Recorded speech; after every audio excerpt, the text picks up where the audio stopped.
Dreamscape presents There's a Murder Afoot by Vicki Delany. Narrated by Kim Hicks. Chapter 1.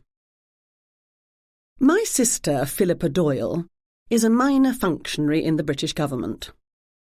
What that means I'm not entirely sure, and she has never bothered to enlighten me. Pippa is 7 years older than I am, and we've never been close. People tell me I'm smart, but I am, although I'd never admit it, the slow one in my family. I'd hoped Ryan and Pippa wouldn't meet on this trip, but such was not to be. She extended her long, thin fingers towards him, and for a moment he looked as though he scarcely knew what to do with them. Then he recovered his wits, took her hand in his, and pumped it enthusiastically. "Pleased to meet you," he said. "Charmed," she drawled. She wasn't going to make this easy. When Pippa had come into the hotel bar where we were gathering for pre-dinner drinks, we'd exchanged air kisses and muttered insincerities. I hadn't seen my sister for 5 years, not since I'd moved to West London, Massachusetts. She never visited me there, and when I'd come to London to visit my parents, Pippa had been out of town, or so she'd said. As a child, she'd been overweight and, tired of the snickering of her peers, had set out to change that with the single-minded determination characteristic of the way she does everything. By the time she'd gone to Cambridge, she'd been thin to the point of emaciated. Now, I thought, she'd lost weight since I'd last seen her. She'd probably come straight from her office, dressed in a grey skirt suit that cost in the hundreds, if not thousands, of pounds, a pink silk blouse with a bow at the neck, grey pumps, Malone Blahnik possibly, with 4-inch heels, and small but perfect pearl earrings. Her brown hair, highlighted with streaks of caramel, was perfectly arranged to come to a sleek bob at her chin, and her manicure was fresh. In contrast, I'd been on a plane all night, and although my friends and I arrived at Heathrow on time, my suitcase had not. I'd had to run out to the shops to buy what I could so I didn't have to go to dinner with my family wearing my travelling jeans, comfortable cardigan and well-worn trainers. Greeting Pippa, I felt like a country bumpkin in my new black and white dress under a black shrug, black leggings and practical shoes. My friends had all stood when I had, and I made the introductions. As well as Ryan Ashburton, I'd come with Jane Wilson, baker and business partner, Grant Thompson, rare book dealer, and Donald Morris, retired lawyer and active Sherlockian. Pippa told everyone how absolutely delighted she was to meet them and took the chair Grant offered her with a warm smile. Ryan found my hand under the table and gave it a squeeze. I gave him a grateful smile in return. Our on-again, off-again, on-again romantic relationship was, at the moment, on-again, and I was determined to keep it that way. I hadn't told him I was nervous about seeing my sister, but I never could fool Ryan, which was a good part of the reason our relationship was sometimes in the off phase. "Are you a Sherlock aficionado, Miss Doyle?" Donald Morris asked Pippa. She turned to him with a smile. "I greatly enjoy the Jeremy Brett TV programme, and some of the modern interpretations, although I wouldn't say I'm an aficionado. It is a passion of my great-uncle Arthur, whom I believe you know." "Fabulous man, Arthur," Donald said. "His knowledge of the canon is unparalleled." "Has Gemma told you about our most famous relative?" she said. I let out a breath, squeezed Ryan's hand, and then released it. So, Pippa had decided to play nicely tonight. That came as an enormous relief. Donald's eyes grew wide beneath his thick spectacles. "You mean Sir Arthur?" He turned to me. "Gemma, you always said that wasn't true, that you aren't related to the great man himself, the creator of Sherlock Holmes." "Opinions on that differ," I said. Pippa had instantly taken Donald's measure and decided to play along. Great-uncle Arthur insisted that Sir Arthur Conan Doyle was a distant relative of ours. My father maintained there wasn't the slightest bit of evidence to support that. Although, I suppose if you go back far enough, most everyone is related in some way or another, particularly those who share a name. Pippa had never shown any interest at all in the tales of Sherlock Holmes, and I assumed she was pretending to in order to be polite to Donald. That Donald was a devotee of the great detective was obvious. Not only was he here in London the night before a Holmes conference, but he wore a pin attached to his jacket, indicating he was a member of a Sherlockian society. His ulster was tossed over the back of his chair. That type of garment, a calf-length coat with a small cape, had last been fashionable around the time Holmes and Watson were dashing through the fog-shrouded streets of London, hunting for the origins of the goose that swallowed a priceless jewel. The waiter placed another small bowl of nuts and wasabi peas onto the table. "Can I get you something from the bar, madam?" "A soda water, please," Pippa said. "With a slice of lemon?" "Good beer, this," Grant Thompson said. "I've missed a good English beer." Pippa turned her smile on him, and this time genuine interest flashed in her eyes. "You're obviously an American, but you've spent time in England. How marvellous. Oxford would be my guess." "I did my PhD in English Lit there, yes," Grant said.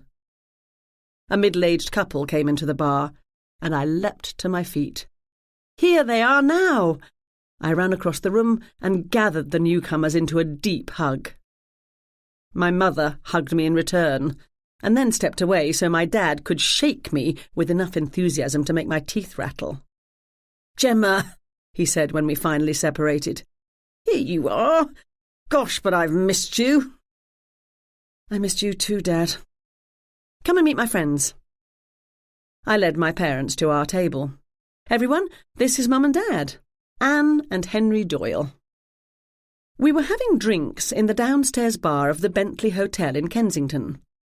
My American friends and I were in London for the weekend-long Sherlock Holmes in the Modern World conference, being held at a big convention hotel a few doors down the street.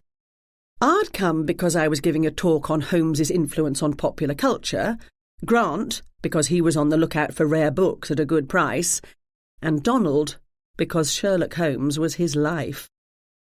Jane was here for the vacation, and Ryan had come because he was Ryan. I noticed my mother glancing between Ryan and Grant, sizing them both up, wondering which one was with me. They were similar in age and both extremely handsome. Ryan, all 6'3" of him, had the look of his black Irish ancestors, with warm blue eyes and thick dark hair cut very short. Grant was slightly shorter, but also fit and lean, with brown hair curling around his collar and hazel eyes containing flakes of green that danced when he smiled.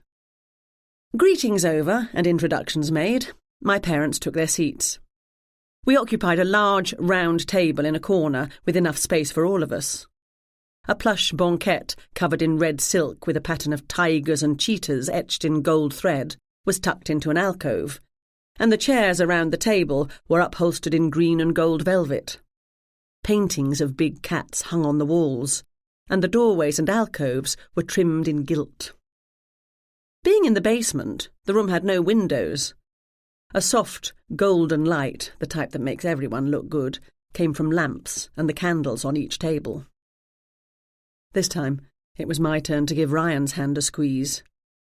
He was anything but the nervous sort, but he'd been nervous at meeting my parents for the first time. Earlier, he'd called me down to his room to help him choose what to wear.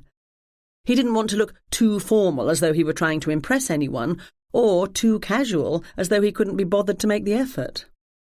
I'd told him to take off the suit and tie and wear jeans and a leather jacket and just be himself. He looked so good tonight. Of course, he looked good all the time. I gave him a smile, and his blue eyes twinkled in response. My mother noticed, and she nodded in approval. The waiter brought Pippa's drink and asked what the newcomers would have. Mum ordered a Kir Royale and Dad a single malt scotch. My mother had come straight from court and was dressed in her regular uniform of black suit with white blouse and black shoes with low heels. Dad, recently retired, wore neatly pressed beige trousers and an oatmeal sweater. In contrast, Donald looked like an unmade bed, which he was, as he still wore the clothes he'd slept in on the plane, in many times washed jeans and a rumpled T-shirt under his equally rumpled sports jacket. Jane looked lovely, as she always did, no matter how jet-lagged she might be, in a navy blue dress with a thin white belt. Grant, like Ryan, had dressed suitably for a casual dinner. When the waiter left to fetch the drinks, Dad asked Donald if this was his first time in London, and Donald erupted with enthusiasm. "I can't believe I've never been to England before. Imagine! I'm treading the very streets frequented by Sherlock Holmes and Dr. John Watson." "You do know they weren't real people, don't you, Donald?" I teased. Donald knew, but his enthusiasm got the better of him sometimes. "Imaginatively speaking, of course," he said. "But Sir Arthur himself trod these ancient cobblestones." Donald's eyes shone, and I thought of the construction work we'd had to detour around on the approach to the hotel. Not many ancient cobblestones left in Kensington. "On the cab ride here," he continued, "we drove right past Gloucester Road Station. I couldn't believe it. The very place where, in the Bruce Partington plans, Holmes himself walked along the rails, intent on a mission of the utmost national importance, to ascertain if the houses backing onto the rail track had windows looking over it. I was so excited to see more, I didn't take the time to unpack, but rushed off to have a closer look." He leaned over and pulled a leather briefcase off the floor. "Would you like to see my pictures?" "Of Gloucester Road Station," Mum said. "Perhaps not right now." Undeterred, Donald pulled a small compact camera out of his case and switched it on. He leaned closer to Jane and held the camera in front of her face. He flicked happily through it. "I particularly love the flower cellar. Queen of Gloucester Road, spelled out in flowers. Isn't that clever?" "Very clever," Jane agreed, suppressing a yawn. London time is 5 hours ahead of Massachusetts, and we'd been on a late flight last night. I should probably have put dinner with the family off for another day, but the conference began tomorrow, and we'd be busy over the weekend. "What time's your talk, Gemma?" Dad asked. 2:30 tomorrow. "We'll be there," he said. "You don't have to come if you don't want to," I replied. "It's not going to be very exciting." "A lecture on Sherlock Holmes pastiche?" Pippa said. "What could possibly be more thrilling?" Donald didn't catch my sister's sarcasm. "I totally agree. Gemma is going to be fascinating, and her talk will be about far more than just books. I printed out the schedule for the weekend, and I've marked off the lectures and panels I'm planning to attend." He rummaged around inside his bag. "Would you like to see?" "No, thank you," she said. He pulled the sheets of paper out anyway. "The weekend will be all about the conference, but on Monday I'll be free to visit Baker Street and the Sherlock Holmes Museum. I'm scheduled for a walking tour of Holmes's London on Monday afternoon." I sipped my glass of Prosecco. "I assume you're too busy to come and hear me speak, Pippa." "I wouldn't miss it," she replied. Jane glanced between us. "And you, Grant?" Pippa said. "Will you be speaking also?" "Not me," he said. "I'm here to check out the books for sale. I'm a rare book dealer, and I specialize in Victorian and Edwardian crime fiction. I have several clients at home who might be interested in some of the items on offer this weekend." "Book collecting must be so interesting," she said. He straightened in his chair and adjusted his shoulders. "I find it so." Pippa was seated on the other side of the table from me, too far away for me to give her a solid kick in the shins. Instead, I gave her a warning look. She smiled in return before turning back to Grant. "Do tell me about your time at Oxford. I myself went to Cambridge." "We're rivals, then," he said. "So we are." "Did you remember to get us banquet tickets, dear?" my mother asked. "I did, and it's a good thing, because they told me they're almost sold out." "Are you sure you want to come? I can probably sell the tickets back to the organisers." "Of course we want to come," Dad said. "Arthur's being honoured." My great-uncle, Arthur Doyle, had opened the Sherlock Holmes bookshop and emporium at 222 Baker Street, West London, Massachusetts. A few years later, I'd joined him in the business, and I was now the manager and co-owner. He was being given an award at the conference's Saturday night banquet for helping to spread the love of Sherlock Holmes beyond Britain's shores. Actually, I was being given the award and would be saying a few words of thanks in his place. Arthur had considered attending the conference, until he heard he'd be expected to give a speech, so he'd suggested more like forced me to, come instead. "I reserved us a table at a place not far from here." My father scooped up a handful of nuts and popped them into his mouth. "Thanks," I said. "Jane had a nap when we checked in, but we'll all want an early night." Jane attempted and failed to smother another yawn. Pippa flirted with Grant, and Grant flirted back. Mum asked Jane if she had plans for the visit apart from the conference. Dad asked Ryan what he did for a living, and my father, a retired officer in the Metropolitan Police, was absolutely delighted to hear that Ryan was a West London police detective. It was early, just after 5, but the bar was filling up. I caught quite a few American accents and wondered if those people were here for the conference. A burst of loud laughter came from the stairwell, and a group of men came in. They were a mixture of nationalities, American, English, French, a Scotsman. But they had one thing in common. They weren't here for their first drink of the day. They grabbed a table in the centre of the room and, with much shouting and laughing, pulled up chairs. "Do you live nearby, Mrs. Doyle?" Jane asked. "Call me Anne, please. We're not far at all. The location of this conference of yours turned out to be very convenient for us." "Things have changed a lot on the force since my day," Dad said to Ryan, "even though that wasn't long ago." "What do you do, Pippa?" Grant asked. "A minor clerical position with the Department for Transport," Pippa said with a light laugh. "I'm basically just a pencil pusher." She ran her hands across her glass as she talked. She was, I knew, keeping them busy and out of the nut dish. I sipped my Prosecco and glanced around the room. The waiter had brought tall glasses of beer and bowls of nuts for the newcomers at the centre table. The men lifted their glasses, clinked and said cheers before taking a hearty swig. One of them did not join the others in the toast. Instead, he stared intently at our table. He caught me watching but did not turn away. I leaned across Ryan and spoke to my dad in a low voice.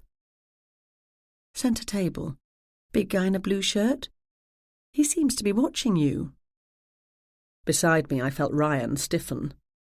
Dad stretched his shoulders with a groan. He leaned over to speak to Jane, which, not at all incidentally, gave him a view of the room behind him. Shock, followed by anger, crossed his face. The big man in the blue shirt grinned. My dad turned back to our table. He picked up his glass and finished his drink. "Time to be off. The restaurant won't hold our place much longer." "Excellent," Donald said. "I'm starving. Perhaps we could go to a genuine English pub one night." "I know the perfect place," I said. "Is something the matter?" my mother said to my father. "No." He got to his feet, his face set in tight, angry lines. Ryan jumped up, ready to follow him. "The walking tour should be fascinating," Donald said to Jane. "I hope it doesn't rain."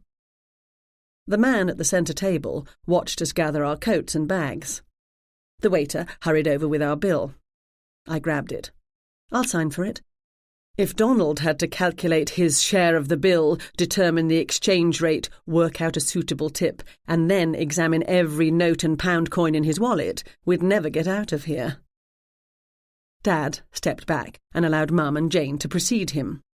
Mum was telling Jane she must visit the food hall at Harrods, which was within easy walking distance of our hotel. "What's wrong?" Pippa asked in a low voice. "Why the sudden rush?" "Nothing's wrong," Dad said. "I'm hungry. Let's go." I gestured to Grant and Ryan to go with Pippa, Jane, Mum and Donald. Dad and I followed. As we passed the big table in the centre of the room, the man in the blue shirt stood up. "Henry Doyle." "Randolph." Dad's voice contained not a touch of warmth. "What brings you to this part of town?" "Business. What else?" Randolph studied me, his hand resting on his chin, his head cocked slightly to one side. "It's been a while, Henry. Don't tell me this is sweet little Philippa all grown up." "I'm not Philippa." I took my cues from Dad. He was not at all friendly with this man, so I wouldn't be either. "You must be her sister, then. You look very much like your mother when she was your age. And as beautiful as I remember, although you've aged a lot, Henry. Nice to see you two are still together. And they said it wouldn't last." A small smile touched the edges of Randolph's mouth. He was about the same age as my parents, late 50s, well-groomed and casually yet expensively dressed. His companion's conversation died as they looked between us and their friend in confusion. One of the men wore a Baker Street Irregulars lapel pin, so he at least was here for the conference. Which might mean this Randolph, whoever he might be, was as well. Ryan and Pippa hadn't left the room with the others. They stood in the doorway, watching. "Anne didn't recognise me," Randolph said. "I guess I've changed a lot over the years. But you knew me right off, Henry." "I've seen your mugshots," Dad said. Randolph laughed heartily. "I bet you've made a point of searching for them." "Oh, yes. I've followed your career, too. Now that we've run into each other, let's keep in touch." He opened his wallet and took out a business card. He held it out, but my father didn't accept it. "If you'll excuse us," Dad said. "I'm going to dinner with my family." He walked away. I followed. I couldn't resist glancing over my shoulder as I passed through the doorway. Randolph had picked up his beer, but he hadn't taken his seat. He lifted his glass in a toast and gave me a broad wink. I grabbed Dad's arm at the bottom of the stairs and spoke in a low voice. "What was that about?" "Best not mention this to your mother," he said. "Why not? Who was that?" "An old case," he said. "No, it wasn't. He knew Mum, and he knew your children's names, Pippa anyway. He said I look like Mum. But he looks more like her than I do, the same accent, the same eyes and chin. They even have the same mannerisms, that way of cocking the head to one side when studying something." Dad grinned at me. "I see living in America hasn't dulled your wits any. Which of those young men is your boyfriend? The police officer, I suspect. A good choice. The other was clearly smitten by your sister, yet you didn't seem to mind overly much." "Dad, tell me what's going on. Those men Randolph is with are here for the conference, so I suspect he is too." My father hesitated for a moment before he said, "That, my dear, is your Uncle Randolph. The family call him Randy." "I have an uncle named Randolph? Why have I never heard of him before?" "He's your mother's younger brother, the black sheep of the Denore family. He and I never did like each other much. I haven't seen Randy since the night he stole the constable your grandfather had put away to provide him and your grandmother with some much-needed income for their old age. Shall we join the others?"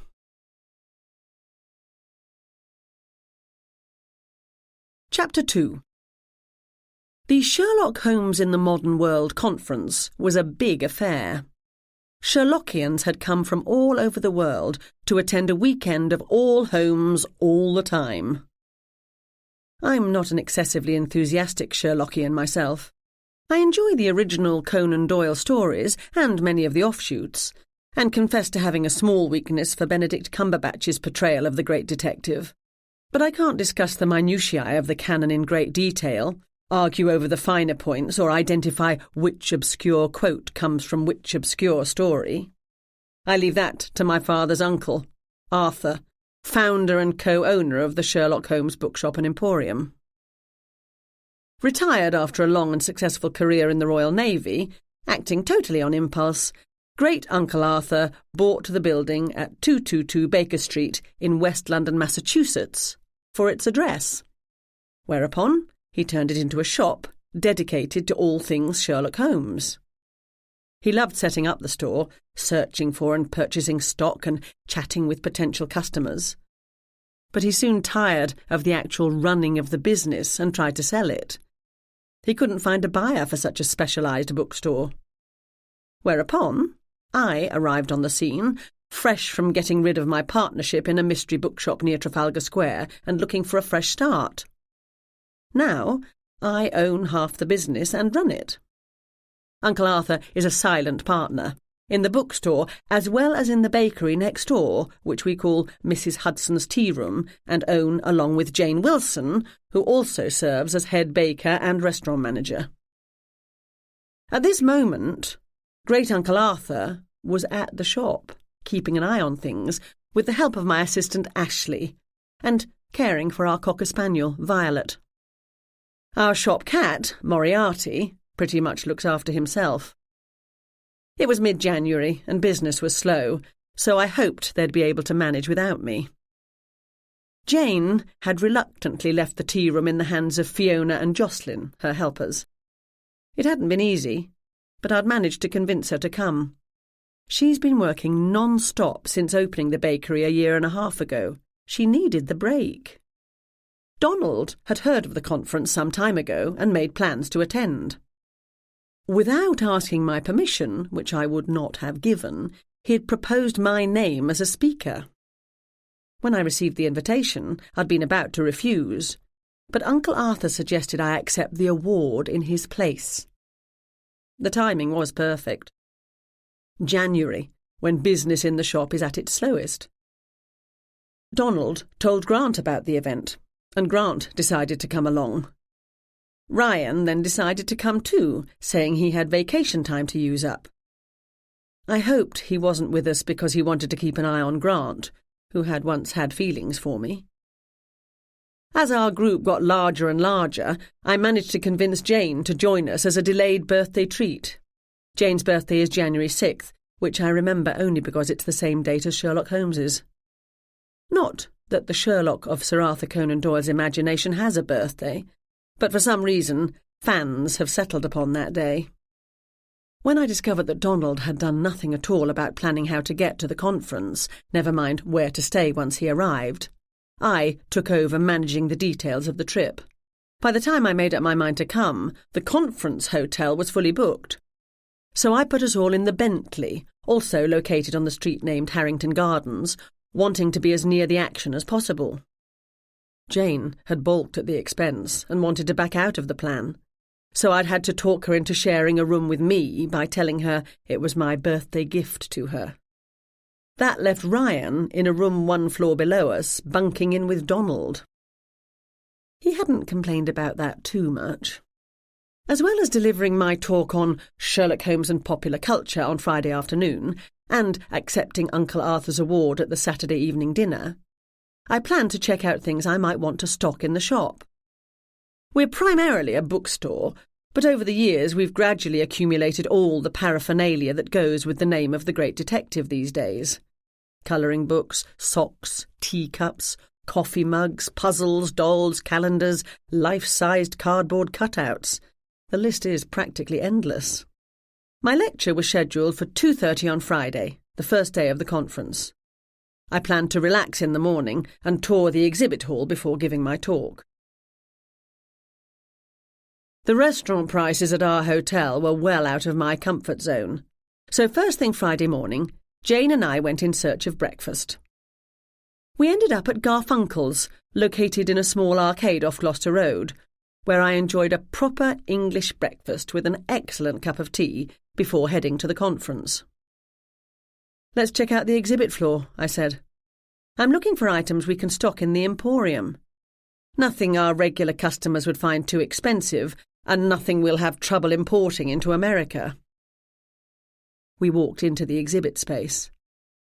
The room was large and well lit, with a high ceiling, ornate ballroom chandeliers, and a practical, multicoloured carpet.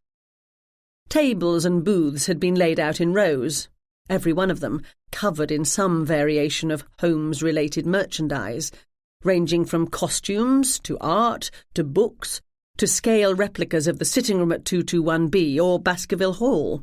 Quite a few people, vendors as well as those browsing, wore some variation of Victorian attire. I saw one person dressed as Data role-playing Sherlock from the old TV show Star Trek The Next Generation. "Donald's going to be in heaven," Jane said.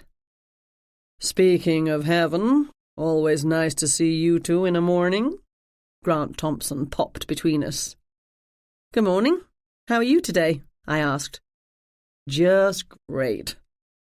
He was almost sparkling. The green flakes in his hazel eyes shone in the light from the chandeliers. He was freshly shaven and smelled of good soap. I recognised the scent, before turning in last night. Jane had switched on the jets in the deep tub in our room and poured in the entire bottle of hotel-provided bath salts.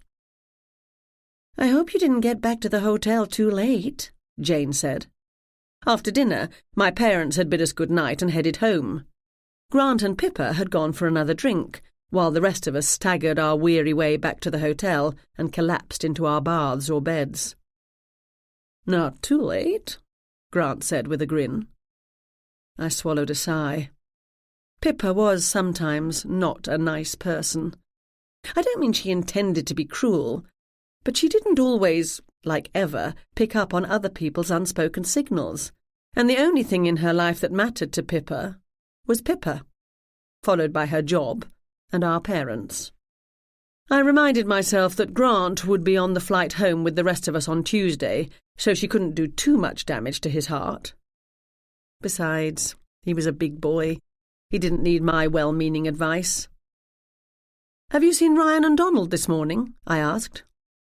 "They were having coffee in the hotel restaurant when I came down. Donald couldn't stop complaining about the price of the breakfast." "Welcome to London," I said. "Ryan wants to see the Parliament buildings," Grant said. Ryan had not the slightest interest in Sherlock Holmes. "So he set off by himself as soon as he finished one cup of coffee. He asked me to tell you he'll try to get back in time for your talk." "Did you hear your dad say he's going to see if he can arrange a visit to Scotland Yard?" "I did. That'll make Ryan happy."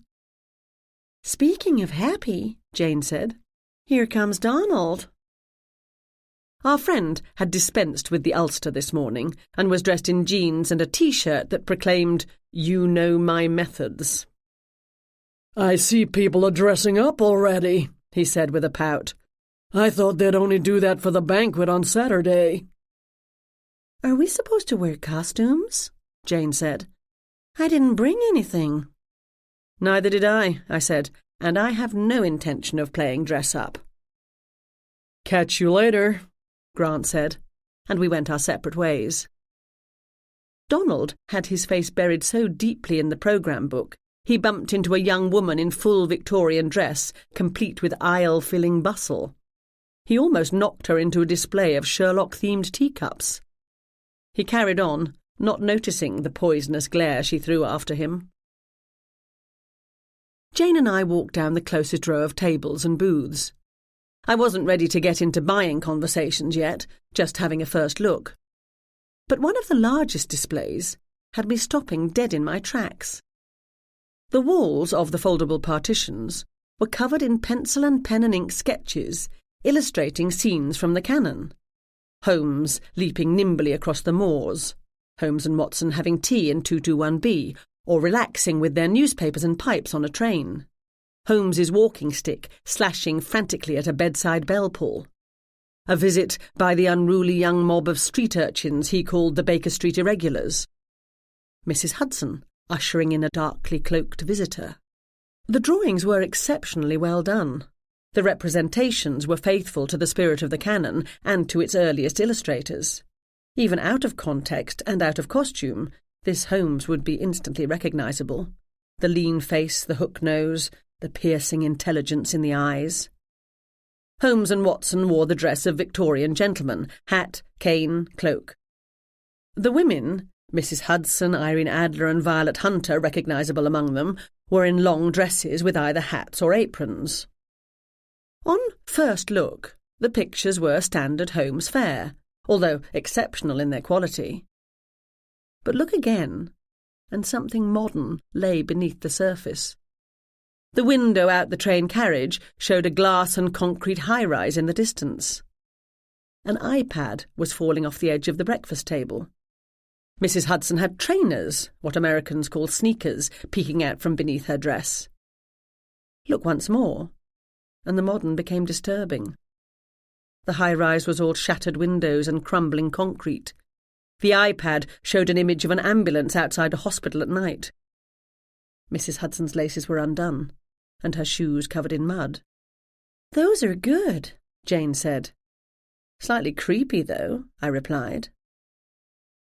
"Then you perceive my intent," said a deep voice. "Many don't on first glance. But then again, I'd expect nothing else from Henry Doyle's daughter." The man who had spoken was the one my father had talked to in the bar at the Bentley last night. My Uncle Randolph, apparently. "Are you the artist?" I asked. He gave me a slight bow. I studied him. The resemblance to my mother was there, but on him, I thought, the familiar features had a touch of meanness about them. Meanness and bitterness. Then again, maybe I was being influenced by my father's reaction to this man. He held out his hand. I took it in mine. His grip was strong. I kept mine firm without trying to engage in a battle of wills. "Randolph Denore, at your service." Denore was my mother's maiden name. "My friends call me Randy." "I'm Gemma Doyle, and this is my friend Jane Wilson." He didn't even glance at Jane. That was unusual. Men liked to look at Jane. "Ah, yes, Gemma. I'd heard Anne and Henry had a second daughter some years after Philippa. My mother's name was Philippa. Did you know that?" "I know my maternal grandmother was Philippa." "She was a formidable woman. No one ever dared call her Pippa, or, heaven forbid, Pip." "Was she still alive when you stole the constable?" The edges of his mouth turned up. "So, you've heard of me, then. I'm glad to hear it." "I heard of you last night for the first time." "I didn't steal the constable. I took it as part of my inheritance. Although honesty forces me to admit that my parents hadn't died yet." "A constable's a police rank," Jane said. "How can you steal one?" "You brought an American friend. Isn't that nice?" Randy held out his hand and Jane took it. Her face was a picture of confusion, not only at misunderstanding constable, but at my attitude toward this apparent stranger. "John Constable is one of England's greatest landscape painters," I said. "If you go to the National Gallery or the Tate Britain, you'll see many of his works." "He's never been to my taste," Randy said. "I find his paintings too stodgy, too provincial." "Stodgy," I said, gesturing to the display, "is not a word I'd use for your art." He grinned. "Sherlock in the modern world. Isn't that what this little gathering is here to celebrate?" "You don't seem to be celebrating it." "What I'm attempting to say here, in my own small way, is that Holmes would take one look at our world and flee back to his own. Wouldn't you agree, Gemma? As I know Holmes isn't a real person, I have no opinion on what he might or might not do in any circumstances. Fair enough, he said.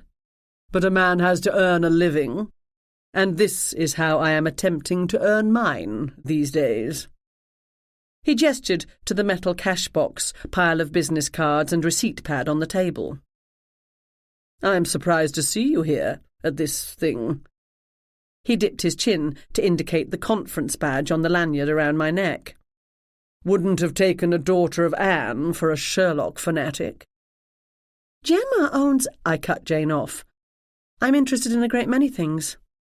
I remember hearing something about Henry's eccentric Uncle Arthur being convinced he's a relative of Conan Doyle. Arthur isn't... I cut Jane off again. Your work is impressive. I hope you do well here. Thank you. Your parents and I might not be close, to put it mildly, but I hope you and I can be friends. Perhaps we can have lunch one day, or a drink later. Perhaps. I took Jane's arm, and we walked away. I imagined I could feel my uncle's intense stare boring into my back. What on earth was that about?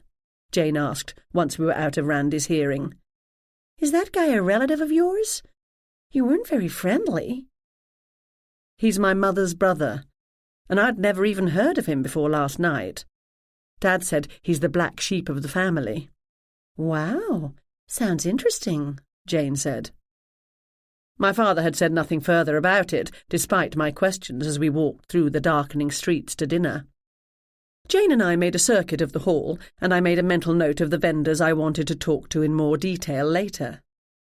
Jane checked her watch. We'd better go if we want to get a seat. It'll be standing room only for Mark Gaddis. Gaddis, who plays Mycroft Holmes on the Sherlock TV show, as well as being a writer and co-producer, was scheduled to appear at 11, and I was looking forward to hearing what he had to say about creating and working on the hugely popular show. Jane was right, and I picked up my pace. As we passed the aisle where Randy, Uncle Randolph, had his goods displayed, I was distracted by the sound of raised voices. Heads turned, and people stopped walking. You owe me big time, and I want it now! I also stopped walking. A small woman stood in Randy's space. She was a good foot shorter than him, but she almost pressed herself up against him, so he had to look down at her. She wore an ankle-length multicoloured dress, her hair was tied back in a mass of dreadlocks, a row of piercings ran up both ears and a thick silver band was wrapped around every finger. At the moment, her index finger was extended, and she jabbed it into Randy's chest. No, she said, I will not stop making a scene. I want to make a scene. I want everyone here to know you stole my idea. She whirled around to face the onlookers, her skirt forming a circle of swirling colour. Some people ducked their heads and returned to their own business, not wanting to be caught staring. Many kept staring. I did. The woman threw out her ringed hands. All this was my idea. I had the concept. I made the original sketches. I thought we were friends, and instead... She turned again and pointed theatrically at Randy, who shrugged. He went behind my back and stole them. 2 security guards, a man and a woman, approached at a rapid trot. Come with us, please, madam, the man said. The short woman glared at Randy. You haven't heard the last of this. Oh, I'm sure I haven't, he said. She walked away, head high and steps firm. The security guards scurried after her, relieved the scene had ended so easily. Randy lifted his arm, and his sleeve fell back. He spun the index finger of his right hand in the air beside his ear. A few people laughed. That was interesting, I said to Jane. Second time in 2 days I've heard my long-lost uncle be accused of theft.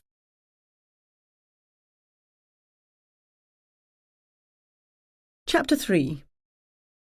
Jane and I were lucky enough to snag the last 2 seats in the packed room for Mark Gaddis, off to one side, near the front. We enjoyed his talk very much. He was funny and charming, and answered audience questions with genuine warmth and interest. Although I caught the occasional slip of his smile and the half-roll of his eyes at one in an endless stream of questions about what Benedict Cumberbatch was really like. We filed out of the room amongst a pack of eagerly chatting fans. "What's next on the schedule?" I asked Jane. "Lunch," she said. "Do we want lunch?" "Not after that big breakfast." "Which is why Anna, Duchess of Bedford, invented afternoon tea. One of the things I most want to do in London is have afternoon tea. Where do you think's the best place for the whole experience?" "They do a marvellous tea at the Orangery at Kensington Palace. You could tell everyone at home you had had tea in Kensington Palace without adding that you had to pay an exorbitant amount for it, and no one from the royal family joined you." "That would sound impressive, all right." "The National Portrait Gallery does a nice tea as well, and you get a great view over the rooftops to Trafalgar Square and down Whitehall. I used to go there when I had American publishers and publicists visiting the shop, and I wanted to treat them. By treat them, I mean let them pay." Jane clapped her hands. "There's so much to see and do. I wish we were staying longer. Hey, there's your dad." She waved, and my father broke into a huge smile. He gave me a light kiss on the cheek and said hello to Jane. "Nervous?" he asked me. "About what?" I said. "About giving your talk." "Oh, that. Why would I be nervous?" "Gemma doesn't do nervous," Jane said. "Instead, I get nervous for her." The short woman who had accosted Randy earlier walked swiftly past us, skirt swinging, dreadlocks bouncing, jewellery clanking, paying no attention to anything going on around her. "Do you know who that is?" I asked my father. He watched her go and then shook his head. "Should I?" "She's no friend to Randolph de Nore." "Not many people are. He doesn't keep friends for long.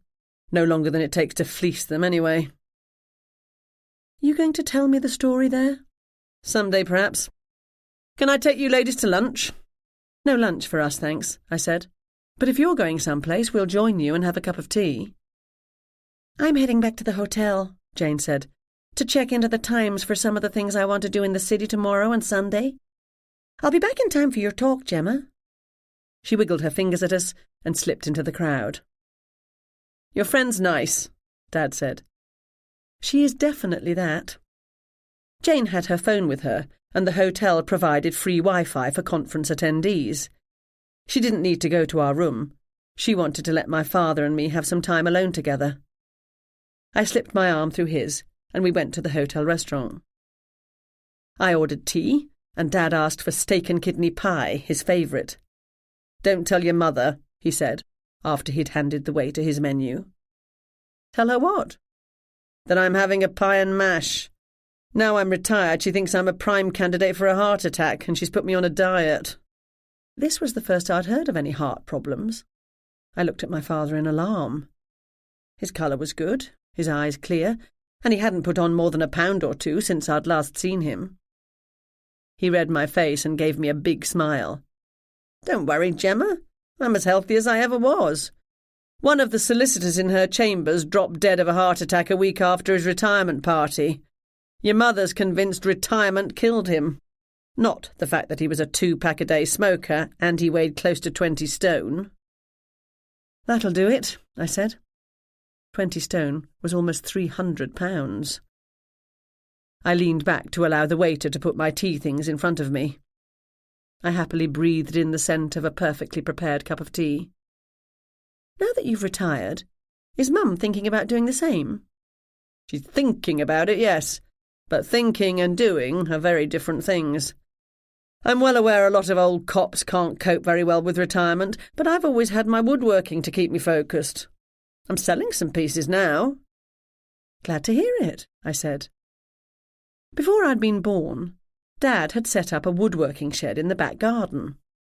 When things on the job were particularly tough, he retreated in there and dealt with all the stress and anger by making beautiful sculptures and playful toys.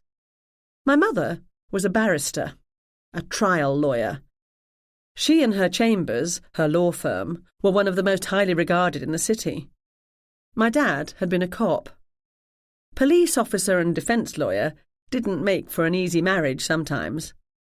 But my parents loved each other deeply, and they made it work. They were different in many ways. Dad was from a working-class family.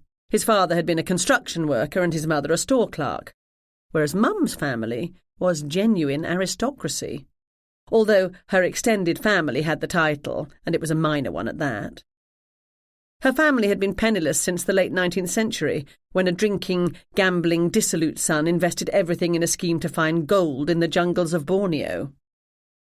Gold had not been found in Borneo, and said son had spent the remainder of his days and the last of the family money in a mental asylum.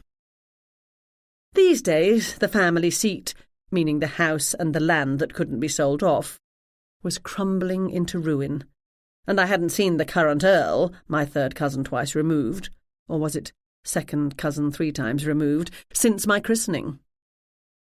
"Speaking of families," I said. "Were we?" Dad asked. "We are now. Tell me about Randolph.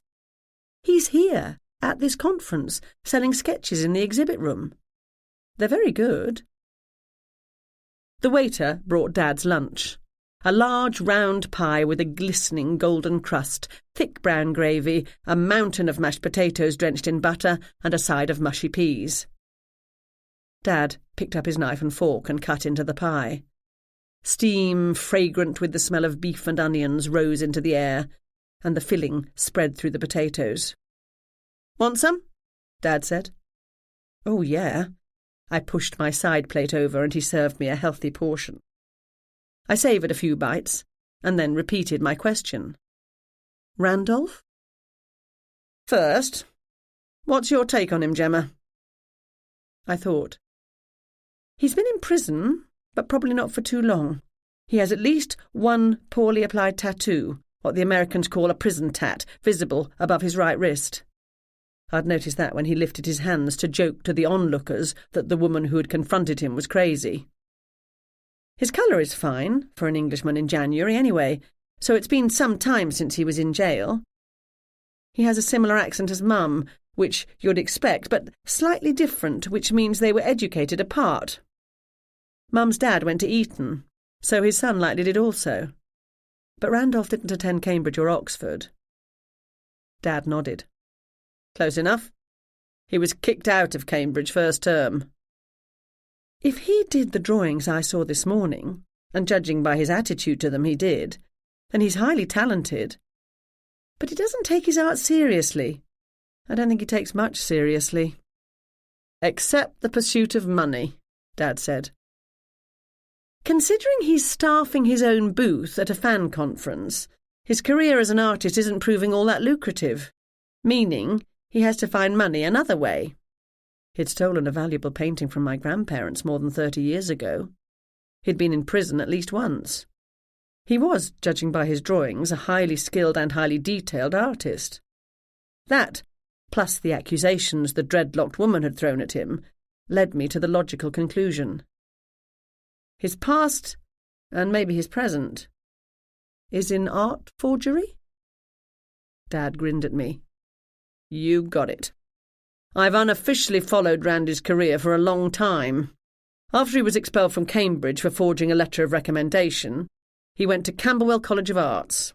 He didn't last there either. Something about paying another student to write a paper for him. He tried to make it in the London art world, but nothing came of it. He has talent to spare, but not a breath of originality. Exactly the skill set required for a forger. Now he's on police radar as a forger, he can't get much work, which is why, I assume, he's trying to get by selling his own art." Dad scraped his plate almost down to the pattern. I poured myself another cup of tea. "You're right, he's short of money, and no doubt not at all happy about it." "Why'd you say that?"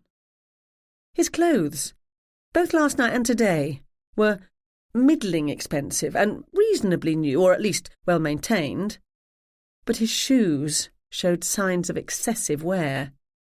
He's keeping up appearances as best he can, but he has to cut corners where he hopes it won't be noticed.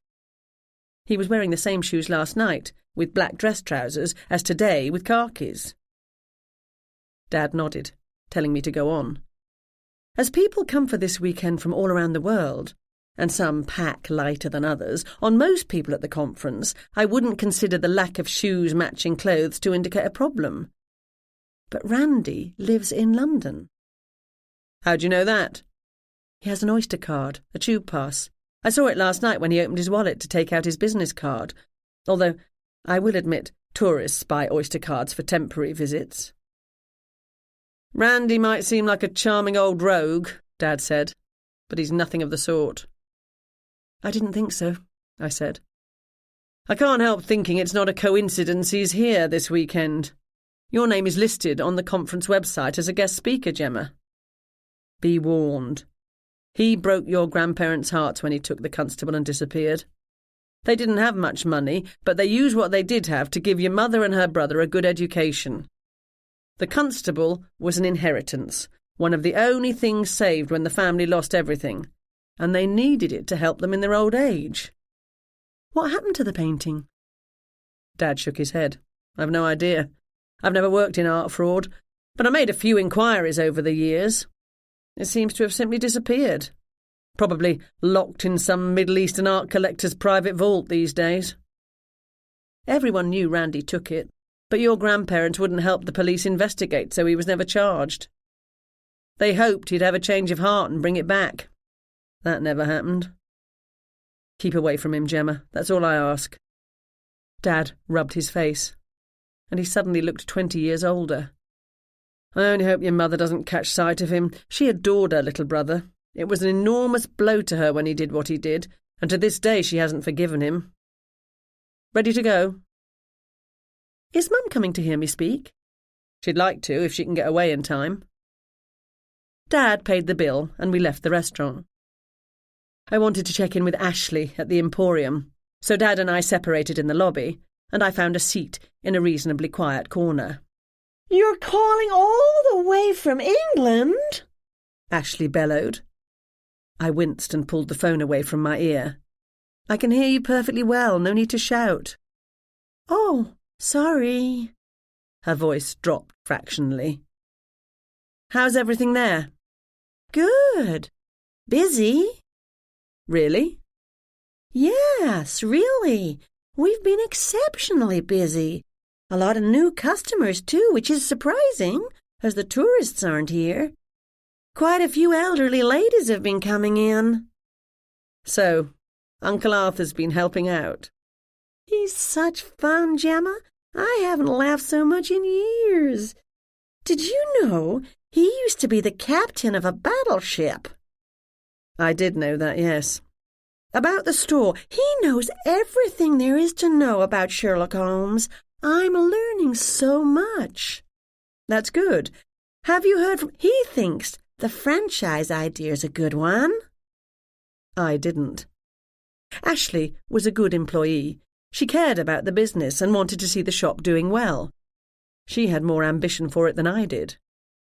I was happy with the Emporium the way it was.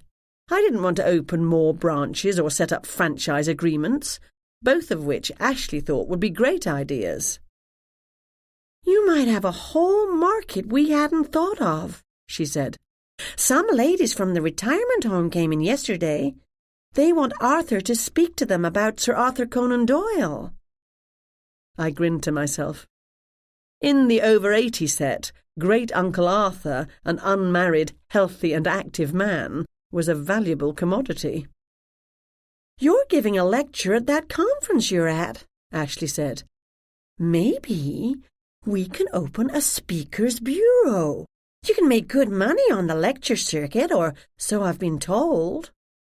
I don't have time for anything like that. Sure you do, now that I'm running the store on my own. I briefly considered hurrying back to the Bentley, throwing all my things into my suitcase, hailing a cab for Heathrow and catching the first flight back to America. My mother came into the lobby. She hesitated at the doors, looking around.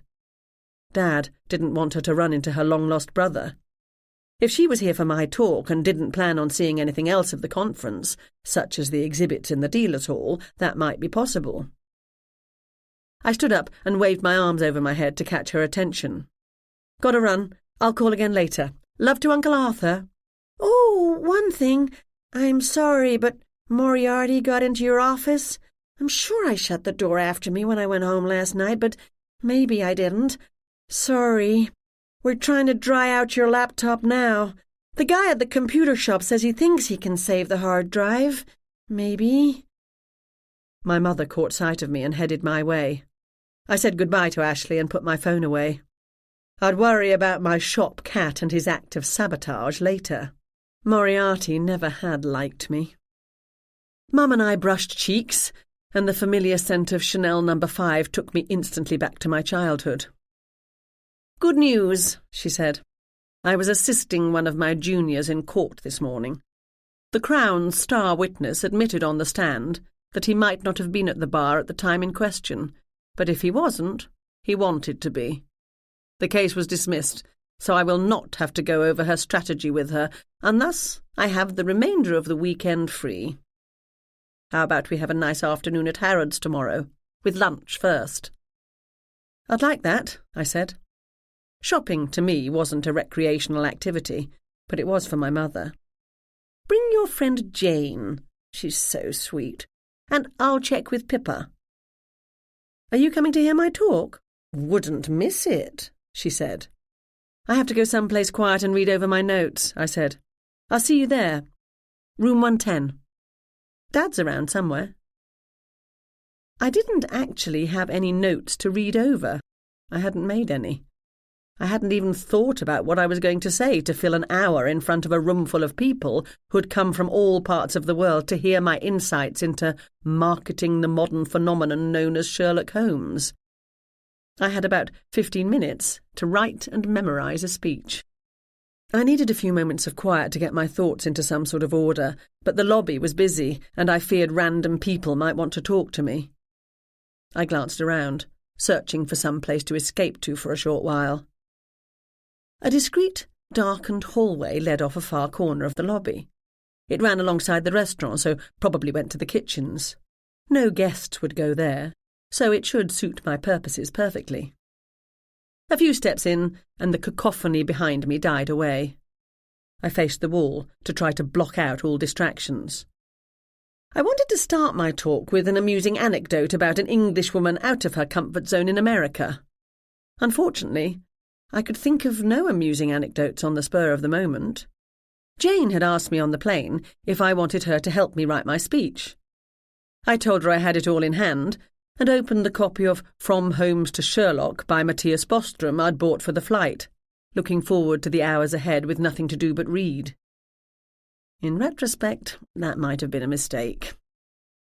Jane knew plenty of stories about me living in America. Many of them I didn't find at all amusing, but other people seemed to. Footsteps sounded on the floor behind me. I turned my head slightly, expecting to see a cook's helper or a waiter.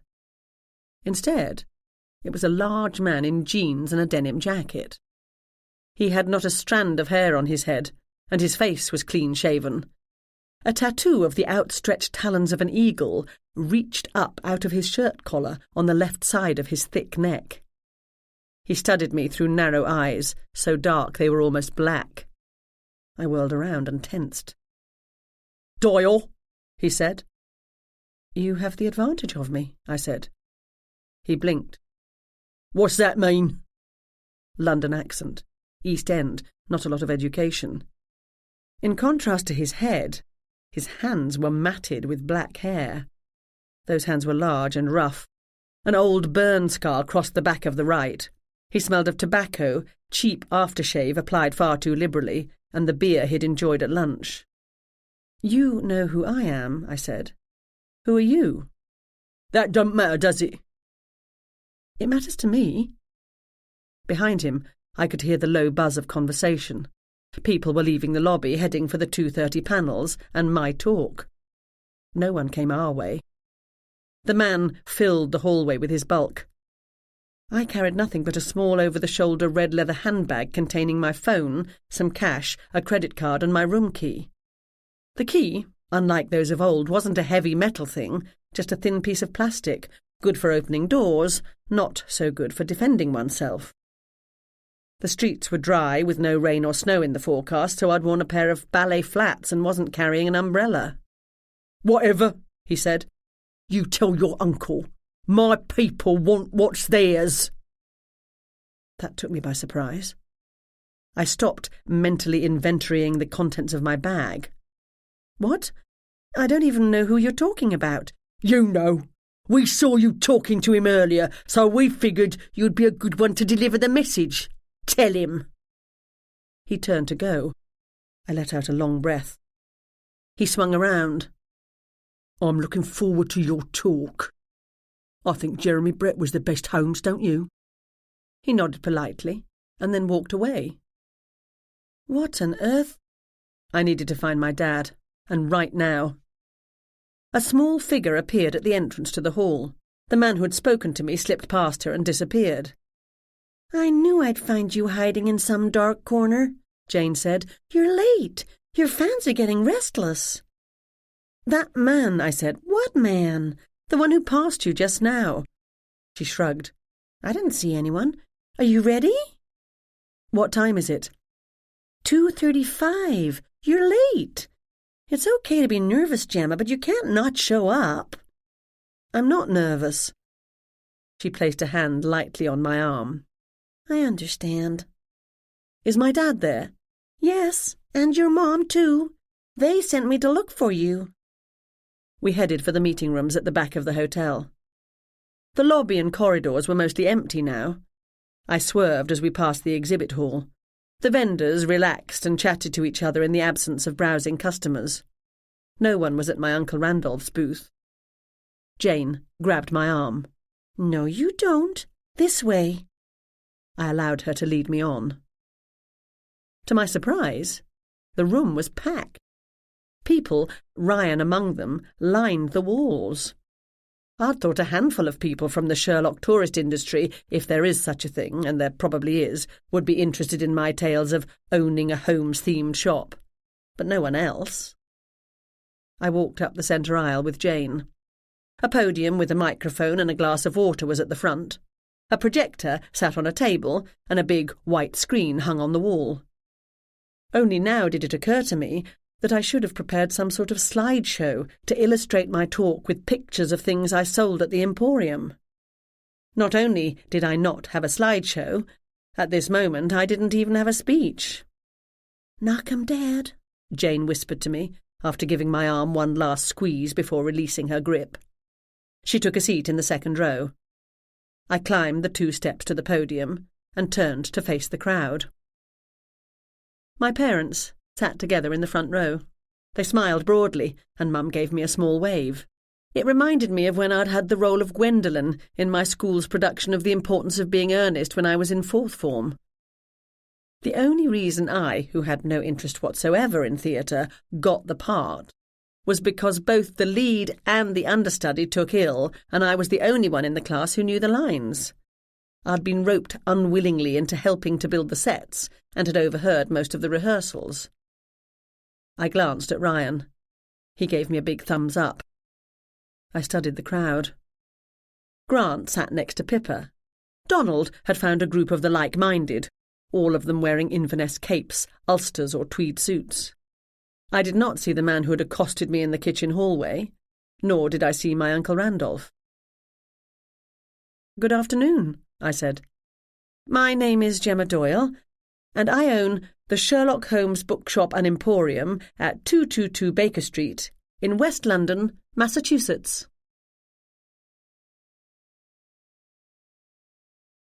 Chapter 4. "Excellent speech, Gemma," Donald Morris said. "Glad you approve," I said. "Good job, darling," my mother said. "Imagine," Pippa said, "you managed to make a dead fictional character sound interesting, although I fear no one can make him believable." "I wouldn't say that too loudly if I were you," Grant said. My sister gave him a smile. We stood outside the lecture room. People crowded around, not only my family and friends, but others wanting to press their business cards on me or tell me about the must-have merchandise I needed to come and see right now. Ryan put his arm around my shoulders. They liked your jokes, too. I told jokes? Dad, I need to talk to you in private. I'm thinking a celebratory drink would be nice, Pippa said. I'm in, Grant said. You'll have to go without me, Donald said. I want to hear the panel on the importance of Watson. Oh, Jane, I've arranged for us to go to the Sherlock Holmes Museum at noon tomorrow. I don't think I can wait until Monday. I don't, Jane said as Donald wandered off. Dad, I said, I need... Is this a private party or can anyone join? Randolph Denore pushed himself into the circle. My father instantly went into full cop mode. Straight shoulders, head up, back stiff, knees slightly bent, fingers flexed. Ryan noticed and did the same. My mother stared at the newcomer. He grinned at her. Get lost, Dad said. Randy ignored him. Anne, it's been a while. Mum's mouth hung open, but she quickly recovered her wits and said in a low voice, Randolph? Randy, is that you? The one and only? He opened his arms and stepped toward her. Dad pushed himself between them. I said get lost. It's all right, Henry. Mum made no move to enter her brother's hug, and he dropped his arms. I'm surprised to see you here, Randy. Have you gone straight at last? Grant threw a questioning look at Pippa. I have, Randy said, straight as an arrow. I heard someone mention a drink. Sounds like a grand idea to me. You're not invited, Dad said. Come on, Henry, be nice. For old time's sake. Randy looked at my sister, who didn't appear all that surprised to see him. He smiled, but there was something deep and unpleasant behind the smile. I'm sure you know everything there is to know about me, Philippa Doyle. In return, I'd like to hear what you've been up to all these years. The parts you can talk about, anyway. This is hardly the place, Pippa said. If you want to come to my office one day next week, I know people who would like to have a chat with you. I've nothing to say to anyone in your office, love. I'm out of the loop these days. How about that drink, Anne? We can talk about the old times and how close we were as children. He reached out a hand to my mother. My father knocked it aside. Randolph turned to face him. All the charm and fake friendliness fled in an instant. Keep your hands off me, Henry. Don't you dare touch me again. He almost spat out the words. Ryan stepped closer to Dad. Randy glanced at Ryan. He might not have been afraid of my father, but the much younger 6'3", well-muscled American was another matter. Stay away from my family, my father said. We were starting to attract a crowd. People hesitated as they passed us, some giving us questioning looks. Randolph let all the air out of his chest, and he shrugged. You never did like me, Henry. That's okay, because I never did like you. Working-class ingrate thinking you were good enough for my sister. That's enough. Mum's voice was low but full of command. As one of the top barristers in the city, she knew how to take control of a room with not much more than a whisper. Randy, I'd like to say it's nice to see you. But you didn't need to ambush me in front of my family and in a public place, which I've no doubt you did in a desire to attract as much attention as possible. In that, at least, you haven't changed a bit. My daughter's here for a few days, and I want to spend what free time I have with her. Please call my chambers next week, and we can have lunch.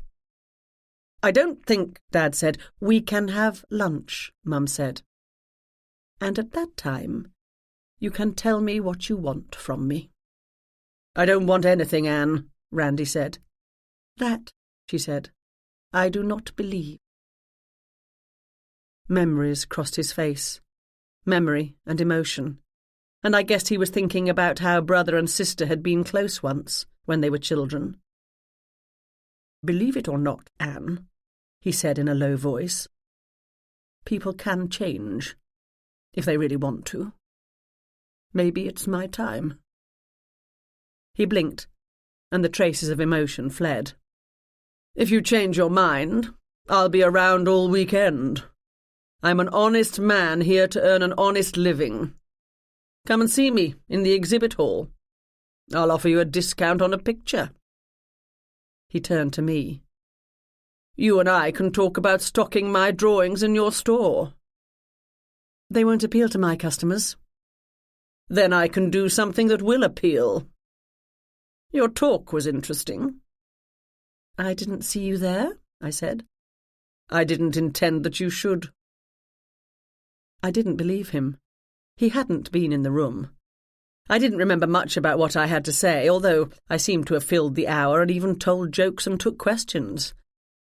I'd been watching everyone in there, observing who was coming and going, thinking about the big man who liked Jeremy Brett and did not like Randolph Denore. He knew Randolph was my uncle, and I wondered how. I hadn't known that myself until last night. He hadn't come to hear me either. "Anne will not be changing her mind," Dad said, "and I certainly won't. I'm glad you claim to be on the right side of the law these days, but nothing can change the past." "My business is with my family," Randy said. "With Anne and my nieces, not with you, Henry." "And I'm going to have a drink with my family," Mum said, "which no longer includes you, Randolph. That was your choice, not mine. I'd give you my card, but you seem to be well informed about our doings. If you want to talk privately, you can call me." She took Jane's arm. "I suggested to Gemma that we have a little trip to Harrods tomorrow for lunch and some shopping. Would you like to join us?" "Oh, yes, that would be fun." They walked away, heads close, chatting in light voices. Pippa gave Randy a glare, and then she followed them. Grant hurried after her. "What did he mean, people in your office?" I heard Grant ask my sister. "I thought you worked for the Department of Transport." "He's not as well informed as he thinks he is," Pippa replied. Dad, Ryan and I were left with Randy. A tense group in a big crowd. "As pleasant as this has been," I said, "I'll go with Mum. Come on, Dad." Randy stared at my father. A vein pulsed in his neck. Dad stood his ground.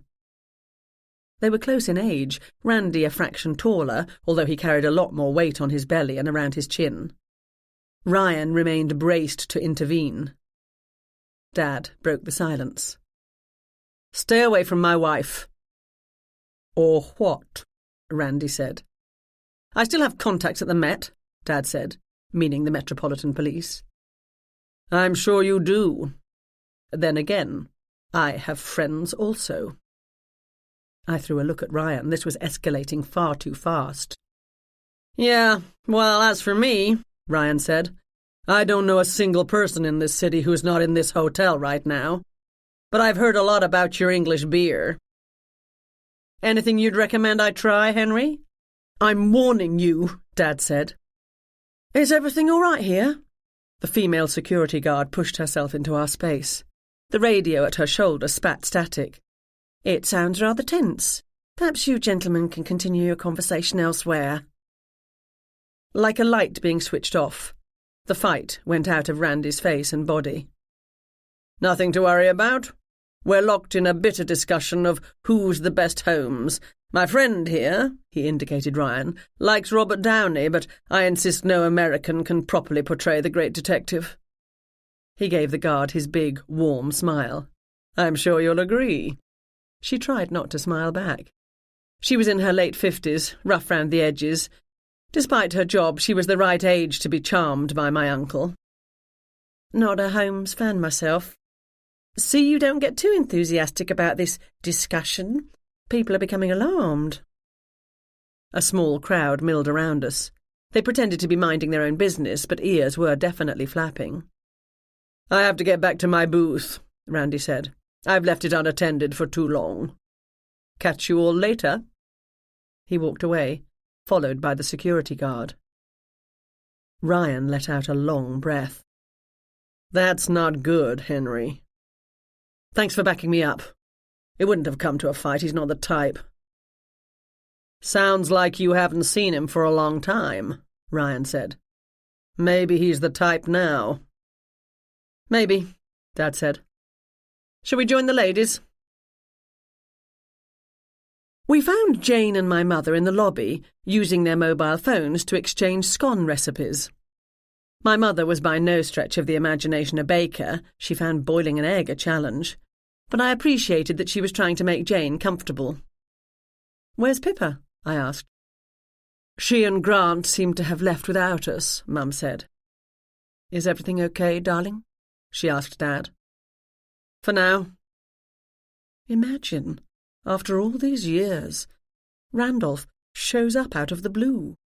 He's got a booth in the exhibit hall where he's selling sketches from the cannon, I said. He's making art out of artillery pieces, not cannons. The cannon, C-A-N-O-N. What cannon? Sherlock Holmes. That's why we're here, Mum, remember? Are you all right, Anne? Dad asked. She shook her head. No, I'm not. It came as such a shock. So like Randy to pop out of the woodwork like that. If he had wanted to meet with me, he should have called or sent me a letter. She took my hands in hers. I hope you don't mind, dear, but I'd like to go home. I did enjoy your lecture. I'll call you first thing tomorrow to make arrangements for the shopping expedition. I gave her a hug and felt the fragile bones beneath the thin frame. Sure. Dad took her arm and they walked away. I thought they looked very old as they made their way across the hotel lobby. That's real British stiff upper lip, Ryan said. My mom would have thrown things. She'll wait until she gets home to do that. What's next on the agenda? I asked Jane. Count me out, Ryan said. The time change is killing me, so I'm going to the hotel to put my feet up and see what I can get on TV. What are we doing for dinner? Let's coordinate by text, I said. Tonight we're free, but tomorrow's the banquet. Ryan gave me a kiss on the cheek and left. I'm wanting to hear the panel on Basil Rathbone and other old-time Sherlock movies, Jane said. Are you coming? I'd planned on taking another pass through the exhibit room. I saw some interesting things this morning I want to find out more about. Now I'm rather afraid to. I don't want to run into Randy again. That is so weird. Your mom having a brother she hasn't seen in your whole lifetime. It is that, I said. Catch you later, Jane said. I'll text you when I get out of the panel to find out what's going on. I decided to gather my courage around me and venture back into the exhibit hall. That was why I'd come, and I couldn't allow some long-lost relative to scare me off. There were things I wanted to see and people I wanted to meet. I'd simply have to try to stay as far away as I could from Randolph de Nore, black sheep. I spent a productive hour browsing and chatting, accepting compliments on my speech and collecting business cards and brochures. Importing things into America to sell at the Emporium might present a problem, but some of the vendors already had contacts on the other side of the pond I could tap into. I would have liked to have a closer look at Randy's art. His sketches weren't suitable for my store, too dark in mood, but I'd enjoyed them. Instead, I took care not to get too near. If he noticed me in the area, he also chose to keep his distance. At 5:10, my phone buzzed with a text from Jane. Finished here. Drink? Me. On my way. We met outside the doors of the exhibit hall and went to the hotel lobby bar. The room was packed, but we spotted a small unoccupied table by the windows and pushed our way through the crowd. Jane took the seat facing into the room, leaving me to look out the window. The view overlooked a laneway and the solid brick wall of the building behind. A young woman approached our table and asked what we wanted to drink. We both ordered a glass of white wine. In the books I read, in England you have to order at the bar and carry your own drinks to the table, Jane said. The characters are always jumping up and down fetching drinks. Isn't that right? Depends on licensing, I said. It's like that in pubs. Jane sucked in a breath. I hope you're not too disappointed, I said. Maybe we can go to a pub for dinner tonight. I've been saving a special place to take Donald.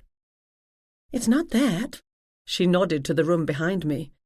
Don't look now, but your Uncle Randy's coming in. I doubt there's a phrase in the English language more inclined to make people instantly turn around than "don't look now." I refrained from doing so. Is he alone? No, he's with a woman. They're looking for a place to sit. Oh, a group is getting up. Randy snagged 2 seats at the bar. Tell me about the woman. What do you want to know? Everything, I said. Start with describing her. How old? Older than us. 55, maybe? The right age to be a wife or girlfriend. Does their attitude to each other indicate that? I'm not sure. They're not hugging or anything. Are they sitting close? Not particularly. Lights shone on the alleyway outside the window, so nothing inside the room reflected back at me. I started to turn around. "Duck!" Jane yelled. I didn't duck, but I didn't complete the turn either. "He's casing the joint. I mean, he's looking around to see who's here. I don't think he saw us. He might not recognize me. I don't think he looked at me once with all the drama swirling around." Don't count on it, I said. I suspect he's very perceptive, and you were with me when we first stopped at his booth. Never mind that Jane, tiny, blonde, fair-skinned, heart-shaped face, attracted men's attention wherever she went. "Okay. The bartender's asking what they want. You can look if you're quick about it." I turned in my chair. The woman was, as Jane had guessed, in her mid-50s, short and slim, with chestnut hair swirling around her shoulders, dressed in tight jeans with rows of rhinestones lining the seams. The jeans were tucked into calf-high leather boots with stiletto heels. A black shirt with a deeply plunging neckline was worn under a bubblegum pink jacket with elbow-length sleeves. A conference lanyard hung around her neck. While Randy placed their order, his companion surveyed the room. I'd seen her in the exhibit hall earlier, staffing a booth selling Sherlock-themed jewellery. I'd paused to look, but nothing in the collection had struck me as original or good enough to be worth bothering with. She lifted her hand to tuck a lock of hair back, and I could see a big stone shining on the third finger of her left hand. Randy swung around in his stool, and I quickly turned away. "She does not look at all happy," I said to Jane. "Even I can see that." Not happy was an understatement. The woman was furious. "Tell me what's happening," I said to Jane. "They're having champagne. He's raising his glass to her. She isn't returning the toast. Wow, she downed that mighty fast." I absolutely hated observing events second-hand, but I was afraid if I turned, Randy would notice me and then he'd come over. I had absolutely no desire to talk to him. Our waiter placed our drinks on the table. "Can I get you ladies anything else?" "No, thank you," Jane said. Jane and I clinked glasses and took our first sips. "I looked Harrods up on the map," Jane said. "The Victoria and Albert Museum isn't far from there. I'm thinking of doing the museum in the morning and then meeting you and your mother for lunch." "Hard to do the V&A in a morning," I said. "It's huge, and everything in it is worth seeing." "But that's all the time I have. I want to see so much. That's if I can sneak away without running into Donald and being dragged on his expedition to Baker Street." "I'll run interference for you. I'll tell him I need your help in the morning." "What have you got to do that I'd be any help with?" "I'll think of something. Go shopping for bras, maybe. That'll scare him off." Jane laughed. We sipped our wine and talked about what we'd seen and done at the conference today. When our glasses were approaching empty, Jane glanced around the room, wanting to beckon the waiter to bring the bill. "Don't look now, but she's standing up. She looks mighty angry." He's lifting his hands. He's trying to placate her. A gasp. She knocked his hand away.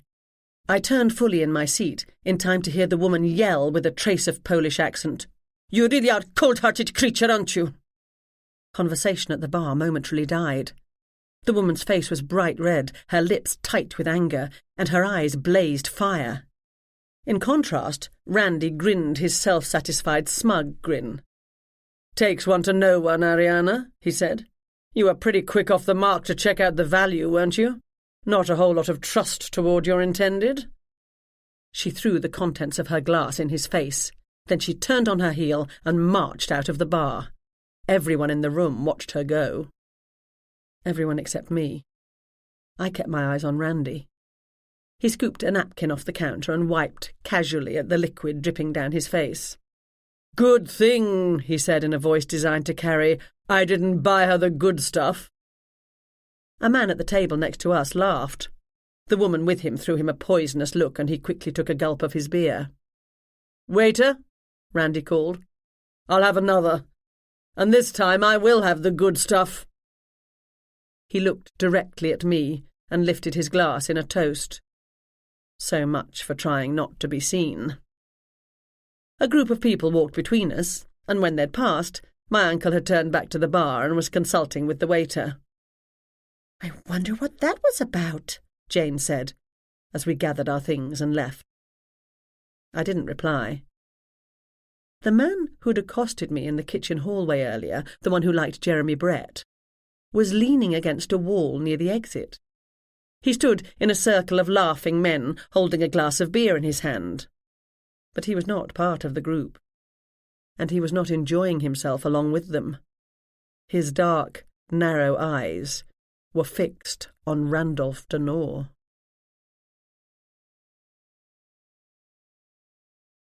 Chapter 5. As I'd said to Jane, I had a special treat in mind for Donald tonight. After our drink, Jane and I went back to the Bentley to meet the others. We didn't bother to change to go to dinner, and we were on our way shortly after 6. Early enough, I hoped, to get a nice table in the Hereford Arms. We were in luck, and a big table near the fireplace was vacant. The pub was all brick walls and old wooden floors and scarred tables. The fireplace was real, making the room warm and cosy, and candles burned in hurricane lamps on the mantel. People, many of them from the conference, surrounded the bar and kept the bartenders hopping. "In true English fashion," Ryan said, "I'll get the first round. Grant, give me a hand. What does everyone want?" We placed our orders and they pushed their way to the bar.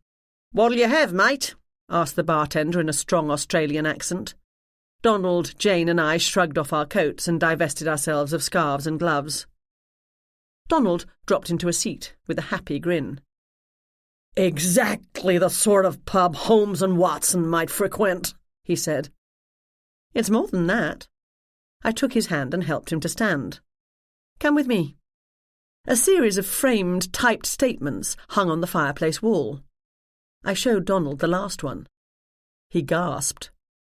According to the sign, Sir Arthur Conan Doyle had been a regular at this very pub when he was president of the College of Psychic Studies. I left Donald staring open-mouthed at the wall and went back to our table in time to accept a glass of wine from Ryan. Grant threw menus onto the table. Pippa had planned to join us tonight, but Grant told us she'd had to cancel at the last minute. "What do you think she does as an admin assistant?" he asked me. "That she'd get an emergency call to come into work on a Friday evening?" "No idea," I said. And that was true. I had no idea what Pippa did, but I had my guesses. Maybe her boss needed someone to take the minutes. "I guess that's it," he said. "She's going to try to get to the banquet tomorrow night. I bought a ticket for her just in case." "Step carefully, Grant," I said. He gave me a quizzical look. "What does that mean?" I bit my tongue. I'd once told a woman that, based on my observations, her fiancé was interested in her only for her potential inheritance. She had not taken my kindly meant interference well. I seemed to remember a door slamming in my face. I didn't want that to happen between Grant and me.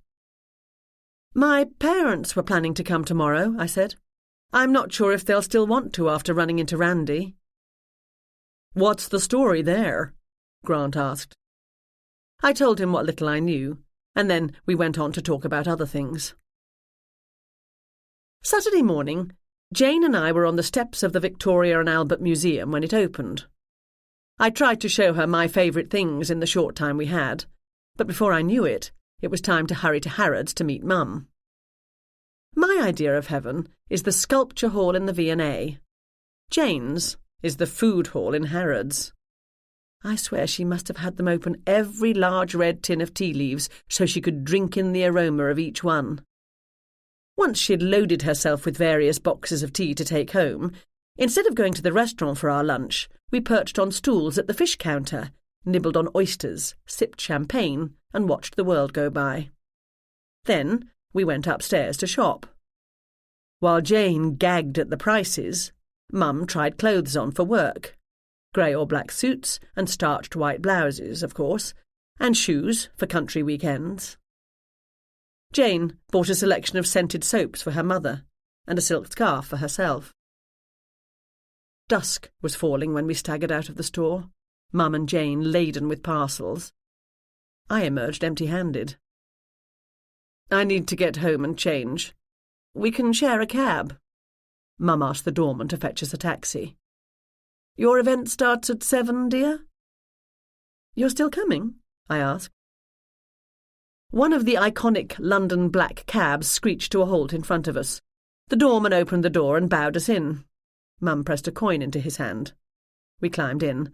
Mum and Jane took the bench seats, and I pulled down one facing them. Jane bounced in her seat. "This is so cool, just like in the Sherlock TV show."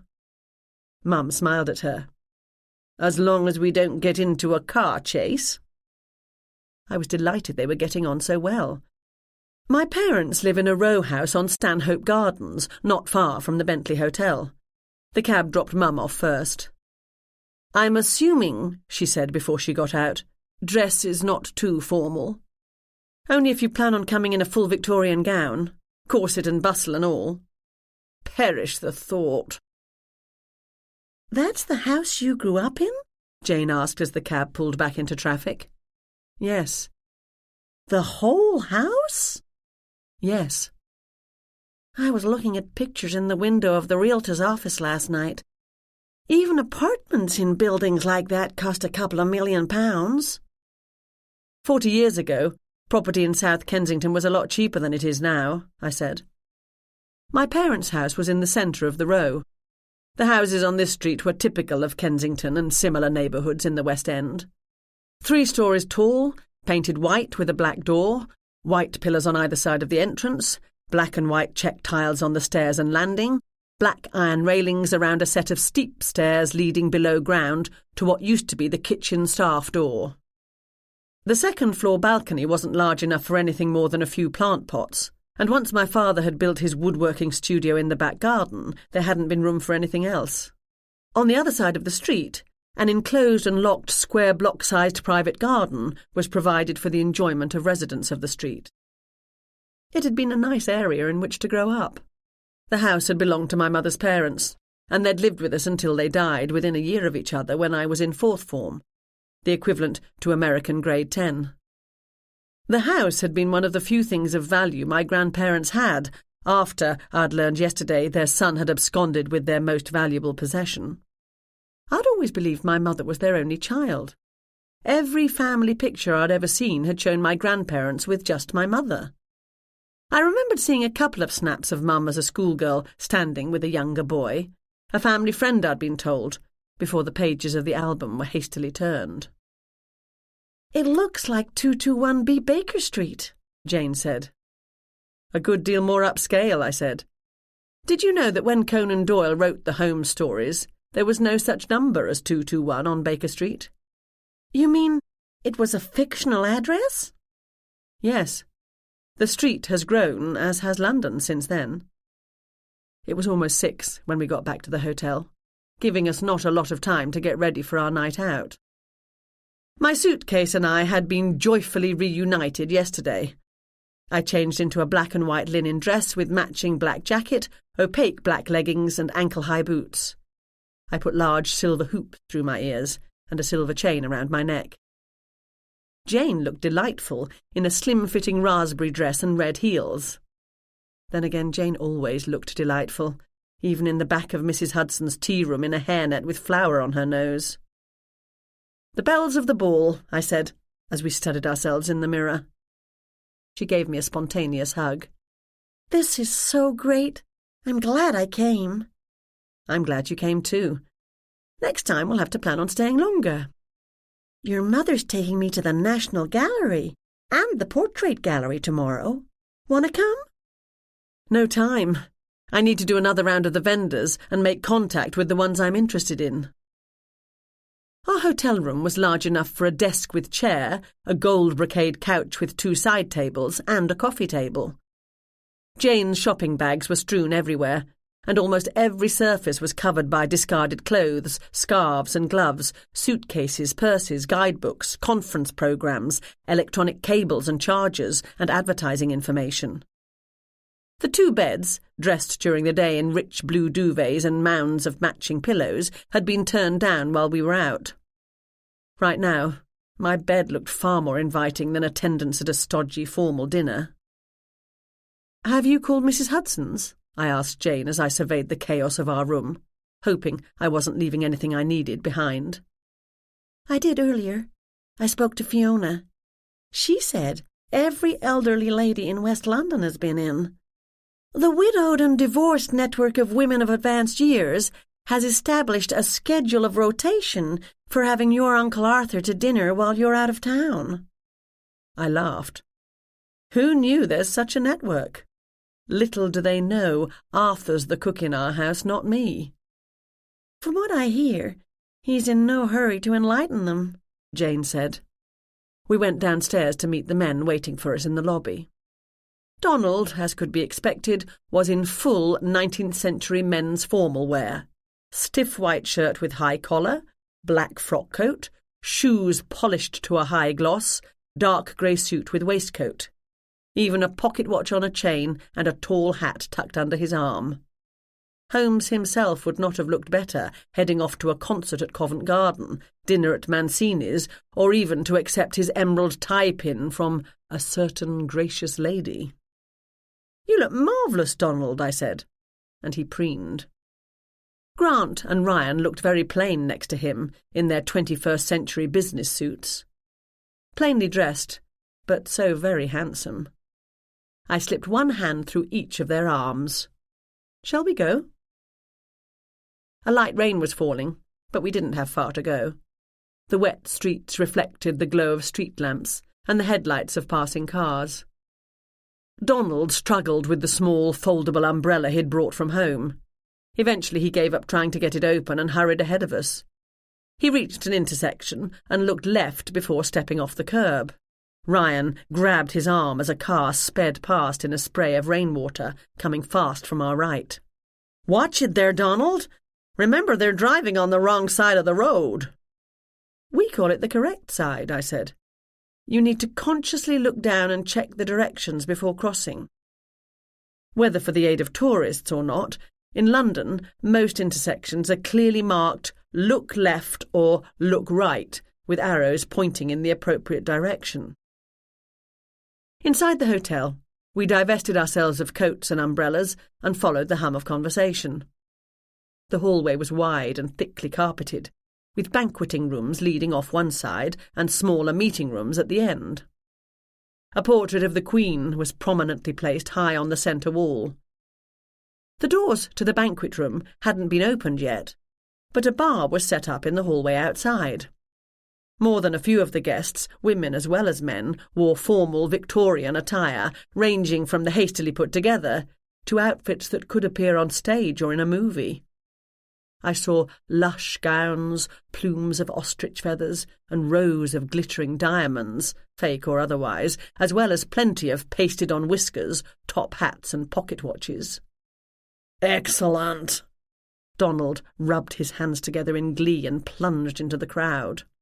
He stopped to give his compliments to a short man with a big round belly, wearing Victorian men's formal wear and a fake black beard that covered the bottom of his face halfway down his neck. He held his head so high and his chin so stiff, he looked as though he was peering down at the world beneath him. I grinned to myself, thinking the Victorian mannerism was perfect, but he was in danger of straining his neck. "Can I get you a drink, Gemma? Jane?" Ryan said. We both said yes, and he headed for the bar, as Grant called, "I'll have a beer, thanks."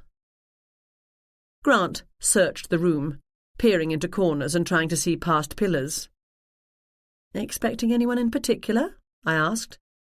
"No," he said too quickly. "Pippa told me your parents are coming tonight. Holmes lovers, are they?" "Dad likes the stories and the modern adaptations. Mum couldn't care less. They're coming to support me and see me accept Arthur's award. As for Pippa, she's never shown any interest in Holmes. Or in me, for that matter." I didn't say that out loud. "I see someone I want to say hi to," Jane said. "I sat next to her at one of the panels, and she was telling me about a Sherlock Holmes-themed tea at the Taj Hotel in Westminster. I probably don't have time to go myself and check it out, but I'd like to hear more. Maybe she has some ideas we can use at Mrs. Hudson's." Jane wandered away. "About Pippa," I said. Grant turned and faced me. "What about Pippa?" His voice was eager, his face open, like a puppy hoping for another treat. I sighed. "She isn't, married or anything, is she?" Grant asked. "Married to her job, I'd say." "Her job? You mean as an admin assistant?" Time to change the subject. "Have you purchased any books yet?" "Books?" "Yes, books. The reason you're here, remember?" "Oh, right," he said. "Books. I haven't bought any yet, but I have my eye on a couple of Conan Doyle first editions I have buyers for back in the States." I caught sight of Ryan attempting to weave his way through the crowd with 2 glasses of wine and 2 beers. "Our personal waiter needs help," I said to Grant, who hurried to relieve Ryan of some of his burden. Ryan handed me a glass. "Where's Jane?" "She went to talk to someone." I took the extra drink from him. "I'll hold on to this." "Your parents have come in," he said. I turned. My mother was lovely and elegant in a black cocktail dress with restrained gold jewellery, and Dad wore a grey business suit about 20 years out of date. They spotted us and headed our way. I handed Mum the spare glass of wine.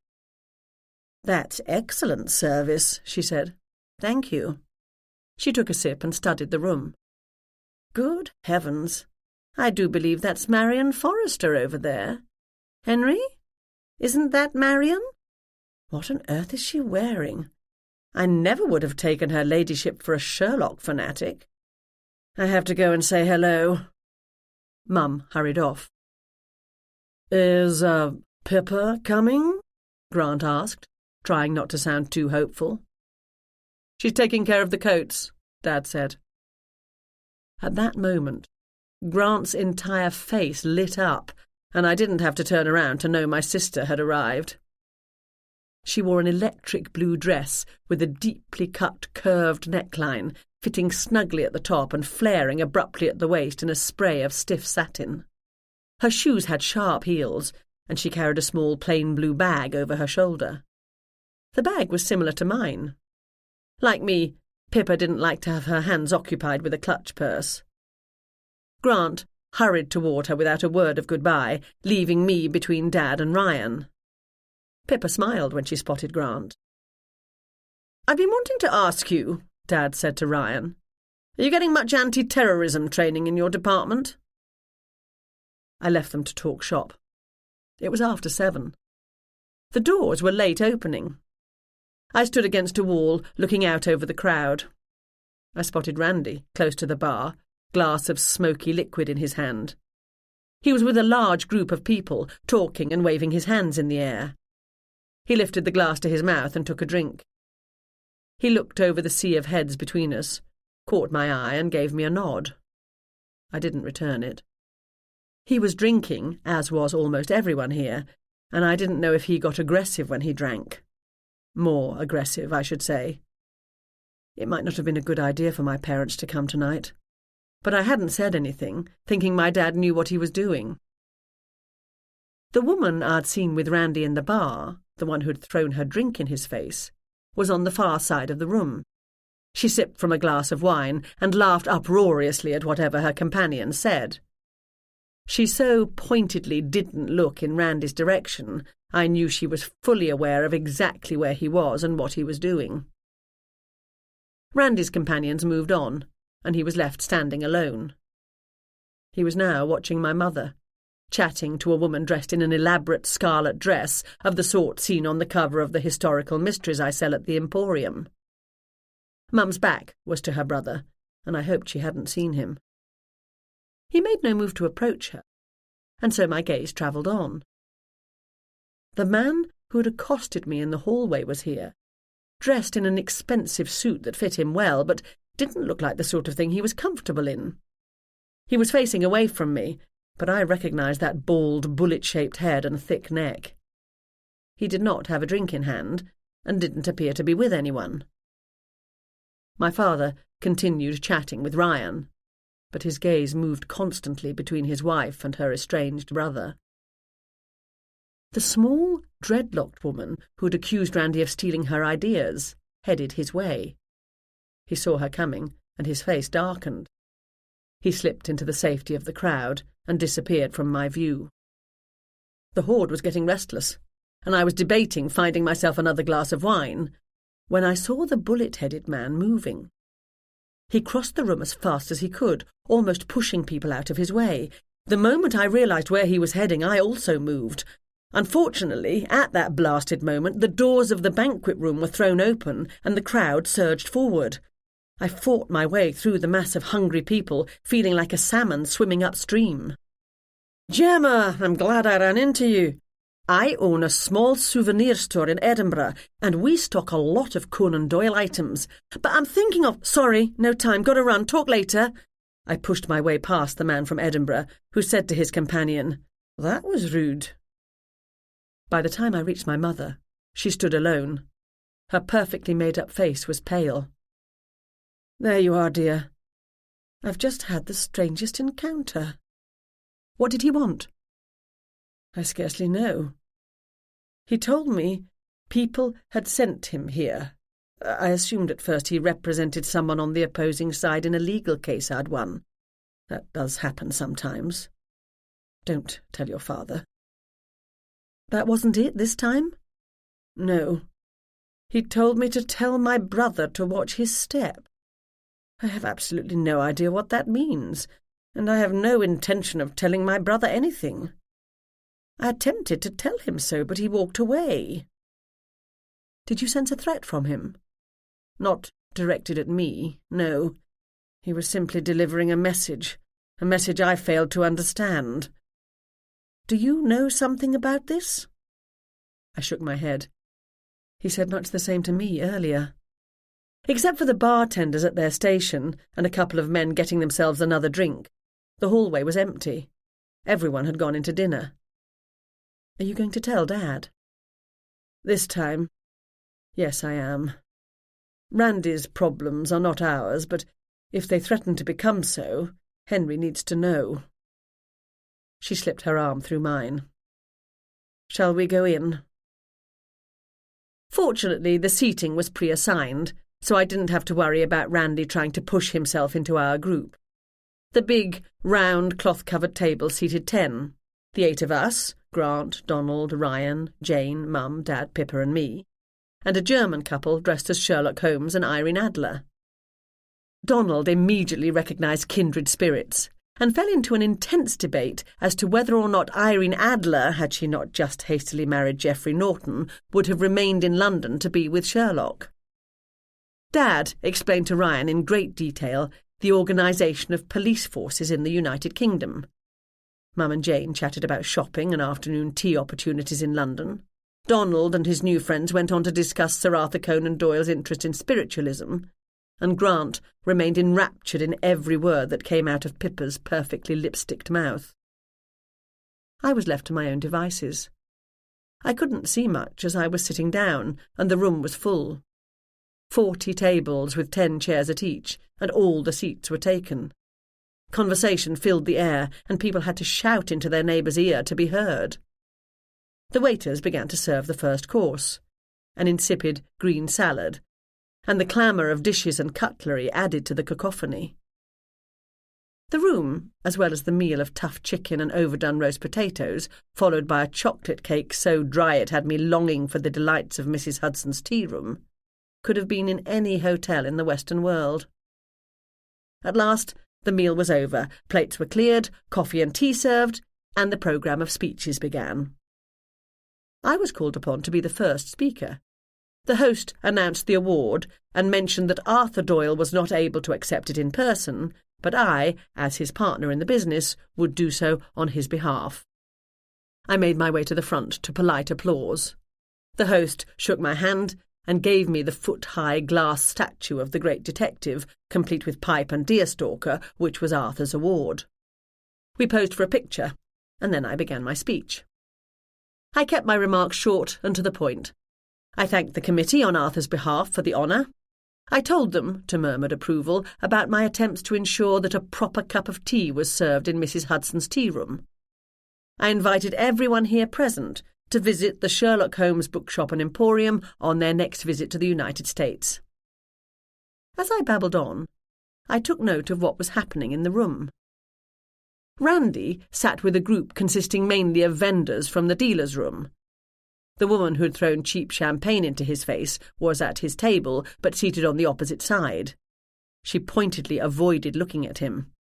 I suspected they'd been assigned their seats before the spat, and she hadn't been able to change her table at the last minute. The dreadlocked woman was at a table shoved into the back corner next to the kitchen. I didn't see the bullet-headed man anywhere. It was possible he didn't have a ticket for the dinner. Anyone could wander into the reception, but not to the dinner itself. I thanked everyone once again and left the podium to another round of polite applause. Rather than me, they'd hoped Martin Freeman would appear tonight, as had been rumoured, but he hadn't. Even I was disappointed at that. Ryan, Grant, Dad and Donald stood up when I approached our table. "Well done," my father said. I put the statue in the centre of the table. "Good job," Ryan said, before excusing himself and leaving the room. A minute later, I felt my bag vibrate. I checked my phone. A text from Ryan. "Can we blow this pop stand?" I didn't know what a pop stand was, other than a place to purchase soda drinks, but I got the reference. Soon. I put my phone away and looked up to see my sister watching me. "Naughty, naughty," she mouthed. Mum's friend was the next speaker. She talked at length, with detailed references to the canon, about Holmes's occasional tendency to skirt the finer points of the law. As a judge, she didn't approve. She droned on and on in a relentless monotone, as though she were delivering instructions to the jury in a shoplifting case. I felt my eyes getting heavy. Jane yawned. Ryan came back, and my dad was next to excuse himself, digging in his pocket for his phone before he'd finished pushing back his chair. Jane leaned across Ryan and whispered to me, "Want to come to the ladies' room?" "Anything to get out of here," I said. "We're not leaving yet, are we?" Donald asked. "This is so fascinating." "We'll be back in a minute," I said. Ryan, who'd been ready to eagerly leap to his feet, sank back into his chair. Jane and I made our way between the tables. I noticed my Uncle Randy's chair was empty. "I think Grant has a crush on your sister," Jane said. "It would appear so. Good thing he's coming home with us on Tuesday." "Why's that a good thing?" "She's a couple of years older than him, but that doesn't matter these days." "No reason," I said. "After all, you ditched him for Ryan, which I still maintain was the right thing to do. Grant's searching for solace elsewhere." "I didn't ditch anyone. Grant and I were never officially dating. No, but he wanted you to be, Jane said. In the hallway, the bartenders were clearing up, and a handful of people chatted over a last drink. On our way to the ladies' room, we passed the dreadlocked woman coming out, drying her hands on the seat of her skirt. Her face was set into a deep frown, and she pushed briskly past us without giving us a glance. Jane and I lingered at the sinks as long as we thought polite, and then went back to our seats. As we came in, Mum's friend finished, to relieved applause. Next up was the conference organiser. He pulled out, to almost audible groans, a sheaf of papers and began to read. A few people started to gather up their belongings and say their goodbyes, but most were too polite to leave mid-speech.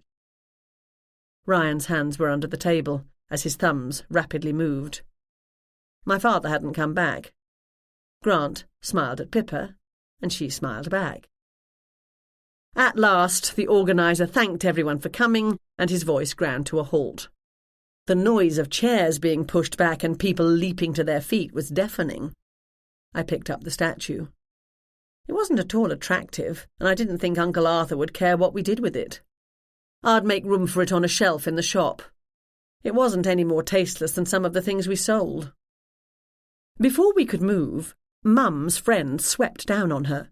"Anne, how did you like my talk? I worked so hard on it." "Very interesting," Mum said politely. "Marion, I don't think you've met my daughters, Philippa and Gemma. Henry's around here somewhere." Introductions were made and polite chat commenced. Finally Marion said, "We must have lunch one day soon, Anne," and left. Mum picked her clutch bag off the table. She smiled at Ryan. "I hope you weren't too dreadfully bored." "Not at all," he lied. "Because I was. If I never hear the words Sherlock Holmes again, it will be too soon. Anyone for a nightcap? The bar here will be dreadfully crowded, but the Bentley should be lovely and quiet." We agreed enthusiastically and headed for the doors, me lugging Uncle Arthur's award. Donald lingered to exchange email addresses with his new friends, and then he ran to catch up with us. We stood in a circle in the hallway, as all around us people made their way to the elevators or the exits. My father was nowhere to be seen. The bar had been removed, and the dirty glasses and crumpled napkins cleaned up. "I wouldn't be at all surprised," Mum said, "if your father snuck off to a nearby pub, the rat." She pulled her phone out of her bag. "I'll let him know where we're going." We'd come out through the far doors of the banquet room, near the end of the hallway next to the guest's business office and a couple of small meeting rooms. "We might as well wait here for a minute," Ryan said. "Everyone and their dog will be collecting their coats." I went to stand beside him, and I slipped my free hand into his. "Sorry we're not getting much of a chance to be together," I whispered in his ear.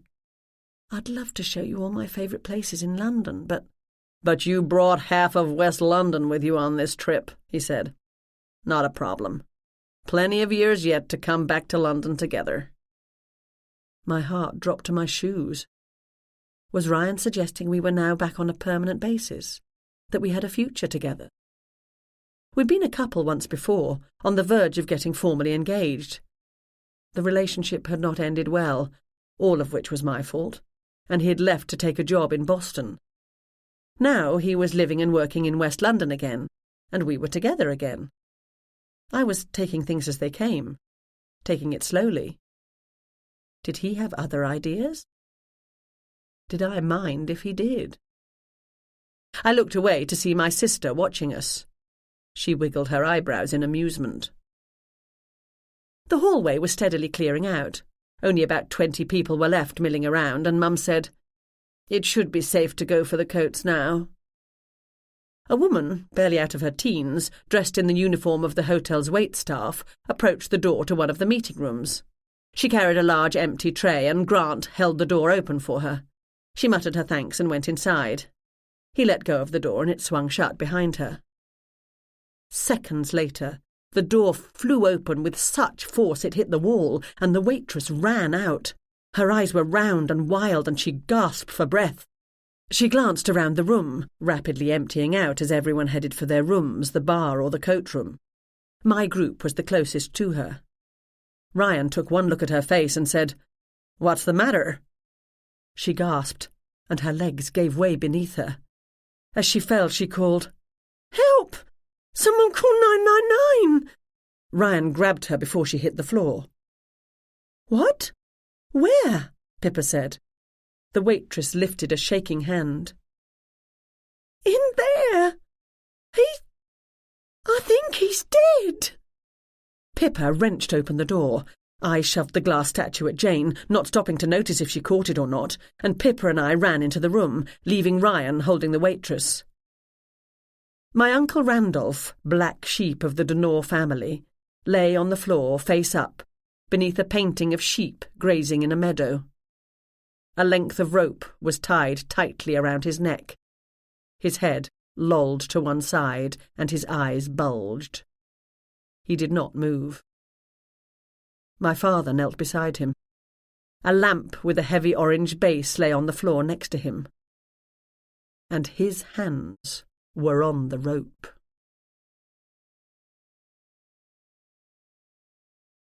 Chapter 6. My father groaned and swayed. He took his hand off the rope and put it against the floor for support. Pippa flew across the room and grabbed his arm. "Steady there. Can you stand?" "Pippa," he said, blinking rapidly. "What's happening?" "I need you to come with me," she said. She put her arm under his left shoulder and helped him to his feet, and then she led him away. His steps were hesitant, and he would have fallen had she not been supporting him. As they passed, she gave me a nod. I nodded in acknowledgement. She'd asked me to stay, to figure out what I could of what had gone on here in the short time before the authorities arrived. "Henry," I heard my mother cry. "What's happened?" "He needs to sit down," Pippa said. "Has someone called 999? "I did," Grant said. "Gemma?" Ryan called. Pippa snapped out orders. "Ryan, help that woman to a chair. Grant, check on the man in there. Everyone else step back." Grant ran past me. He dropped to his knees next to Uncle Randolph. He tore at the rope around Randy's neck, but he couldn't loosen it. He put his fingers on the man's neck, looked up, and gave me a shake of his head. I stood perfectly still, taking in everything I could of my surroundings. The room was furnished in a retro style, with a thick cream shag carpet, orange sofa, and 2 matching chairs around a large coffee table. A bookcase, with books so perfectly aligned it was obvious no one ever read them, filled one wall.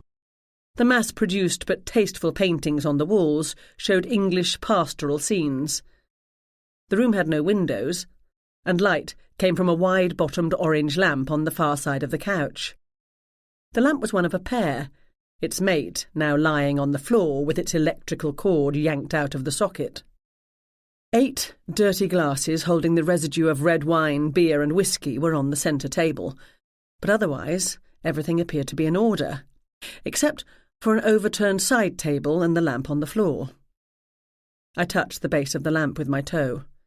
It was solid and heavier than it looked. The bland scent of cleaning products lay over everything, but that was being overtaken by the smell of death. This room had no windows, thus no drapes, no side door, and no closets. The table didn't have a tablecloth over it. The couch and the bookcase were pushed up against the wall. No place to conceal anyone larger than a mouse. My Uncle Randolph lay on the floor, face up, staring at the ceiling. The rope around his neck appeared to be quite ordinary, a beige rope about 3 feet long, of the sort everyone had in their home for tying down garden furniture, wrapping burlap around plants or securing heavy parcels. The ends were rough and shredded, as though they'd been cut from a larger piece with a not very sharp knife or ordinary kitchen scissors. Behind me, coming from the hallway, I heard the increasing buzz of conversation, as everyone asked everyone else what was going on. Pippa told Ryan to keep everyone out of the room, and I heard him politely telling people to mind their own business. "Use a handkerchief or the edge of your jacket," I said to Grant. "Get his phone and hand it to me, but don't put your prints on it. Quickly, they'll be here in a minute." Grant patted Randy's pockets. He doesn't seem to have one. Everyone has one. That Randy didn't meant whoever had been in this room with him had taken it. I heard a shout, and Ryan said, "In there!" The security guard I'd encountered earlier ran into the room. "Oh my gosh," she said. "Is he—" "I'm afraid so," Grant said. She bent over, rested her hands on her thighs, and her back heaved. "Don't do it," I said. "You don't want to mess up the scene. Take a deep breath, slowly, mindfully. In and out, in and out. There you go." She breathed once, and then she straightened and looked at me. "Are you the police?" I considered saying yes, but I'd seen all I could see for the moment. "Not exactly." "Then get out of here." "What about you?" she asked Grant. "An innocent bystander." "In here," Ryan said, and 2 paramedics came into the room. Grant pushed himself to his feet and got out of their way. He and I slipped into the hallway. A male security guard stood at the entrance to the banqueting area. His arms were crossed over his chest, and he no doubt thought he looked very formidable. It would have helped with his image if he had been old enough to shave. "No one moves until the police get here," he announced. My father sat in a chair. My mother stood beside him, her face grim, her hand on his shoulder. Pippa crouched in front of him. I went to join them. "Don't remember." Dad shook his head. "I remember leaving our table thinking I'd check the football scores. Next thing I knew, you and Gemma were in the room and Randy was on the floor." "Let me have a look at you, sir." Another paramedic approached my father. A uniformed police officer followed him. "I'm okay," Dad said. "You certainly are not," Mum said. "He can't remember the last 15 or 20 minutes. Dad turned slightly to let the medic have a look, and I noticed a patch of matted hair and a wet spot on the back of his head. I sucked in a breath. The medic saw it too. "You've had a blow to the head, sir. We'll get you to the hospital. Have that checked out." "I don't need—" Dad began. "Yes, you do," Mum said. Pippa drew me aside. "Anything?" She meant, I knew, had I noticed anything out of place. "No, there's no other exit to that room and no possible hiding places." "I don't want to be involved. I'll go with Mum and Dad to the hospital.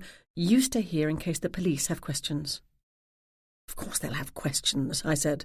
"That was no accident." "Even you and I don't know that yet." We kept our voices low and almost instinctively moved away from our parents and the people hovering around them. "Don't be ridiculous," I said. "Dad didn't hit himself over the head." Ryan came up behind me and put his arms around me. "You okay, Gemma?" "I'm fine," I said. "How's everyone else?" Jane and Donald were sitting together. Their faces were pale and they were not talking. Arthur's award lay on the floor at Jane's feet. Grant dropped into a chair next to Jane and put his head in his hands. More police were arriving. One guarded the door, another went into the meeting room, while one questioned the young waitress. "I'll get you a stretcher," the paramedic said to my father, "and we'll be on our way." "Not so fast." A man crossed the room, heading for my parents. He wore a cheap, ill-fitting suit and a tie with a coffee stain on it. The laces on his right shoe flapped behind him. His head was covered in a few greasy strands of hair, and his shoulders were sprinkled with dandruff. His narrow eyes passed over Pippa and me, lingered a brief moment on my mother, and then settled on my father. "Henry Doyle, what have you gotten yourself into now?" My dad looked up. His jaw clenched. "Sam Morrison. Still an inspector, are you? Not demoted yet?" "I wouldn't give you the satisfaction, Henry. What's happened to you?" "A man is dead in that room," Pippa said. "My family and I happened to be the ones nearest when he was discovered, and we attempted to help." Grant got to his feet and stood next to Pippa. Sam Morrison looked at him for a long time. Next, he turned his suspicious gaze onto Ryan. I realised Morrison was paying attention only to the men in our circle. That was quite the mistake, and one I could take advantage of. I went into the room. I wanted to help if I could. My voice quavered with emotion. Ryan glanced at me in surprise. My father needed to go to hospital. Please, you couldn't follow us there.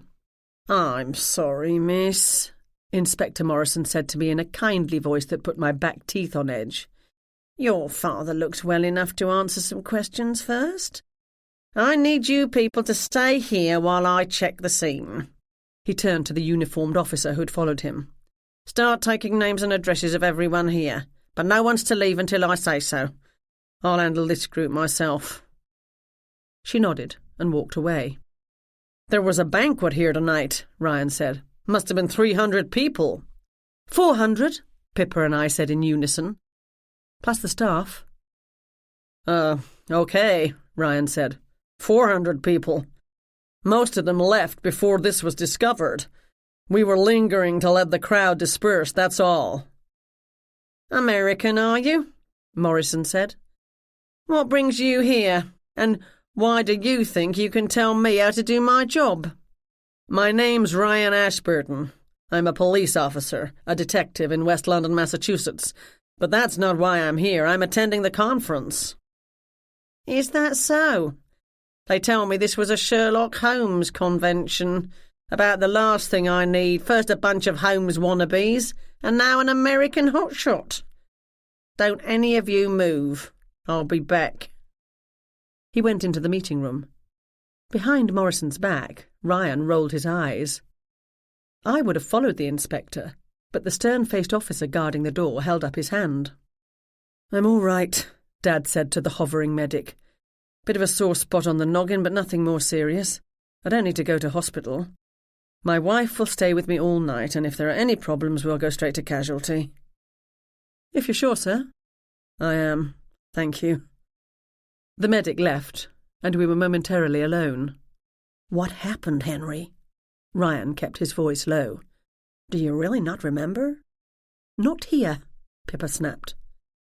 Randy, my mother said. He's dead. I'm afraid so, Mum, I said. That the medics had not come rushing out bearing my uncle on a stretcher confirmed what Grant and I had observed. How? Mum said. That's a matter for the police, I said. You were lucky, Henry, Grant said. Looks like someone was after Randy and you got in the way. I kept my questions to myself. If Dad had gone into the room with Randy, it would not have been to enjoy a chat about the old days over brandy and cigars. I believed my dad when he said he didn't remember how he got into that room, or why, or what happened in there. I believed him, but his failure to remember was going to complicate things badly. Morrison returned, pulling off thin blue gloves. The officer who'd been with the waitress came up to him and whispered into his ear. Morrison went to speak to the waitress. I edged closer in a blatant attempt to hear what she had to say. Why don't you remain where you are, miss? The officer assigned to watch over us said. Getting cramp in my foot, I said. It helps to move around. The young waitress was huddled into herself in an armchair. Her shoulders shook, and she wept as she spoke. She mumbled a few sentences I couldn't hear, and then she lifted her head and pointed directly at my father. Him, she said. He was kneeling right beside him, tightening the rope. I saw it. I'm lucky he didn't kill me, too. Morrison's back was to me, so I didn't hear his reply, but he must have told her she could go, and the medic guided her to her feet. She threw a panicked look at my father and allowed the paramedic to take her away. The few onlookers, trapped in the hallway, murmured their sympathy as she passed. Morrison walked slowly and deliberately back to my parents.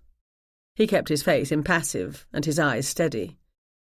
But I detected a slight upturn at the corners of his mouth. I put my arm around my mother. Well, well, Henry Doyle, Morrison said. Looks like you've stepped into it this time.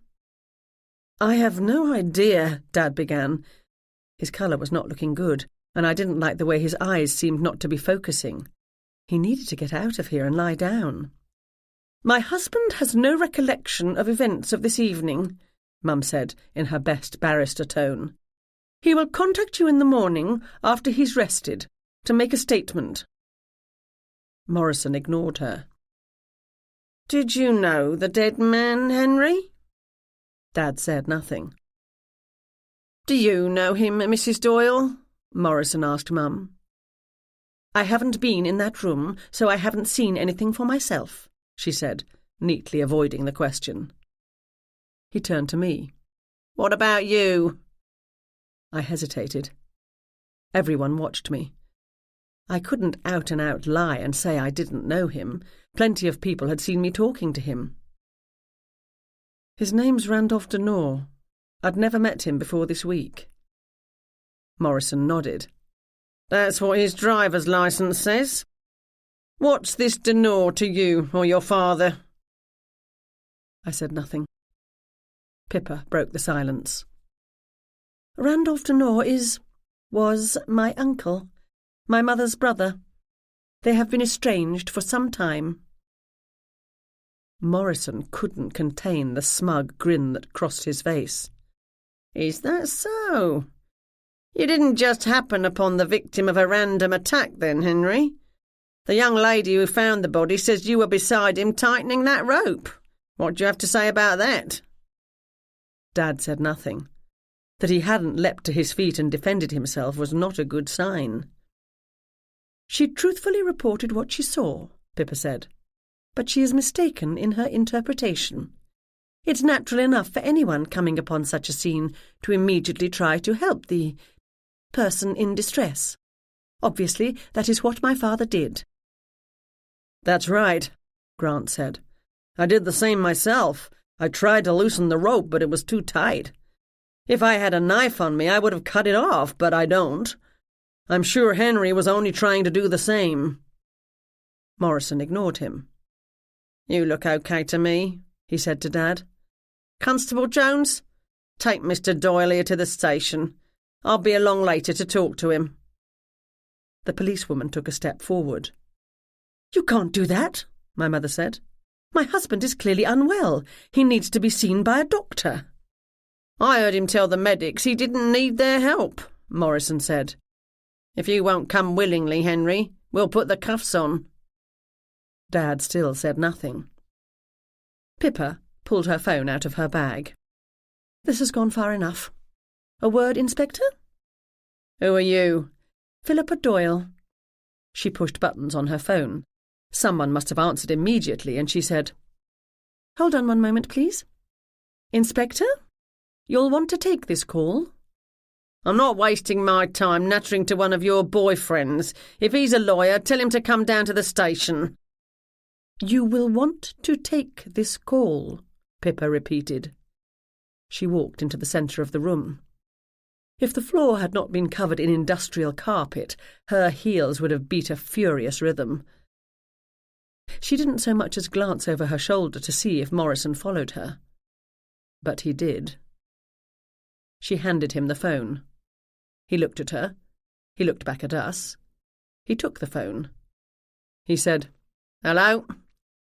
and listened for no more than a second before all the blood drained out of his face. He nodded and shoved the phone at Pippa. She didn't smile as she put it away.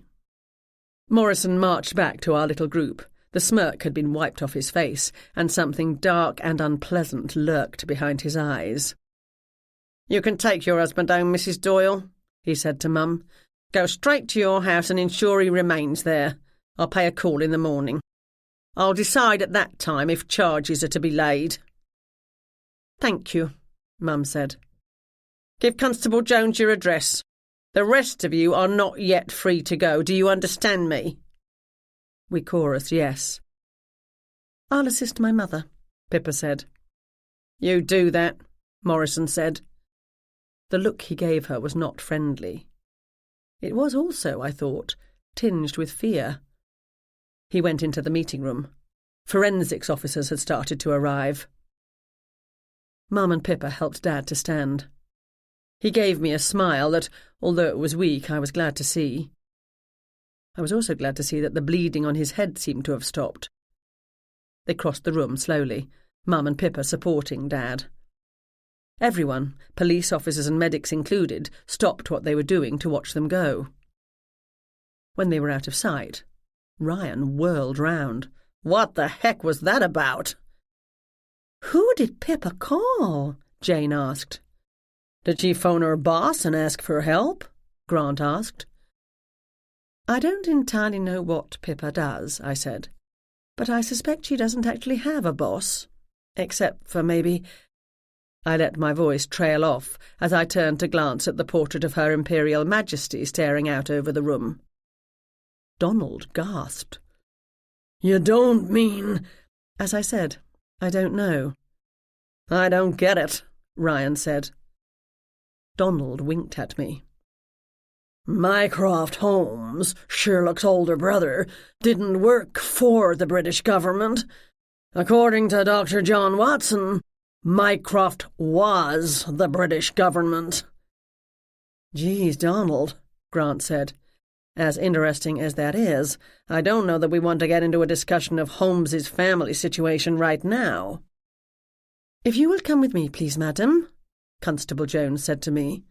"The inspector will talk to you now. The rest of you, please wait your turn." I followed her.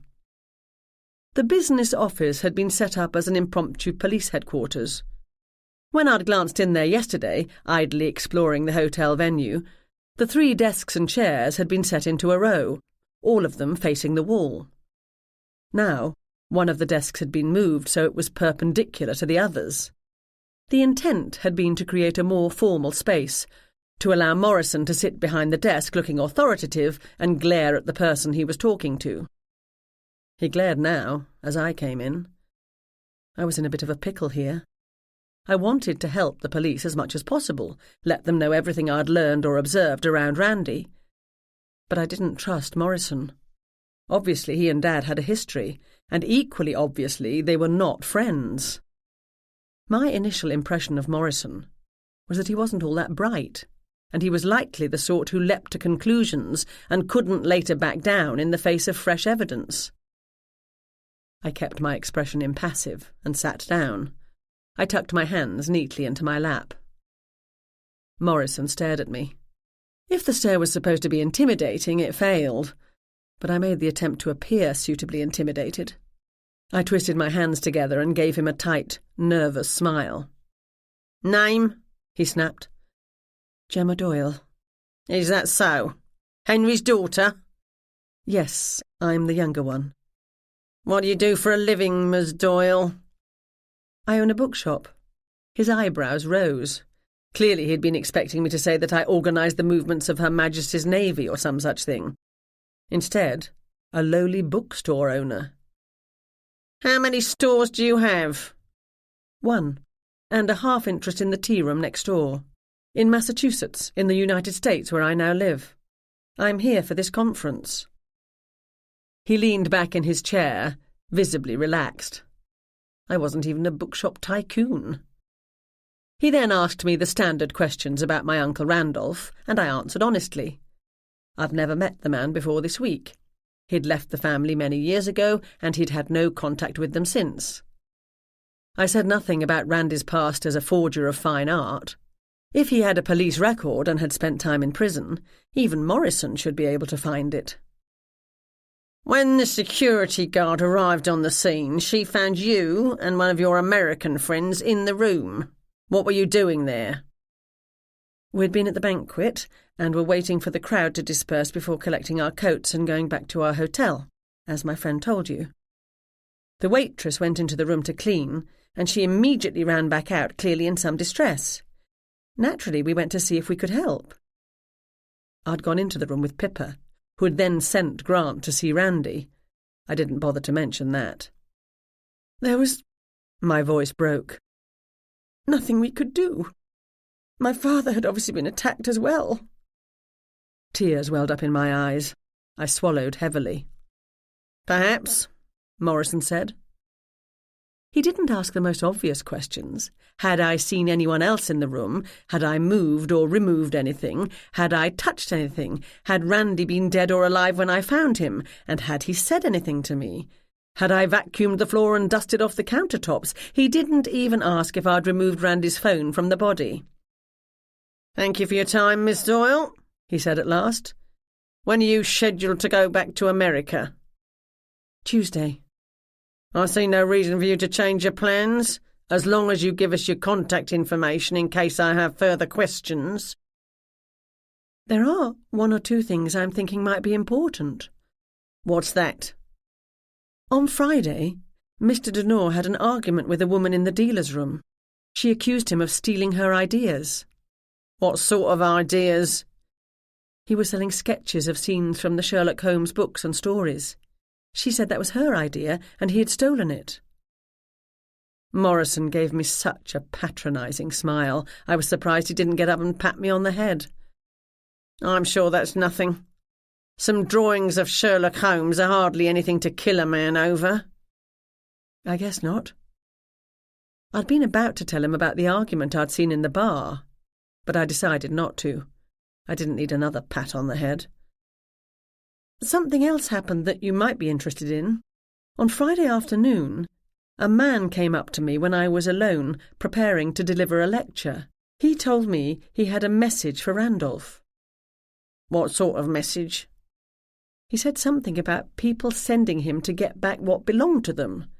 I had no idea what he was talking about and told him so. That man later—" "Don't lie to me, Miss Doyle." "What?"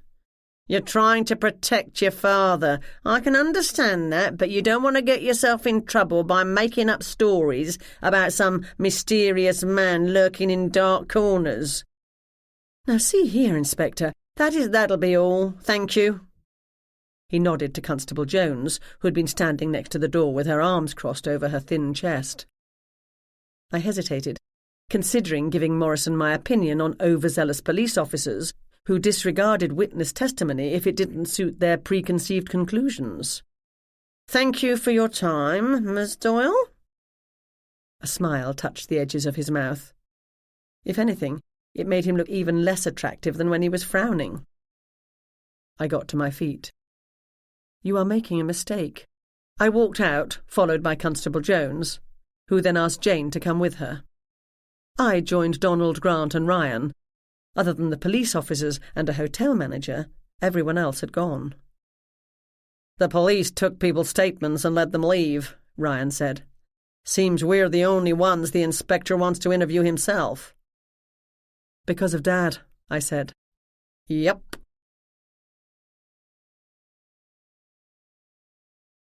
Chapter 7. None of my friends were questioned by Morrison for long. When Ryan came out, he whispered to me, "Are all English police detectives idiots?" "Not at all. It seems we got to the bottom of the barrel, one who unfortunately appears to have a history with my father." Interviews done, statements made and contact information collected, we were at last allowed to leave.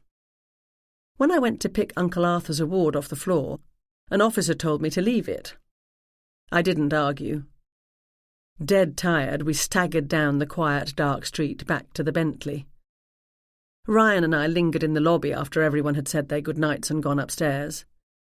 In a back room, a vacuum cleaner purred. Ryan pulled me close, and I buried my head in his chest with a contented murmur. "What do you think happened tonight?" he asked. "I have no idea. All I know is that Randy was not a man who made friends easily. The dinner was for ticketed guests only, but anyone could have wandered into the hotel. Maybe he or she called Randy and asked to meet. It's interesting that he didn't have a phone on him." Ryan leaned back and looked into my face. "How do you know that?" "I had Grant search the body before the security guard arrived, of course." He shook his head. "Of course." "I was interested in any recent calls Randy had received or made.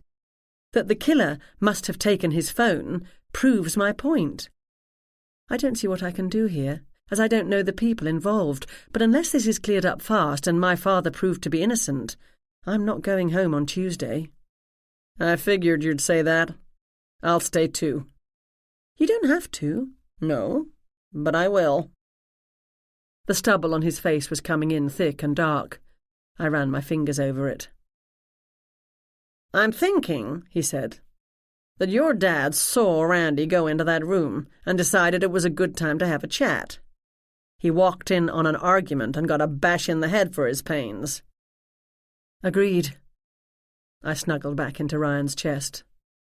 How's Donald working out as a roommate? An absolute nightmare. I can't tell if he's snoring or if a train track runs through our room. I'm barely able to get a wink of sleep. Speaking of sleep, I said. He pushed me away. We'd better try to get some. Hold on a moment. I need to check in with Pippa. Isn't it late to be calling? She'll be up. And she was. She was at the house on Stanhope Gardens, she told me. Dad had gone straight to bed, and she and Mum would check on him throughout the night. He hadn't remembered anything more about what happened earlier. In the morning, I'll have my office check into D.I. Morrison, she said. I don't like that he and Dad appear not to like each other. I'll try to have him replaced. So much for not getting involved, I said. Her sigh came down the line. Can't be helped. I couldn't have him arresting Dad. I'm going to cancel my flight home. I'll stay as long as needed. That's good, she said. Come to the house in the morning. If Dad hasn't remembered what he saw, we might need to talk it all through. We can try to jog his memory. Call me if anything happens. I put my phone away. Ryan pressed the button for the elevator. It arrived immediately and we got in. He pushed the button for the 3rd floor. As the doors swooshed shut, he gathered me into his arms and kissed me long and deep. The door pinged open, but we didn't separate. The door shut, and we headed back down. Ryan reached behind him and pressed the button again. Up we went again. We could ride the elevator all night, I murmured. And wouldn't I like to? Better than listening to Donald snore. But the other hotel guests might object. I pulled myself out of his embrace very reluctantly and waved my arm in the doorway before it could close again. Good night, Gemma, he said. I'd intended to get up early and go to my parents' house without waking Jane or even stopping for a cup of tea. But by the time I woke, surprisingly late, I found Jane up and dressed and making herself coffee. The first rays of sunlight touched the edges of the thick drapes. Good morning, she said. Have your shower and get dressed and we'll go. Where are we going? Ryan texted me last night when he got in. He said you're going to your parents to talk things over, and I'm to call him as soon as you're up. I did that just now when you started to stir. He'll meet us downstairs in 10 minutes. Us? You don't have to come, Jane. You wanted to see more of the city today. The city can wait. This time, the tears that threatened to fall were genuine. I swallowed heavily and headed for the shower. Not only Ryan was waiting for us in the lobby, but Donald and Grant also. What's happening? I said. We're going with you, of course, Donald said. You need our support. What about the conference? Today's the last day. There will be other conferences. He pointed towards the door with his useless little umbrella. Let's go then, Grant said. Do we need a cab? It's close enough to walk, I said. We passed the conference hotel on our way to Stanhope Gardens.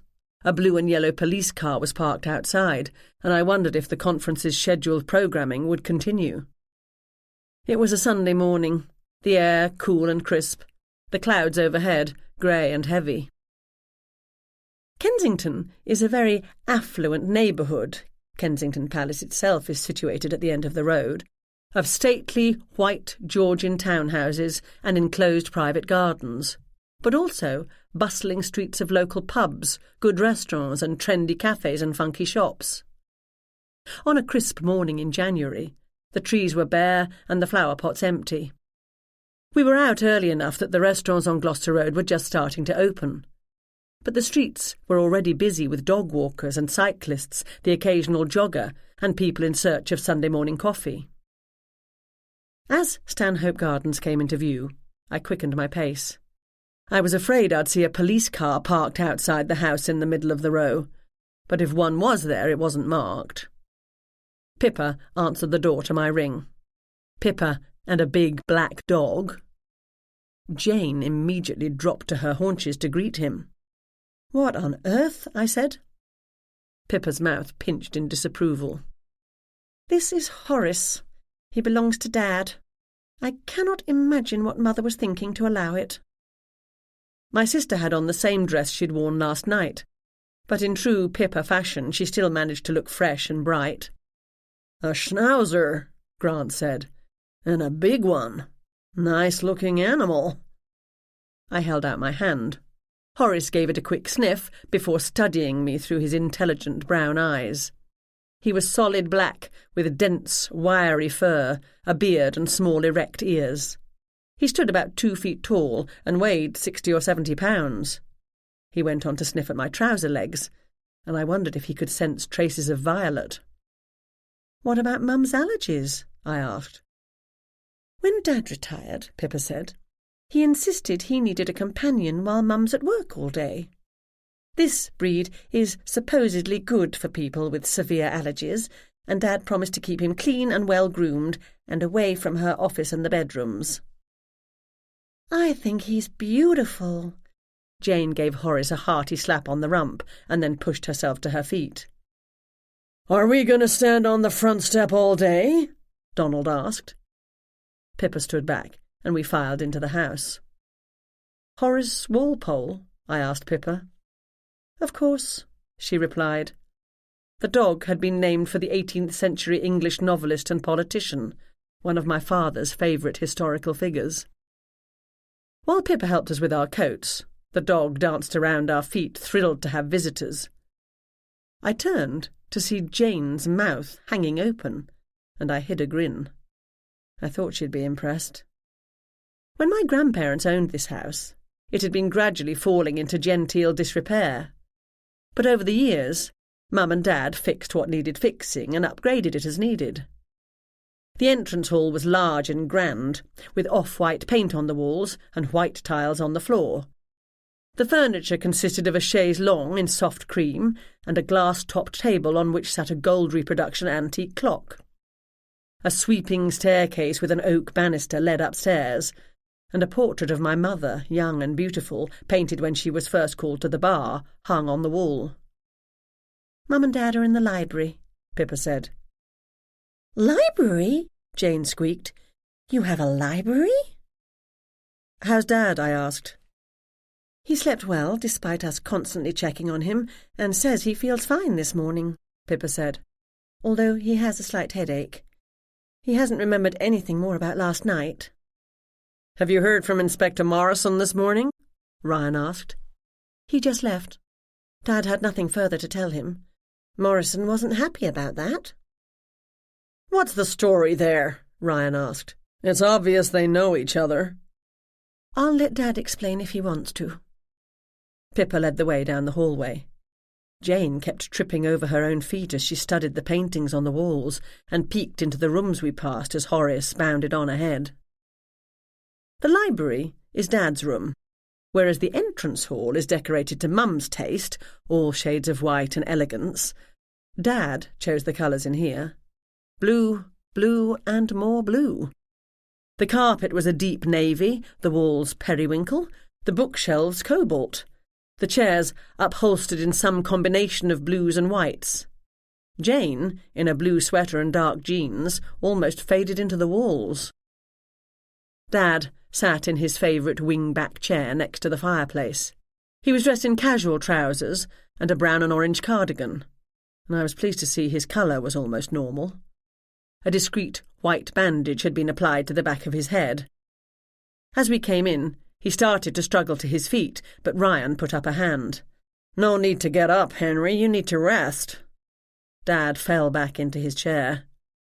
Horace ran to his side, and my father rubbed absent-mindedly at the dog's ears. "Good morning, Gemma, my dear." Nice of you to bring your friends. I've been worried about you. I gave him a kiss on the top of the head, taking care to avoid the bandage. Dr. McMaster came by last night to have a look at him, Pippa explained. Your doctor does house calls? Jane said. In the middle of the night? A long-time family friend. My mother came into the room. She looked elegant but casual in beige trousers with a dark red silk blouse and gold earrings. I gave her a kiss on the cheek while my friend said good morning. I'm sure you'd all like tea or coffee. Jane, would you mind giving me a hand? Not at all. Greetings over, Grant headed immediately to the bookshelves. He was going to be severely disappointed. My parents had a big library, but it contained nothing of monetary value. The books were ones they'd bought at a neighbourhood bookstore because they wanted to read them. Donald wouldn't find anything of interest here either. Neither of my parents read crime novels, and particularly not Sherlock pastiches. Dad was a retired cop, and Mum a criminal defence lawyer. They said they had enough of crime in their real lives. Dad read history mostly, and Mum had a surprising weakness for gaudy historical romance. The more bodice-ripping the better. Pippa spoke to me quietly. Did you have to bring everyone? You try and keep them away. Mum came in carrying a large tray, bearing a teapot, coffee carafe, jugs of milk and cream, and a bowl of sugar with a small silver spoon. Jane followed with cups and mugs. Wow, she said. That's a heck of a kitchen. While she asked everyone what they wanted and poured the drinks, Mum went back for another load and reappeared with plates of fresh croissant and jars of strawberry jam and butter. We took seats, balanced cups and plates on our laps, and dug in. Horace seemed to be well trained and didn't try to snatch the pastries off anyone's plate, but he did sit close to Dad with an expectant look on his face. Oh my gosh! Jane wiped flakes of pastry off her blouse. This has got to be the best croissant I've ever had. And that's saying a lot, I said. Said Donald. They're from Paul's Boulangerie, Mum said. I made a run this morning. I cowardly ducked out of the back door, leaving Pippa to answer the knock from the police at the front. What's the story between you and D.I. Morrison? I asked my father. Dad could be blunt when he wanted to be. He wanted to be now. He's a fool. Do you get completely incompetent and slightly crooked cops in America, Ryan? Now and again, Ryan said. Incompetent was immediately obvious, I said, but not crooked. He's been known to turn a blind eye in return for a monetary favour, Dad said. All minor stuff, so somehow he seems to get away with it without coming to anyone's attention. As you surmised, Gemma, he and I have clashed before, more than once. We started on the force around the same time and were assigned to the same station. Even back then I thought he was sloppy and lazy. I rose through the ranks far faster than he did, and he never forgave me for it. As I recall, he didn't come to my retirement party. Would he frame you? Pippa asked. Dad sipped his coffee and thought about that. I'd say no. If I was still on the force, maybe, but I'm no threat to him now. No, what we have to worry about with Sam Morrison is that he'll be too lazy to do much more than follow obvious clues. And you're the most obvious clue, Ryan said. There is nothing more deceptive than an obvious fact, Donald said solemnly. The Boscombe Valley mystery. Thank you, Donald, Grant said. You still don't remember anything, Henry? Ryan asked. Dad shook his head. I've been racking my brains, but nothing helps, it's all a fog. Don't try so hard to remember, Mum said. It'll come to you when you least expect it. Hard not to, Dad said. So, Jane said, what are we going to do? We, I said, are going to do nothing. We don't know the people involved in this. It's not like back in West London, where I can ask a round of people I know, and half the people in town know the business of the other half. Jane's pretty face fell. You mean we have to sit and wait for something to happen? Gemma's dad didn't kill Randy, Grant said. Maybe this Morrison is an idiot, but the rest of the Metropolitan Police are not. They'll find Randy's killer soon enough. He was looking around the room, but he was speaking to Pippa. He still seemed to be under the impression that she could be comforted by platitudes. Grant's right, Pippa said, appearing to be comforted. We'll let the police take care of it. Dad, you have plenty of contacts in the Met. Tap into them and find out what's going on. Maybe drop a word or two into friendly ears that you don't trust Morrison. I can do that, Dad said. Excellent plan. Donald reached for another croissant. Even the great detective himself was not averse to asking for help when he needed it. Not everyone who goes to a Holmes convention, Grant said to Pippa, thinks everything in life has to be done according to Sherlock. She gave him a warm smile as she stood up. Horace scrambled to his feet. I don't know about you, Pippa said, but before I do anything more, I have to get home and out of these clothes. I must look a total mess. Not at all, Grant said. He was rewarded by another smile. I caught Ryan trying to smother a laugh. Gemma, Pippa said, help me with the dishes, will you? Mum, I think Dad can be left alone for a few hours today, as long as you keep your phone close.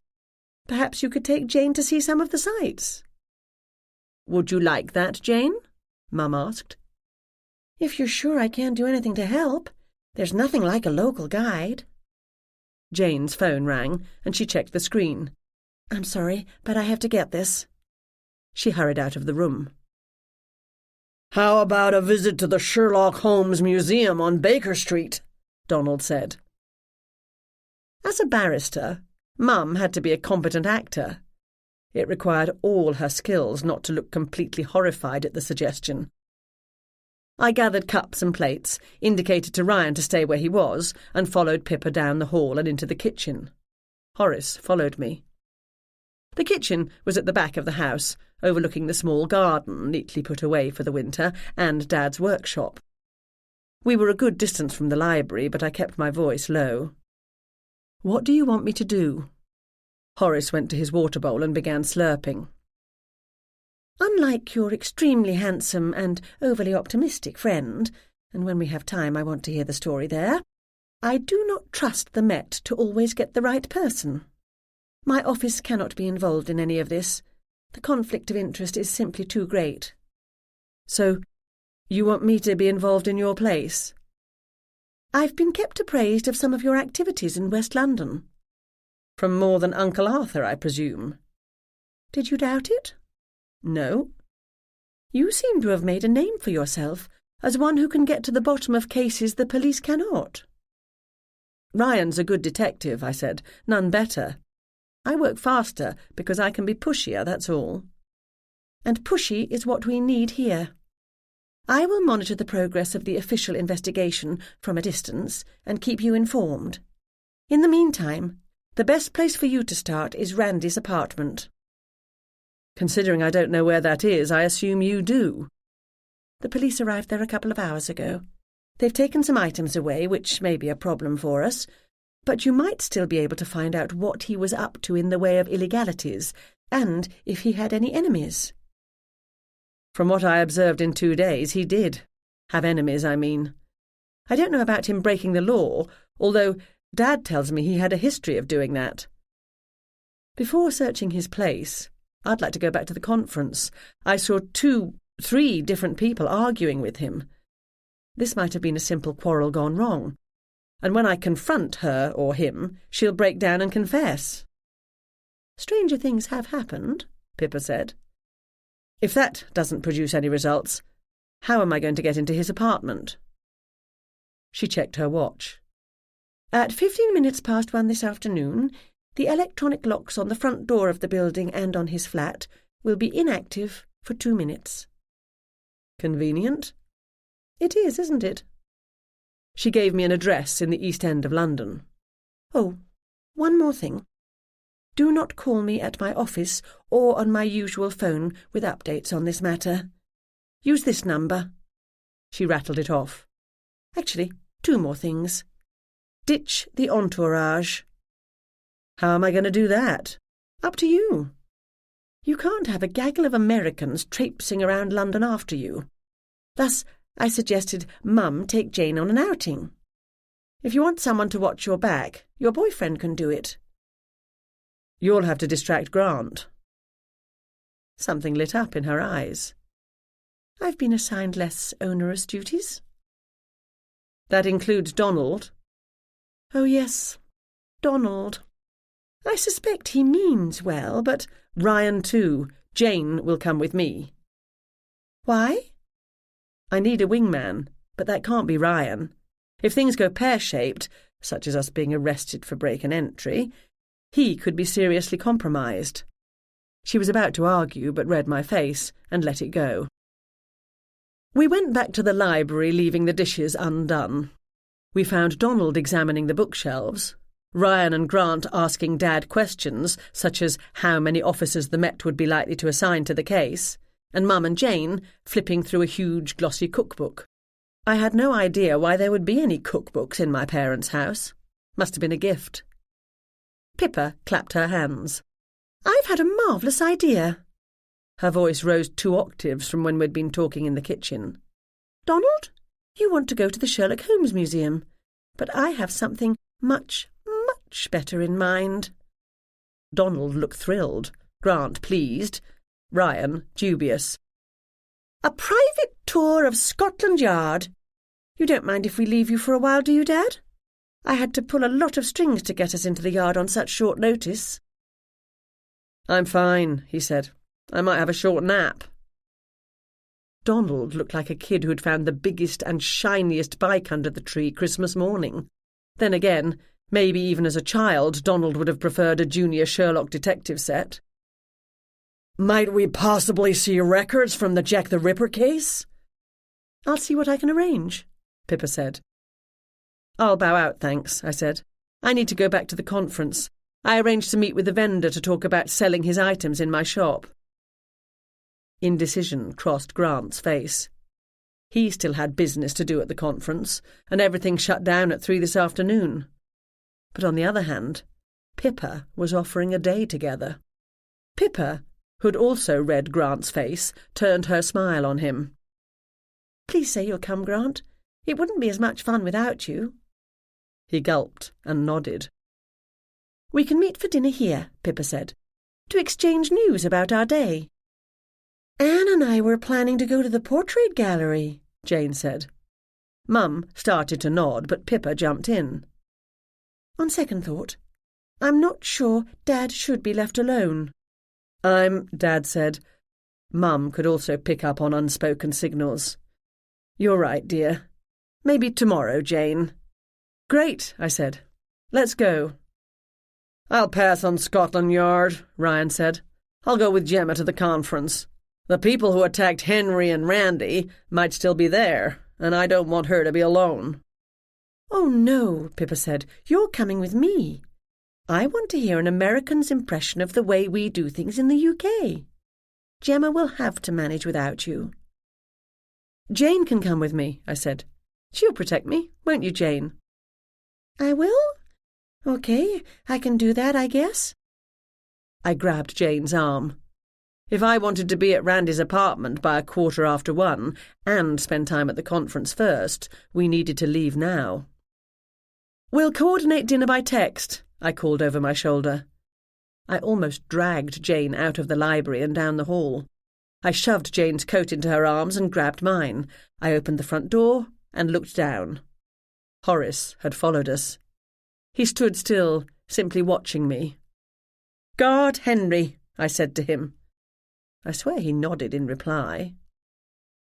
"Guess who that was calling me?" Jane said, as we hurried up Stanhope Gardens. I have no idea. Jack. I stopped walking. Why? To check in. Wasn't that nice of him? I thought he was out of the picture. He wants to be back in it. Jack, was Jack Templeton, whom Jane had dated for a short while last summer. I didn't like Jack much, and I still maintain that's not because the first time we met, when he didn't know who I was, he called the Emporium pretentious and me a nutty Englishwoman. Jane had, in my opinion, appalling taste in men. Then again, to be fair, her boyfriends probably thought she had bad taste in best friends and business partners. Jack was rich, having made his money in an internet startup that had been bought by a big firm. He was as snobby and, dare I say it, pretentious as only the nouveau riche can be. He had tried to charm Jane with expensive presents, dinners in the best restaurants, and offers of a quick run-down to Bermuda on his yacht. But they soon broke up, when he couldn't understand how important her job was to her, and the amount of time she needed to devote to it in the summer tourist season. Jane might have bad taste in men, but she never took them too seriously, and she'd casually told me about the breakup over an industrial-sized mixer churning chocolate cake batter. I phoned him last night when we got back to the hotel, while you were still downstairs with Ryan, and told him what happened. He called me just now to ask for an update. When I said we were going to stay a while longer, he said he'll try to get away and come over to help. Marvellous, I said. Do you really think so? No. The patrol car we'd seen earlier was still parked in front of the hotel. Police officers in plain clothes, as well as dark navy uniforms and hats with black and white checked bands, mingled with the conference-goers. But they weren't an overwhelming presence. Most people seemed to be simply going about their business, more interested in the cases of Sherlock Holmes than the real-life drama of last night. On the walk to the hotel, I'd told Jane I wasn't really going back to the conference for store business. I wondered what you and your sister had to talk about for so long, she said. What's up? A bit of minor poking around. Yeah, right, she said. You and your sister look a lot alike. You're both tall, the same brown eyes, oval-shaped face, same hair colour, although hers isn't curly like yours. That's only because she spends an excessive amount of money and time to keep her hair under control. I flicked one of my curls off my cheek. My hair was never under control. There's something else different about her. I can't quite put my finger on. Thank heavens for that. How much older is she than you? 7 years. Enough that she always thought she could boss me around. She seems to like Grant. So she does, I replied. I checked the notice board in the lobby as soon as we arrived, and all the day's planned activities seemed to be continuing. A small note had been stuck to the bottom, letting us know that the small meeting rooms and business office were not available today. Jane and I went down the main hallway. A uniformed police officer stood outside the meeting room where we had found Randy, and blue police tape had been strung across the doors. The business office had a sign on it that said, "Closed." We next went to the dealer's room. Randy's booth was covered in a drop cloth. Most of his sketches were probably gathering dust in a police evidence locker somewhere. I stopped at the booth next to his. It sold clothing, Inverness capes, ulsters, deerstalker hats. I flipped through the pile of hats, while Jane pretended to be interested in the coats. "Terrible about what happened yesterday," I said when the vendor approached me. She shivered and gave Randy's booth a sideways glance. "Yeah." "Did you know him?" "Not before this weekend. We sat at the same table last night at the dinner, but didn't talk except to say hello. Just goes to show, doesn't it?" I didn't bother to ask what it went to show. "Did he seem to be bothered about anything?" "You mean at dinner? Not that I noticed. He drank a lot, but that doesn't mean anything, does it?" "Did he have a date?" Her eyes narrowed. "Are you going to buy one of those hats?" "I have a friend who'd love it." I plucked a deerstalker off the top of the pile and asked her the price. About 3 times what I'd pay to get a similar item into the Emporium. I pulled money out of my bag. She took the bills and popped the hat into a plastic bag.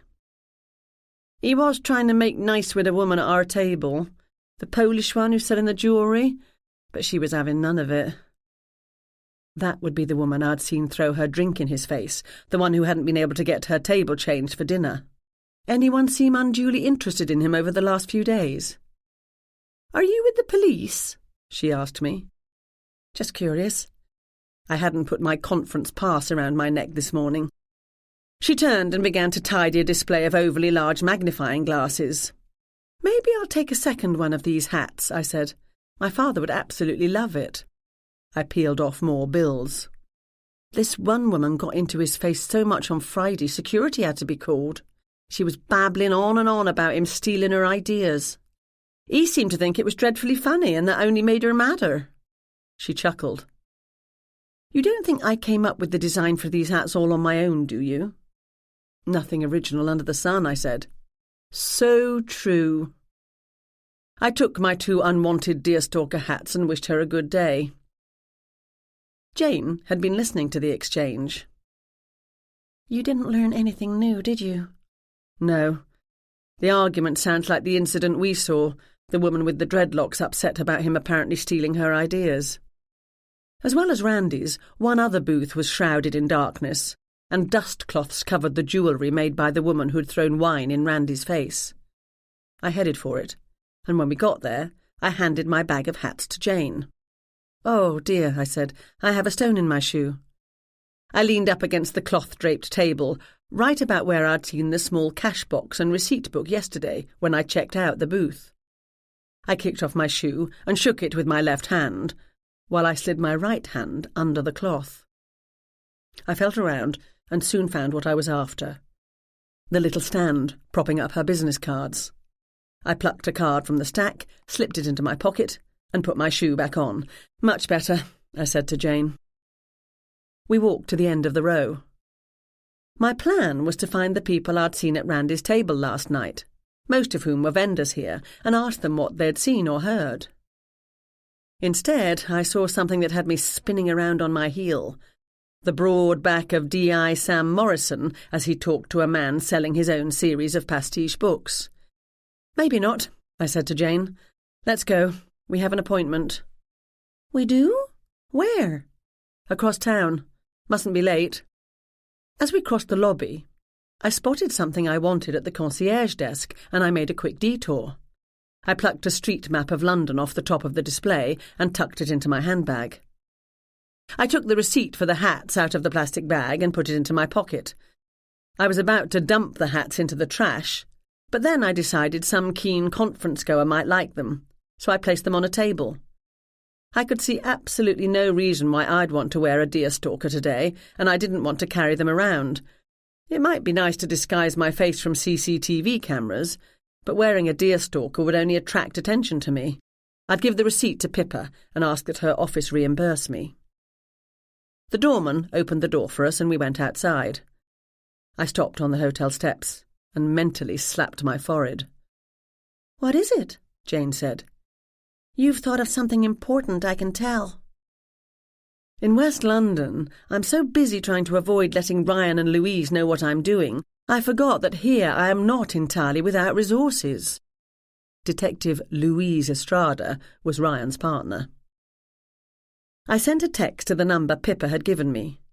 Check CCTV footage. I described the bullet-headed man as best I could, as well as where and when I'd seen him.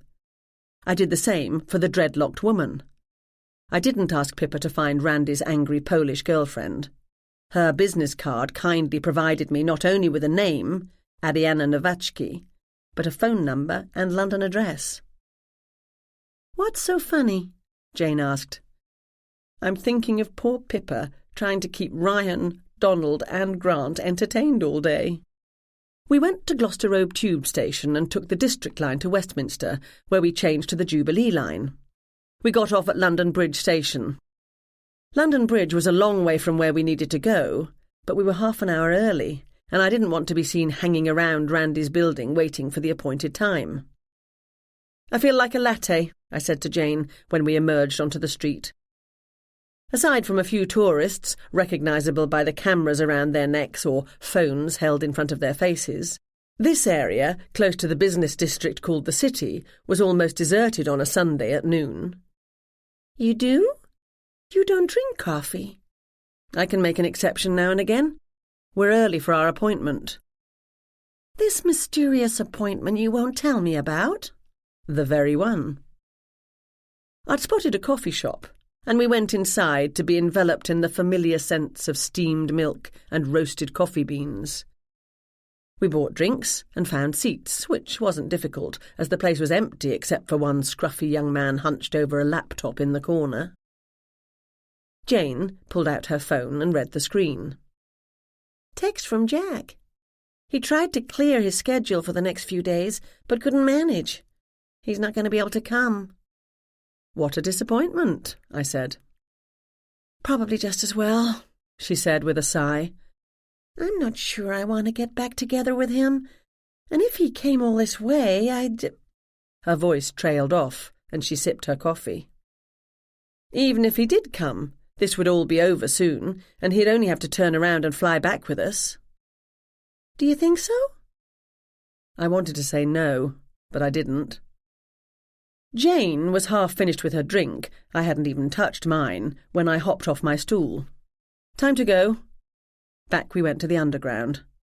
As Jane swiped her pass and the turnstile opened, she said, Is there a reason we're popping in and out of subway stations and on and off trains? To which I replied, Just a precaution, in case someone tries to follow us. Jane studied the passers-by. I'd been watching, but I hadn't seen any signs of being followed. There's not much one can do if the surveillance is professional and highly coordinated. But if 1 or 2 people were watching us, I would have spotted them lurking around the quiet coffee shop. We caught a Jubilee Line train to Canary Wharf. When we re-emerged into the cold air, it was 5 to 1. Timing things down to the second wasn't proving to be easy, not when we had to rely on public transit. Why are we walking so slowly? Jane said. Aren't you enjoying the view? I guess. The area known as Isle of Dogs is surrounded on 3 sides by the River Thames. When London was the largest and most important city in the world, the great dockyards sent ships to every corner of the earth, trading in tea, sugar, rum, textiles and everything else imaginable. As cargo ships got bigger and bigger, and their cargo was increasingly carried in containers, which the docks couldn't handle, the area fell into ruin and decay. Now, however, it's a dense development of luxury high-rise apartment buildings and exclusive office towers with fabulous views of the river and the city. Nice area, Jane said. It is. Expensive to live here, so close to the business district. I know London well, which I should, as I'd lived here most of my life. But I wasn't all that familiar with the East End. I didn't want to use my phone and thus leave an electronic trail, so I'd grabbed a paper map off the concierge desk at the hotel. My intention was to stay completely off the police radar. Everything I learned I'd pass on to Pippa and leave it up to her to decide what to do with the information. Hopefully, no one would have reason to check on my activities, but better safe than sorry. London's full of CCTV cameras, recording just about everywhere in public spaces. Again, I expected no one would have reason to want to track my activities, but I tried to avoid the cameras when I could see them, which I knew wasn't always the case. A cold east wind was blowing off the river, bringing the threat of icy rain or snow, and before stepping out of the underground, I'd pulled my scarf up around my neck and walked with my face down. Jane had on a black and white plaid wool coat, a heavy grey scarf and a white beret that did nothing to keep her warm but looked very cute. We walked for less than 5 minutes before arriving at the address I'd been given. The streets in this area, close to the city and its giant office towers, were largely empty, it being a winter Sunday, but a few people were braving the weather, walking dogs or children or jogging along the riverside. I checked the time on my phone. 13 minutes after 1. 2 minutes to go. I opened the front door and we stepped into the vestibule. I pulled out my street map and consulted it, twisting it every which way as though trying to figure out where I was, where I wanted to go, and how the heck I was going to get there. Jane read the nameplates on the wall. Are we here to see anyone in particular? The sound of the electronic lock disengaging was barely audible, I pulled the handle, and the door slid soundlessly open. I hadn't taken off my gloves. I slipped through, and Jane followed. "Did you call someone?" Jane said. "I didn't see you doing that." She began to peel off her gloves. "Keep those on," I said. Her blue eyes opened wide. I pushed the lift button, and it arrived instantly. Jane and I stepped inside. We wanted the 15th floor. The lift rose quickly, not stopping at any other floors. The doors whooshed open, and we stepped into the corridor. Number 1508 was at the end of the hallway. I walked briskly down it, aware that my time was limited. We saw no one. The door of 1508 opened at the slightest twist of the handle, and I stepped in. Jane followed. I hadn't told her what we were doing here. In case things went wrong, plausible deniability would be the best option for her. "Gemma," she said, "I think it's time you told me what's going on." "This is Randy's flat. I'm going to have a quick look through his things. You stand here and listen at the door. If you hear anyone outside, anyone trying to get in, come and get me." "What I want to know is how we got in." I didn't answer. Whether Randy owned it or rented, this was a mighty expensive flat. The door opened directly onto a vast living space of white walls, blonde wood floors, white leather couches and chairs, and a coffee table the size of a small Caribbean island. French doors led onto a veranda with a glass railing big enough for 2 lounge chairs, a teak outdoor dining table set, and even an enormous steel barbecue. London stretched into the distance. On a clear summer day, the view must be breathtaking. Contemporary art, all bright colours and slashing brushstrokes, lined the interior walls. A long, low gas fireplace was set into a pit in the centre of the room. No wall separated the living space from the kitchen, and it was clearly a kitchen designed for entertaining. High-end appliances, open spaces, glass-fronted cabinets and bar stools gathered around a centre island. I opened a small door to see row upon row of nicely stocked wine racks. I could detect some evidence of the police presence. Either that or Randy wasn't very neat. Cabinet doors stood open, showing a large selection of dishes and glassware, as well as tins and packages of processed food. The fridge contained bottles of beer, 1 open bottle of white wine, a few condiments, some quietly rotting vegetables, and not much else. The hallway was carpeted in a thick, creamy weave. 5 doors led off it, and they were all open. The first was to a small linen cabinet. The sheets and towels had been rummaged through, leaving the stacks in disarray and a couple of fluffy white towels on the floor. I went into the den. The police had been here before me. The filing cabinets were open, one with signs of the lock being forced. An empty space in the centre of the giant steel and glass-topped desk showed where the computer had sat. It was, I assumed, now being searched by the police boffins. Most thoughtless of them. I'd have liked to search the hard drive myself. Nice of the police to break the lock on the filing cabinet, though. I searched through it quickly, but there wasn't much to read and nothing at all personal. Either the police had taken everything away, or Randy didn't keep paper records.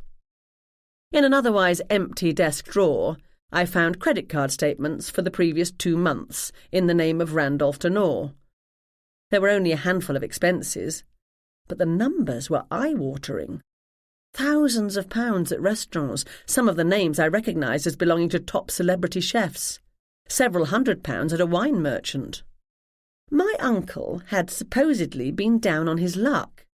He was, he'd told me, making his living by drawing and selling sketches of the great detective at a Sherlock Holmes convention.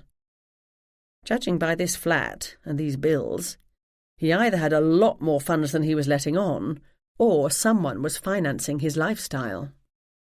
I didn't find any records that would indicate the ownership of the flat, and nothing in the way of utility bills or car payments. The police might have taken those, or the bills might not have been coming directly to Randy. The room across the hall was a guest bedroom. Nice furniture, king-sized bed. The duvet, pillows and sheets were crumpled on the floor, the mattress off kilter, showing that the police had been here before me. The closet doors were open, and they were completely empty. The next room was likely Randy's bedroom. This bed, even bigger than the other one, had also been searched. Bedding lay on the floor, the mattress half off the bed. The closet didn't have many clothes, all of them men's, but some had fallen on the floor and had not been picked up. I went through the pockets quickly. The clothes were all of good quality from good shops, and pretty trendy. Judging by the size, they belonged to Randy. I thought back to what he'd been wearing at the conference, and why I'd concluded he didn't have a lot of money. Either he'd been intending to deceive people, or he hadn't wanted anyone to know what he was up to these days. Or maybe he kept his life neatly divided into 2 separate compartments. 2 books were on the night table. Simon Schama's The Embarrassment of Riches, A History of Art in the Dutch Golden Age, and Red Notice by Bill Browder, about official corruption in Russia. An interesting contrast in reading material. The last room I went into was the true eye-opener. It faced south, the far wall a sheet of sparkling glass.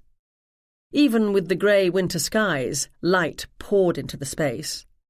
A large, heavily scarred wooden table held an array of small pots and paintbrushes, and bare canvases of various sizes were stacked in a corner. An easel with a canvas on it was set up near the window, basking in the light. The painting was in its early stages yet, but it appeared to be a portrait of a stout woman dressed all in black. The little pots held traces of thick, oily paint, but there wasn't a tube of commercially bought paint in the room. Randy had been making his own paint. No one today was buying paintings like this one. Not new paintings, anyway. My Uncle Randolph was back in the art forgery business. I was surprised the police hadn't taken all this away. Perhaps they'd sent someone around who didn't recognise what this meant and didn't know Randy's history. If this was a forgery of an old master, and I was certain it must be, he had to have been working from photographs of the original, but I didn't see anything like that lying around. The police might have taken them. I leapt out of my skin as a voice from the doorway said, "My mom paints sometimes. She'd kill for a studio like this one." I put my hand to my heart. Did you have to creep up on me? I wasn't creeping. That carpet's thick. Forget what I said about killing for a studio. Bad choice of words. Did you find what you're looking for? Considering I don't know what I'm looking for, I can't say, but this is all extremely interesting. I thought you were guarding the door.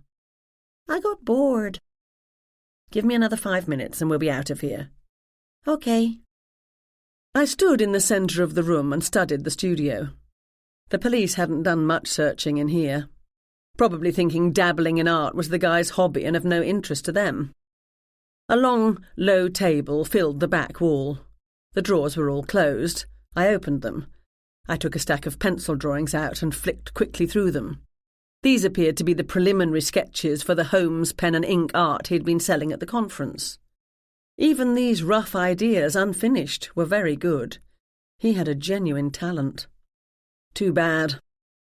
I glanced at the painting on the easel and then continued to search. The next drawer contained the tools of Randy's legitimate trade. Pencils, pots of ink, pens, unused drawing paper. Another drawer had several books on the art of sketching. One of them was by Randolph Denore himself. Simply because I was curious, I picked it up and flipped through it. It was intended to be a step-by-step beginner's guide for the amateur artist. A piece of paper fluttered to the floor. I picked it up. It was a business card from Gallery Lambert, located on the South Bank near the Tate Modern. Judging by the heavy cream paper, the ornate inlaid gold script and the tiny logo of the gallery, this place didn't sell tubes of paint to students or mass-produced art to tourists. I memorised the address and put the card back. I'd once seen a sign in a public park that said, "Take nothing but pictures and leave nothing but footprints." I intended to leave no footprints, and I wouldn't take any pictures that might be incriminating if my phone was searched. But I was taking plenty of impressions and the memory of the name and address of that art gallery. I walked quickly back to the entrance, checking behind me as I went to ensure I was leaving nothing, not even a depression in the carpet, behind me. "Let's blow this pop stand," I said to Jane. "Happy to. Find anything?" "I think I did. I need to check in with Pippa." I listened at the doorway. I could hear nothing, and so I slowly opened the door. I peeked up and down the hallway, saw no one, and we left the flat as silently as we had entered.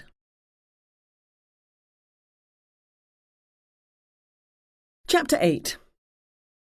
"You need some new jewellery," I said to Jane. "Always. But why now?" "Because I know just the place to go." We were in a restaurant not far from the Tower of London. Before Jane and I talked about what I'd discovered, or I called Pippa, I wanted to get far away from Randy's neighbourhood, so we'd taken the Docklands Light Railway to Tower Gateway. We wandered through the narrow winding streets near the Tower of London and eventually chose a promising-looking pub by the name of the Crutched Friar. Even in January the place was packed with tourists, speaking in all manner of accents and languages, but we managed to find a table for two in a comfortable alcove. Jane ordered a beer, but I asked for tea. "My dear long-lost Uncle Randolph appears to be back in the art forgery business," I said to Jane when our drinks were served and the waiter had taken our lunch orders. I didn't worry about keeping my voice down. Even in this corner I could hardly hear Jane sitting directly across the table from me. "Do you think that got him killed?" she asked. I thought of the bullet-headed man. It might have. Big money illegally obtained means ruthless methods and ruthless business partners, but I have no evidence to that effect. I have, truth be told, no evidence of anything. That flat didn't look at all lived in, and he didn't keep a lot of possessions in it. It's possible his real home is elsewhere. In a desk drawer I found 2 months' worth of credit card statements. If it had been 1 month, I'd think he was the sort who kept the most recent bill only, but 2 indicates the start of a habit. That's the sort of drawer into which people stuff their bills and other papers and let them stack up until they can't get the drawer closed. So they pitch it all and start collecting all over again. "Sounds like the state of the drawers in your office back at the Emporium." "Precisely." "I keep expecting that one day I'm going to find a receipt for a load of coal in the bottom of my accounts." Jane sipped her beer. "Coal? Why would you buy coal?" "That's my point, Gemma. I don't buy coal. I have an electric oven. Before the electric stove, the person who lived in what's now the tea room would have cooked over coal or wood." "Oh, right. Anyway, that leads me to conclude Randy's been in that flat for 2 months. All the clothes in his closet were winter things, no summer clothes or shoes. Interesting that he bought everything new rather than just moving all his stuff. That flat is incredibly expensive, meaning he'd come into a lot of money recently so he could afford it, or someone was putting him up there. As to why, seeing the artist studio, I can only conclude he was there to paint." "Paint what?" "An old master, likely 17th century Dutch from the quick look I had." "You mean like Rembrandt or Vermeer?" "That time period, anyway. My knowledge of art history isn't extensive." "Probably more extensive than anyone I've ever met," she said. "I appreciate the compliment, but modesty forces me to confess I know nothing about art other than what I saw on our annual school trips to the National Gallery, when I was but one in a long line of giggling, pinafore-wearing, pig-tailed girls who would have preferred to be just about any place else." The waiter arrived with our steak and ale pies, hot and fragrant and steaming. "Ooh, this smells good," Jane said. We stopped talking while we enjoyed our first few bites. "Every meal I've had in London's been great," Jane said when she came up for air. "Except for that banquet last night, which was pretty bland. I thought the English were terrible cooks." "A foul rumour spread by the French." "Do you have any long-lost relatives living in Paris?" Not that I know of. Good. We can go there for our next trip. I put down my fork. I've ruined your vacation. I'm sorry. She lifted her glass. Vacations are overrated. Your father needs your help, and you need my help, and I want to give you what help I can. Although I still don't quite know what I'm doing to provide this help. Thanks, I said. Besides, I'm seeing some of the best parts of London.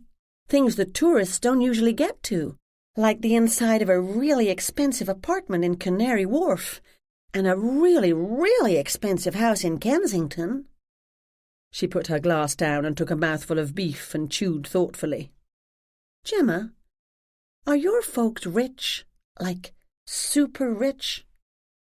Not at all. They both worked hard all their lives at demanding careers. Dad's got a good pension now, and Mum's still working. The house belonged to my grandparents, and we lived with them for many years. They're both gone now. My parents are ordinary working people who happen to live in a great area without needing a mortgage.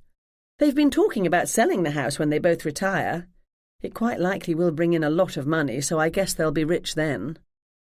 I've seen some of those prices. Wow! Wow indeed.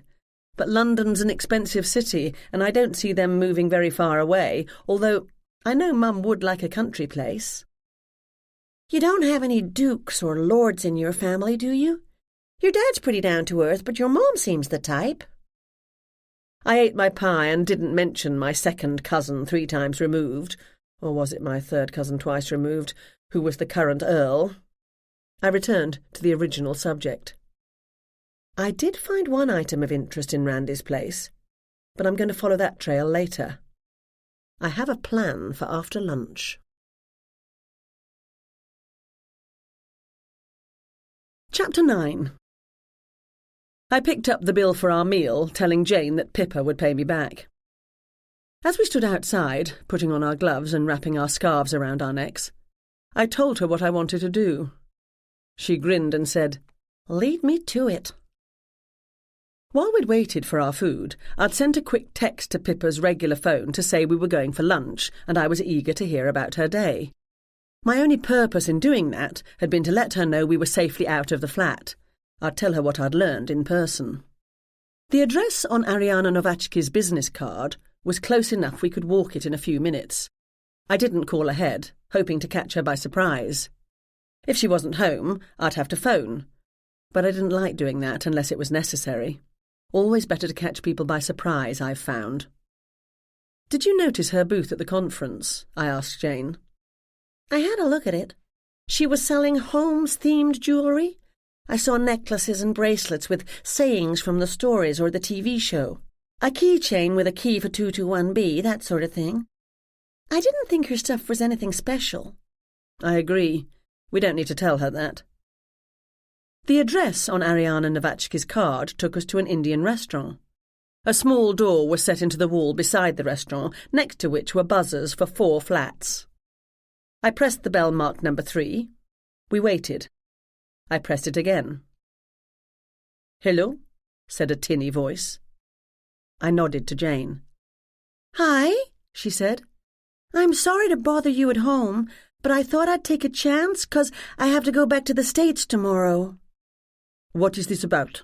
the voice asked. I recognized the Polish accent. "I loved your jewellery at the Holmes conference. I went back to buy some things today, and you weren't there." "Come in. 2nd floor." The buzzer sounded. The lock was released, and I opened the door. The hallway was full of the deep, rich scents of curry and spices. I breathed it in as we climbed the narrow, dark staircase. We came to a small landing with 2 doors leading off. Jane hesitated, but I continued on up. "She said 2nd floor?" Jane said. "This is the 1st floor, the one above the ground floor," I said. "Oh." Up we went another flight. The staircase was narrow, the paint peeling, the light poor. Ariana stood at an open door, waiting for us. She was dressed in a large black T-shirt over leggings, and her bare feet showed toenails painted a bright red. Her hair was pulled into a rough ponytail, and she wore no makeup. Her eyes and nose were tinged red. "Hi," Jane said, all American and bubbly. "Thanks so much for this. I hope you don't mind us barging in on you." "Not a problem," Ariana said. Jane thrust out a hand. "I'm Jane, and this is my friend Gemma." "I know you," Ariana said to me. "You gave a speech last night at the convention. You received an award." "My uncle got the award," I said. "I just picked it up." Ariana waved us into her flat. Her place was small, a cramped sitting room, one tiny bedroom and a galley kitchen. Chaos might be the best word to describe Ariana's decorating style. Every chair and piece of furniture was covered with scarves, afghans and throws. Potted plants, most of them lush and healthy, lined the floor beneath the grimy window. The coffee table was hidden under a pile of magazines, and more magazines, all of which had to do with fashion or gossip, or both, had tumbled onto the floor. A table, shoved up against a wall, appeared to be her workspace. It was covered with containers overflowing with beads, crystals and thin wire. Necklaces and earrings lay across the table, many of the pieces unfinished, amongst a jumble of magnifying glass, tweezers and wire cutters. I peeked into the tiny kitchen to see a mess of dirty dishes and pots and empty wine bottles. The bedroom door was open, and I caught a glimpse of tumbled pillows and bedclothes. Ariana didn't appear to think clothes needed to be hung up or put in the laundry hamper after wearing them. "Pardon the miss," she said. "Looks like my place," Jane said with a laugh. "Why aren't you at the conference? Lots of people are like me. I looked at everything yesterday and went back to buy what I wanted today." Ariana held a crumpled tissue in her right hand. She lifted it to her face. "A friend of mine died." Jane gasped. "How awful! You don't mean that man yesterday, the one who died at the banquet?" Ariana nodded. "Were you close?" Jane said. "We were engaged to be married." Ariana started to cry. She wasn't wearing the big diamond she'd been sporting yesterday. "I am so sorry," Jane said. "Perhaps we should go, Gemma. We don't want to bother Ariana at this difficult time." Ariana wiped her eyes. "Oh, no. It is all right. You've come all this way. Now, what can I show you?" While they talked, I'd studied Ariana's jewellery. It wasn't very good. Mostly coloured beads strung on pieces of wire of varying lengths without originality or creativity. I'd barely glanced at her Sherlock-themed items in my first pass through the dealer's room on Friday, not seeing anything I might be interested in stocking in the shop. "You like Sherlock Holmes?" she said to Jane. "I sure do. I wanted to get a couple of those pendants, the ones with sayings from the books. Do you have any here?" Ariana moved a few boxes and rummaged through others.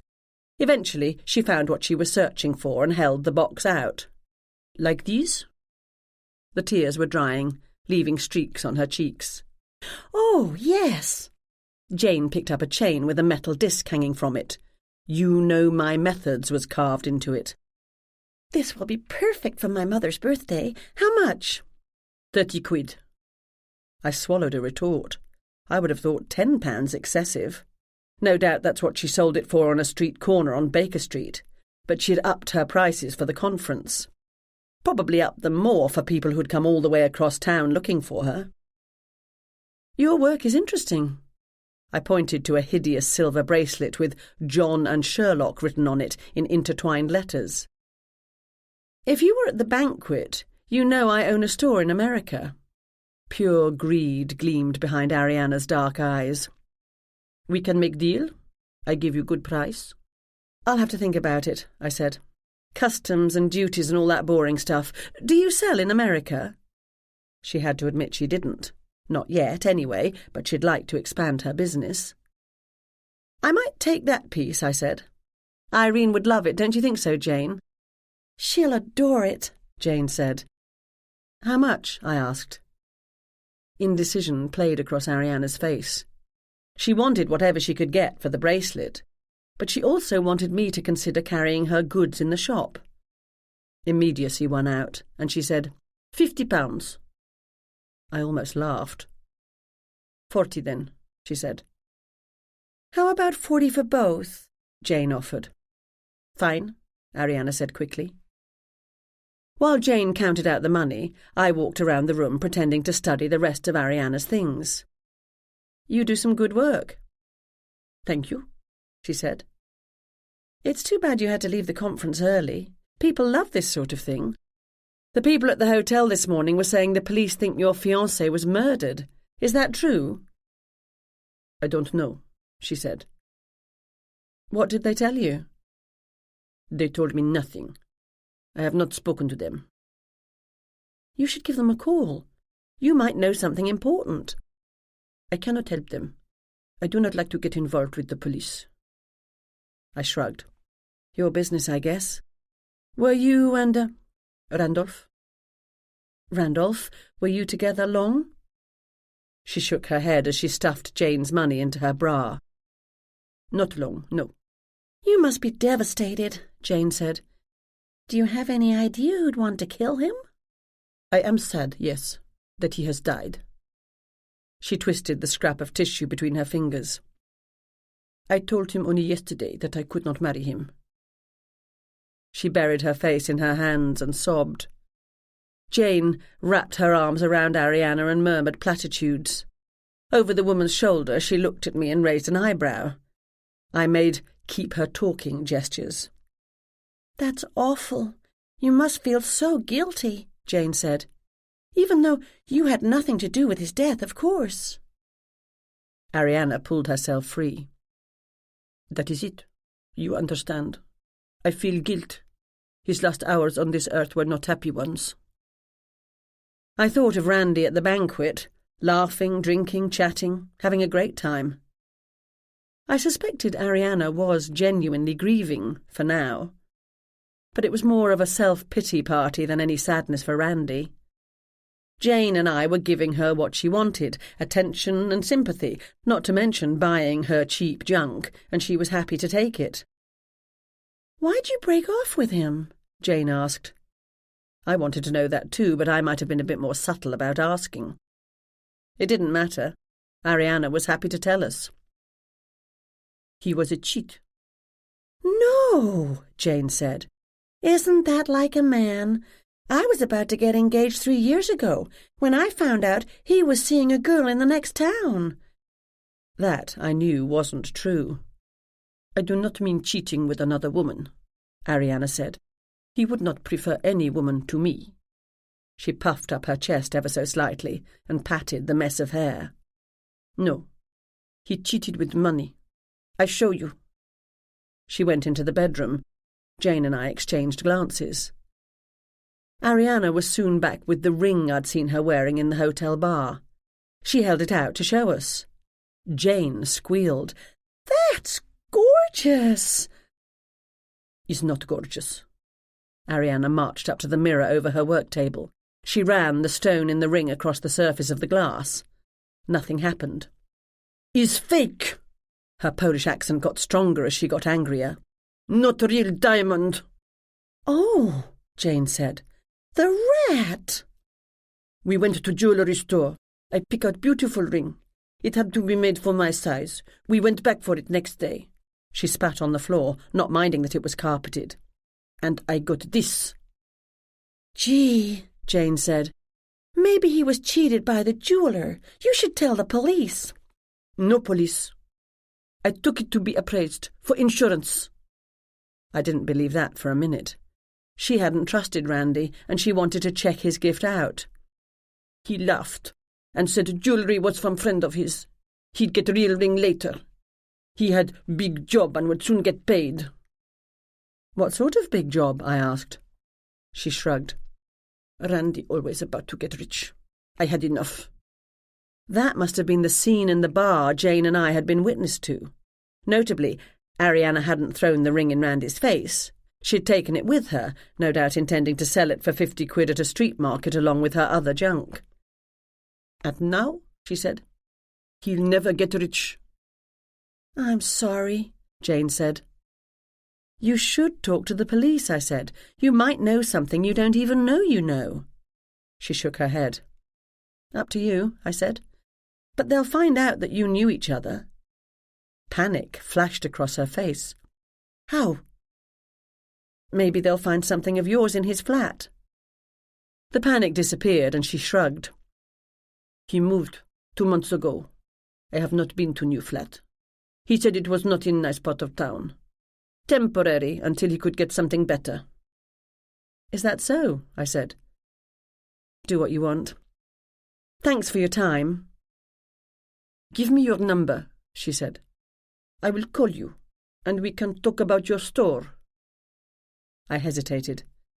I didn't want her to think I'd be buying her goods to sell in the Emporium, but if she did remember something about Randy, I hoped she'd let me know. Although I didn't quite know how to ask that. I was supposedly here to look at jewellery.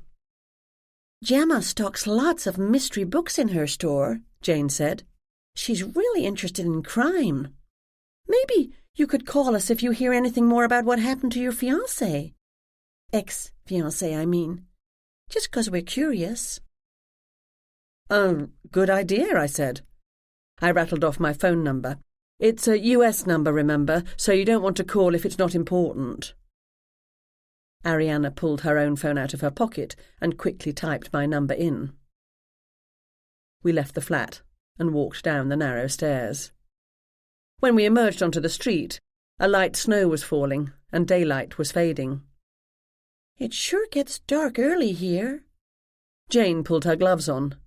I hadn't taken mine off. It was highly unlikely the police would search Ariana's flat, but if they did, I didn't want my fingerprints to be found. Jane's prints wouldn't be on file at Scotland Yard. Mine were. And not from anything I'd done illegally. I once helped the police with their inquiries in a series of thefts on the street where I worked, meaning I knew who had done it, but they, suspicious bunch, thought I was responsible. Once we'd cleared that up, they should have deleted my prints. I suspected they hadn't. It was, I realised, a lot easier to sneak about in the winter than in the summer. London is much further north than Cape Cod, I said. It's only 4:30. We headed for the tube station as wet snow began to fall faster. We now have, I said as we walked, a good suspect. Do you think so? Jane said. She seemed to be genuinely sorry he's dead. That means nothing. Plenty of killers have regretted what they've done as soon as it's done. Is that why she hasn't gone to the police, do you think? She seemed to me like the sort who'd love the attention, the grieving fiancé and all that. It's possible. Then again, she cuts a lot of corners with the little business she has going there. She was quick enough to suspect her engagement ring was fake, which means she automatically thinks along those lines. When I get an engagement ring, if ever I do, I'd be too embarrassed to ask someone to check it out for me. Because that's not your instinctive reaction. Maybe she's in the country illegally. Unlikely. Her English is nearly perfect, and the Polish accent only gets strong when she gets emotional, meaning she's probably been in the UK for a long time. Did you find it interesting that she's never been to that flat we visited earlier, and Randy told her he wasn't living in a nice place? I did. I suspect their relationship suffered from a lack of honesty in a lot of ways. What now? Jane asked. Let's go to Stanhope Gardens and report in. I want to check on my dad anyway. And the group should be back from Scotland Yard soon.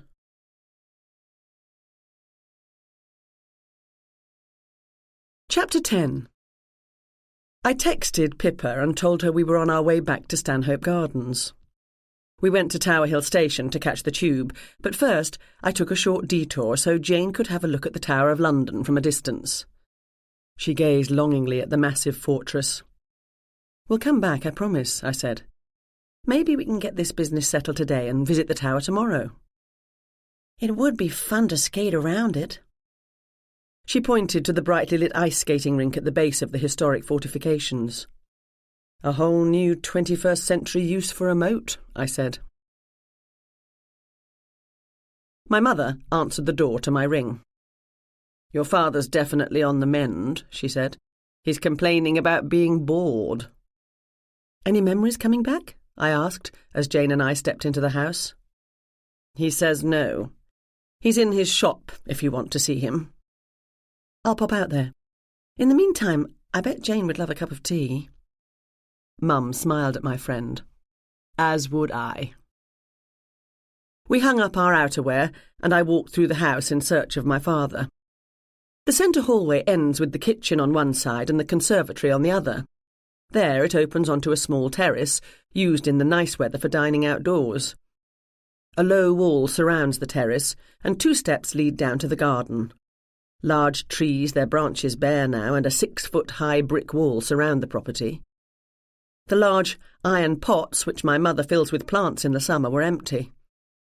A fine layer of wet snow lay over the bushes and the turned-over flower beds. Most of the yard was taken up by my father's woodworking shop. Lights shone from inside. I knocked lightly and went in.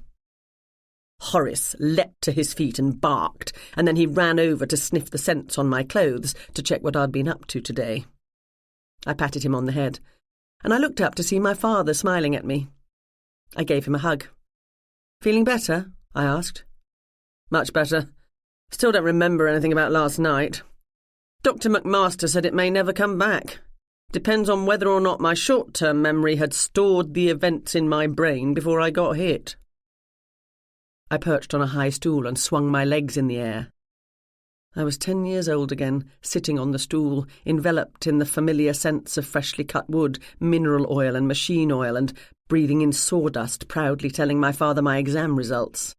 Then I was 27 again, having to tell him I was leaving England and joining Great-Uncle Arthur in America to help run the bookshop he had bought on a crazy whim. I picked a bowl off the table next to me. It was huge, almost 2 feet wide, and a deep, rich red in colour. A matching set of salad servers rested inside. The shelves over my head were lined with bowls, candlesticks, cutting boards, toys and sculptures of varying woods and sizes. "You've been busy." "I've signed up for several craft fairs over the spring. I'm sure you've been busy today too. Tell me about it." Jane and I went back to the conference for a short while, and then we went to the Tower of London. I spoke in total honesty, leaving out a handful of pertinent details. "Highly unlikely you toured the Tower. Want to tell me what you were doing there?" "No. Pippa and I will coordinate. Better you don't know. Plausible deniability and all that." He put the bowl in his hands down. "I don't want to be able to deny, plausibly or not, my daughter's activities on my behalf." "Blissful ignorance, then," I said. "Do you have any contacts with people who work on art forgery?" "1 or 2. "Give them a call. Ask if there's any talk of fake Dutch masters, 16th or 17th century, floating about over the last couple of months." "Randy was back in the game?" "Looks like it. But we can't forget that he also had enemies of a more personal nature." "It's so frustrating, Gemma, not being able to remember. For all I know, I was a witness to whoever killed Randy, and I can't recall a single detail. Some old cop I am. If I were Sam Morrison, I wouldn't believe me either." He sighed heavily, and my heart rolled over. He looked so very old. Horace was thinking the same as me. He nuzzled his nose into Dad's leg. Dad scratched behind his ears, and I smiled. We never had pets when I was a child, mainly because of my parents' work schedule and Mum's allergies. I'd never wanted a pet. But then Violet came into my life, and now I couldn't imagine life without her. I was glad Dad had Horace. "The memory will come," I said. "And if not, I'm here. Did you hear from D.I. Morrison again today?" "Unfortunately, yes. He was back early in the afternoon to badger me again. Anne called Dr. McMaster and had him speak to Sam to inform him that yelling at me wouldn't help my memory any." "Did Morrison come with anyone?" "A young woman, D.S. Patel. I didn't get her first name. She didn't say much, but she did look uncomfortable when things started getting tense." "What happened then?" "Anne made the phone call to the doctor and the police left." I hopped off the stool. "Mum and Jane are making tea. Coming?" "I want to get this piece finished." He turned back to his work table. Before following the sound of voices into the library, I called Ashley, my shop assistant. It was late in West London, and I hoped she'd still be up. I'd planned to check in every day, but with all that was happening, I hadn't had the chance today. "Sorry about calling so late," I said when she answered, "but I've been on the go all day." "Having too much fun, are you? Westminster Abbey, the Tower of Big Ben, rosy red cheeks of the little children." "I wouldn't have taken you for a 60s music fan." "I have a wide variety of tastes." That was true enough. "How'd the signing go yesterday?" A major best-selling author had agreed to do an event at the Emporium. His new book wasn't part of our usual mandate, not having anything remotely to do with Sherlock Holmes or his times. But it was a critically acclaimed, sweeping and important historical novel about Cape Cod. I'd been delighted when the author agreed to come, but I'd already arranged this trip to London. Arthur had convinced me he and Ashley could handle the event on their own. It didn't happen," Ashley said. "What do you mean it didn't happen? Did he take ill?" "Not exactly. Look, don't worry, Gemma. I know he said he'd never step foot in our store again, but that was only 'cause he was mad. He'll get over it. Someday. Probably. I offered to buy him a new pair of shoes, but he said those were handmade leather ones he'd had personally made by a family in Florence who had been crafting shoes for 7 generations, and he wouldn't be caught dead in anything I, a mere store clerk, could possibly afford to buy to replace them." My mouth flapped open, but no words came out. For one of the few times in my life I was speechless. "I don't think he even knows what some of those English words Arthur called him meant." More mouth-flapping in silence. Finally, I said, "Arthur called a #1 New York Times best-selling author names." "Only after he threatened to kill Moriarty for peeing on his shoes." I groaned. "Other than that," Ashley said, "everything's been great. No need to worry. Mrs. Fallingham said he was a jerk, so there." Mrs. Fallingham was one of our store's most loyal and influential book buyers. "There is that, at least," I said. "If she likes the book, she'll recommend it to her friends." "Oh, no," Ashley said. "She didn't buy one. You know how much she adores Moriarty. She said the author was so obnoxious she'd tell everyone to boycott him." I envisaged the storage room of the Emporium, stacked to the rafters with boxes of the sweeping and important book I'd ordered for the signing. "See you Wednesday," Ashley said cheerfully. "Bye. Have a cuppa for me." She hung up. I could only hope 222 Baker Street wouldn't burn to the ground before I got home. I went into the library to find Jane and Mum sipping tea and nibbling on chocolate biscuits, which, now that I'm living in America, I'm beginning to call cookies. "Everything okay at home?" Jane said. "Perfect. I should leave Arthur and Ashley in charge more often." I sat down and Mum poured me a cup. "Glad to hear it," Jane said. "I have to admit I was concerned. Maybe we can make that trip to Paris next year after all." "You're going to Paris?" Mum said. "How delightful. Do be sure and visit in the spring. It's as dreary in January as London is." The front door opened, and we could hear a babble of voices from the entranceway. "In here!" Mum called. In came Pippa, followed by Ryan, Grant and Donald. "I'll make more tea," Mum said. Jane got to her feet. "Let me help." I lifted my chin to accept a kiss from Ryan. "Have fun?" I asked. "It was great." His cheeks were ruddy with cold and his blue eyes shone with pleasure. "I can't believe Pippa was able to organize a private tour like that with no notice. And on a Sunday, too." "I'm beginning to think," Grant said, "Pippa can do a lot of incredible things." If Grant had been a woman, I would have said he looked radiant. I glanced at my sister. She was also smiling. Good heavens! Was that a glow I saw surrounding her? Did she look radiant? "As well as the offices," Donald said. "We had a fascinating tour of the Black Museum." He meant the police museum that isn't open to the general public. "And an excellent lunch to boot." Fortunately, Donald hadn't worn his ulster today, and his cardigan was buttoned all the way up, hiding the Sherlock quote on his T-shirt. I wouldn't have wanted anyone at the yard to think he was making fun of them. "And you, Gemma?" Pippa asked. "How was your day?" Jane and I enjoyed a walk in the city and near the Tower of London. We also had a nice lunch. "Isn't that lovely?" Pippa said. Mum and Jane reappeared with a bigger teapot, more cups, and a larger arrangement of biscuits. "Where's Dad?" Pippa asked. "In the workshop," I said. "He remembers nothing new." "Grant," Pippa said, "would you mind going out and telling him it's tea time?"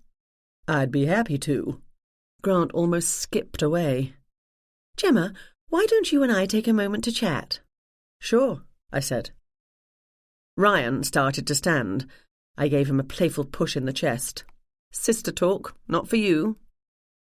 I followed Pippa into the hallway and shut the library door behind me. "Is every man in America dreadfully handsome?" she asked me when we were alone. I grinned. "Not all. When they get older, some of them turn into Donald." "Oh, yes, Donald. I can say one thing for your Donald. You can't beat that wide-eyed enthusiasm. We can't talk here. Any one of them might come in, and I don't trust Mother not to listen at the door. We'll go for a walk." "What will we tell the others?" "Nothing. We'll simply go. Otherwise Grant and Ryan will try to come." "They'll think we've been kidnapped." She gave me a look. "Really, Gemma? But if you insist, I'll text Grant once we're outside." "You exchanged numbers, eh?" "I didn't want us to get separated in the city." "Really, Pippa?" We tiptoed down the hallway, collected our coats and slipped outside. Pippa grabbed the key for the locked garden across the street out of the silver bowl by the door. We crossed the street, let ourselves into the garden and found a bench beneath a lamp-post. Snow was falling, drier and heavier now, and we sat in the circle of light. No one else was in the garden. "There are no CCTV cameras in here," Pippa said, "as it's private property. There's one at the entrance to the street itself, but it's no secret you're visiting and that your parents live here. If you need to come or go unobserved, there's a crumbling section of brick in the back wall that's easier to remove than it looks, and the people who own the house on the far side winter in the south of France. The CCTV camera on that street is inactive. Now, tell me what you learned." Pippa sat quietly while I did so.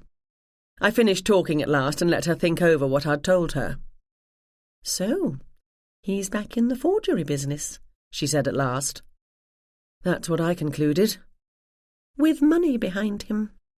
I'm thinking someone put him up in that flat, at their expense, to give him time and a place to make the painting, and threw in a few bonuses, such as a credit card with a high limit to keep him happy. That someone might have had second thoughts about the deal. Or Randy had second thoughts his partners didn't appreciate. Maybe they didn't like him taking time off to make the home sketches and come to the conference. But we can't lose sight of other people who might be involved, never mind the ubiquitous person or persons unknown. "Such as the angry former fiancé," Pippa said. An elderly woman walked slowly toward us, followed by a King Charles spaniel on a leash. The dog ran over to sniff at us. "Good evening," the woman said. "Good evening," my sister and I chorused. We were quiet until they'd continued up the path and disappeared into the snowy darkness. When I was sure the woman was out of hearing, I asked, "What did you find out about the dreadlocked woman and the bullet-headed man?" "His name is John St. Jean, and he was easy to locate from the hotel's CCTV cameras.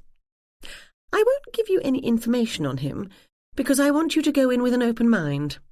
You can pay a call on him tomorrow." Pippa rattled off an address in Mayfair. "As for the woman, nothing yet. It's possible, by your description, her hairstyle was a wig." "If she wore a wig, she might have been attempting to disguise herself." "Or simply wanting to look more interesting as an artist." "If you have access to the CCTV footage," I said, "you must know what it shows of Randy's movements as well as Dad's at the time in question." "I don't have access," she said, "but I know people who do, who will answer any questions I send their way. The only CCTV camera at that end of the hotel is mounted above the entrance to the ballroom area, facing toward the lobby. The camera can see the faces of everyone approaching the reception and the room where the dinner was held, and the backs of them leaving. Not, unfortunately, what went on once people had passed into the reception area. As of yet, no one stands out as of interest. "You know people?" I said. "If you know the right people, why don't you get Morrison taken off the case and someone who hasn't already decided Dad's guilty put on it?" "Not everyone in Scotland Yard is a friend of mine," she said. "I've already done more than I should. There are people both at the Yard and in the press who would like to see my office embarrassed." "Speaking of this office," I said, "what is it you do exactly, Pippa?" She brushed a light dusting of snow off her lap. "The police are going through the footage image by painful image, trying to identify and locate each of the more than 400 people who were in the area during the after-dinner speeches when Randy got up from his table, but had left before the authorities arrived. The conference organisers have handed over the conference registration list, but quite a number of people bought banquet tickets for any number of guests, such as you and your friends did for us, and those names were not recorded.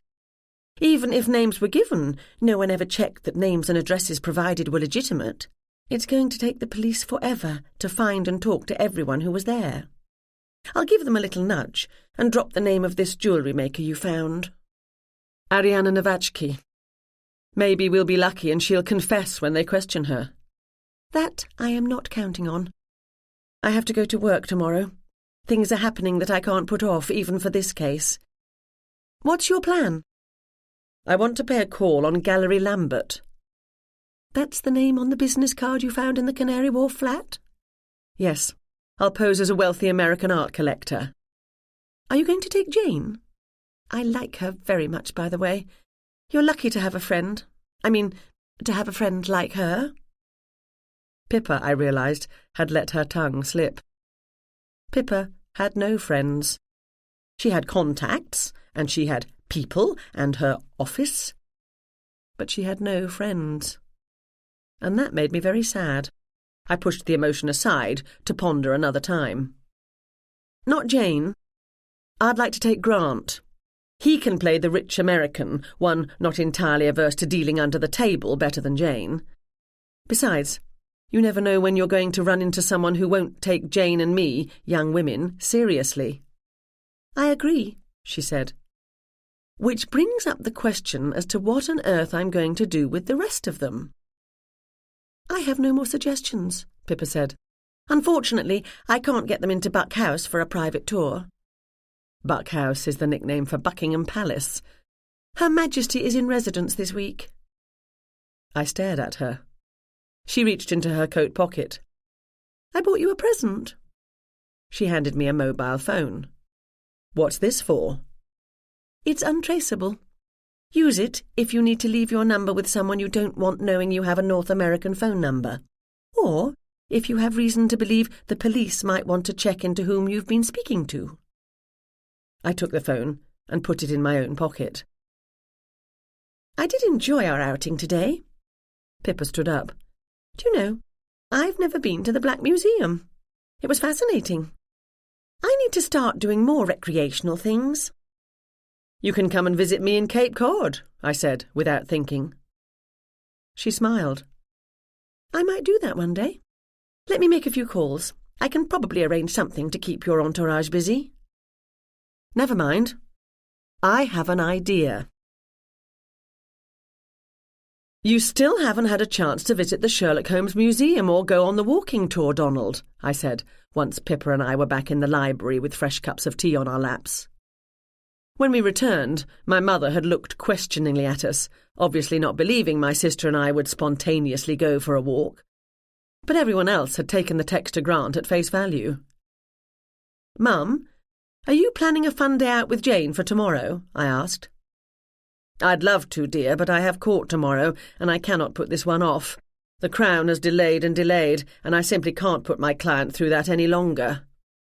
Not a problem, I said. There's so much to do in London. Jane's been hoping to get to Baker Street and go on the guided walk also. Me? I don't... Oh, yeah, right. I can't wait. Donald rubbed his hands together in glee. Excellent. Who else is in?" "I have no interest," Ryan said. "This weekend has been enough Sherlock for me as it is." "Count me in," Grant said. "It's on my list of things to do." Typical. The people I didn't want tagging along after me wanted to come, and the one person I did want didn't. "I have a much better plan for you, Grant. Pippa told me about a wealthy collector who's selling off his collection of rare books. His house is open tomorrow for interested buyers. Only for his friends and colleagues, but Pippa can get us an invite." Grant's face lit up. OK, so I lied, but I had to get him on his own tomorrow. I'd tell him then what we were really up to. Unfortunately, Donald's face also lit up. "Do they have anything by Conan Doyle? I'll come also. Hopefully, we can do both that and the walk." No," I said. "He only collected works by, female authors, Jane Austen, the Bronte sisters and the like." "I have no interest in either the Sherlock Holmes Museum or in rare books," Ryan said. "But I'll join you and Grant, Gemma." I said. "Sorry," Pippa said. "The owner won't allow extra people. It's a highly exclusive event. Why don't you go on the tour, Ryan? It's bound to be fun. And I believe as well as a walking tour, there's a Holmes-related pub crawl." If there wasn't such a thing as a Sherlock Holmes pub crawl, I was beginning to think Pippa would have one up and running by tomorrow. Ryan got to his feet. "Gemma, can I have a word?" "Now," Pippa said, "what are we doing for dinner?" "Why don't I order takeaway?" Mum said. "Indian or Chinese?" "Indian." "Chinese?" "Indian," I said. "Chinese?" "Either." Ryan didn't offer an opinion. Instead, he gave me that look. "Lebanese," said Donald. "I've always wanted to try Lebanese, and I saw a place on Gloucester Road." "Then Lebanese it shall be," Mum said. "I'll call them now. I think it's time to open a bottle of wine, and Henry has a few bottles of beer around here somewhere." "I'll help," Jane said. "Gemma," Ryan said. "A word, please." Reluctantly, I stood up and followed him out of the library. He opened a door at random, and we went into the dining room. He turned to face me. He was not smiling. "What are you and Pippa up to?" "Nothing," I said, trying my best to look innocent. "Don't give me that innocent look, Gemma Doyle. I enjoyed our outing today and was glad Pippa arranged it. But I couldn't shake off the feeling you were trying to get rid of us. And this scene just now. The two of you are pretty good at manipulating people, but that got out of hand. Pippa just happens to know of a one-day exclusive viewing for books that just happened to be right up Grant's alley. What's up, Gemma?" I never can lie to Ryan. I can bamboozle, misrepresent, deflect, even ignore. But I can't lie. Pippa and I are concerned that D.I. Morrison is concentrating his investigation on Dad to the exclusion of other suspects. Real suspects. Ryan groaned. "So, you've taken it on yourselves to investigate." "Not investigate so much as poke around." "Same thing, Gemma. I'd tell you not to do it, but you won't pay any attention to me, and your sister certainly won't. I assume you have some nefarious plan for Grant tomorrow, a plan that doesn't involve looking at rare books. I'll come with you instead. Let him go to the home stuff." "That won't work, Ryan. You pretty much have COP tattooed on your forehead." Ryan was no actor, but more to the point, I didn't want to put him in any position in which he might be legally compromised. Not that that was going to happen with a casual visit to a nice art gallery. I smiled at him. He did not smile back. The door opened and Pippa came in. She handed Ryan a glass of beer without a word.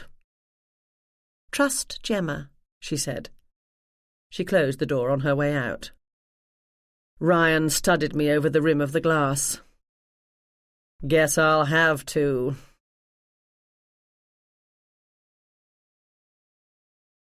Chapter 11.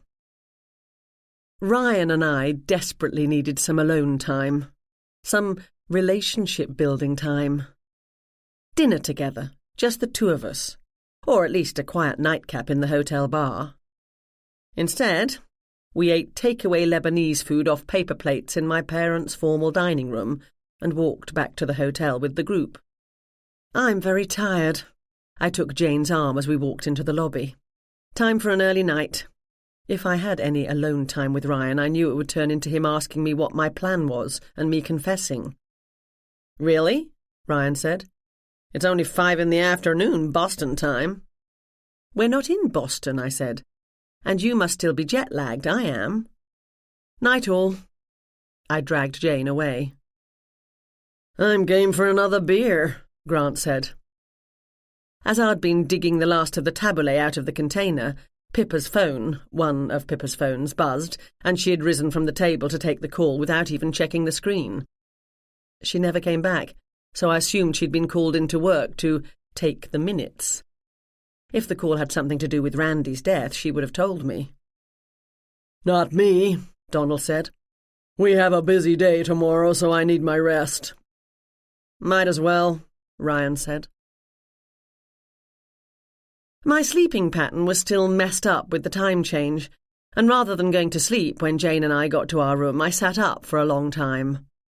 I checked out Gallery Lambert, preparing for our visit tomorrow, and read what news I could find about the death of Randolph Denore. The murder, having taken place at a Sherlock Holmes convention, had caused some amusement and tasteless jokes in the press. The police statement said an arrest was imminent and asked people to come forward with information. Nothing at all worthwhile. An imminent arrest, I knew, was police talk for haven't got a clue. I put the iPad away and opened my book, accompanied by the peaceful sound of Jane's deep breathing. When I woke, sunlight was streaming in our window, and Jane was up, showered, dressed, drinking coffee and using her iPad.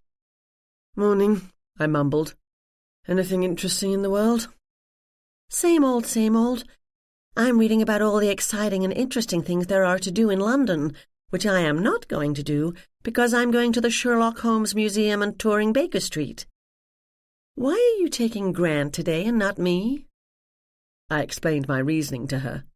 Grant would present better as a wealthy yet somewhat clueless art collector than she would. "Okay," she said. "I guess that's fair enough." "I need you to keep Ryan occupied. He's getting suspicious." "When it comes to you, Ryan is in a permanent state of suspicion, as he should be."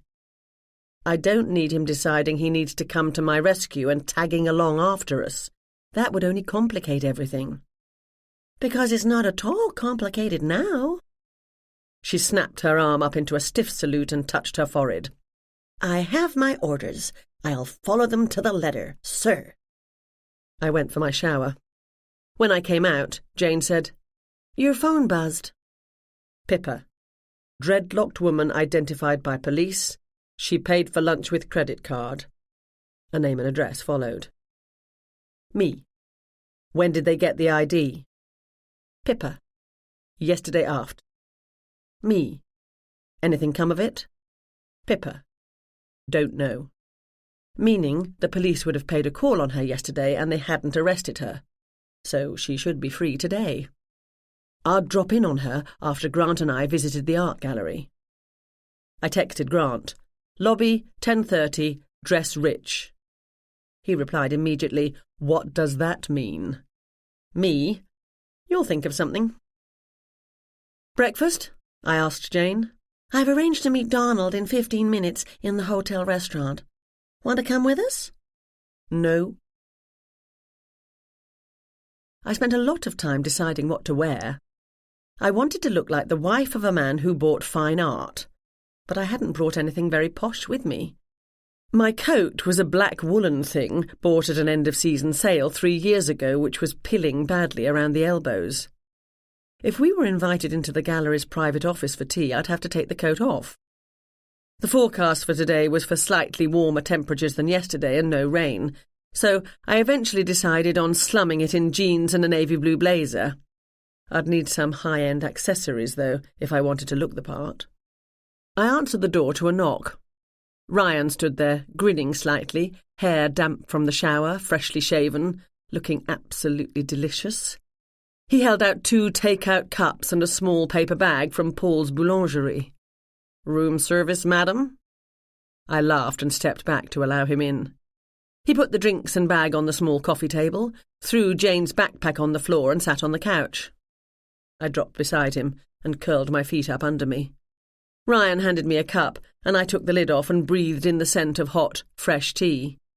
He ripped open the bag to reveal 2 flaky pain au chocolat, fragrant and warm from the oven. "Perfect," I said. We sipped our drinks and nibbled on the pastries. "Everything okay back at home?" he asked. I might not have a business to go back to. I told him about the cat computer mishap and the angry best-selling author, and he laughed. "Nothing much happening at my end. I called Louise this morning and she told me the WLPD was managing perfectly fine without me." "She's probably lying. If the place was falling into rack and ruin, she'd hardly tell you." "True." He looked rested and relaxed. Apart from murder at the conference and wondering what I was up to, the time off work was doing him good. "Did you and Grant stay in the bar for long last night?" I asked. "No. As soon as we sat down, I realized I was bushed. I didn't even finish my beer." "Did you manage to get any sleep?" "I did. Either Donald's snores were quiet last night, or I was so tired I was able to ignore the cacophony." "I think Grant's developing a thing for your sister." "She's all he talked about. She seems nice enough, although she scarcely said 2 words to me the entire time we've been in the same room, but I didn't find an extensive list of her virtues all that interesting." "She's an interesting person," I said. "But not the most interesting of the sisters."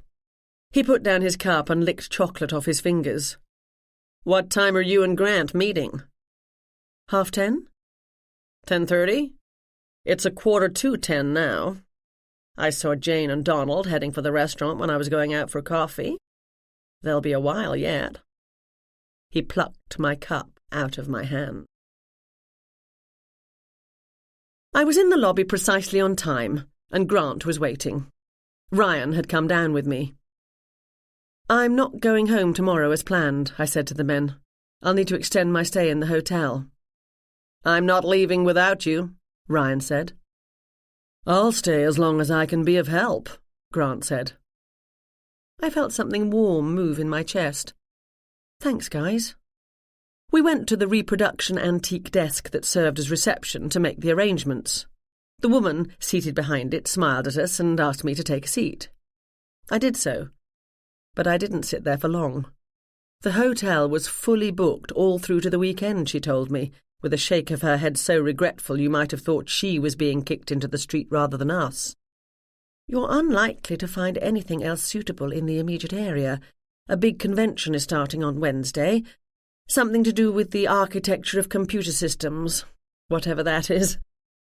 "Thanks," I said, and got to my feet. "What are we going to do now?" Ryan asked. "Start calling hotels, I guess," Grant said. "I have an idea," I said. "Let me take care of it." "Happy to." Ryan kissed me goodbye, wished Grant and me a good day, and headed off in search of Jane and Donald. "I need to make a call before we go," I said to Grant. I phoned Dad. "Good morning, my dearest," he said. I was pleased to hear the light tone of his voice. "Hi, Dad. Just checking in. Any developments?" "No, nothing from Morrison or anyone else since yesterday." "I suppose that's a good thing." "It is." "How are you feeling?" "Fine. The headache's almost gone." "What headache? You didn't tell me about any headache." "Didn't I? Not a problem, is it now, as it's almost disappeared? Your mother is in court today, and she left me strict instructions to check in with her regularly, which I plan to do. What are you up to?" I sidestepped the question. "Speaking of problems, we have one. We can't stay at the Bentley after tonight, as they're full up for the rest of the week. I'm worried that staying in London much longer, plus the cost of changing flights, is more than we, Jane and Donald in particular, can afford." "You can all come here." "Are you sure?" "We have the room if some of you double up." "Thanks, Dad. Call me if anything comes up." "What are your plans for today again?" "Bye." I put the phone away and said to Grant, Tomorrow, we're all moving to Stanhope Gardens. Nice of your father to have us. You'll have to share a room with Donald. I can do that, if I have to. In the meantime, I cannot wait to see these books. I was up half the night, trying to find any whispers of what this soon-to-be-sold collection might consist of. They're keeping a mighty tight lid on it. I couldn't find a thing. Books? What books? The ones Pippa told us about last night? The ones we're going to see today? About that, I may have stretched the truth a tiny bit. Meaning? First, let's go shopping. I turned to the doorman holding the door open for us. Can you get us a cab, please? The taxi dropped Grant and me off at Harrods. Grant always dressed well, if not actually rich, because he wasn't, and today he looked the part of a well-off art collector, in brown sheepskin bomber jacket, with checked white and brown scarf over a good grey wool sweater, and dark jeans rolled up at the cuffs. Sturdy brown leather boots were on his feet. "We're going shopping?" Grant said. "Not what I was expecting." We stood at the entrance to the famous store. Hordes of well-heeled shoppers and casually dressed tourists swirled around us. I told Grant what our goal was for today. We're going to look at art, not books. Why? My Uncle Randolph was a known art forger. I believe he was engaged in that line of work when he died. The gallery I'm interested in, according to their website, specialises in School of Art, meaning not quite old masters, but works by those who studied under them, or paintings that can't be positively identified as created by one of the masters themselves. The public stuff they sell is expensive, as you'd expect, but not outrageously so. We're not talking Sotheby's here. I have reason to believe this gallery handles forgeries, 16th to 18th century specifically. We're going to have a look around, that's all. You're the wealthy American art lover. I'm your meek little wife. Yeah, right. I can pretend, Grant. You'll look at what they have to show you and not be overly impressed. You were thinking something a little more exclusive. See how they respond. They're not going to respond by telling me they have a fake Vermeer propped up next to the furnace in the basement. No. Maybe I'm clutching at straws here. For all I know, Randy picked their business card up out of the gutter because he cares about keeping London clean and didn't get around to throwing it in the garbage. But I want to see what the place is like. If I sense anything not above board, so to speak, I'll tell Pippa. And what will Pippa do then, Gemma? Grant asked. His voice was low and his eyes serious. What does she do? Pippa knows people who can do things. That's really all I know. I'm happy to go along with you on this if you want my help. But I still don't understand why we're in Harrods. Do they have any connection with this art gallery? There's no point in going somewhere under a false pretext if one can't play the part. You look perfectly fine. I do not. You look fine to me. What do men know? I took his arm and led him into the store. We emerged half an hour later. I had a new pair of leather gloves, 100 quid, on my hands, high-heeled leather ankle boots, 500 quid, on my feet, and a Burberry bag, 700 quid, over my shoulder. I'd been afraid Grant was going to faint when he saw the price tags. Pippa and her office would be getting the bill. I'd briefly considered splashing out on diamond earrings, but Pippa might balk at paying for those. The plain gold hoops I regularly wore through my ears would have to do. I couldn't carry my own things around, so I hadn't worn a coat or brought my purse, and my cheap wool gloves and trainers were now in a trash can in the ladies' loo. "Are we going to grab a taxi?" Grant asked. It's faster on the tube at this time of day, but we can't just walk up to the front door of the gallery. We'll call a cab once we're a mile or so away. I don't think I can walk very far in these boots anyway. Now, remember, you're an American, but you spent a lot of time in England. Which is true. So it is. Thus it's natural for you to come to London in search of what you're after. You are also no art expert, although you think you are. You've recently inherited a lot of money on the death of your father. He had absolutely no taste for the finer things in life, but you plan to acquire them no matter the cost. You'll be putty in their hands. In case they ask for your number so they can call you later, I have a second phone with me, one with a London number, untraceable. Dare I ask where you got that? Nope. I only wish you were older. Why?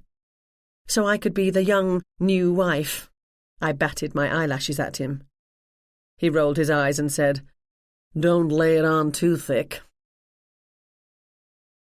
Our cab pulled up in front of Gallery Lambert. Grant got out first and assisted me. I gave him a radiant smile. It wasn't easy. We'd walked to Knightsbridge tube station, down to the platform for the Piccadilly line, transferred to the Jubilee line to emerge at Waterloo, and then up to the street to hail a cab to take us to our destination.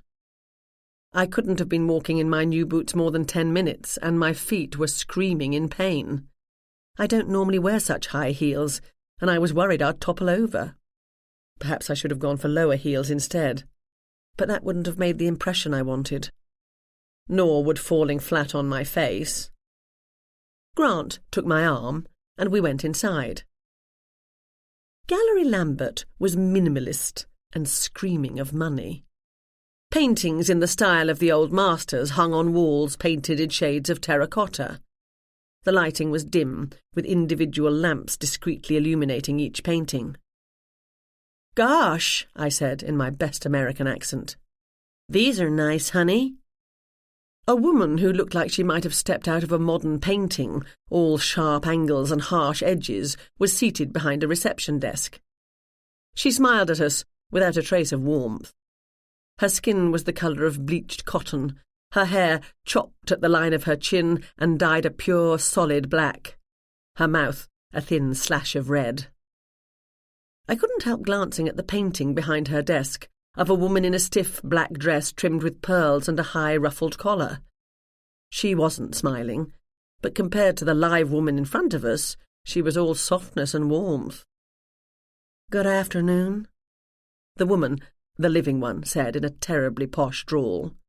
No doubt she had gone to a top-ranked girls' boarding school that qualified her for nothing more than staffing the desk at a fancy art gallery and impressing the customers. The accent, however, was not English, but Canadian. Hi, Grant said. I'm Kevin Thornton from New York, and I was told about this gallery by a collector friend of mine. The woman got to her feet. She'd had, I thought, some plastic surgery done, and it might not have been entirely successful. Her mouth was too thin, her tiny nose out of proportion for the bone structure of her face. A genuine smile touched the edges of her painted mouth as she studied Grant. Me, she ignored completely. All the better to allow me to snoop around. Might I know the name of your friend? She asked. That would be telling, Grant said. You wouldn't recognize his name anyway. My friend prefers to buy through an agent. She laughed lightly. Welcome, Mr. Thornton. I'm Vivian. Are you looking for anything in particular? I've recently come into some funds, and I'm eager to start building myself a good collection. My wife and I are in London on a little buying trip. I wiggled my £100 leather gloves at her. She did not look impressed. Grant wandered over to study a painting of a dog and a brace of pheasant. I don't recognize this name, he said. One of the lesser Flemish artists, Vivian replied. If you tell me precisely what you're interested in for your collection, Mr. Thornton, perhaps I can make some recommendations. I like the Dutch. You know, Rembrandt, Vermeer, Frank Hall. Frank Hall?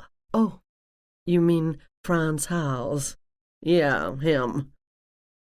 Items of that quality rarely, if ever, come onto the open market, she said. Yeah, I know that. It would be nice to have one, though, wouldn't it? Some of the paintings you have here are good. I noticed the absence of price tags. Presumably, if you had to ask how much they cost, you couldn't afford them. Our gallery owner, Mr. Julian Lambert, is in his office. Perhaps he can make some suggestions. Sure. Grant walked off to look at the other paintings in the room, while Vivian picked up the phone on her desk. Mr. Julian Lambert was a short, slightly built man in an Armani suit, gold cufflinks and Italian loafers. His thick grey hair was expertly cut, his hands manicured, and he smelled of cologne. His accent was English and middle class. If he had been at the Sherlock Holmes conference banquet, I hadn't noticed him. Grant repeated what he was after, and Julian showed him the pieces on display, while Vivian returned her attention to the computer on her desk. She tapped at a sleek keyboard. I couldn't get a good look at the screen without leaning over her shoulder. Her perfume, too heavily applied, carried a breath of the tropics. "My father, Kevin Sr., didn't have much of an eye for art," Grant said. "Too busy building his business empire." "I don't believe I'm familiar with that name," Julian said. Grant grinned at him. "And that was my father's intention his entire life. No need to attract attention was his motto, as it was for many of his business contacts." Grant tapped the side of his nose. "Oh," said Julian. "I understand." I didn't. "At Gallery Lambert, discretion is our business." "Glad to hear it," Grant said. "Now, all this is nice enough, but let's see what you have in the back." "I'm afraid I have nothing in the back, Mr. Thornton." "Call me Kevin." "Kevin." Lambert gestured around the room. "What you see is what we have on offer at this time." He loaded the last phrase with significance. Grant caught it and lifted one eyebrow. No one was paying the slightest bit of attention to little old me. I might as well have been the invisible woman here. I tottered past the reception desk and around a corner to the left. This room was smaller, but similar to the main room, displaying the same type of art. As I'd told Jane, I have no art education. I wouldn't be able to tell a fake from an original Old Master unless it was reproduced in crayon. One painting caught my eye. It was of a young woman dressed in the severe black of her age, with a high, ruffled collar that must have driven her nuts, her dark hair tightly confined to a lacy cap. The quality of lace and the number of pearls sewn onto her dress showed she was from a wealthy family. Something about her eyes attracted me. A sense of amusement, laughter even, lay behind them. She didn't take life too seriously, and there was something shockingly sensuous about the way she stroked the small dog on her lap as she stared out of the canvas. In a flight of fancy, I wondered if she had been in love with the painter. This sort of formal portrait was likely to have been commissioned to mark her engagement or wedding. I hoped she had found happiness in life. "Your wife has excellent taste," Julian said. I blinked. I'd forgotten myself. A serious mistake.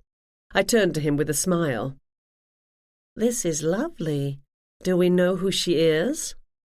"Unnamed woman, painted by an artist who never received the fame he should have." Even if I hadn't been wearing the new boots, I'd have been taller than Julian. He sniffed and stretched his neck in an attempt to make himself look more imposing. "Very little is known about him, as he died far too young. Not long after this portrait was painted, in fact. That was in 1643, I believe." "Do you like it, honey?" Grant asked me. "I adore it," I giggled. "I have a birthday coming up." "How much?" Grant asked. Lambert named a sum that had me giggling again so as to avoid choking. Grant nodded wisely. "Probably a good deal. I'm not sure I want to start my collection off with unknown artists, though." "But I like it," I said in my best little girl voice. Grant smiled at me indulgently. "We've plenty of other places to see, honey. Besides, I thought you wanted to go shopping at Harrods for your birthday present." I pouted prettily. I hoped it was prettily. I've never actually pouted before. "I guess."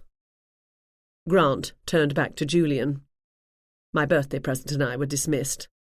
I continued looking around. A door opened off the small room, leading most likely to Lambert's office and the storage areas. "I need to use the bathroom," I said. "Do you mind?" Irritation flashed across Julian's face, but he covered it up well. "Not at all. I'll get Vivian to take you. Viv?" "No need to bother her. I can find my way." I wrenched the door open and stepped directly into an office.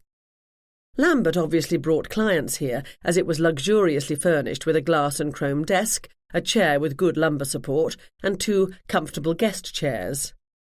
A credenza that probably also served as a filing cabinet held a silver tray with 4 cut-lead glasses, a silver ice bucket with tongs, and a bottle of Lafroig. The computer on the desk was a top-of-the-line Apple with a 27-inch screen. At the moment, the monitor showed a packaged screensaver with alternating photographs of great beaches. Another door led out of the office, going further back into the building. Before I could even think about hacking into the computer or trying to open the credenza, Viv came in. "You'll need a key for the loo." She dangled it in front of me. She was of average height, meaning shorter than me, taller than Jane, and lean and fit. Now that she was out from behind her desk, I could see that her legs, visible under a short, tight skirt and sheer stockings, were well muscled, indicating a runner. "Oh, gee, thanks so much." "Through here." She opened the door at the rear of the office and held it for me. I stepped into an ill-lit corridor. Viv took 2 steps past me and put the key into the lock of the door on the other side. She watched me, and I went inside. It was a standard office loo. I'd find no secret account documents or illicit old masters in here. I lingered for a few minutes, hoping Viv would give up and leave me alone. But when I came out, she was standing there. "Thanks," I said. "My pleasure. Shall we join the gentlemen?" "Why not?" I said. "Ready to go?" Grant said when we were back in the main gallery. "I guess so," I said. "I do like that painting, sweetie." Grant winked at Julian. "We might come back, honey. Julian here is going to speak to some of his contacts and ask if they have anything else we might like." I squealed in delight. Julian pulled out his phone. "Why don't you give me your number, and I'll call when I have news?" "Take care of that, will you, honey?" Grant said. "Okay." I pulled out the burner phone Pippa had given me. I'd memorized the number, but I pretended not to have. I read it out to Julian, and he punched it into his own phone. "We might have to go elsewhere to see the painting I'm thinking of," he said. "I'm good with that." Grant held out his hand, and the 2 men shook. "You'll be able to catch a cab at the Tate," Vivian said. "It's not far." "Thanks," Grant said. "Bye." I followed Grant to the street and we turned right, passing an antique furniture shop. He took my arm and we strolled toward the river. I tugged his arm at the first intersection and pulled him to the right. Once we were around the corner, I immediately bent over and pulled off my boots. "I might never walk again," I said in my own voice. He put his hands on the small of his back and leaned back to release some of the tension. "That was fun. Can we do it again?" "I don't know that we learned all that much. We'll have to see if he calls us." "Did you see anything when you were in the back? He sent Vivian after you mighty fast." "Which doesn't mean they were suspicious. She had to unlock the loo door. Their security is good. They've got substantial locks on the door leading to the back alley, and the door is alarmed. A CCTV camera is mounted inside, facing toward it. No doubt there's a camera watching the alley as well." "Fair enough, if they have £500,000 paintings inside." "You should have bought that for me." I lifted my leg and rubbed at my toes. I wasn't acting about that. I loved it. "I broadly hinted that if he could find something for my collection, I'd buy the painting as a gift for the little woman. I expect he'll call before supper time." "Good job. Now, get us a taxi, please. I cannot take another step in these boots. We have a couple of other stops to make. I want to talk to the woman who accused Randy of stealing her ideas, but we'll have to visit a shoe store first. Chapter 12. We never did make it to the address of the dreadlocked woman who Pippa had discovered went by the name of Elsie Saunders. Grant headed for a busier street to hail a cab. Once it arrived, I hobbled into it and we took Waterloo Bridge across the river. "I need a shoe store," I said to the cabbie. "Any shoe store, but nothing too expensive. I just want a pair of trainers." "New boots, pet?" he said. Considering that when I'd gotten into the cab I'd been limping and carrying the right boot in my hand, he didn't need to be Sherlock Holmes to figure that out. He winked at Grant in the rear-view mirror. "Me wife likes to buy shoes she can't walk in too. They'll do anything to please us, won't they, mate?" "And we love them for it," Grant said. I refrained from slapping him, because at that moment my own phone, rang. Pippa. "What's up?" I asked. She didn't bother with pleasantries. "Dad's been arrested." "What? When?" "Moments ago. Morrison came to the house and formally arrested him. He was allowed to call Mum, and she sent one of her partners down to the Nick to represent him. She called me." "What station? We're in a cab now." "There's no point in you going there, Gemma. They won't let you talk to him. I know Brian Cohen, and he's a darn good solicitor." "I can pace nervously up and down." "What's happening?" Grant mouthed. "That would not be helpful," Pippa said. "Now Dad has officially been charged, I can do even less to help him, so it's all up to you. Keep on with what you're doing. How's your day going?" "We made initial contact at Place 1 and are waiting developments. On the way to the second option now." She hung up without saying goodbye. "What's happened, Gemma?" Grant asked. I nodded toward the cab driver. "No one is taken ill, but otherwise I received news of an unfortunate development." I looked down to draw Grant's attention to my lap. I crossed one wrist over the other, as though in handcuffs. Grant's eyes darkened, and he nodded. The cab pulled up to a nondescript shoe shop in a row of nondescript shops. "I've changed my mind," I said. "No need for you to wait." I handed the cabbie money, and we got out. I carried the leather boots. I quickly found what I needed in a pair of cheap but properly fitting trainers. "I don't need the box," I said to the clerk. "I'll wear them home. But I'd like a bag for these." "Those are super nice boots," she said. "Appearances can be deceiving," I said. Jane was much smaller than me, but Pippa's feet were about the same size as mine, and she was accustomed to wearing killer heels. I'd make her a gift of the boots, before presenting her with the bill. "What now?" Grant asked, when we were once again standing on the sidewalk. Before going inside the store, I'd told Grant what precious little I'd learned from Pippa. "I need to reevaluate my plan in light of new developments," I said. "And I need a cup of tea and some lunch. I only had half a pain au chocolat for breakfast." A sandwich shop was a couple of doors down from the shoe store. We were in sight of Trafalgar Square, and I glanced at Lord Nelson, pointing towards Spain from the top of his column. A pigeon flew overhead. The square itself and the steps of the National Gallery were packed with people. We were only a block and a half from what had once been my mystery bookshop. If I had time, I might drop in and see how the place was doing. My ex-husband, whom I sold the business to when I left the cheating rat, had run the shop almost into the ground and had been forced to sell it. He had not, I'd been maliciously pleased to hear, received anywhere near what he'd paid me for it. We got sandwiches as well as tea for me and coffee for Grant.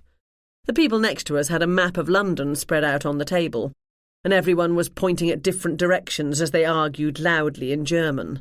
They paid no attention to us. I phoned my mother and got voicemail.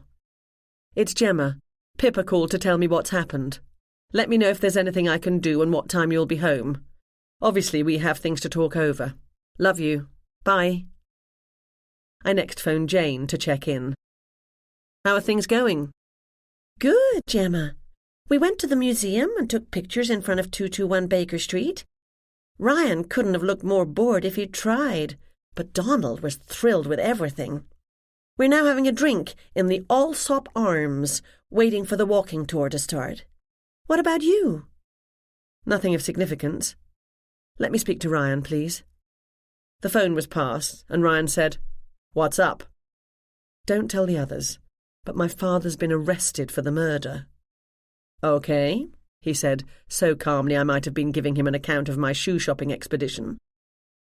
"Did they find new evidence?" "I don't know. Pippa called me, but she didn't know anything more. Mum has sent one of her law partners down, so that's good." "What do you want me to do?" "Continue to keep the others occupied?" "I want to help, Gemma." "I know you do, but you can't. Grant's with me and we're following some leads. I called because I want you to realise that I have to do this. Now, more than ever." "I know," he said, "but I don't have to like it. Just be careful." "I will." "I love you." "Me too," I said, conscious of Grant listening while he ate his prawn and mayonnaise sandwich baguette. I put the phone away and picked up my own sandwich. Cheese and ham. Grant's looked better. "Where to now?" he asked. "I want to pay a call on a man I met at the conference. He showed a prurient interest in my uncle's activities." "Am I invited?" "You are. I think male backup will be required. After that, you can meet the others in a pub or something, and Jane and I'll visit a woman of interest. The just-between-us girls approach will work better for that one." "Are we getting anywhere, Gemma?" I decided to be honest. Absolutely not. I had a bad feeling I was wasting my time trying to pretend, to myself if no one else, that I was accomplishing something. I'd taken one bite of my sandwich. I rolled it up in its paper wrapping and got to my feet. "Let's go." "I haven't finished." "You can eat as we walk." "No, I can't. That's not good for the digestion. Sit down and finish your lunch. We can wait another 5 minutes." I dropped back into the hard plastic chair. "There's a good girl," Grant said. I glared at him, but I did unwrap the sandwich. "Do you think Pippa will be coming around to your parents' house later?" he asked me. The bullet-headed man, who'd been identified as John St. Jean, lived in Mayfair. Mayfair is the most expensive section of one of the most expensive cities in the world. I could only assume he worked as a chauffeur or butler, although he didn't look the part, or a gardener, and lived on the premises. As we fought our way through sightseeing crowds to the tube station at Charing Cross, I told Grant why we were paying a call on Mr. St. Jean. As he knows who I am, having deliberately sought me out at the conference to make threats, there's no point pretending to be something I'm not. You're coming with me to look imposing. "I can do that." Grant scrunched up his face, puffed up his chest, lifted his shoulders and spread his arms, assuming the pose one is supposed to take when being confronted by a black bear. I do not know why I know that tidbit of information. Pippa wouldn't tell me anything about this man, wanting me to make my own impressions. Why she thought that was necessary, I don't know. "Think we'll find him at home? It is the middle of the day on Monday. He'll likely be at work." "He might live at his place of employment. I'm more interested in his employer than in him, anyway. He told me people had sent him. I want to know who those people are." We got off the tube at Marble Arch and walked the few blocks to Culcross Street, where, according to Pippa's contacts, John St. Jean was employed. The house we wanted was 4 stories tall, painted a clean, crisp white with black trim, surrounded by an iron fence intended to be nothing but decorative. It was at the end of the row, close to Hyde Park. We stood on the sidewalk, and I studied the house. The drapes were drawn, the small balconies empty. "Remember," I said, "stand behind me, say nothing, and look tough." "Grrr," Grant said. I pressed the bell, and the door opened before the sound had died away. The man who stood there was dressed in a perfectly fitting black suit, wrinkleless white shirt, thin black tie, shoes polished to a brilliant black shine. His grey hair was cut close to his head, and his grey moustache neatly trimmed. "Good afternoon, Miss Doyle," he said in a deep, rolling voice, with a faint touch of Scotland. "You have been expected." I'd never seen him before. Grant and I stepped into the house.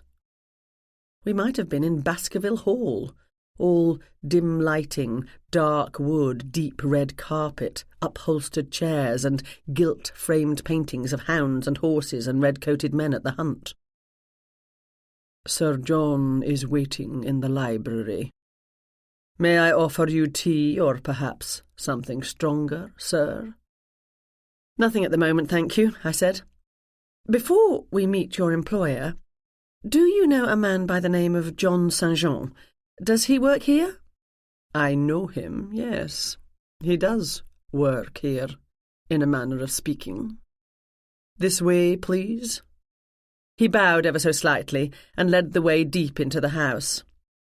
The hallway was lined with painted portraits, most from centuries past, but one was of a man in World War II-era army uniform, and another of a woman wearing, of all things, 21st-century medical scrubs with a stethoscope around her neck. The butler caught me looking. Sir John's niece, Dr. Rose St. Jean. Sir John. He opened a door at the far end of the hallway. Miss Gemma Doyle and companion, the butler announced sonorously. Grant and I stepped into the room, and the door shut silently behind us. The Baskerville Hall theme continued in the library. Logs burned in a large open fireplace, and the thick red and gold drapes were pulled shut. Speaking of Vermeer, Grant muttered as he stared at a painting of a woman pouring milk from a heavy jug. Not Vermeer, I'm sorry to say. As you may know, Mr. Thompson, Vermeer painted only 34 works in his lifetime that have been positively attributed to him, and they are all either in public galleries or private ones open to the public, with the exception of the painting stolen in Boston in 1990 and the one currently in the Queen's own collection. The bullet-headed man rose from a cracked and faded brown leather armchair. He wore baggy brown corduroy trousers, worn at the knees, a beige fisherman's sweater with a hole in one elbow, and purple and grey plaid bedroom slippers that showed a great deal of use. I have some items that might be more to your interest. He waved a hand towards the bookshelves lining the walls. Feel free to explore, while Miss Doyle and I chat. Are you sure I can't get either of you a drink? I've changed my mind, I said. A whisky would do. No ice, splash of water. I believe I have something you'll like, Mr. Thompson. The same, thanks. I didn't see him press a button or make any other gesture, but the door behind us opened and the butler came in. 3 whiskies, please, David. You're not normally a whisky drinker, Miss Doyle, although Mr. Thompson is. But I think you'll enjoy this. It's made in small quantities at my estate in Scotland. I'm not often gobsmacked, but I was now. I gave my head a mental shake. You again have the advantage of me, as I believe I said the first time we met. You're John St. Jean. Sir John, a hereditary title. Please, have a seat. I dropped into a chair, beautifully upholstered in red and gold damask. The butler handed me a glass, then gave one to Grant, who was reading the spines of the books lining the walls. I might have heard him gasp. The butler served Sir John last and left the room. The door shut soundlessly behind him. I consider myself a good judge of character, I said. I'm not often wrong. Sir John smiled at me, and it was a warm smile, full of gentleness and humour. This was definitely the man I'd seen in the kitchen hallway at the conference. The same, but totally different. This one had an educated upper-class English accent, about as far from the rough Cockney as it was possible to get in England. I dabbled in amateur dramatics at Eton, he said. Why the pretext? Saves money on a bodyguard or hiring security personnel, he said with a chuckle. Looking the way I do. My appearance was the despair of my mother's life. He cracked his knuckles. "That, plus a few skills I picked up in the SAS." He pointed to the tattoo on his neck, an eagle's talons reaching up from inside his shirt. "An unfortunate memory of an excessively drunken weekend in Kuala Lumpur in my younger days in the army." "SAS," Grant said. "Special Air Service, the equivalent of our Navy SEALs." "Same principle at any rate," Sir John said. "I'm sure you're wondering why I know so much about you and Grant, Gemma." "May I call you Gemma?" I nodded. "I'm not wondering, no. I assume you looked us up on the internet." "My bio on my book business website says I'm fond of a good single malt," Grant said. "So it does. Yours, Gemma, says nothing. Outside of your shop in West London, you have a surprisingly low public profile." "I have no secrets," I said. "I have to confess, I merely took a guess you weren't a whiskey drinker. Young women today rarely are. I'll take a guess that you have a camera outside your house watching the street, and you were waiting for us. Thus, you instructed your butler to let us in immediately and to use my name." I sipped my drink. I had to agree with Sir John. I didn't like it much. "Quite." He stood up and walked to the window. He lifted a corner of the drapes, and I saw a garden, empty urns, bare trees, naked vines crawling up a brick wall. "Enough playful banter. Randolph Denore cheated me out of a great deal of money, and then he dropped out of sight. I went to the Holmes conference because I'd received word he'd be there. My intention was to confront him and threaten him with dire consequences if I didn't get it back. When I saw you, I decided the indirect approach might be better." "You had to know he and I weren't exactly on familiar terms." "An opening gambit only. For the same reason I spoke to your mother prior to the banquet. After that, by the way, I left the hotel premises when everyone went through to dinner.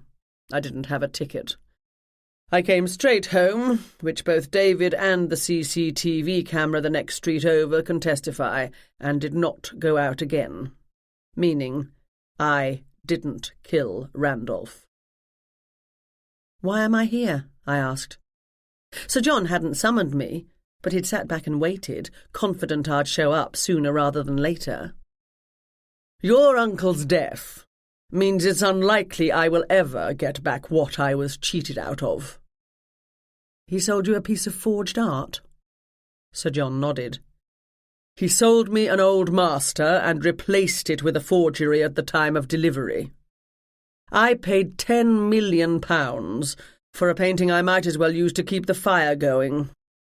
I bought it 2 years ago. I only discovered the forgery recently and have been searching for Randolph Denore ever since.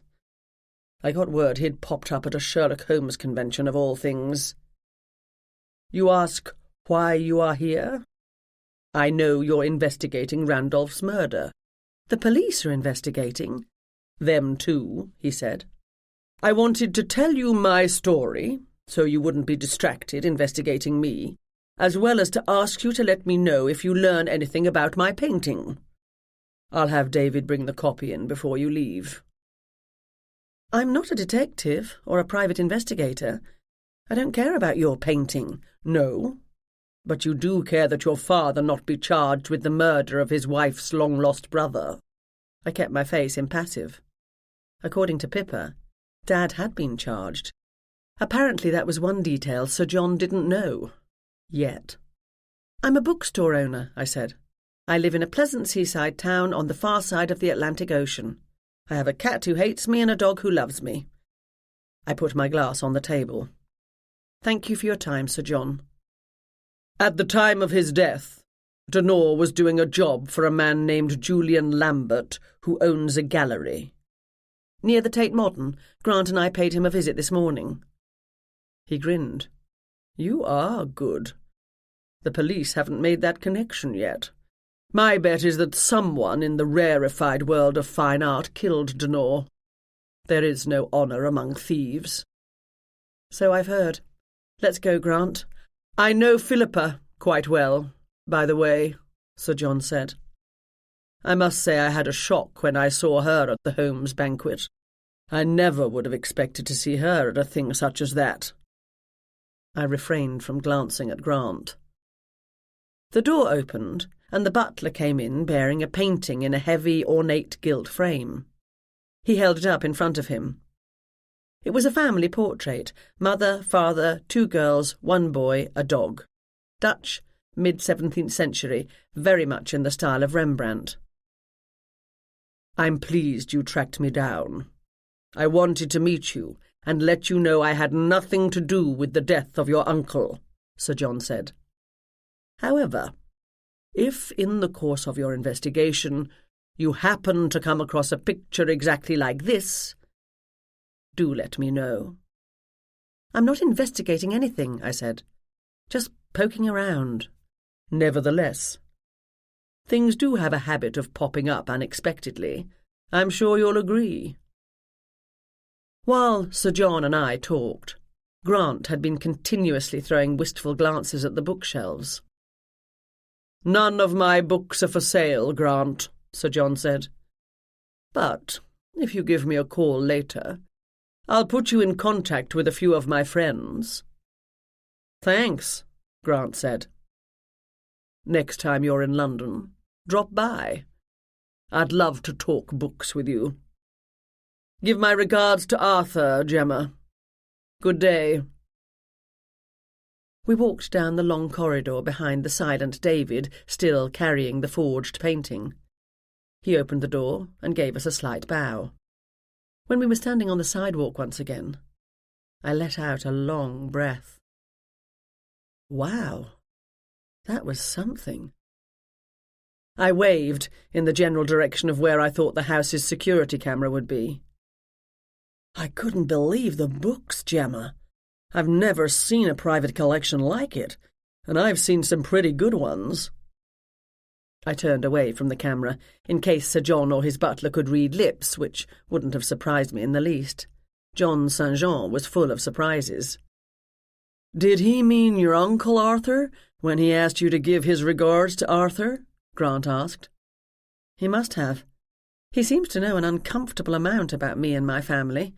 Good thing I have no secrets. Interesting about the forged painting, Grant said. We can now scratch him off the suspect list.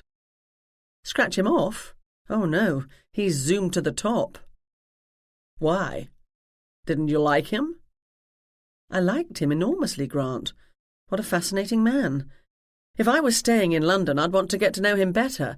But just because he says he didn't kill Randolph doesn't mean he didn't. His alibi is his butler and CCTV footage.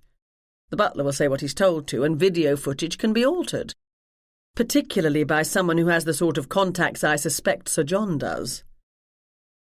You think he'd kill for a painting? He didn't exactly look to be short of funds. He paid a lot of money for an old master, and he ended up with a forgery. People like Sir John don't care to be made fools of. It's not about the money, although I'm sure that's part of it. What's the time? Coming up to 4. We walked down the street, heading back to Marble Arch tube station. My phone rang, and I couldn't push the button fast enough when I saw the name of the caller. My mother. You spoke to Pippa? She asked. Yes, what's happening? I'm at home. Your father is being held until tomorrow at the earliest. Her voice broke. What do you want us to do? Brian Cohen, whom I've engaged to represent Henry, will be here shortly. You and Pippa need to hear what he has to say. On my way, I said. Good thing I had new trainers. I set off at a run. What's happening? Grant called, as he chased after me.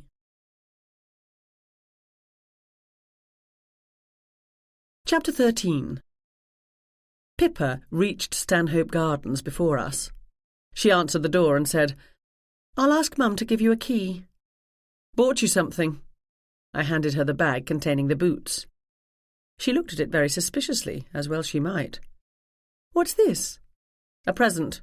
From you to yourself. I took off my new leather gloves and put down my Burberry bag. "Where's Mum?" "Sitting room." I walked quickly into the front room, leaving Grant with Pippa as Pippa said, "I don't need new boots."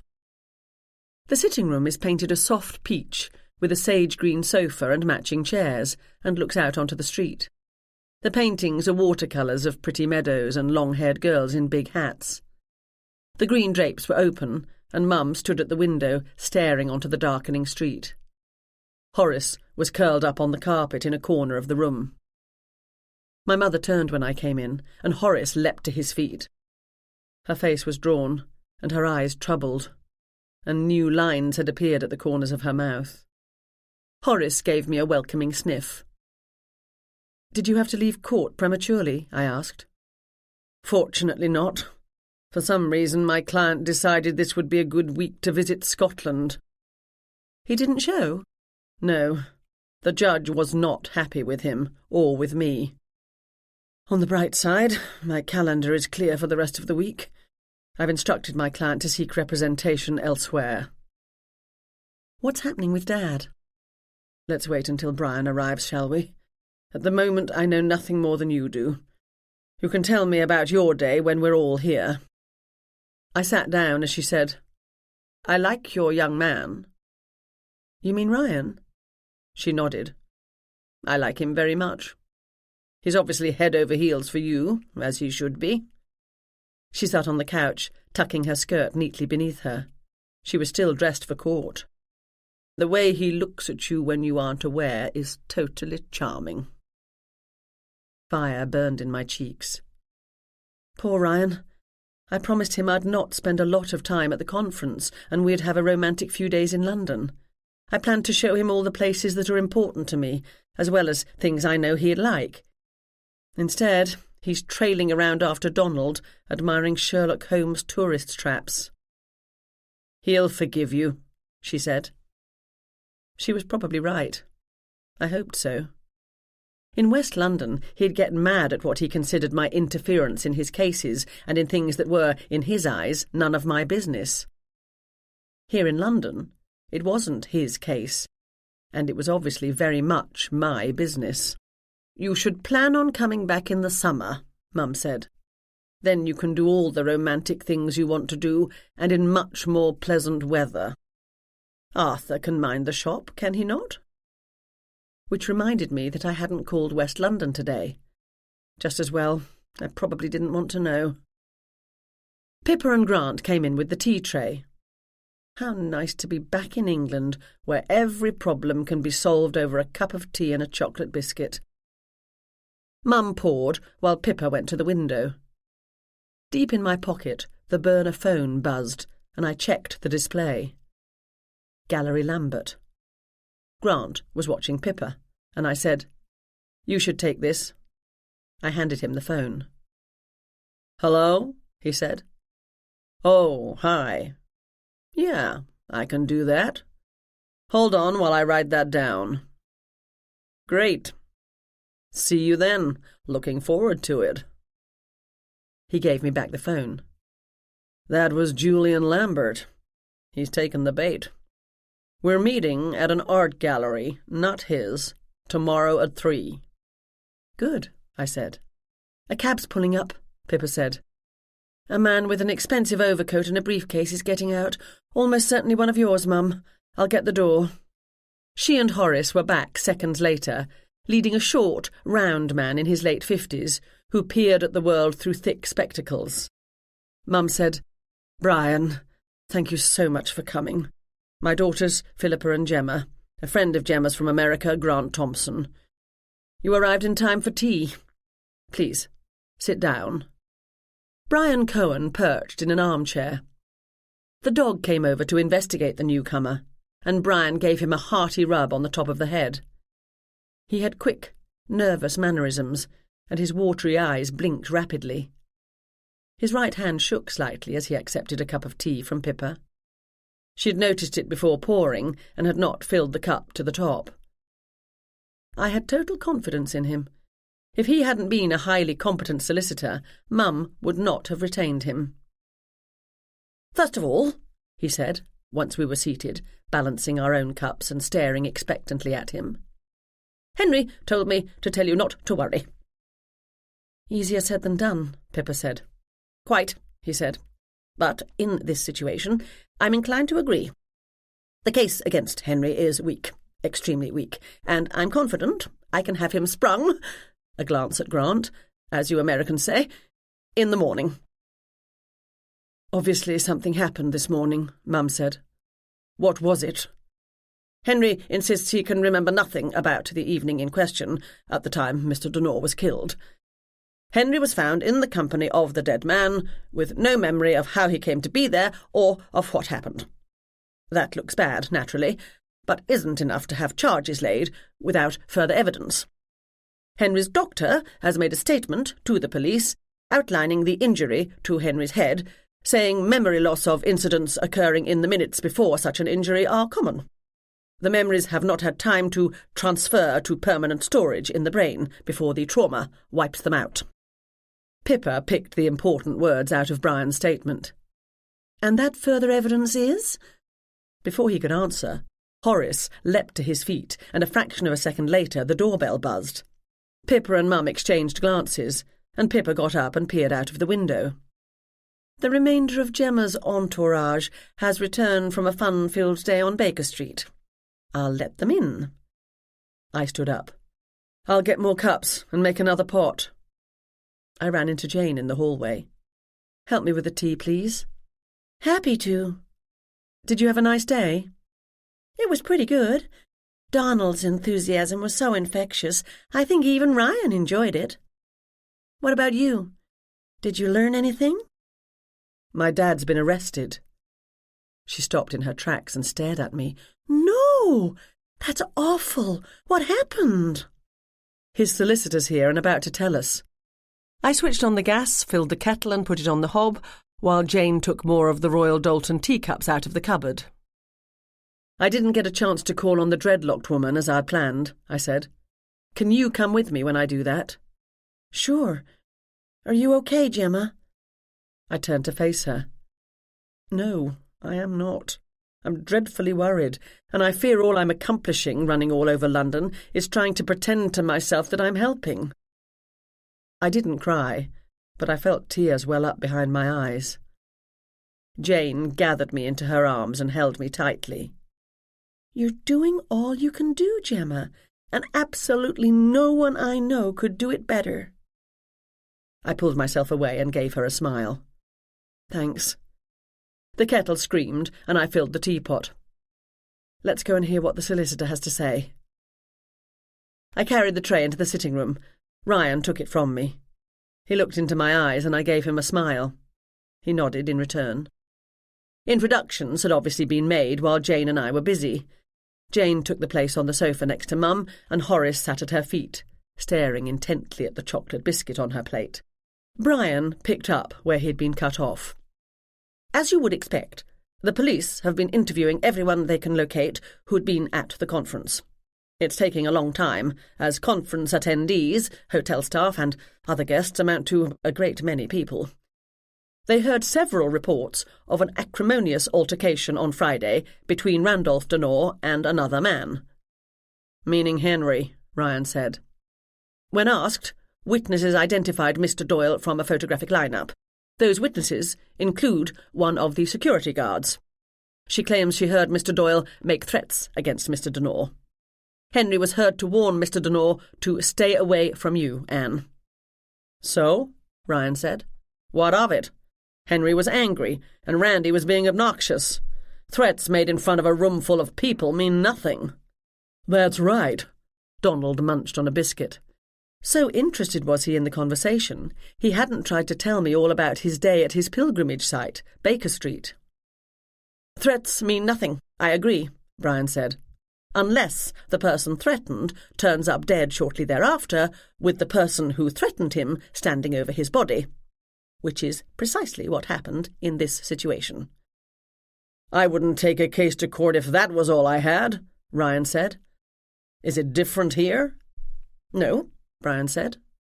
"D.I. Morrison can try, and he will, to have Henry held. But I will argue before a judge tomorrow that his evidence is not only perilously weak, it is backed by personal and professional animosity from the investigating detective toward my client. Do you know if they found any fingerprints on that lamp? I asked. The one that was on the floor next to Dad. The base was a particularly unattractive shade of orange. Is that what Dad was hit with? That's what the police believe, yes. So many fingerprints were on it, it's going to be almost impossible to trace the people who most recently used it. Which is what I'd expect, I said. It's a lamp sitting on a side table in a public area. Plenty of people would have touched the base when they turned it on or off, and the cleaner wouldn't scrub it down daily. What about the rope? Ryan asked. The one that killed Randy. They've had no luck there, Ryan said. Fortunately, the events happened indoors, so Henry did not have gloves on him. I intend to point that out in the strongest of terms before the judge tomorrow. Although D.I. Morrison is reminding us that absence of evidence isn't evidence of absence, Ryan said. Precisely. Morrison will also mention that Henry was not searched at the time, so he could have had gloves concealed on him. Mum snorted. Rest assured, Brian said, I will be reminding the judge of the unlikelihood of anyone carrying gloves to a formal dinner at which they have left their coat in the cloakroom, never mind them accidentally leaving a length of rope in their pockets. That the killer brought the rope, Mum said, means the act was premeditated. Almost certainly, Brian said. I will also imply a fair amount about police failure to secure evidence at the scene. In case that is not sufficient, I've arranged to meet some of my police contacts this evening for a drink, once we're done here, and I'm confident I'll have proof of Morrison's antipathy toward Henry to bring before the judge. In the meantime, Henry sits in jail, Jane said. For one night only, hopefully, Brian said. Now, I must ask you all if you know of anything I should be aware of as I proceed, for good or for ill. I glanced at Pippa. She dipped her chin ever so slightly, indicating that I should go ahead. I've been poking around, I said. Randy was an art forger and spent some time in prison for it, so that's a matter of record. He claimed to be out of the business, but I strongly believe he was back in it. Unfortunately, I can't tell you why I know that, and my evidence is, illegally obtained. Gemma, Ryan said. It's only slightly illegal, I hastened to add. Grant, what on earth did you let her do? Ryan said. Grant threw up his hands. Wasn't me. We didn't do anything out of order today. Strange, yes, but not illegal. Whatever you know, Gemma, helps to draw a picture, Brian said. Please, continue. I left out what I'd observed in the Canary Wharf studio and told Brian, and thus the whole group, about Grant's and my visit to the home of Sir John St. John. That is interesting, Brian said. Criminal activity on the part of the deceased is always good for deflecting blame from an estranged relative. We don't want to deflect blame, Jane said. We want Henry to be declared innocent. We'll take what we can get, Jane dear, my mother said. Jane put her arm around Mum, and as an indication of how upset she was, Mum left it there. We mustn't forget that Randolph had some personal enemies who were at the conference, I said. An angry ex-girlfriend, another woman who accused him of cheating her. He wasn't a very nice man. Sorry, Mum. Nothing I didn't know already, she said. That is all worth knowing, the lawyer said. I've been talking to some of these personal enemies. I snuck a glance at Ryan. Legally, this time. No one has come straight out and confessed, but I have someone else I need to visit. I was planning on doing that today, but came back here to meet with you. Apart from the argument at the conference, which was reported to the police by bystanders, Brian asked, did Henry and Randolph have any other contact this past weekend? Not that I know of, Pippa said. Donald, Ryan and Jane shook their heads. We were only there for Gemma's talk on Friday afternoon and at the banquet Saturday evening, Mum said. We ran into him Thursday evening in the bar of our hotel, I said. The rest of you didn't notice him there, but he recognised us. Us, meaning he recognised Mum and Dad. Dad spoke briefly to him on our way out. It was obviously the first time they'd spoken in a great many years. Dad and I left together and spent the rest of the evening in the company of this group. Brian put his empty teacup on the side table. I have to be off. Anne, I'll give you a call after I've spoken to my friends on the police force. I have an idea, I said. Ryan, why don't you go with Brian to meet these police contacts? Why? Ryan said. Why? Brian said. Why? Pippa said. Because Ryan's a police officer, and Brian's a defence lawyer. There's always some animosity between those two camps. Ryan can talk to them on a professional yet friendly basis. You know, visiting American cop, eager to meet his fellow officers, hands across the water and all that. Might be worthwhile, Ryan said. I'm not, Brian said. Excellent idea, Pippa said. People always talk more freely in casual company. Ryan can report directly back to us. In the meantime, Gemma and I will let you know if we learn anything you can use. Thank you, Brian. Mum got to her feet, and Brian also stood. He took her outstretched hands in his and stared into her eyes. The look he gave her was so positively adoring I turned away. Any time, my dear, he said. Any time. He left the room, and Ryan followed. Pippa and I went with them to the door. Are you sure this is okay with you, Brian? Ryan asked as I handed him his coat. I don't have to come if you don't want me. It's not a bad idea, Brian said. If we arrive at the pub before my contacts, you can tell me about policing in America. Ryan gave me a kiss, told me to stay out of trouble, as if that ever helped, and they left. Nicely done, Pippa said. I thought so, I said modestly.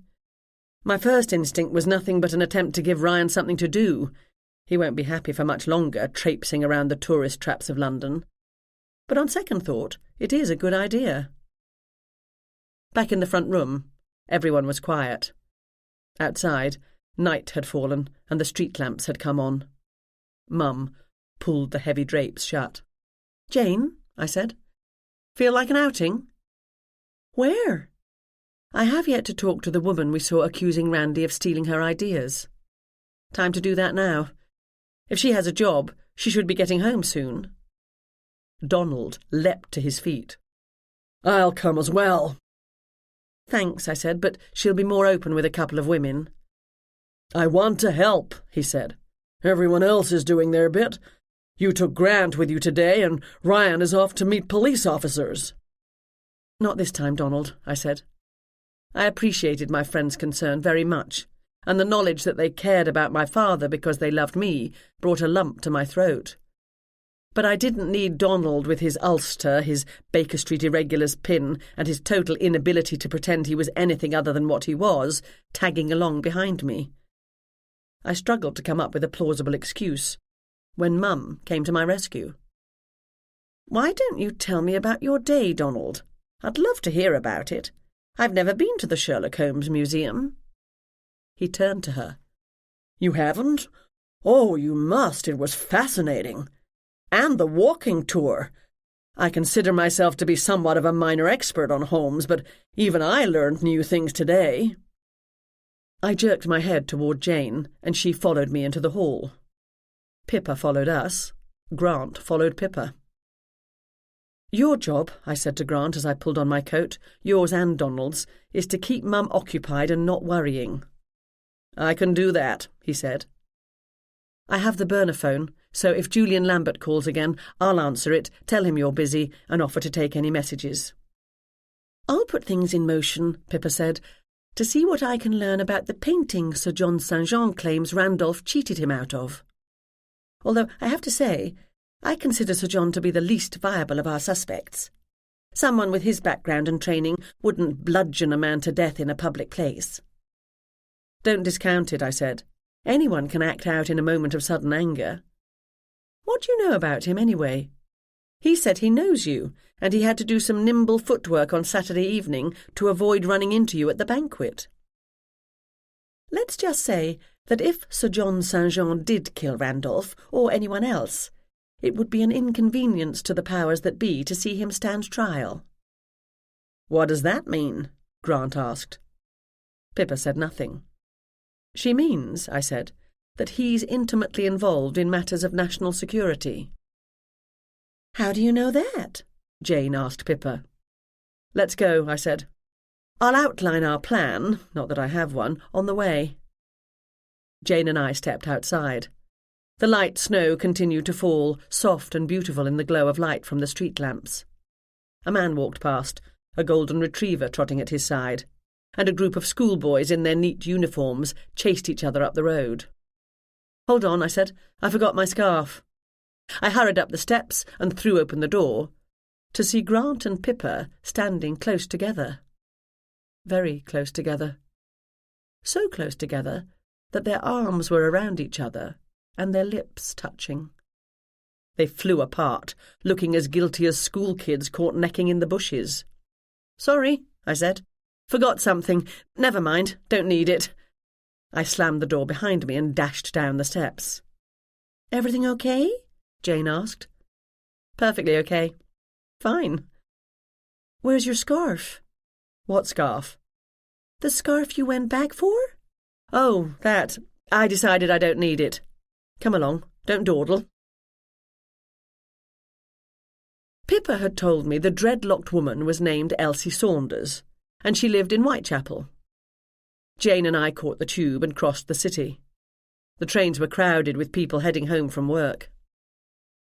Whitechapel's most famous resident was a certain gentleman known to history as Jack the Ripper. Jack, like the police officers who chased him and the women who feared him, wouldn't recognise the place today. At the turn of the last century, it was a slum, in the full, filthy, nasty, poverty and disease-ridden Victorian meaning of that word. Today, it's a neighbourhood of good restaurants, lively nightlife, small family homes, bustling markets, and shining steel and glass towers. Elsie's flat wasn't far from 10 Bells pub, the place where Jack's final victim, Mary Kelly, enjoyed one last drink before heading out to the streets and meeting her fate. These days, the pub's a popular place for tourists wanting to soak up the Whitechapel atmosphere, or enjoy a drink at the end of a Jack the Ripper walking tour. We passed a group of people bundled up against the cold, standing on a street corner shifting from foot to foot, listening to a man perched on a milk crate. As we passed, a woman stepped up to him. He turned her around, held her close to him, and pressed his hands against her exposed throat. Jane gasped and stopped walking. The woman giggled, a watching man laughed, and a flash went off as someone snapped a picture. I tugged at Jane's arm and we continued on our way. "Is that a tour, do you suppose?" she asked me. "Yes, we're at the heart of Ripper territory here. I'll give you your own private tour." I talked as we walked. What I don't know about Jack the Ripper, and that's a lot, I made up. The address we'd been given was next to a convenience store. The building was 3 stories tall, made of red brick dark with age. Narrow windows overlooked the bustling street below, and a solid row of parked cars lined the curb. The front door opened directly onto the sidewalk. No decorative iron railings or flower pots here. I studied the front of the building, looking for someone watching me through the curtains. Lights were on inside, but no one moved in front of them.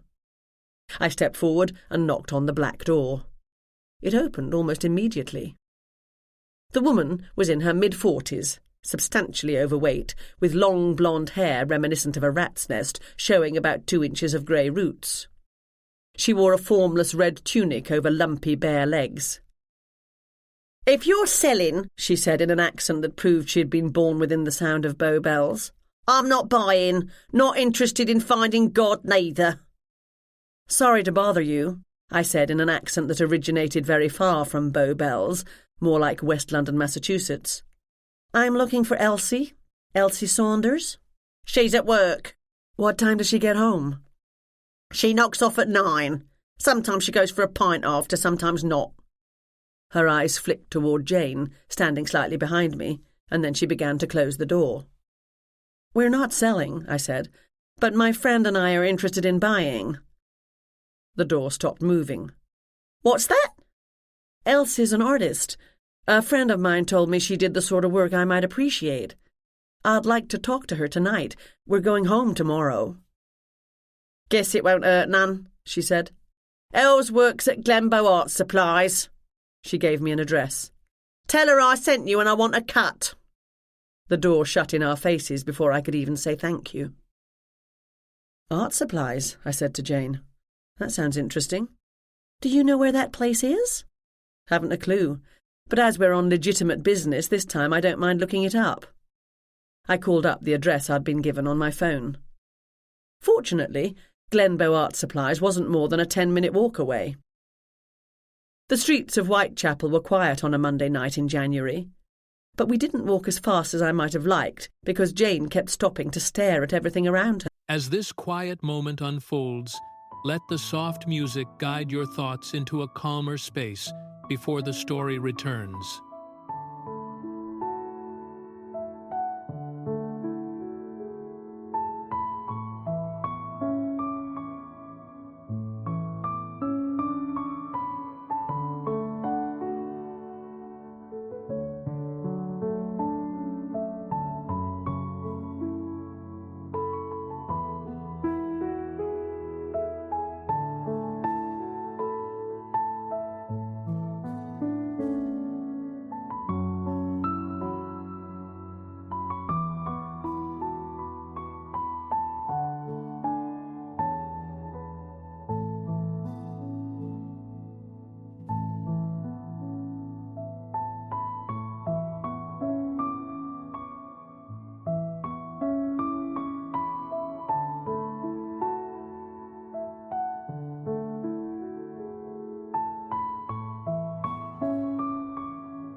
It's all so fascinating, she said. The way the old is mixed up with the new. Look at that house. It's practically falling over and looks like an opium den Sherlock Holmes would visit in pursuit of a case. And it's right next to that ugly office tower. This part of the city was extensively bombed during the war, I said. When they rebuilt, they weren't always sensitive to maintaining integrity of the streetscape. The art supply store was in a row of shops not far from Spitalfields Market.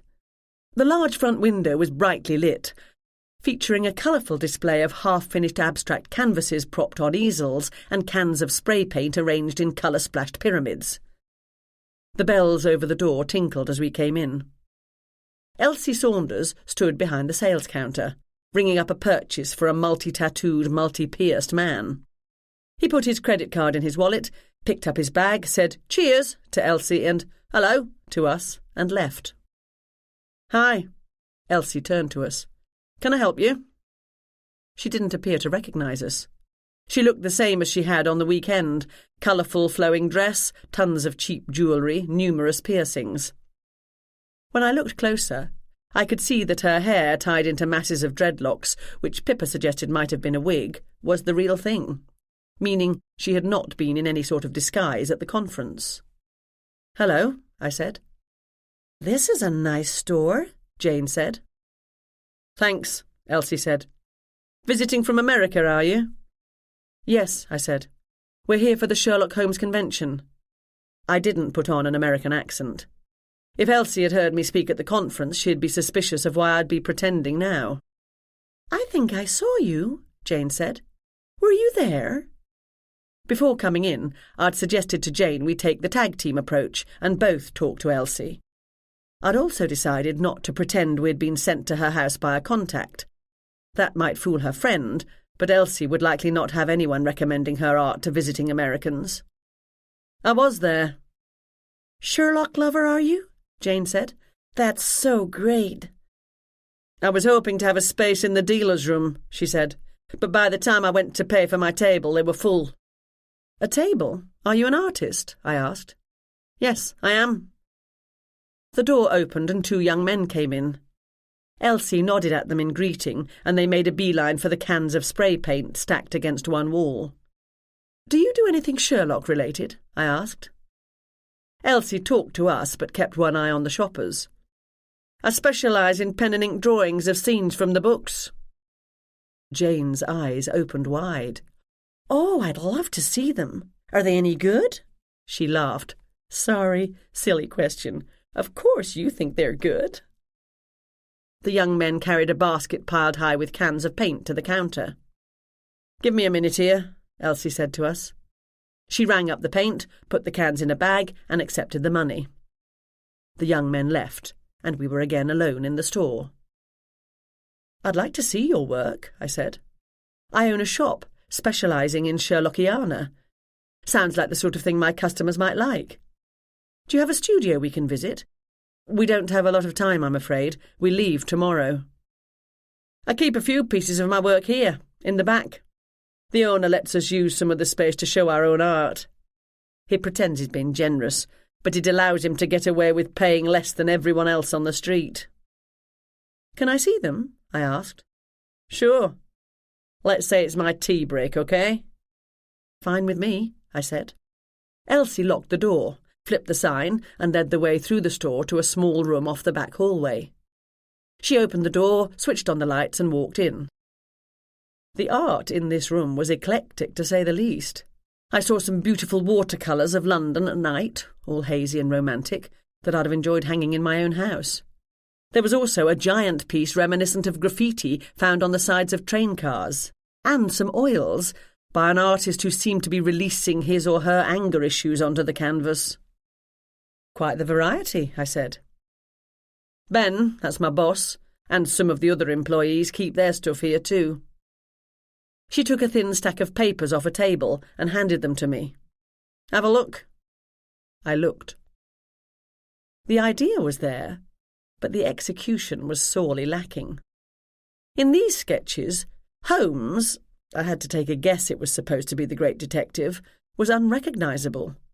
The Hound of the Baskervilles looked as threatening as Violet immediately after supper, and at first I mistook the horse pulling a hansom cab for a tall, thin cow. None of the drawings had the modern touches that made Randy's so unique and disturbing. There were only 4 pictures. Is this all? I have to say I was looking for something a bit more edgy, like the ones I saw at the conference. I threw out the comment, expecting her to get angry and defensive and, if I was lucky, verbally attack Randy for stealing her idea. Instead, her eyes slid to one side. I might have some others. These are prototypes, getting the concept down on paper. My idea is to approach Holmes from a different angle. Sherlock Holmes has been done to death. Anyone can imitate Conan Doyle's writing or the Sidney Paget illustrations. Just about everyone has. My art is a fresh interpretation. A ragged fingernail stabbed at the figure of the supposedly spectral hound. See this? Not what you were expecting, is it? Not at all. Anyone can make a dog look scary. I'm saying it's what's underneath the surface that we really need to be afraid of. You are so right, Jane said. If I'm buying for my store, I'll need more than this, I said. Can I see your finished pieces? They're at my studio. I'm not working tomorrow. I'm only part-time here. Come around then. I put my disappointed face on. That's too bad. We're off home tomorrow. Sorry to bother you. Let's go, Jane. I finish work at 9, Elsie said. I was going to meet a mate for a pint after, but we can go to my studio instead. How's that? I pretended to give it some thought. I guess we can do that, if it's not far. Is it? No. She gave me a familiar address, her flat. If her roommate was there and recognised us, I'd have to come up with some reason for tracking Elsie down at home. We went back to the shop front, and Elsie unlocked the door. What do we do now? Jane asked when we were standing on the street. We have dinner and go to her place at 9. Dinner sounds good. But why are we bothering? She knew I didn't like the pieces she showed me. They were terrible. So they were. I'm wondering what else she has. Not more of the same, I'm hoping. It's entirely possible she and Randy were in the art forgery business together. Now, what do you feel like eating? We found a nice comfy pub with warm lighting and a cheerfully burning fireplace and enjoyed a good dinner of real English fish and chips. I used my burner phone to call Pippa's burner and was told they were all, meaning her, Mum, Grant and Donald, at a local restaurant. When you looked up Elsie Saunders for me, I asked, did you check if she had any sort of record? No, I only had her name. Can you do that? I can put someone on it, unofficially. Please do. She's about to show me some art on the QT. What does that mean? Pippa asked. On the quiet? Meaning not something she displays publicly. Jane and I are meeting her at her flat at 9. I'll have my other phone on in case you need to trace it. Or something like that. Understood, my sister said. I next called Ryan, but it went to voicemail. I hoped he was having a pleasant time, exchanging war stories over a pint of good British stout. At 9 o'clock, Jane and I were standing at the corner of Elsie's Street, bundled up against the damp cold. 10 minutes later, I spotted Elsie dashing across the street, her long coat streaming behind her. We stepped out of the shadows as she approached. "Hey, there you are," she said. "I wasn't sure you were going to show." "Why wouldn't we?" I asked. She shrugged and pulled her key out of her bag. She opened the door and led us into a dark, narrow corridor. The scent of boiled cabbage, fried fish and stewed tea hung in the air, along with unwashed socks and wet wool left to dry over a radiator. Elsie flicked the light switch, which didn't do much to help break the gloom. She kicked aside a pair of purple rubber boots. "Don't mind the mess. My flatmate's a first-class slob." We went into the small, dark sitting room. The furniture was shabby, threadbare sheets used as drapes, half-filled cups of scummy tea everywhere, the carpet dotted with cigarette burns. "Temporary accommodation," Elsie said. "I needed a place to stop when I came to London. I'll be out of here soon. Wait here. I'll be right back. Jane and I eyed the unidentifiable stains on the chairs. We decided to remain standing. True to her word, Elsie returned almost immediately, carrying a stack of drawing papers. She cleared the table by the simple act of shoving all the newspapers and a week's worth of laundry onto the floor. Then she laid out the papers and stood back, with a flourish. I hadn't intended to react at all, but despite myself I sucked in a breath. "Oh," Jane said, "those are quite good." And they were. They were so good they might have been done by an expert artist, by someone like Randolph Denore. They were the sketches I'd last seen in the dealer's room of the conference. I'd come here expecting to see forgeries. Instead, I saw what had to be stolen art. Elsie stood back and let us admire them. She didn't look happy or proud, as she would have if the pieces were truly hers. Her eyes had narrowed, and she glanced rapidly between Jane and me. "These look a great deal like ones I saw on the weekend," I said. "Some man was selling them." "Yeah, those. They were mine. He was working for me." "I thought you couldn't get a booth," Jane said. Elsie's eyes darted around the room and she rubbed her palms on the seat of her jeans. "Yeah, that's right. He agreed to handle mine as well as his things. He did sketches too. Not as good as mine, though." "How much?" I asked. I had no intention of buying anything, but I wanted to give myself time to think. After Randy's death, Elsie must have gone into the dealer's room at the conference and swept up what she could get her hands on from his booth. Surely the room was locked after hours. It would have been during the banquet and overnight, but unlocked first thing the following morning. She could have slipped inside as soon as the doors opened, before most of the other vendors arrived, and helped herself as though she were clearing out some of Randy's things after his death. When I'd seen his booth on Sunday, the tables had been covered in drop cloths. The police would have taken his things away without knowing what should be there or if anything was missing. Elsie had been quick to take advantage of Randy's death. Had she brought that occurrence on? Not only in revenge at him stealing what she considered to be her idea, but so she could take his pictures and sell them. £100 each, she said. 5 for 300. That's a lot, I said. £100 is almost $150. I won't have any profit margin. They're original art. They certainly are that. Thanks for your time. I turned to Jane. We can talk to the man who had the booth and see what his prices are like. I didn't get his card, did you? Jane hesitated, not knowing what I wanted her to say. You can't talk to him, Elsie said. Why not? 'Cause he died. Didn't you hear? He died? Jane said. Gosh, no. When did that happen? After the banquet. We left early, I said. After you got your award, Elsie said. So she did remember me after all. Cops were crawling all over the place when we arrived on Sunday morning, I said. People were talking about a death. I didn't realise it was him. We didn't stay after that. I shifted my feet and glanced toward the window. Don't care to talk to the police any more than I have to. Elsie's eyes glimmered. She'd caught and understood the implication. Fair enough. But if you want pictures like these ones, you'll have to buy from me. I'll keep it in mind. I headed for the door. You didn't need to waste my time, Elsie yelled at me, pretending you were interested. I've got better things to do, you know. Have a nice day, I called. I wrenched open the door, and Jane and I fell into the street. The door slammed shut behind us.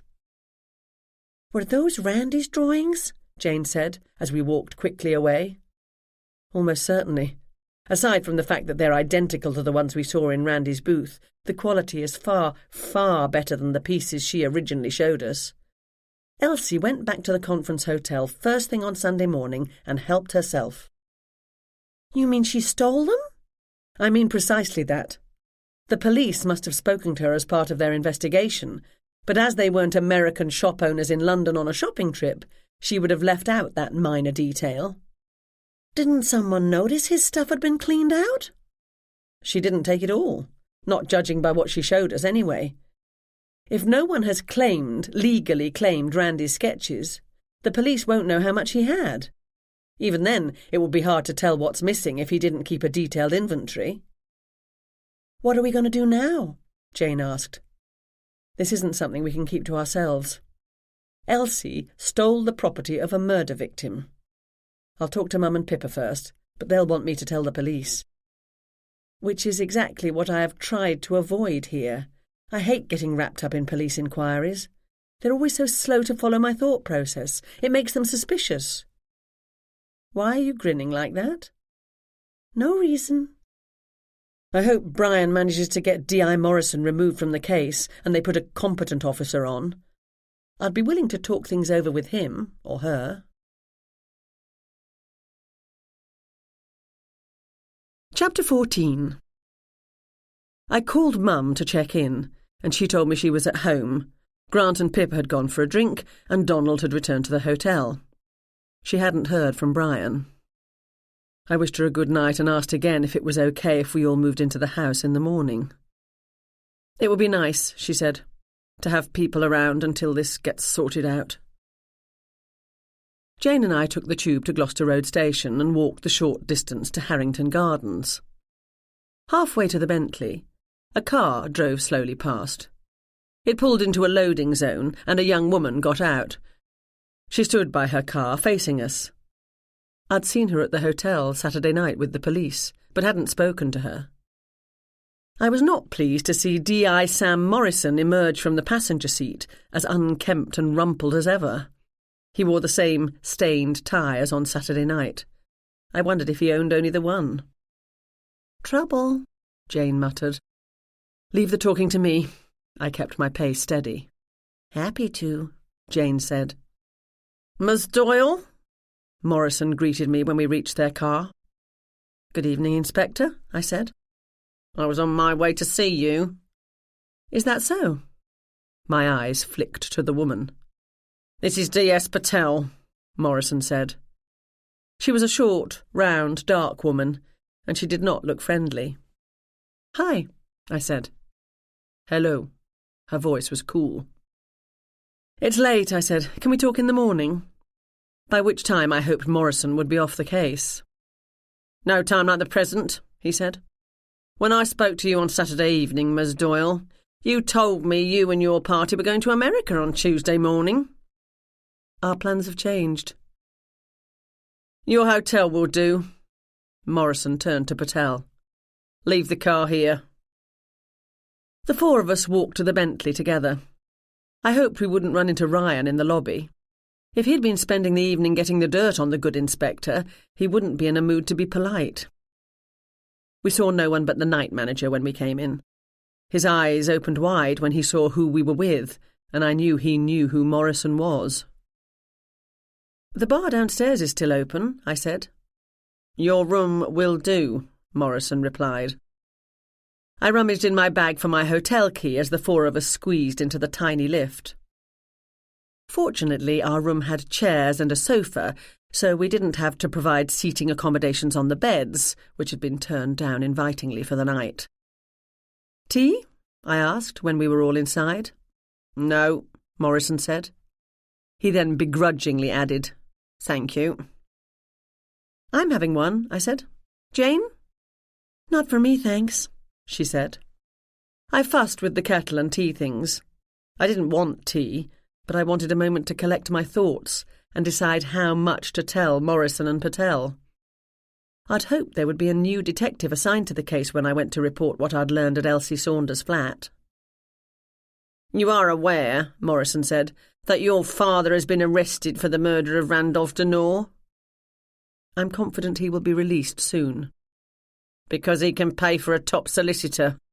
"Because he's innocent," Jane said. Morrison gave her a patronising smile. I wanted to smack him. Instead, I poured myself a cup of tea and sat down. Patel stood against the door, her arms crossed over her chest. Morrison had taken the desk chair and swirled it around to face into the room rather than out the window. I joined Jane on the sofa. He didn't have anything new to ask us, Just went over the same questions as on Saturday evening about what we'd seen. I didn't say much, leaving Jane to answer the routine questions.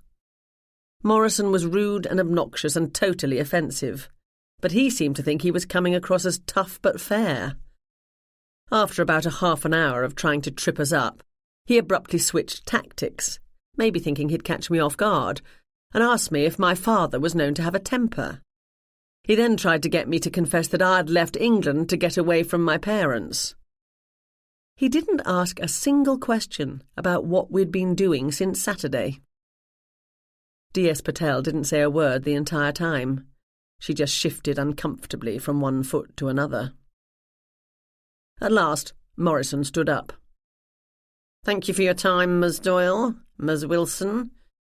Do you know when you'll be returning to America?" "Not yet," Jane said.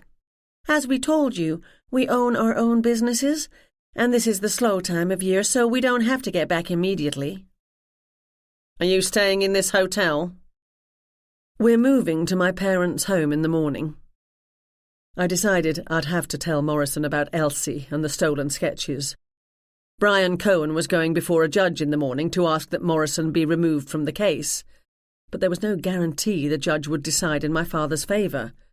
This wasn't information I could keep to myself. Inspector, before you go, there's something you might want to know." He eyed me. "What might that be?" "Randolph Denore was selling sketches at the conference. Were you aware of that?" He almost rolled his eyes. "I know that, thank you." "I suspect some of them were stolen. Not by him. I mean, after he died." Jane nodded vigorously. "No need to worry about that, Ms. Doyle. His sketches are in police custody," Morrison said. "Are you sure you have them all?" I asked. His eyes narrowed. "I can assure you, ladies, that no one snatched his property out from under our noses." Oh dear, this was not going well. Rather than asking me to explain, Morrison was already telling me I was wrong. "We saw them," Jane said. "Tonight." "Where?" he asked. "My father wasn't the only person Randy argued with at the conference," I said. "Have you been told about a woman named Elsie Saunders?" Morrison's face was blank. He flicked a look at Patel. She nodded ever so slightly. "What about her?" Morrison said. "I told you about her Saturday night, although at that time I didn't know her name. She accused Randy, at the conference, of stealing her ideas for his art. She was escorted out of the dealer's room by the security guards. I saw it happen myself." "Did you now?" he said. D.I. Morrison really was a patronising twit. "She was at the banquet," Jane said. "Sunday morning she came back early as soon as the room was opened," I said, "and helped herself to a few of his sketches. She left enough behind that it wouldn't be immediately apparent some were missing." "And you know this how?" he asked. "By total coincidence," I said. "We were in Whitechapel earlier tonight. Jane's interested in the Jack the Ripper story." "That's right," Jane said. "I can't get enough of it." "We went to see the scene of the crimes, so to speak." "Typical," Morrison said. "You've been reading up on ghastly historical crimes and you now think you're a couple of hotshot detectives. I bet you even have your own pet theories as to the identity of the Ripper." "Other than it was not the Duke of Clarence, as postulated in the excellent 1978 movie Murder by Decree, I do not," I said. "After seeing the sights of Whitechapel, we spotted an art supply shop. I'm an amateur painter. I do watercolours of Cape Cod scenes." "They're very popular with the tourists," Jane added helpfully. "I was interested to see if they had anything I might like that I can't get at home. Elsie Saunders was working there, and I recognised her from the conference." "And she just happened to tell you she had stolen art to fence," Morrison said. "More or less," I said, "as it's the sort of thing I sell in my shop." "Ah, yes, the Sherlock Holmes bookshop and emporium," he snorted. "So you think you're some sort of Sherlock Holmes, if not Inspector Reed?" "Who's that?" Jane asked. "Edmund Reed was one of the detectives on the Ripper case," I said. He was played by Matthew McFadden in the TV show Ripper Street. And no, Inspector Morrison, I do not think I'm Sherlock Holmes. My temper was starting to rise. I took a deep breath. Telling Morrison what I thought of him would probably not be a wise move. Jane touched my knee ever so lightly, helping to ground me, and then she took her hand away. Patel noticed, if Morrison did not. My phone rang, and I reached for my bag. "Leave it," Morrison snapped.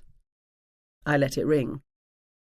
"You're a couple of shop clerks in small-town America," he said, "who are a bit too much into this Sherlock Holmes thing, never mind Jack the Ripper. I see what you're doing, Miss Doyle. Don't think I don't." "I'm giving you information pertinent to your investigation," I said. "I'll decide what's pertinent. If you're trying to deflect my attention from your father, you're doing a mighty poor job of it." "Elsie Saunders was seen to argue publicly with a man shortly before he was murdered. That is the exact reasoning you used to have my father arrested." "I don't have to explain my reasoning to you." "No, you don't. But you can't let your personal animosity blind you to what else might be going on." I'd gone too far. I could see it in the narrowing of Morrison's eyes, the vein pulsing in his forehead, the way he clenched and unclenched his fists. Even in the worried glance Patel threw his way.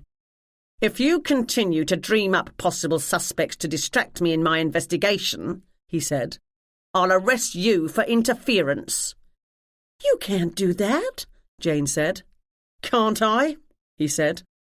Jane sputtered. I lowered my head and touched Jane's leg, telling her to be quiet. No wonder my dad didn't get on with this guy. Morrison's style of detecting, identify the guilty party and then look for evidence, would have been anathema to my father. I debated whether or not to mention Ariana's name.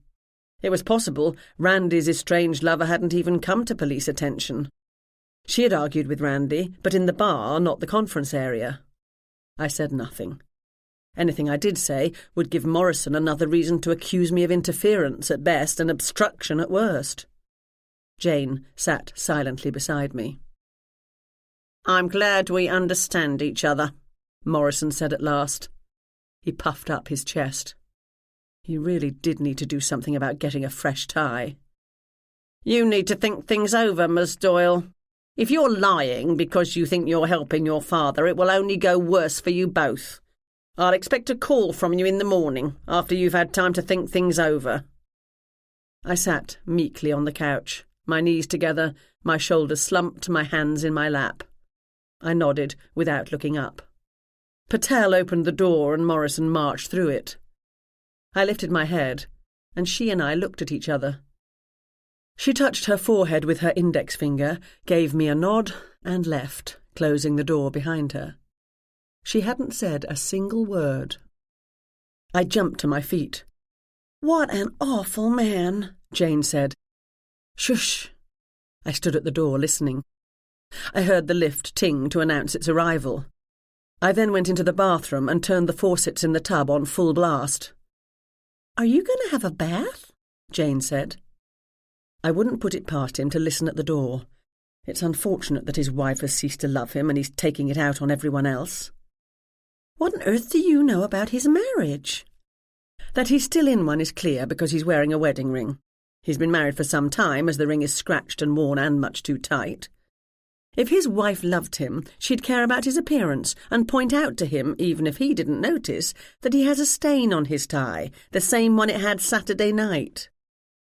"Maybe he's been working so hard he hasn't gone home to change since Saturday." "If he was working that hard, I'd be seriously surprised. No, he's been home. He's changed his shirt.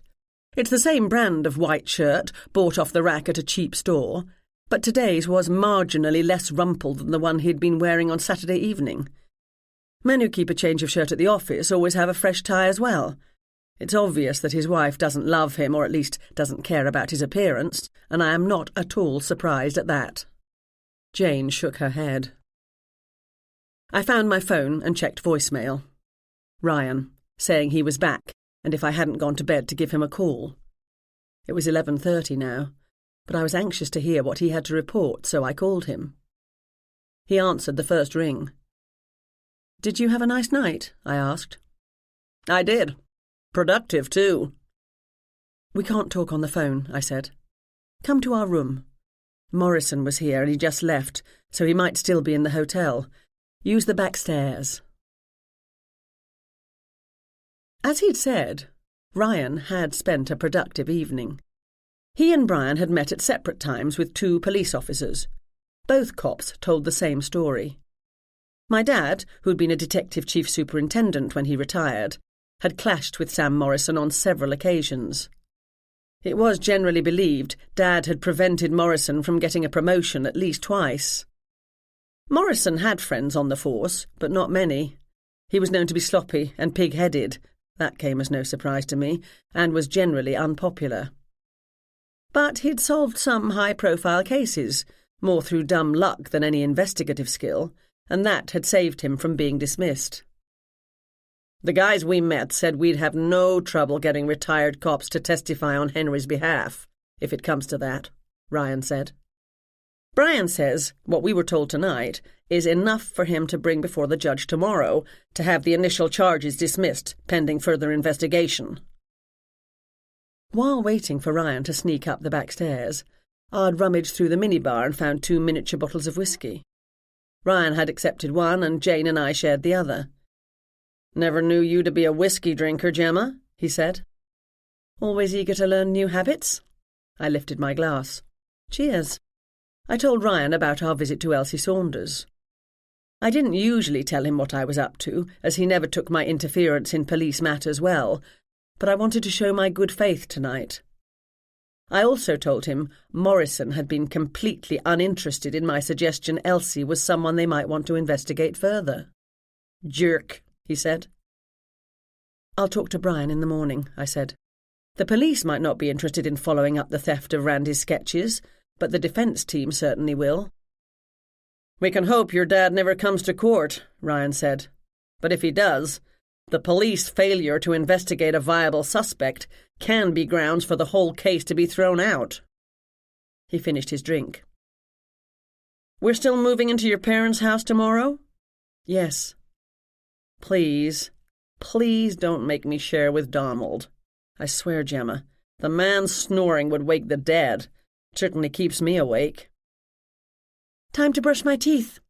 Jane leapt to her feet and fled into the bathroom. Ryan gathered me into his arms and we kissed lightly. "I'll see what I can do," I said. "What's up for tomorrow, other than moving?" I hadn't forgotten about Gallery Lambert. Grant and I were due to meet Julian Lambert tomorrow, now today, to look at paintings that for some reason weren't being displayed publicly. Grant and I have an appointment at 3, and no, you cannot come, and no, I'm not going to tell you about it. Other than that, we'll have to wait to hear what happens in court. I enjoyed my assignment tonight. I wish you'd let me do more to help, Gemma. Let's see what tomorrow brings. Why don't we have breakfast together? I'd like that. Call me when you get up. Good night. He kissed me lightly and then let himself out. I watched him walk to the staircase, and then I shut the door. "It's safe to come out," I yelled through the bathroom door as I headed for my pyjamas. I woke to a buzzing sound. The room was pitch dark and not a trace of light edged the corners of the drapes. Jane's breathing was deep and steady. My phone. A text. I sat up and grabbed the phone, thinking that any call at this time of night couldn't be good. My heart settled fractionally when I saw the number of the store. 2 a.m. here in London was 9 p.m. in Cape Cod, and Ashley might have forgotten the time difference. "Hi, Gemma," my shop assistant said cheerfully. So cheerfully I was immediately on guard. "What's happened? Why are you calling?" Jane groaned and sat up. "I don't want you to worry, that's all," Ashley said. "Worry about what?" I asked. "What's happened?" Jane mouthed. "I wouldn't bother you," Ashley said, "except that it's on Twitter, so I was afraid you might see it. It sounds worse than it was. Things always do, don't they?" "What's on Twitter? What are you talking about?" The fire in the store? Don't worry, we didn't lose too much. Chapter 15. By the time I got off the phone, Jane had switched the lights on, brought us glasses of water and was checking Twitter. "It sounds worse than it is," I said. That's good, because it sounds pretty bad. The fire department arrived. They put out the blaze before it had a chance to spread to neighbouring stores. The fire inspector is assessing the damage. Ashley said it didn't even spread to the bookshelves, and she put it out herself with a bottle of water she fortunately had in her hand. What happened? One of Uncle Arthur's lady friends. That number's in the hundreds, Jane said. So it does. Anyway, sometimes thinking she's back in the 50s, this lady isn't always mindful of modern regulations around smoking in public spaces. She lit up her cigarette in the store. Ashley was on her break, and Arthur was minding the shop. He went upstairs for a few moments. He didn't say why, but Ashley suspects he was going for a drop of whiskey for him and his lady friend. Jane groaned. She, the lady friend, dropped her cigarette on the floor. She didn't bother to put it out first, and it caught the edge of the rag rug under the puzzle table. The dry, dusty old rug with the loose threads and tasselled edges? That one. And there she left it, smouldering away, when Arthur returned and they moved to the reading nook to enjoy their tipple. Ashley returned, fortunately bearing a bottle of water she'd picked up at the convenience store on the corner, the moment the rug went whoosh. Ashley saved the store, probably the tea room as well, not to mention Arthur and his friend. She'll be wanting a raise. Here's an interesting thing. Ashley was only alerted to the impending disaster by Moriarty, who set up a big fuss and drew her attention. Good for Moriarty. But what's interesting about that? Animals have good senses. I pondered that for a few moments. Moriarty had saved my livelihood. Did he do that because he, deep down inside where he kept it hidden away, cared for me? Or because he lived in the store and didn't want to see it burn down around him and have to find new accommodations? Jane put her iPad away, switched out the lights, and we went back to sleep. Drat that phone! I really needed to learn to turn it off in the night. The next time it woke me, daylight was creeping into the room.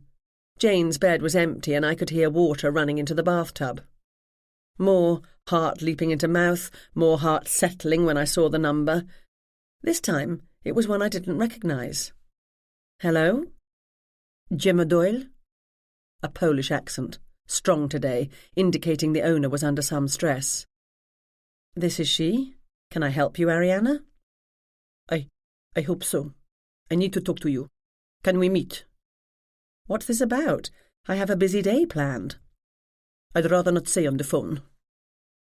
I assume this is something to do with the death of Randy Denore. If you know anything about that, you need to take it to the police, not call me. I know nothing, and that is my problem. Please. Garfunkel's, near Gloucester Road Station, 30 minutes. I might as well have breakfast while I heard what she wanted to say. Thank you. Ariana hung up. I climbed out of bed and knocked on the bathroom door. We have breakfast plans. Be ready in 20 minutes. I dislike being kept waiting. Jane and I arrived at the restaurant with 3 minutes to spare. We asked for tea for me and coffee for Jane, and told the waitress we'd wait for the rest of our party before ordering our food. Then we waited. And we waited. She didn't say what she wanted? Jane asked. No. My phone buzzed. Maybe that's her now, I said. Oopsie. What's the matter? I lifted a finger and answered the phone. Good morning, Ryan said. Are you sleeping in? I've been waiting for your call, but I'm getting mighty hungry. I'm sorry, but something important came up, and Jane and I had to go out. What came up? Nothing important. 1 sentence ago you said it was important. I heard Donald's voice in the background saying, Let's have breakfast in the hotel. One last treat. You go with Donald, and I'll call you when I'm finished here, I said. We can check out of the hotel and take a cab to Stanhope Gardens. I might not be free, Ryan said. Donald wants to go to Speedy's cafe. Where's that? A cafe where some scenes in the Sherlock show were filmed. Even I caught the annoyance in his voice. I'll fill you in later, but right now I have to run, I said. Bye. That didn't sound good, Jane said when I'd hung up. It wasn't. Ryan's truly annoyed with me this time. I suppose I should have invited him to come with us, but I'm thinking Ariana will be more forthcoming with you and me, whom she's already met. Ryan sometimes looks too... male? Jane said. Not the word I was searching for, but it fits. I checked the time on my phone. 5 more minutes, and then we're out of here, and I can call Ryan back and apologise. She could at least contact me if she's running late. Ariana made it in 4.5 minutes. She rushed in through the street doors, not looking good. Hair mussed, makeup sloppily applied, coat buttons pushed through the wrong buttonholes. "Sorry," she said. "Tube was slow." She took off her coat, threw it onto the bench seat next to me, and dropped into the place next to Jane. She glanced around the restaurant, nervous and jumpy. "What's happened?" I asked. "Good morning," said the waitress. "Can I get you something to drink?" "Coffee." Ariana nibbled on a broken fingernail. When the waitress had gone, she blurted, "I need your help." "Why?" "I need a job in America." I'd risen from my bed early, rushed out without taking a shower, offended my boyfriend to meet someone who wanted a job as a store clerk. Aside from the fact that we're not in America at the moment, and I doubt you have a work visa, I don't need any more employees at my store. "I'll work for nothing. I have retail experience." "Ariana, I can't offer you a job, paid or unpaid, if you don't have a visa, which is a moot point as I don't want to." The waitress set down a cup of coffee. "Are you ready to order?" The only thing that kept me from gathering my bag and leaving Ariana to pay our bill was the look in her eyes. She was clearly frightened. Whatever had scared her had happened since Jane and I talked to her on Sunday. "I'll have the classic breakfast," I said. Jane ordered the veggie breakfast, and Ariana said, "Nothing for me." "Someone has threatened you," I said, "and it has to do with Randy Denore." She gripped her coffee cup and nodded. The door opened and she just about jumped out of her skin. Coffee splashed onto the table. "Spill," I said. "I'm sorry," she said, dabbing at the spreading puddle of liquid with a pile of napkins. Tell me what's going on." She sighed and stopped dabbing. "A man came to my door last night." "What man?" "I do not know. I did not see his face. He rang the buzzer. All he said was he wants the painting. Today he will send me an address to take it to." "What painting?" Her eyes slid to one side. "I do not know. I'm innocent. I know nothing. I have to get away, now, today. You will take me with you?" "I'm not leaving London today, and I'm not taking you anywhere. Besides, it's perfectly obvious you know what painting this caller is talking about. Meaning you have 2 options. Give it to him, or call the police and report that someone has threatened you." "I cannot call police." The waitress brought our plates and asked if we wanted anything else. I said, "No thank you," and cut into my grilled tomato. There's nothing like a proper English breakfast. If you can't call the police, that puts you in something of a pickle, Ariana. You know of the painting, but you don't know its present whereabouts. Some scheme of Randy's, I suppose. Without asking, she took a piece of toast off Jane's plate and bit into it. Jane lifted her eyebrows in my direction, but didn't reclaim the toast. Ariana chewed. I waited. "Yes," she said at last. "You are right. Randolph always had a scheme. A very wealthy man, I do not know who, hired him to recover a lost painting." "You mean a stolen painting?" She nodded. "Was he working as some sort of art private investigator?" Jane asked. "Randolph knew people Ariana said. People in the art world. People in the art underworld, at any rate, I said, which is probably no less nasty than any other underworld. Do you know where the painting is? No, I do not think Randolph found it. But he did spend the money he was paid. Ah, so now we come to the crux of the problem. If I do not turn over the painting, they want their money back, Ariana said. I do not have it. How did they know your name and where you live? Randolph met them at my flat. He gave me money to go shopping. Of course he did, I said. You really have been played for a fool, Ariana. Her lower lip quivered, and tears filled her eyes. When did this meeting happen? 2 weeks ago. Tell me about the person who phoned you. Did you recognize anything about his voice? What sort of accent? She shrugged. The voice was strange, like speaking through cloth. I don't know for sure if it was a man or a woman. Their accent was a mixture of many. I can't help you, I said, with a job or anything else. My advice is to go to the police. If you don't want to do that, you should probably lay low for a while and get out of Dodge. She blinked in confusion. Where is Dodge? An American expression, meaning leave town. I try to talk like an American sometimes, to fit in back in Massachusetts. Like that ever works, Jane said. Do you want me to come with you to the police? I said. I will, if you have no one else. She shook her head. Up to you. I wiped the last of the runny egg yolk with my toast, and then took money out of my purse. I have places to go. First I need to use the loo. Be right back. When I returned, I didn't sit down. I picked up my coat and said, Let's go, Jane. Coffee's on me, Ariana. And I paid for you to have something for breakfast. You need to spend some time thinking things over, and this is as good a place as any. Goodbye. Jane and I walked out of the restaurant. Should we leave her? Jane said. She's in danger. We can't help her, and she won't go to the cops, so anything that happens is on her. But I don't think anyone will bother with her again. Why not?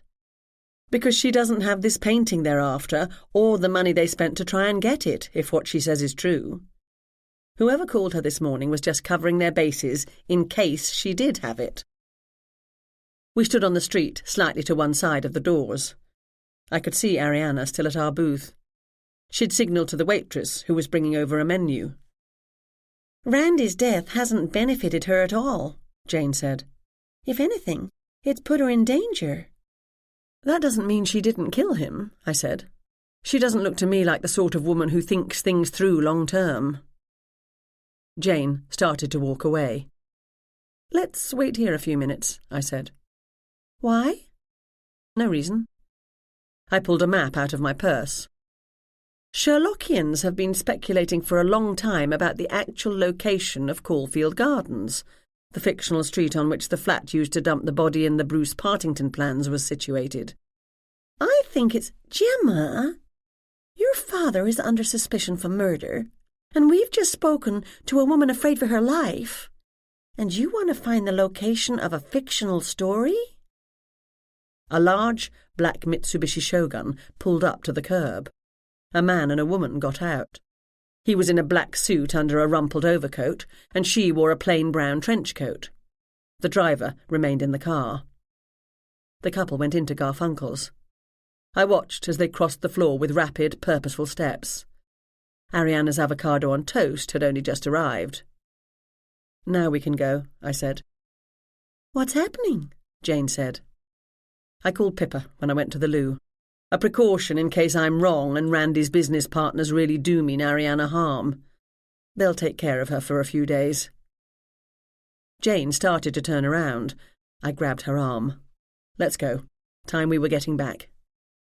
I kept hold of her arm as we headed down Gloucester Road. Who are those people? Jane asked.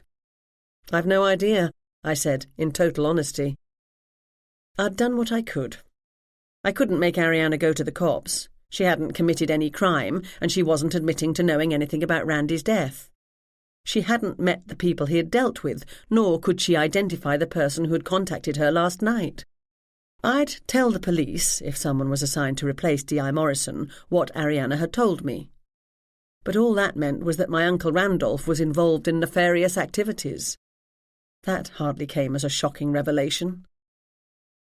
The person who phoned Ariana, wanting a painting recovered, wouldn't have killed Randy. Not without getting their money first. I thought about Sir John St. John. Had he been willing to do business with the man who had cheated him out of his painting in order to get possession of the real thing? Possibly. I have no idea how people think at that rarefied level of dealing and finance. I couldn't see Sir John threatening Ariana, though. He didn't seem the type. Then again, I had got him wrong on our initial meeting. I thought about that for a moment. Had the caller really threatened Ariana with bodily harm? Or had he or she politely asked her if she knew where the painting was, and Ariana overreacted? Around 10:30, we arrived en masse, suitcases and all, at the house on Stanhope Gardens. My mother greeted us warmly, trying not to look as though she regretted extending the invitation. She was dressed casually, for her, in cream trousers and a turquoise silk blouse. I gave her a kiss on the cheek. "Are you going to work today?" "I thought it better not to. I told them I won't be in for the remainder of the week. Brian will call me when he has word." "What time's the hearing?" Grant asked. Mum glanced at her watch. "It should be getting underway any minute." The bags under her eyes were deep and tinged purple, and I could tell she hadn't had much sleep, if any, last night.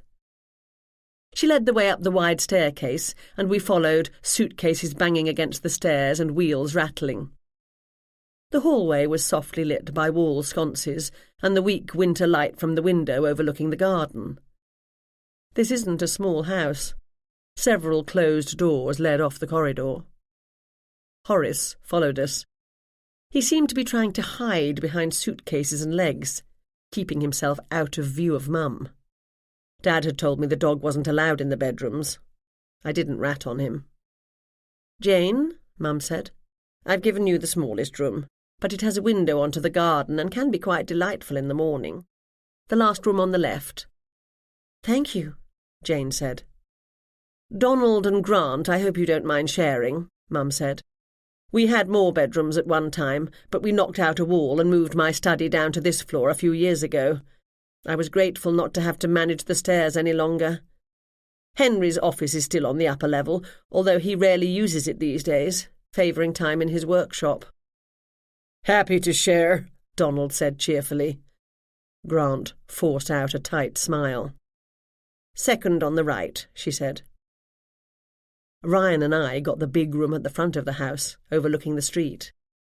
"Nice," Ryan said, bouncing on the king-sized bed once we'd closed the door behind us. "And I don't just mean the room. Thank heavens I don't have to share with Donald any longer." "I'm an improvement over Donald. Glad to hear it." "Anyone would be an improvement over Donald." I took a few things out of my suitcase and hung them in the closet. "Forget unpacking." Ryan patted the bed and his eyes sparkled. "Come over, and let's try this out." I grinned at him, pleased he seemed not to be mad at me any more for standing him up at breakfast. "No time. I don't know how long the hearing will take, but in case it's not good news, I want to be with Mum when Brian calls. Grant and I have an appointment later this afternoon."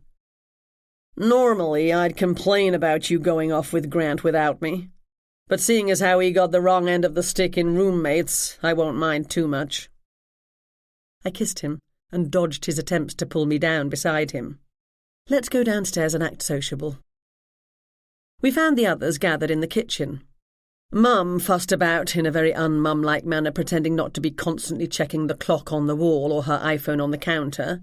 Jane helped with the tea things and chattered cheerfully about our expedition to Whitechapel yesterday, leaving out all the bits about Elsie Saunders pilfering Randy's art. Donald tried to interest Grant in an expedition to Speedy's cafe. Ryan and I pulled stools up to the breakfast bar. Jane handed him a cup of tea. "Oh, good," Ryan said. More tea. Mum's phone rang. She threw me a frightened glance as she reached for it. Her hand shook ever so slightly. "Anne Doyle?" she said. I held my breath, but only for a moment. All the tension fled from my mother's face, and she let out a long, grateful sigh. She broke into an enormous smile. "Thank you so much for calling, Brian. Yes, I'll be here." She hung up. "Henry has been released." We all cheered. Horace barked. "The charges were not dismissed," Mum said, "but the judge agreed the police acted prematurely in detaining him. D.I. Morrison was in court, although he was not called upon to speak. He left," Brian said, "in a rage." "That's so great!" Jane gave her a spontaneous hug. My mother is not the hugging type, but this time she returned the gesture with enthusiasm. When they separated, tears filled her eyes. "I'm so glad," I said. Ryan lifted his teacup. "I'll drink to that." "Is Henry coming home?" Grant asked. Mum nodded. "They're on their way now." "Perhaps we should get out of your hair for a while," Grant said. "Good idea," Donald said. "We can go to Speedy's. There's a walking tour of places featured in the TV program that might be of interest." Ryan groaned. "That's not necessary," Mum said. "You're all welcome to stay. Henry will be happy to see you." I dumped my unfinished tea into the sink. "You and Dad have things to talk over, and he'll be tired. He doesn't need to play host to us. Grant, remind me what time our appointment is." 3. "We have time for an outing, then. How about lunch at St. Martin in the Fields, Jane? You'll love it. A total tourist trap, but great fun. Ryan, you and Donald can go to—" "Lunch sounds good," Ryan said firmly. "I like tourist traps." "No, you don't," I said. "Yes, I do," he said. "Maybe Pippa would like to join us," Grant said. "She told me her office is in the centre of town." "Pippa wouldn't be caught dead in St. Martin's," I said. "Pippa wishes the government would move all the offices to some remote offshore island where tourists can't find them." "Doesn't hurt to ask," Grant said. "I'll give her a call now." I turned in time to see my mother smiling at him. Was Mum hearing wedding bells? "I'll get my bag," Jane said. 10 minutes? "Sure," I said. "I'll be ready," Ryan said. "My guidebook recommends St. Martin's," Donald said. "I'm happy to join you." "Could I possibly borrow a scarf and gloves?" I asked my mother once everyone had dispersed. "What's wrong with yours?" "Nothing. I assume it has something to do with helping Henry. So very well, I'll get you something." "Thanks. The Burberry scarf, please. And those blue leather gloves, the ones with the mink trim." "The gloves were a gift. I've only worn them once." "All the better." We were standing in a bunch in the doorway, adjusting coats and scarves, collecting bags and phones and making plans, when a black cab drove up. Dad and Brian got out. Mum flew down the steps and wrapped her arms around my father. He held her tightly for a long time. The neighbours would be shocked. "As long as a taxi's conveniently arrived," Donald said, "we might as well take it." He ran down the steps and spoke to the driver. Brian joined us in the entrance hall. He looked, I thought, highly pleased with himself. "That was quick work," I said. "Thanks to what Detective Ashburton and I learned last night, I was able to have a quiet word in police ears before going into court." "Glad I could be of help," Ryan said. "And you were," Brian said. "Police, I've found, always talk more easily to one of their kind." Mum and Dad came up the stairs together, arms wrapped around each other. He looked tired, but otherwise not too much worse for wear after a night spent in the nick. I gave him a hug. "Do you remember anything more about what happened?" He shook his head. "Still a blank." "Upstairs with you," Mum said. "This instant. Have a shower, and I'll bring up tea and toast." The English cure for everything. "We're going out to lunch," I said. "Unless you want me to stay." He gave my mother a fond look, but he spoke to me. "I'll be fine, Gemma. You and your friends have a nice day." "We won't be long." "I couldn't get Pippa on her phone," Grant said. "You should call and let her know what's happening." "I suspect Pippa knew I'd be released before I did," Dad said.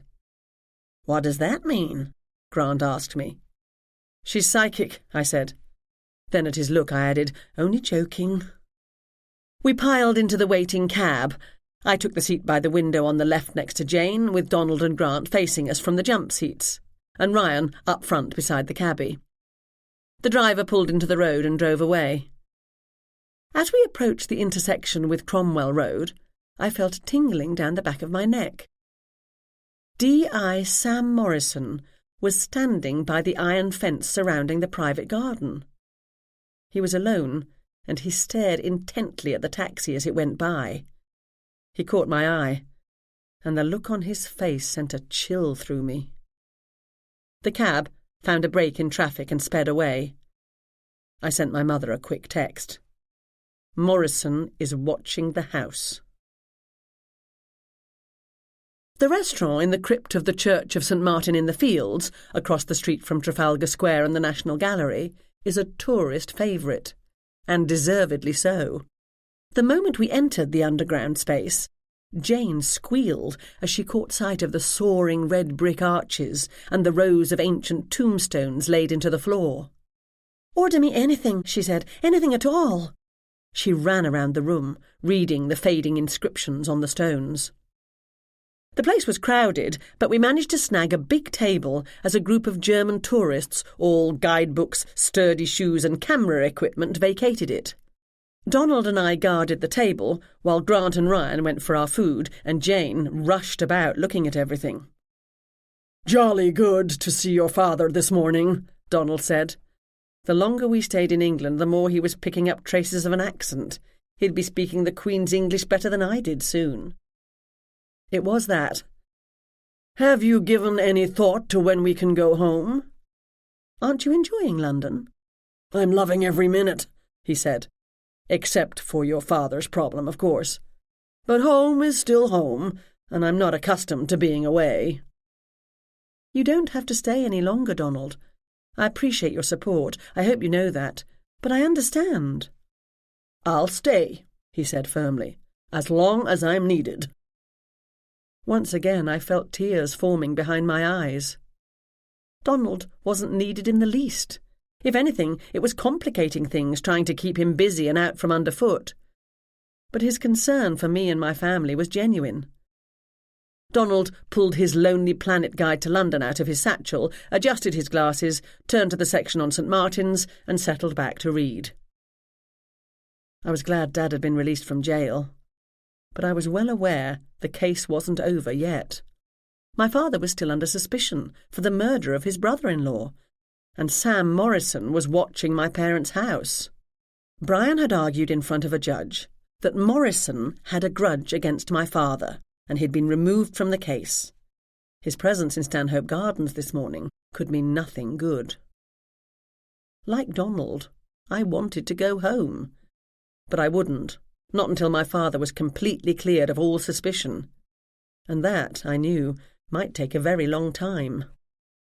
Ryan and Grant arrived with laden trays and placed drinks and sandwiches on the table, and we all dug in. Donald read parts of his guidebook out loud to Jane, and Grant checked a text under the table that left him grinning like a lovesick fool. Only Ryan's face was dark and serious. Like me, he knew this wasn't over, not by a long shot. He reached for my hand under the table and ran his index finger across my palm. "You need to go home," I spoke in a low, private voice. "You're using up all your vacation time." I called the chief and explained. "He's given me another week." "Might not be enough," I said. "I'm not leaving without you, Gemma, and I have the feeling you're not leaving until this is over." "You're right about that. I'm not. I couldn't." I called Louise this morning to check in. She didn't come right out and say I wasn't needed, but she did imply that the crime rate in West London has gone down considerably since you left town. I harumphed. "That is most certainly not my fault."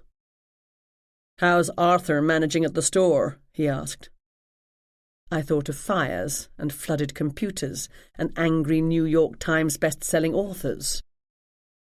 "Everything's fine, but he'll be getting restless soon. Great-uncle Arthur was one of the world's great travellers. Even approaching 90, he never could stay in one place for long." I glanced at Jane, munching her sandwich and listening to Donald natter. Jane needed to get back to the bakery. Before we left, she put in long hours getting things done ahead of time and putting a week's worth of pastries into the freezer. Her staff was competent, but they weren't professional bakers of her quality. Donald might have said he'd stay, but I knew he didn't have much in the way of extra money, and my parents' hospitality would eventually run out. As for Grant, he also had a business to run. But clearly he wasn't ready to go home yet.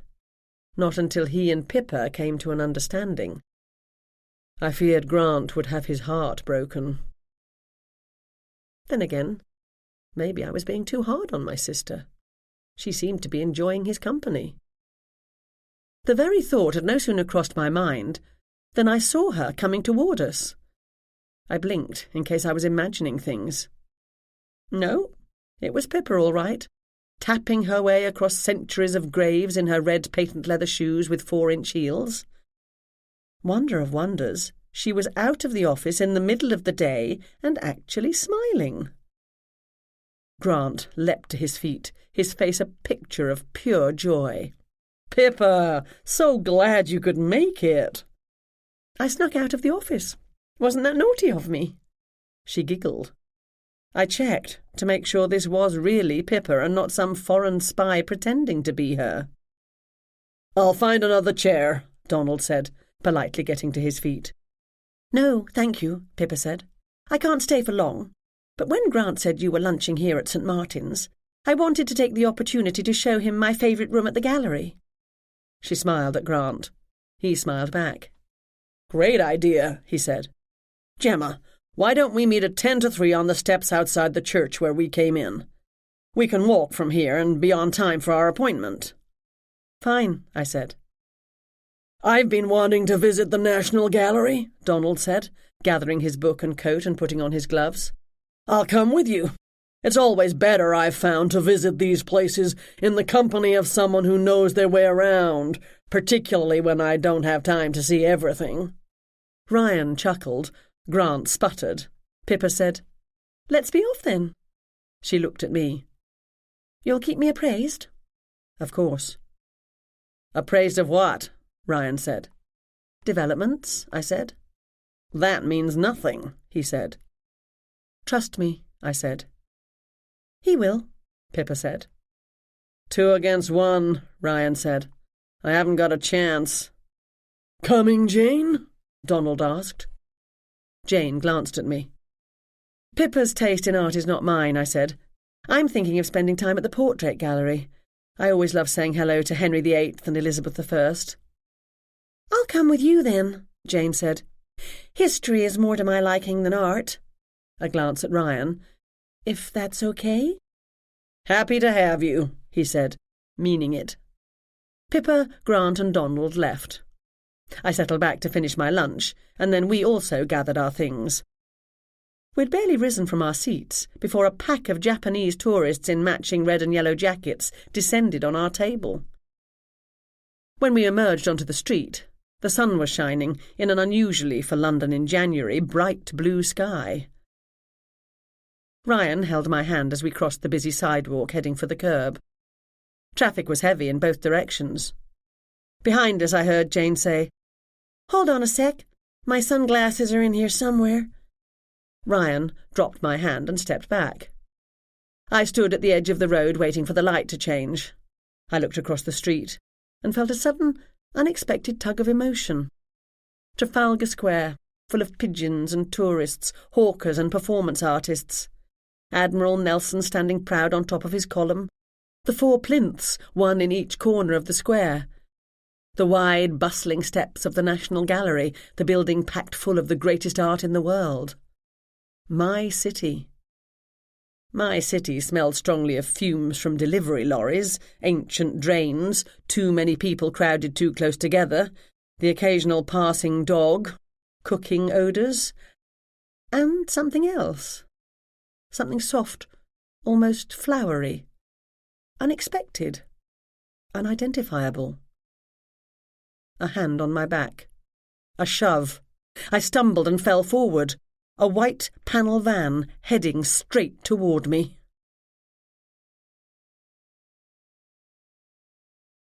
Chapter 16. Gemma, are you all right? I groaned, blinked and opened my eyes.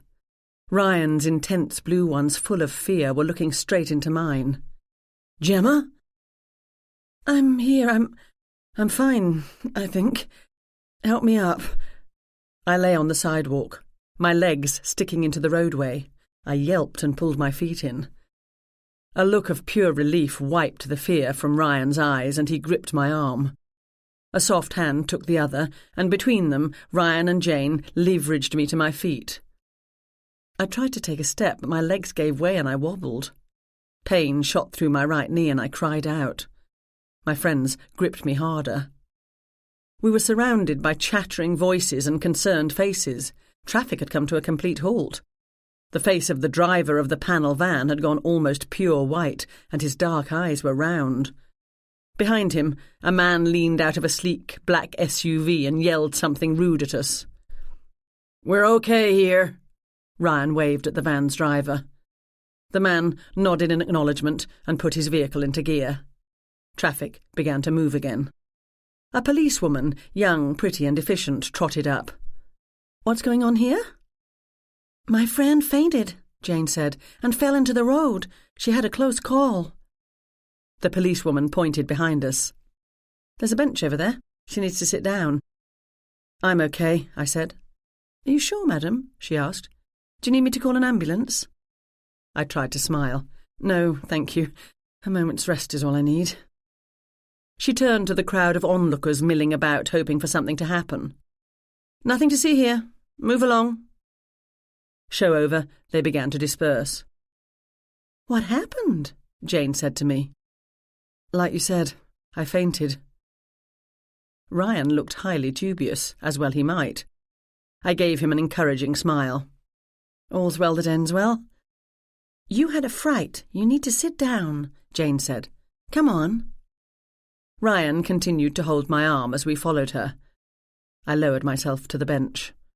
My two friends crouched in front of me, peering into my face, searching for signs of illness or distress. "I'm okay, really." "You're lucky we were so close behind you," Jane said. "Ryan saw you stumble and jumped in front of that van to grab your arm and pull you out of the way. It missed you both by inches." "An exaggeration," Ryan said modestly. "No, really," Jane said. "You fell, and then Ryan was there, stopping cars, sort of like Superman." "Whose real name I now know is Clark Kent," I said. "What's that got to do with anything?" Ryan said. Jane and I exchanged a look. I laughed. "Private joke." "I can't claim all the credit," Ryan said. "Jane moved as fast as I did and helped pull you out of the way." "You can call me Superwoman," Jane said, not at all modestly. "Which I will from now on." I closed my eyes and leaned back on the bench. "Do you remember?" Ryan said. "Shush," Jane said. "She needs a moment to rest." I wasn't resting, not in the least. I thought back over the seconds before I fell, before I was pushed. That I'd been pushed, I had no doubt. I'd felt a person standing too close, even in the crush of people waiting to cross. A hand, firm, purposeful, on my back. A solid shove. I'd seen nothing. I'd been looking across the street, over the blur of traffic, thinking of London. I'd not seen anyone familiar as we left the church and walked to the street. I'd smelled something, though, in the fraction of a second before I'd been pushed. Something out of place in busy, wintry London. Citrus. I opened my eyes and jumped to my feet. "Shall we go?" "Go where?" Ryan said. To the portrait gallery, of course. We're still wanting to see Henry and Elizabeth, aren't we? Yes, but, Jane said, no buts. I took her arm and gave it a squeeze so hard she squealed. This time I'll wait for the light to change before crossing. I didn't faint, by the way. I decided not to mention what I knew had happened to Jane and Ryan. Not yet, anyway. Someone bumped into me, I suspect. It's so crowded around here. They were probably bumped by someone else, and that started a chain reaction. I'll remember not to stand so close to the curb from now on. While we toured the gallery, admiring the kings and queens, politicians and scoundrels and other distinguished personages of Britain past and present, I pondered how to get rid of Ryan. He was a suspicious sort and was clearly having trouble believing I'd fallen accidentally. Grant and I, in the disguise of newly wealthy art collector and silly wife, had an appointment to view possibly purloined art at 3:00. I didn't need an American police officer trailing along behind, glaring at anyone who approached me.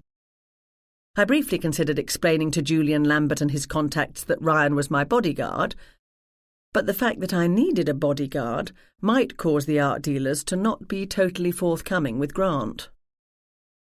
At 2:30 I excused myself to visit the loo. I called my mother. "Just checking in," I said. "How's Dad?" He lay down for a short while, but said he couldn't sleep and is now up. He's in the workshop with the dog, the door firmly closed. I suspect he's calling his police friends for updates on the case. Would I be correct in assuming they are not permitted to speak to him about that? You would be, which doesn't mean they won't. Any further sign of Sam Morrison? No. He didn't come to the door, and when I peered out after you called, I didn't see him. Are you sure? Of course I'm sure. I'd recognise that ugly mug anywhere. Henry took Horace for a walk a short while ago.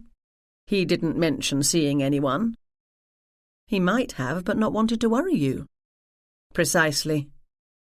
I don't think you two should be alone. Why ever not? Who knows what Morrison's thinking? He was embarrassed in court, and he probably got a strong talking to from his bosses. He might even have been placed on suspension. You need a bodyguard. I don't think. Fortunately, I happen to know the right person. Ryan can be tough when he wants to be, plus he and Dad can talk over the case. Dad needs someone to toss ideas against, and he shouldn't be discussing things openly with his former colleagues. You mean you want to get rid of Ryan for a few hours? If you put it like that. I'll let you talk to him. You can tell him you're concerned about Morrison, but you don't want to say anything to worry Dad. I found Jane and Ryan admiring the portrait of Charlotte Bronte by George Richmond. I called Mum to check in, and she asked to talk to you. I handed Ryan the phone. He took it, and Jane and I walked down the row of paintings. I've always liked this one, I said, stopping at a painting of a richly dressed lady. The fabric in that dress looks so real, I want to touch it. I can't imagine dragging that outfit around after me all day, Jane said. Do you suppose they got awfully hot? Good thing this is a cold climate. Be hard to keep that hem clean in streets of mud. Ryan caught up to us and handed me back my phone. Your mom says Morrison's been spotted hanging around. I thought I saw him as we were leaving, I said. I wasn't sure if it was him, though. Ryan gave me that look, the one that says he knows I'm up to something. She asked if I'd mind coming back to the house. Didn't Morrison get taken off the case? Jane said. Yes, I said. So if he's watching the house, Mum has reason to worry. Anne also thinks Henry would like some company, Ryan said. Someone to talk the case over with. And you can do that because you're a cop too, Jane said. So helpfully I might have prompted her myself. That's nice. Although, seeing as how Gemma's mother is a defense attorney, she isn't exactly ignorant of the law or of police methods, Ryan said. Not the same, Jane said. Off you go, I said. We'll be fine on our own. I'm still not happy about your falling incident, Ryan said. I'm meeting Grant in 15 minutes, I assured him. Knowing that you and Grant are up to something you won't tell me about is supposed to make me feel better. Yes, I said. Ryan didn't look entirely convinced. I gave him a smile. I'll be fine. Trust me.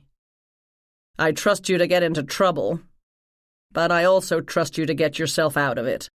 And that sister of yours certainly knows far more than she's letting on. Okay, I'll go, but only because your mother asked. We headed for the exit.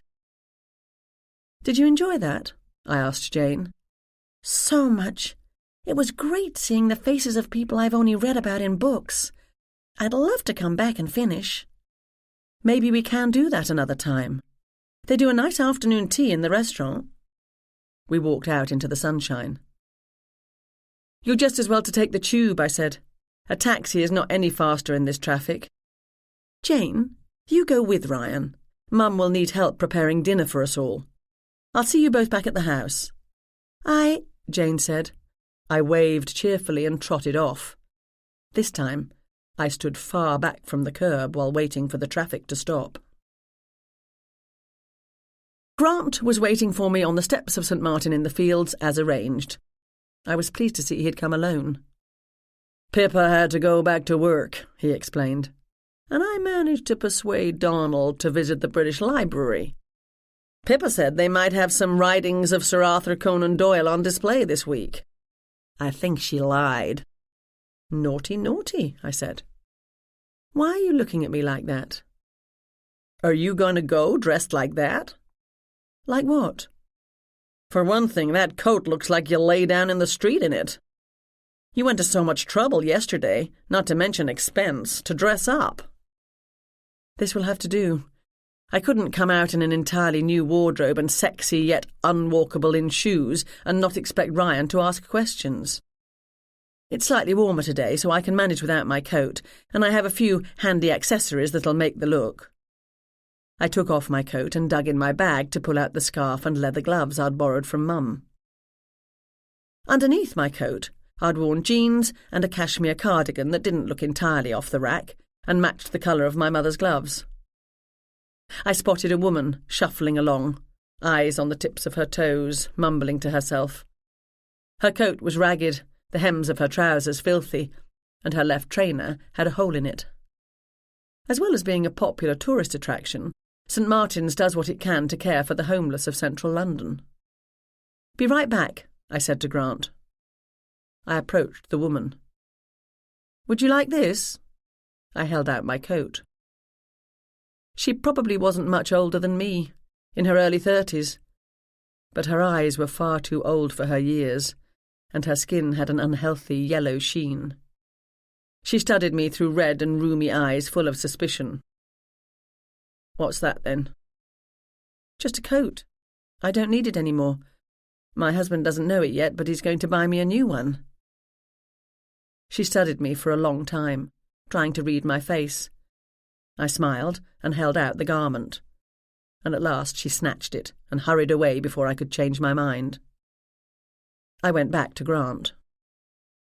"What on earth did you do that for?" he said. "I've been told that once upon a time you could find luggage storage lockers around town, but no longer. I can't take that old coat with me, not if I'm trying to make an impression as your trophy wife. And if I leave it somewhere, it'll be gone when we get back. Might as well give it to a needy person. It's warm enough today that I'm not entirely out of place in just sweater, scarf and gloves." "We're going to the Black Star Gallery. I've programmed the address into the GPS. Let's go."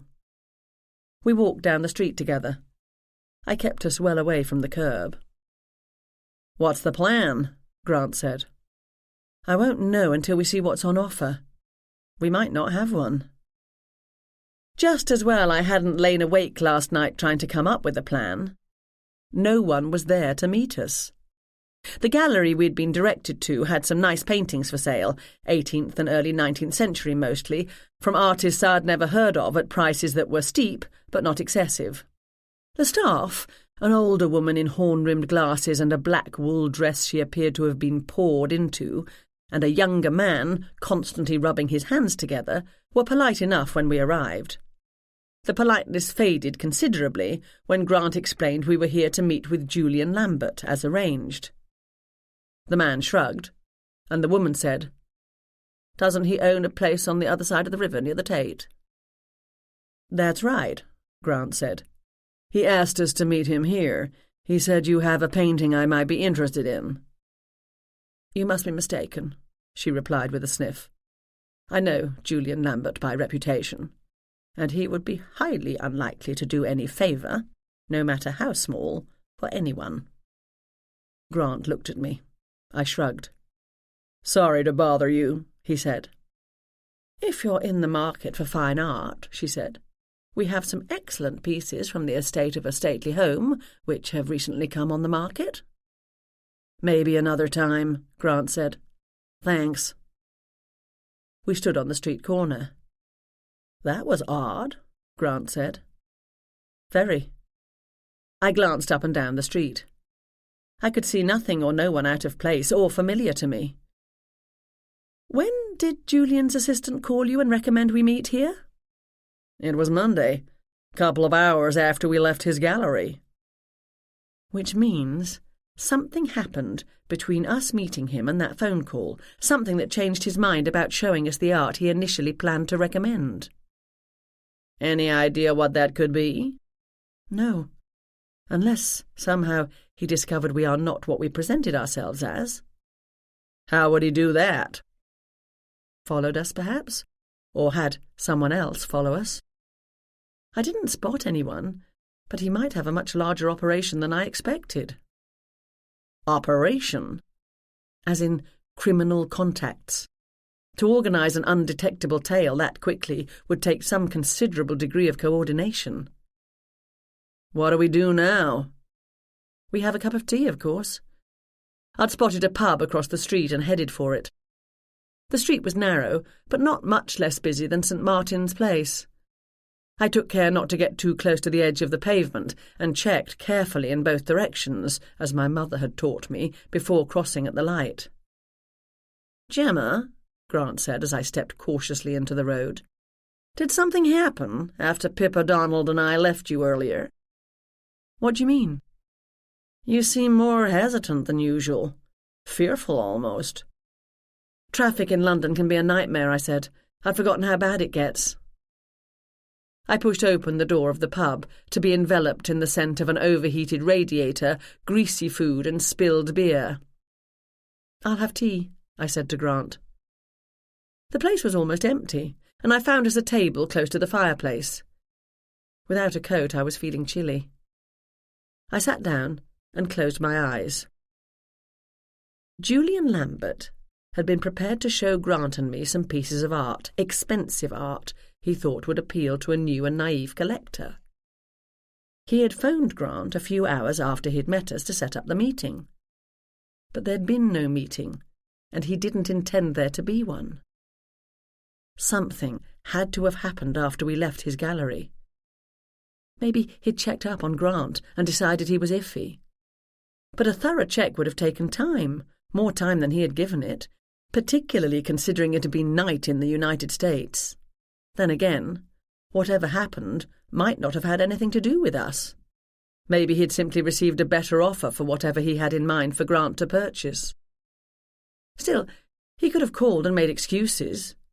It was rude to send Grant on a wild goose chase, and not an act inclined to make Grant view doing business with Julian in the future in a favourable light. I hadn't forgotten someone had tried to kill me not long ago. To kill me had to have been their intent. If Ryan hadn't been close and acted so quickly, I would have fallen directly into the path of the van. I shivered.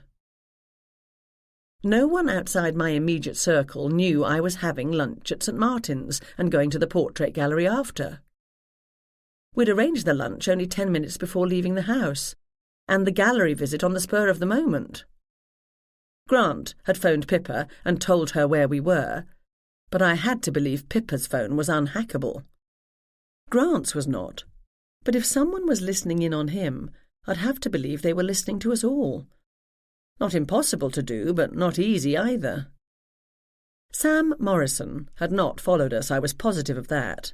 I would have seen him lurking about on street corners. He had seen the cab we left in and could have asked one of his friends to locate it. The cab driver let us off on one of the busiest street corners in the world and drove away without giving us a backward glance. Even if Morrison had tried to follow us, I couldn't see any reason for him to want to kill me. He'd clearly dismissed me as not someone worth bothering about. A thought struck me. Did he want revenge on my father? It was possible, if Morrison was that angry at being humiliated in court and that vengeful. But in that case, I couldn't see how he could have arranged to have me followed and attacked so quickly. The shove into my back had been hard, purposeful, and directed. It had not been some random person pushing his or her way through the crowd. Might I have been the victim of a random act of violence or mistaken for someone else? Such a busy intersection was the perfect place for a sudden, spontaneous act of murder, as was most of central London, including the intersection outside this very pub. But until I knew exactly what was going on, I wouldn't allow myself to believe it had been accidental. I let out a long breath.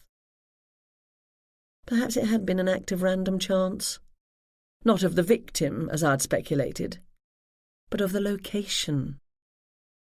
Even if someone who meant me harm didn't know I was going to be crossing St. Martin's Place, it was known I'd be in the general area around this time, because Grant and I had been lured to the Black Star Gallery. Had that person simply seen me standing in the street among so many others, and taken the opportunity that presented itself? I tried to create a mental image of the scene as we'd come out of the church. The traffic, the crowds, the noise, the pigeons in Trafalgar Square. The scent of exhaust fumes, damp clothes, restaurant ovens. Jane called for us to wait a moment. Ryan dropped my hand to fall back, but I carried on. Someone near me had been smoking a cigarette, but I hadn't seen their face. The scent had passed on by as the smoker went on their way. The strong, fresh odour of citrus. Close to me. Very close. Might someone have been eating an orange as they pushed me into the street? That seemed unlikely.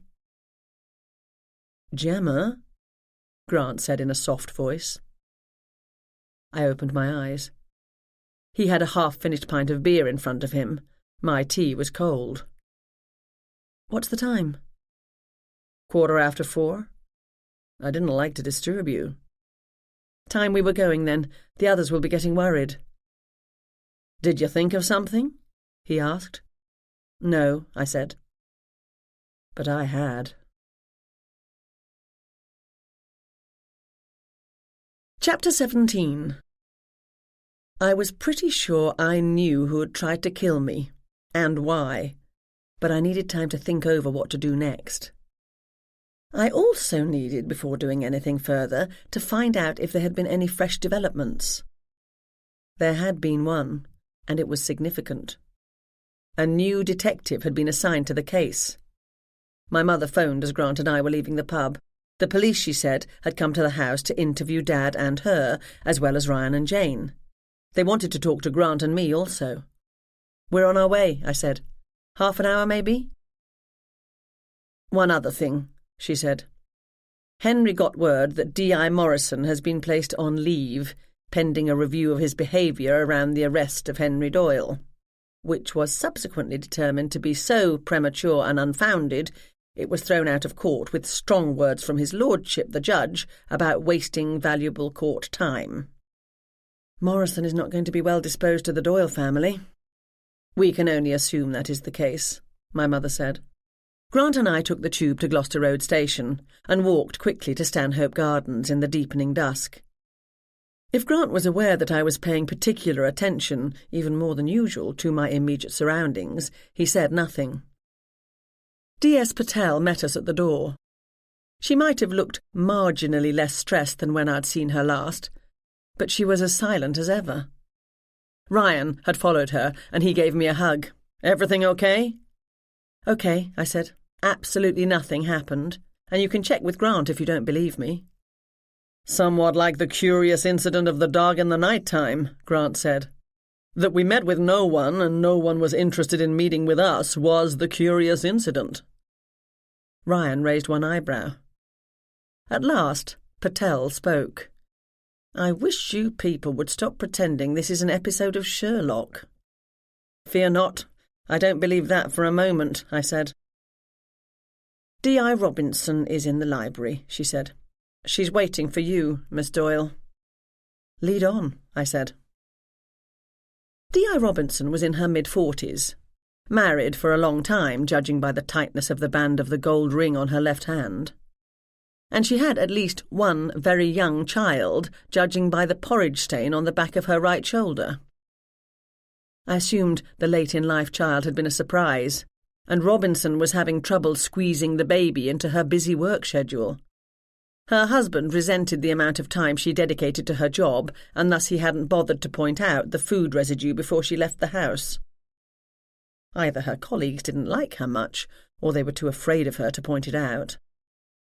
I decided, by the tone of voice Patel had used to refer to her, that it wasn't the former, and by the lack of aggression in the inspector's eyes, that it wasn't because anyone lived in fear of her. They simply accepted that she was having a difficult time balancing all her responsibilities and let it go.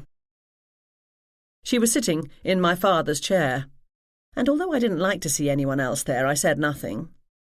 She stood when I came in.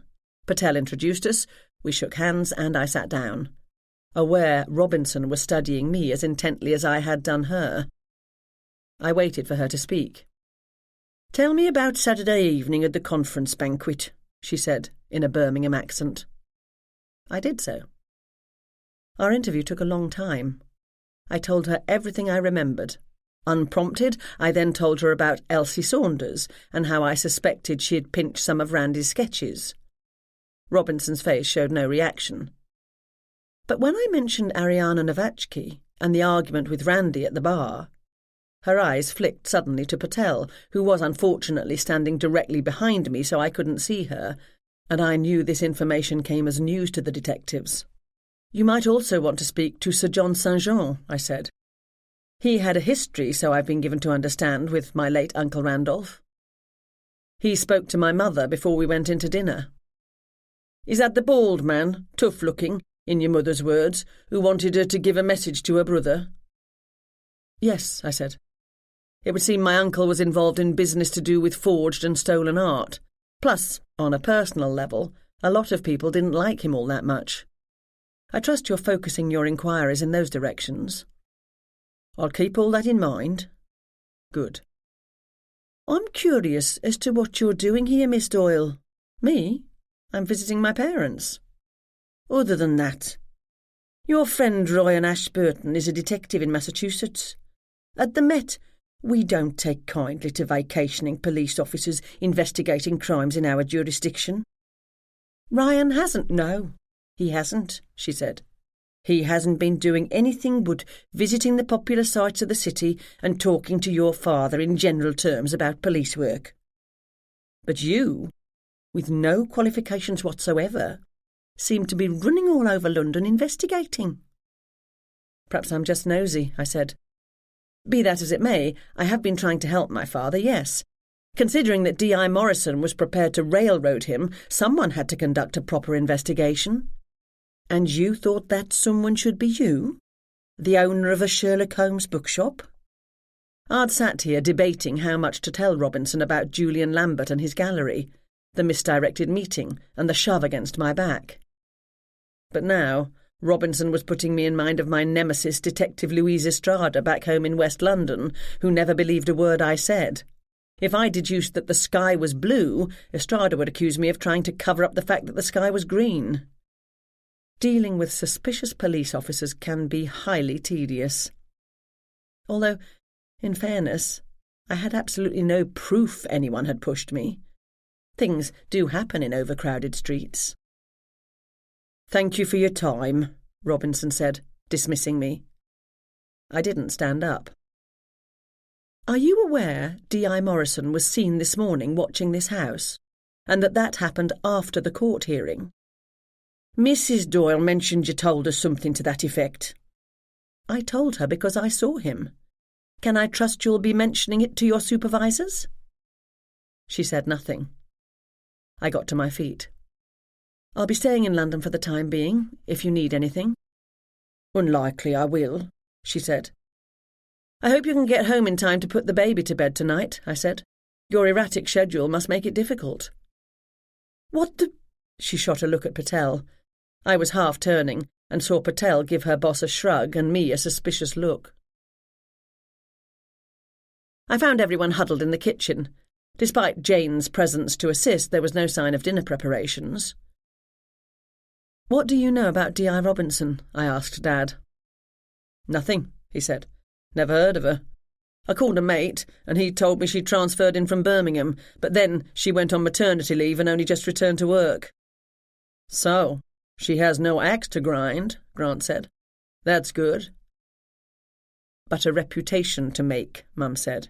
Even more so if some of her colleagues resent her for taking time off to care for a new baby. Tea, anyone? Jane asked. Ryan groaned. Oh, Gemma, Mum said. The police dropped a package off for you earlier. It's Arthur's statue. They don't need it any longer. I put it in your room. I'd been rather hoping the police would keep it. I didn't fancy lugging it all the way home in my suitcase. It might even put me over the weight limit on the plane. Let's have dinner out, Dad said.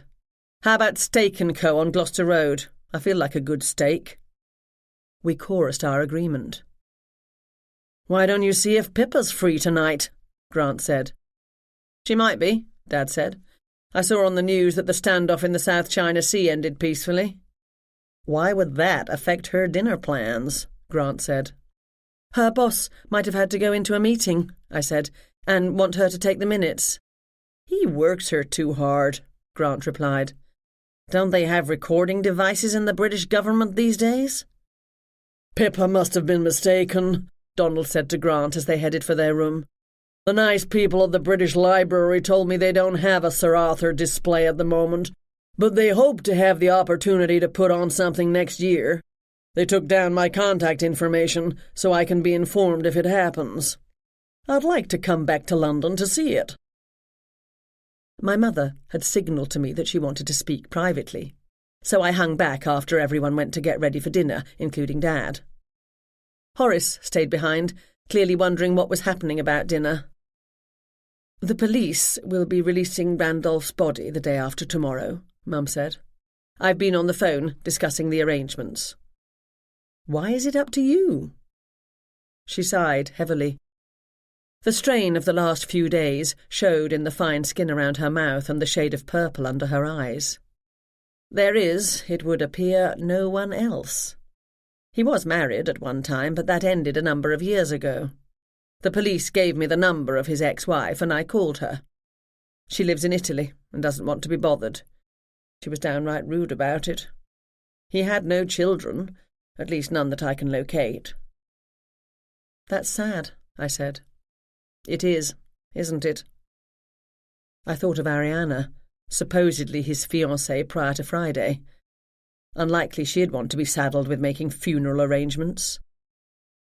He brought it on himself, I said.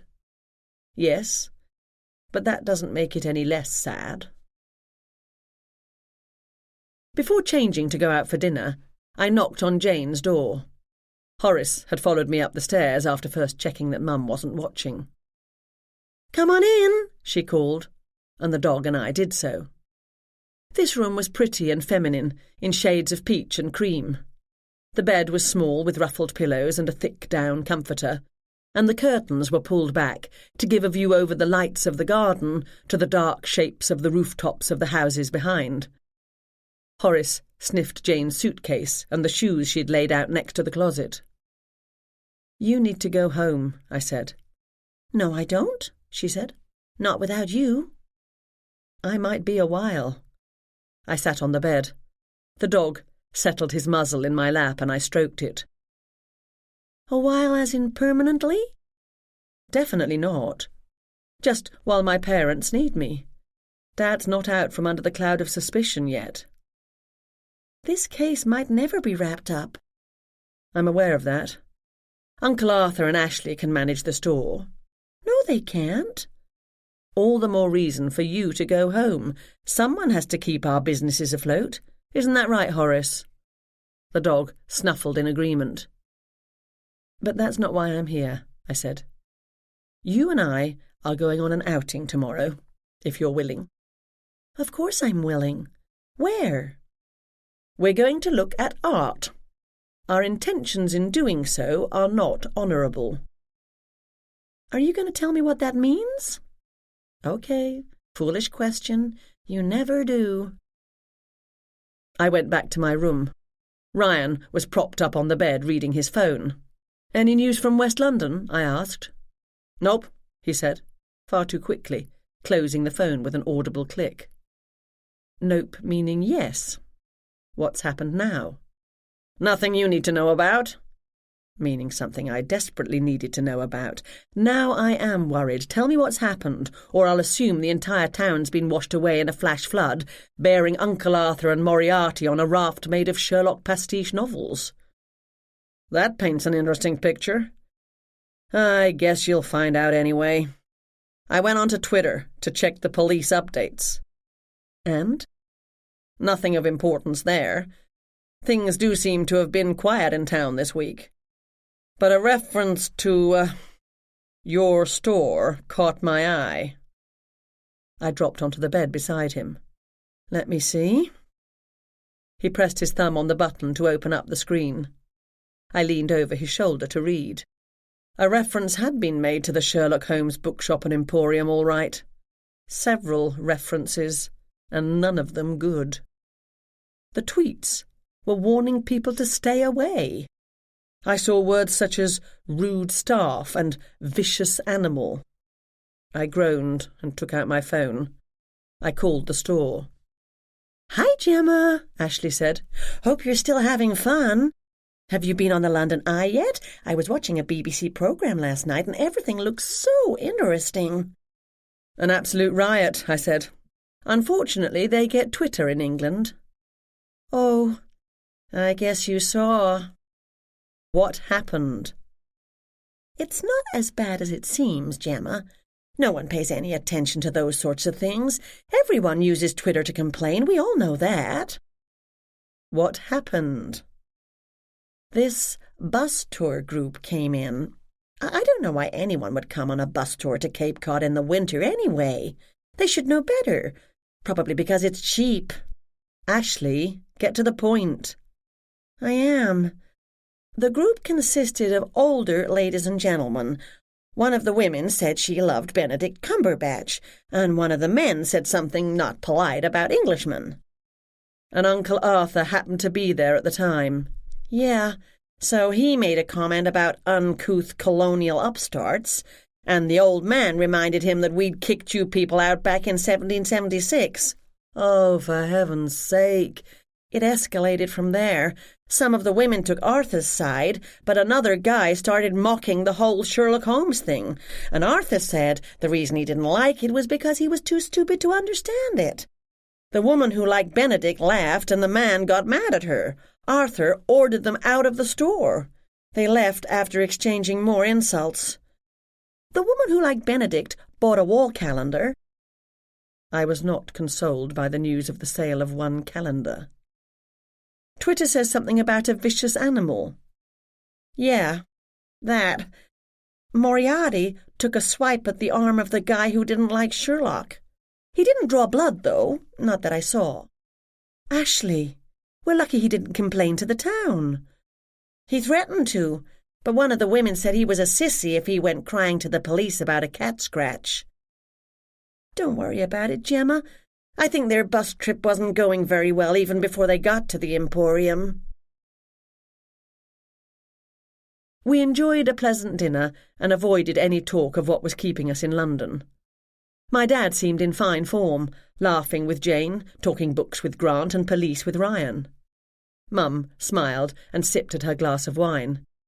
But when she glanced at Dad, I could see the shadow of worry behind her eyes. Donald regaled us with the plot of the Bruce Partington plans. much of which happened not far from where we currently were. Pippa had not joined us, and Grant tried and failed to hide his disappointment. As we lingered over coffee and dessert, I said, ever so casually, "I want to pay a call tomorrow morning on Ariana." "Who's Ariana?" Dad said. "Randy's fiancée. Ex-fiancée. She needs to know about the funeral arrangements." I didn't mention that at my request Pippa had had Ariana placed under unofficial protection, which meant she could be just about anywhere in the country. "Can't you phone her?" Ryan asked. "That's not something you discuss over the phone." "Sure it is, if it's someone you arranged to meet only because you thought they might have murdered the deceased." "I'll go with you," Jane said. "Thanks." "Might as well tag along," Ryan said. "Not a good idea," I said. "She's likely to be emotionally fragile." "In which case, the presence of a strong young man would come in handy," Donald said, not at all helpfully. "Women like that sort of masculine support, or so I've been told." I pretended to consider the idea. Then I said, with a reluctant shrug, "Probably better if Ryan stays with Dad in case D.I. Robinson comes back with more questions. Or if Morrison comes to the house. No one saw him hanging around this afternoon or as we were coming out for dinner." "You're the only one who's seen him, dear," Mum said. "You are such a lousy liar, Gemma," Ryan said, scraping up the last of his Bakewell tart. I took offence at that. I've always believed I'm an excellent liar. Chapter 18. I didn't bother to dress up for today's expedition. That I'd been discovered was obvious, so I might as well go as myself. Mum laid out a breakfast of sliced melon and croissant with jam and butter for us to enjoy in the conservatory. To take advantage of the morning sun, she said. Rain was expected later and would last the rest of the week. Grant had gone out before the rest of us were even up. "A breakfast date with Pippa before she goes into the office," Mum told me as she sliced the fruit. "That boy doesn't know what he's getting himself into," Dad chuckled as he put the butter dish onto a tray. Mum reached up and tousled his hair. "Exactly what happened to me when I met a totally unsuitable young police recruit. I've regretted it ever since." The glow in her eyes put the lie to her words. Dad snatched up a piece of watermelon. No one in my family is a morning person, so we sat in comfortable silence over our breakfast. Dad read The Guardian, Mum the Times, Jane studied a food magazine she'd been handed on the street yesterday, and Donald flipped through his guidebook, in which he had made so many notes it was easier to see the things he wasn't interested in than those he was. Ryan read the news online. I pretended to be doing the same, while I decided how best to proceed with my day. After breakfast, Dad announced he was taking the dog for a walk and asked Ryan to join him. As he did so, he jerked his head in the direction of my mum, indicating he had something private to say to Ryan. Mum didn't so much as look up from her paper, but she said, "Good idea. If Sam Morrison is hanging about outside, I'd prefer you didn't confront him alone, Henry." Dad muttered something about eyes in the back of her head under his breath. Ryan couldn't say no, although I could tell he wanted to. He'd have preferred to keep an eye on me. I smiled at them and told them to enjoy their walk. Horace bounded on ahead and stood at the door, tail wagging and tongue lolling, while Dad took the leash off the hook. With a sudden pang, I missed Violet, my cocker spaniel, so very much. Mum had taken the dishes to the kitchen, and Jane ran upstairs to get her purse. "We'll wait for you outside, Ryan," Dad called, opening the door and being dragged out by Horace. Ryan and I were left alone in the hallway. "Whatever you're up to, Gemma," he said in a low voice, "please, be careful." "I will." I touched his cheek. Sometimes I thought I didn't deserve this man. He was so incredibly patient with me. He knew I had to do things my way, and he knew that if he asked me to change, I'd say I would. But he also knew that even though I might want to, I couldn't. I'd not told him I suspected the person who'd shoved me into the traffic yesterday had done it deliberately. Even Ryan would try to stop me from going out on my own if he thought someone intended to do me harm. "I love you," I said. He gave me a crooked grin. "And I love you too, Gemma Doyle. But I can't help wondering what brought that up. It's not like I don't ever think of it and I suddenly remembered, oh yes, I love Ryan Ashburton. I'd totally forgotten." "Wouldn't put it past you." He kissed me on the forehead. "If you see D.I. Morrison, don't let him and Dad confront each other." "Probably easier said than done. So, let's hope he's gone on to bother other innocent people. I have my phone on me, and I expect to hear from you regularly." "Will do," I said, as Jane clattered down the stairs and called, "Ready!" Ryan left, closing the door behind him. "Did you phone ahead to tell her we're coming?" Jane asked. "Phone ahead? No, I want to catch her unawares." "Is that wise, Gemma? She might not be at home." "Home? We're not going to anyone's home. I don't even know where she lives." "Didn't you say we're going to Ariana's to tell her about the funeral for your uncle?" "Oh, her. I gave Mum her number. She can call." "But you said—" "Never mind what I said, Jane. Ariana had nothing to do with the attack on me yesterday, seeing as to how she was in close protection at the time. I have to assume that whoever the attacker is, they are the person responsible for, or at least involved in, the death of Randy." "What attack on you? You don't mean when you fell into the road? I thought someone bumped you by accident. That's what you told Ryan." "What Ryan doesn't know is better for me. I'm pretty sure I was pushed, Jane. Yes, it could have been a random nutter, someone who doesn't like tall women with curly hair, but I can't afford to assume so. As I haven't offended anyone in London, at least not in the past 5 years, I can only conclude that someone wants to stop me asking questions about the murder of Randolph Denore." "Did you tell Inspector Robertson?" "What would have been the point? She's hardly going to assign a close protection unit to watch over me. Not that I'd want that in any event. That would definitely put a stop to me asking questions. Let's go." At that moment, Donald clattered down the stairs.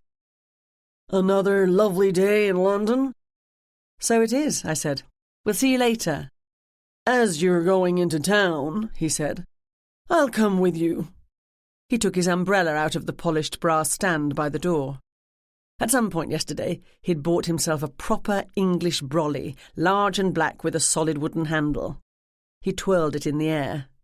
All he was missing was the bowler hat. "They say you can never count on the weather remaining fair in England." He opened the door. "Ladies, after you." He tagged along after us to the tube station. "What are your plans for the day?" I asked. "I've no plans," he said, "other than accompanying you two on your outing." "Did Ryan put you up to this?" He blinked rapidly. "Ryan? Whatever would you think that?" "Which means yes," I said. "Oh, all right. Come on." We swiped our Oyster cards to get into the tube station. Gallery Lambert was opening as we arrived. That wasn't by accident, as I remembered their hours of business as posted on the door on my previous visit. "Whatever happens," I said to my friends, "do not talk. Leave it up to me." "As I have absolutely no idea what's going on, Gemma, I have nothing to say," Jane said. "I need to call the bakery. Fiona texted that they're having a problem with one of the suppliers, and I need to straighten it out. You go ahead. I'll be in when I'm finished." "Okay," I said. I held the door open for Donald to go first. The woman behind the desk looked up at the sound of the bells over the door. She glanced at Donald, and she instantly discarded him, unimpressive in rumpled beige raincoat and thick glasses. Her gaze slid behind him, and the moment she saw me, the artful look of total boredom fled in a flash, to be replaced with something approaching shock. She quickly wiped that expression away and forced out a smile. I've seen more genuine smiles on sharks at the aquarium. She stood slowly, a rippling river of expensive black cloth. "Good morning," she said in her polite Canadian accent. "Mrs. Thornton, isn't it? How nice to see you." "So nice to see you too, Vivian. I love your perfume." She blinked. "My perfume?" "Such a delightful scent of citrus. It puts me in mind of sitting under an orange tree after an afternoon rainfall in the tropics." Yes. Although you might apply a bit too much sometimes, if you don't mind my saying so." She glanced at Donald. "Will Mr. Thornton be joining us today?" "Mr. Thornton is temporarily indisposed," I said. Behind me, the door opened and Jane came in. "Hi," she said. Vivian ignored her. "I'll ask Julian to join us." "No need. I know the way to his office. Donald, Jane, why don't you two stay here and admire the art? But hands off, this stuff is expensive. Right, Viv?" Right." She snatched up the desk phone as I marched past. Her smartphone and earbuds lay on the desk. The office door flew open the moment I put my hand on it. Julian leapt back in shock, not expecting to see me so close. "Hi," I said, in imitation of Jane, friendly and American. "Got a minute?" I didn't wait for his answer, but pushed my way past him into the office. "Nice digs you got here, Julian." "What do you want?" He didn't bother pretending he thought I was a prospective buyer. $10,000 for starters?" The edges of his mouth turned up in a smile. "Unlikely. You can drop the fake accent." "Fake?" I said in my own voice. "I thought it was rather good." "It was, until you dropped it in the next street over when you stopped to take off the borrowed shoes." Not borrowed, but newly bought. That had been a mistake. I kept my tone light, but inside I was kicking myself furiously. Half a disguise is none at all, as Mary Russell said to Sherlock Holmes in The Game by Laurie R. King. I'd been in such a rush to get the painful boots off, I'd not waited until I could be sure of being unseen and unheard before returning to my own persona. "I own the antique furniture shop next door, and we share an internal door." Julian was shorter than I, but he did his best to peer down his long patrician nose at me. "It's the shop at the end of the row with the small window overlooking the side street." "Convenient." "It can be." He sat down. "Now that I know you and your husband, if that is who that American gentleman was, do not intend to buy art from me, we have no further business to discuss." "But we do." I didn't take a seat. "Not the buying and selling of art, but other matters. You sent your assistant Viv there to attempt to, as the Americans say, bump me off." "You're imagining things." "She wears a distinctive perfume." I noticed it a fraction of a second before I was shoved into St. Martin's Place in front of an approaching panel van. "You arranged for me to be at the Black Star Gallery at 3:00, and my working theory is that Viv intended to attack me as we arrived at or left the gallery, where, as you know, we were not expected. She must have come early intending to scope out the surroundings, and spotted me outside St. Martin in the Fields. Fortune favours the brave, and she took her chance. Fortune also occasionally favours the lucky, and my friends were close enough to save me. I was on high alert after that, so she couldn't try again. Am I getting close? No. No matter. Since you know I'm an Englishwoman, I want £10,000, not dollars, not to take my complaint to the police." He smiled at me as he might an indulged child, stretched his neck and lifted his chin so he had a good view of the ceiling. "If some disturbed street person, who happens to wear a knock-off perfume similar to that of my assistant, attempted to harm you, that's unfortunate. The police will not be at all interested." I kept my face impassive, but inside my heart lifted. I'd been right, without even knowing why. Now I did. I'd seen that stretched neck and that tilt of the chin before. On a gentleman dressed in full Victorian evening wear at the reception prior to the Sherlock Holmes conference banquet. At the time, I'd thought it was part of the costume. Turns out, it had just been Julian, being the arrogant fool he was, with a mannerism as distinctive as a fingerprint. Probably not. So I'll need £50,000. Pounds again, not dollars, not to tell the cops you murdered Randolph Denore because he tried to back out of your deal to forge an old master. Not as cool as he thought he was, our Julian Lambert. His right eye began to twitch. His neck tightened even more. I didn't expect him to break down and tearfully confess everything to me. All I wanted was some admission of guilt, some indication I was right, something I could take to the police so they could start investigating him and his relationship with Randy. Nothing he said to me would be admissible in court, but I needed something, anything, to take to the cops other than my suspicions. Once the police started looking, they'd turn up something, and that would lead to something else, and the whole edifice of art theft and fraud and murder would begin to crumble. No matter how much of a couple of crooks Julian and Vivian were, they'd never have tried to kill me because Grant and I made an amateur attempt to pass ourselves off as wealthy and slightly unscrupulous collectors. All they had to do was shut the door in our faces next time we dropped by. They could have even threatened us with the police. I assume offering to purchase art with money you don't have is a crime. That they'd decided they needed to get rid of me permanently could only be because they knew I was investigating Randy's murder. I'd wondered how they knew that, and also how they knew I was the one they should go after, not Grant. And now I knew. I'd told them. If Julian had overheard Grant and me talking after we left the gallery, he'd have realised I was the one calling the shots, so to speak, not my pretend husband. I couldn't remember the entire conversation between Grant and me, but I'd planned to continue poking around and call on Elsie next. I might well have mentioned Randy's name, thus letting Julian know why we were here, pretending to be people we were not. If Julian had been at the banquet, and I was now positive he had been, he might have seen me there. Seen me, yet not immediately recognised me when we first came into his gallery. I'd dressed differently, acted differently, spoken differently. Julian hadn't paid much attention to me, assuming Grant was the one who controlled the purse strings. "I haven't the slightest idea who you're talking about," he said. "Sure you do. You and Randy Denore worked together. Him forging the paintings, you finding the buyers.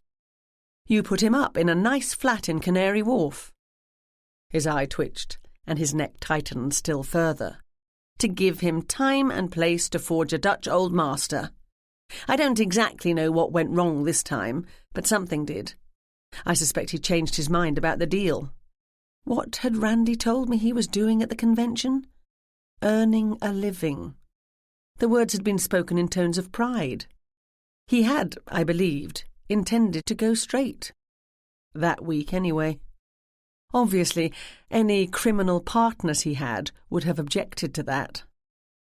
"I saw you at the Sherlock Holmes convention banquet on Saturday evening," I said. "Nice disguise. You hadn't bought a ticket for the dinner, meaning there's no record you were there, so the police didn't come around to question you." All the blood drained from his face. Convenient for him that all a man needed to do was slap on a pair of fake mutton-chop whiskers and a bushy beard and pull a top hat low over his eyes, and he wouldn't look at all out of place in 19th century costume. "You hid in one of the small rooms while Randy was at dinner, and then you texted him or left a voicemail asking him to meet you outside the banquet hall, no doubt using a burner phone. But you had to take his phone after you killed him. You'd given him your name when asking to meet. On that, I was merely speculating. But if I was even partially right, a panicked man would conclude I knew everything. 50,000, and I'll walk away." All I wanted was for Julian to agree and make some sort of arrangement to pay me the money. I could take that to D.I. Robinson and let her handle the rest. "I don't think so," came a tinny voice from a small box on the gleaming glass-topped chrome desk. And I realised I'd made a dreadful mistake. Julian wasn't the mastermind here. Vivian was. She sat at the front desk looking haughty and beautiful, and let Julian pretend to be the boss. Meanwhile, they kept an open intercom so she could listen in on what went on in his office. I'd thought the earbuds were feeding her music so she could appear to be even more detached from the boring people who dropped into her gallery. Instead, she was listening to everything that was said in his office. "Come out here, please," she said. "Now, your friends are admiring our goods, but I don't think they're going to buy. They don't seem to like our prices." Julian grinned at me.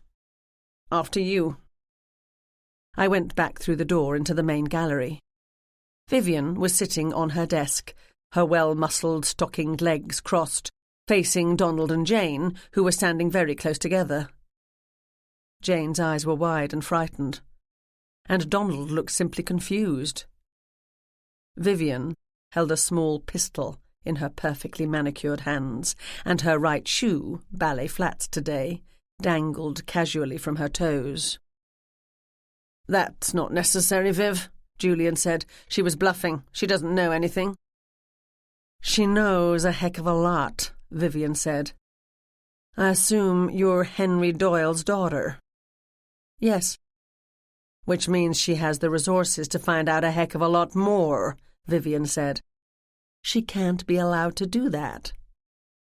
For a moment, I wondered what resources she thought I had. Then I understood. She thought I was Pippa. "It was never my intention that anyone else be involved," Vivian said. "Julian should have had the sense to lock the door behind him when he killed Randy. Instead, a man walked in, not just any man, but a retired chief superintendent." She looked at her partner out of the corner of her cat-like eyes. "But you're not that smart, are you, Julian?" He said nothing. Julian then compounded his error by hitting the newcomer and running away without checking to be sure he was dead. I couldn't believe my luck when I heard that Henry Doyle couldn't remember what had happened. "Wouldn't have mattered," Julian mumbled. "No one could identify me in that ridiculous get-up."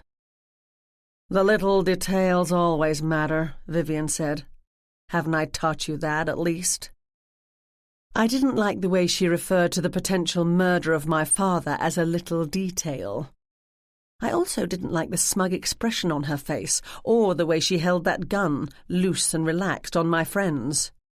She would have been at the reception, unlikely she let Julian do much on his own initiative. But I hadn't seen her there. The room had been very crowded, and she was short enough to disappear in the mass of people. "You can't kill us," I said. "This is your place of business. Everyone in the area can identify you." "A minor inconvenience. The death of Randy, and thus his inability to finish the commission, means we're out some money. But it had to be done. Julian and I can make ends meet if we have to. Can't we, darling? We've tickets for Brazil next week, after we receive the next portion of the down payment. Thanks to your interference, we'll have to advance our plans by a few days." "Why?" Jane asked. "If he was making a painting for you, why did you kill him?" Vivian gave her a smile so cold I shivered. "I have a contact in the Met who was kind enough to let me know Randy had been chatting to the art fraud division." She shook her head. "Foolish man. I knew him well enough to be confident he wouldn't have told the cops everything they wanted to know up front. He liked to drag things out, play for time to get the best deal he could. And then off he went to that conference to try to sell his ridiculous little sketches." "I don't understand what's going on here," Donald said. "But I suggest you put that gun away, young lady, before someone gets hurt." "You do you?" she said. "Yes, I do. Gemma, tell her—" Vivian's eyes flicked toward me. "Who's Gemma?" Donald lifted his big black umbrella and slashed it down across Vivian's extended arm. She yelped and dropped the gun. Donald swung the umbrella again, keeping her at bay, while Jane ran forward and gave the gun a good solid kick. It skittered across the floor and slid under the desk. Julian yelled, and I jumped at him, intending to knock him to the ground. He swung around and aimed a punch at my face. I saw the blow coming and ducked in the nick of time. His closed fist glanced off my cheek, but it threw me off balance and left me momentarily stunned. Julian moved to hit me again, but Donald yelled, "Gemma!" and ran at the other man, swinging the umbrella. Julian grabbed it and the two men struggled for control. Jane leapt on Vivian. If she hadn't been so fond of striking a pose, sitting on the edge of her desk, flashing her legs like a Fortizera noire femme fatale, Vivian wouldn't have made such an easy target. Jane knocked her backward, but she recovered quickly and rolled to one side. They struggled, but Vivian was a hardened criminal and Jane was a West London baker. Vivian soon got the upper hand and shoved Jane off her. My friend fell heavily, hitting her head on the floor. Vivian jumped off the desk and glanced around her, searching frantically for the gun. Her shoe had fallen off when Jane jumped her. She shoved her foot into it. Donald had a firm grip on the solid handle of the umbrella, and Julian only had hold of the sharp tip. I kicked out and got Julian hard in the right knee. His grip on the umbrella relaxed enough that Donald regained control and wrenched the umbrella out of Julian's hands. Julian collapsed into a corner, and Donald stood over him, wielding the umbrella as though it was the sword of the elaborately attired 18th-century nobleman watching over them from inside his gilt frame. Vivian bolted for the street door. The fog in my head, caused by Julian's blow, cleared. "I've got her!" I yelled. "Donald, stay with him! Jane, call 911! 999! I ran outside in time to see Vivian turning the corner into the side street. The very one in which I'd taken shelter to foolishly divest myself of part of my disguise. I put on a burst of speed and rounded the corner, barely missing a young couple strolling toward me, holding hands and staring dreamily into each other's eyes. "Sorry," I said. I needn't have bothered. I doubt they even noticed me. Up ahead, moving fast, Vivian was heading for the wide plaza surrounding the Tate Modern. The place was crowded with tourists and art lovers. Vivian shoved her way through the throngs, and I followed. She looked like the type who ran for exercise, whereas I could usually find an excuse even in winter to skip the gym. I sprinted after her, aware of running footsteps behind me. I glanced over my shoulder to see Jane gaining on me. Jane went to the gym regularly. "I told you to call for help," I said. "I did. They're on their way. Where does she think she's going?" "I doubt she knows. She's running in panic." Vivian was heading for the pedestrians-only Millennium Bridge that crosses the Thames River in front of the Tate Modern and Shakespeare's Globe Theatre. She pushed her way past the walkers and joggers and tourists posing for pictures with expansive views of the city in the background. She knocked a small boy flying and didn't even pause to say sorry. Jane and I were hampered because we were not quite so rude. We dodged bikes and wove around the foot traffic, not simply ploughing through as Vivian had. Excuse me, I said. "Coming through. Sorry. No need to be so rude, sir." "What's going on?" someone yelled. "Nice day for a jog," I replied. The mother of the small boy Vivian had knocked out of her way was helping him to his feet. He didn't seem hurt, but his father, a massive brute of a man with shoulders like an American football player, stood firmly in the centre of the bridge. "Oi!" he yelled. "What do you people think you're doing?" "Make nice," I said to Jane as I dodged his imposing bulk. "I am so sorry," Jane said, gasping for breath. "That woman snatched my friend's purse, and we're trying to get it back." "Wait here, Marge," he called. I heard his footsteps fall into step with Jane's.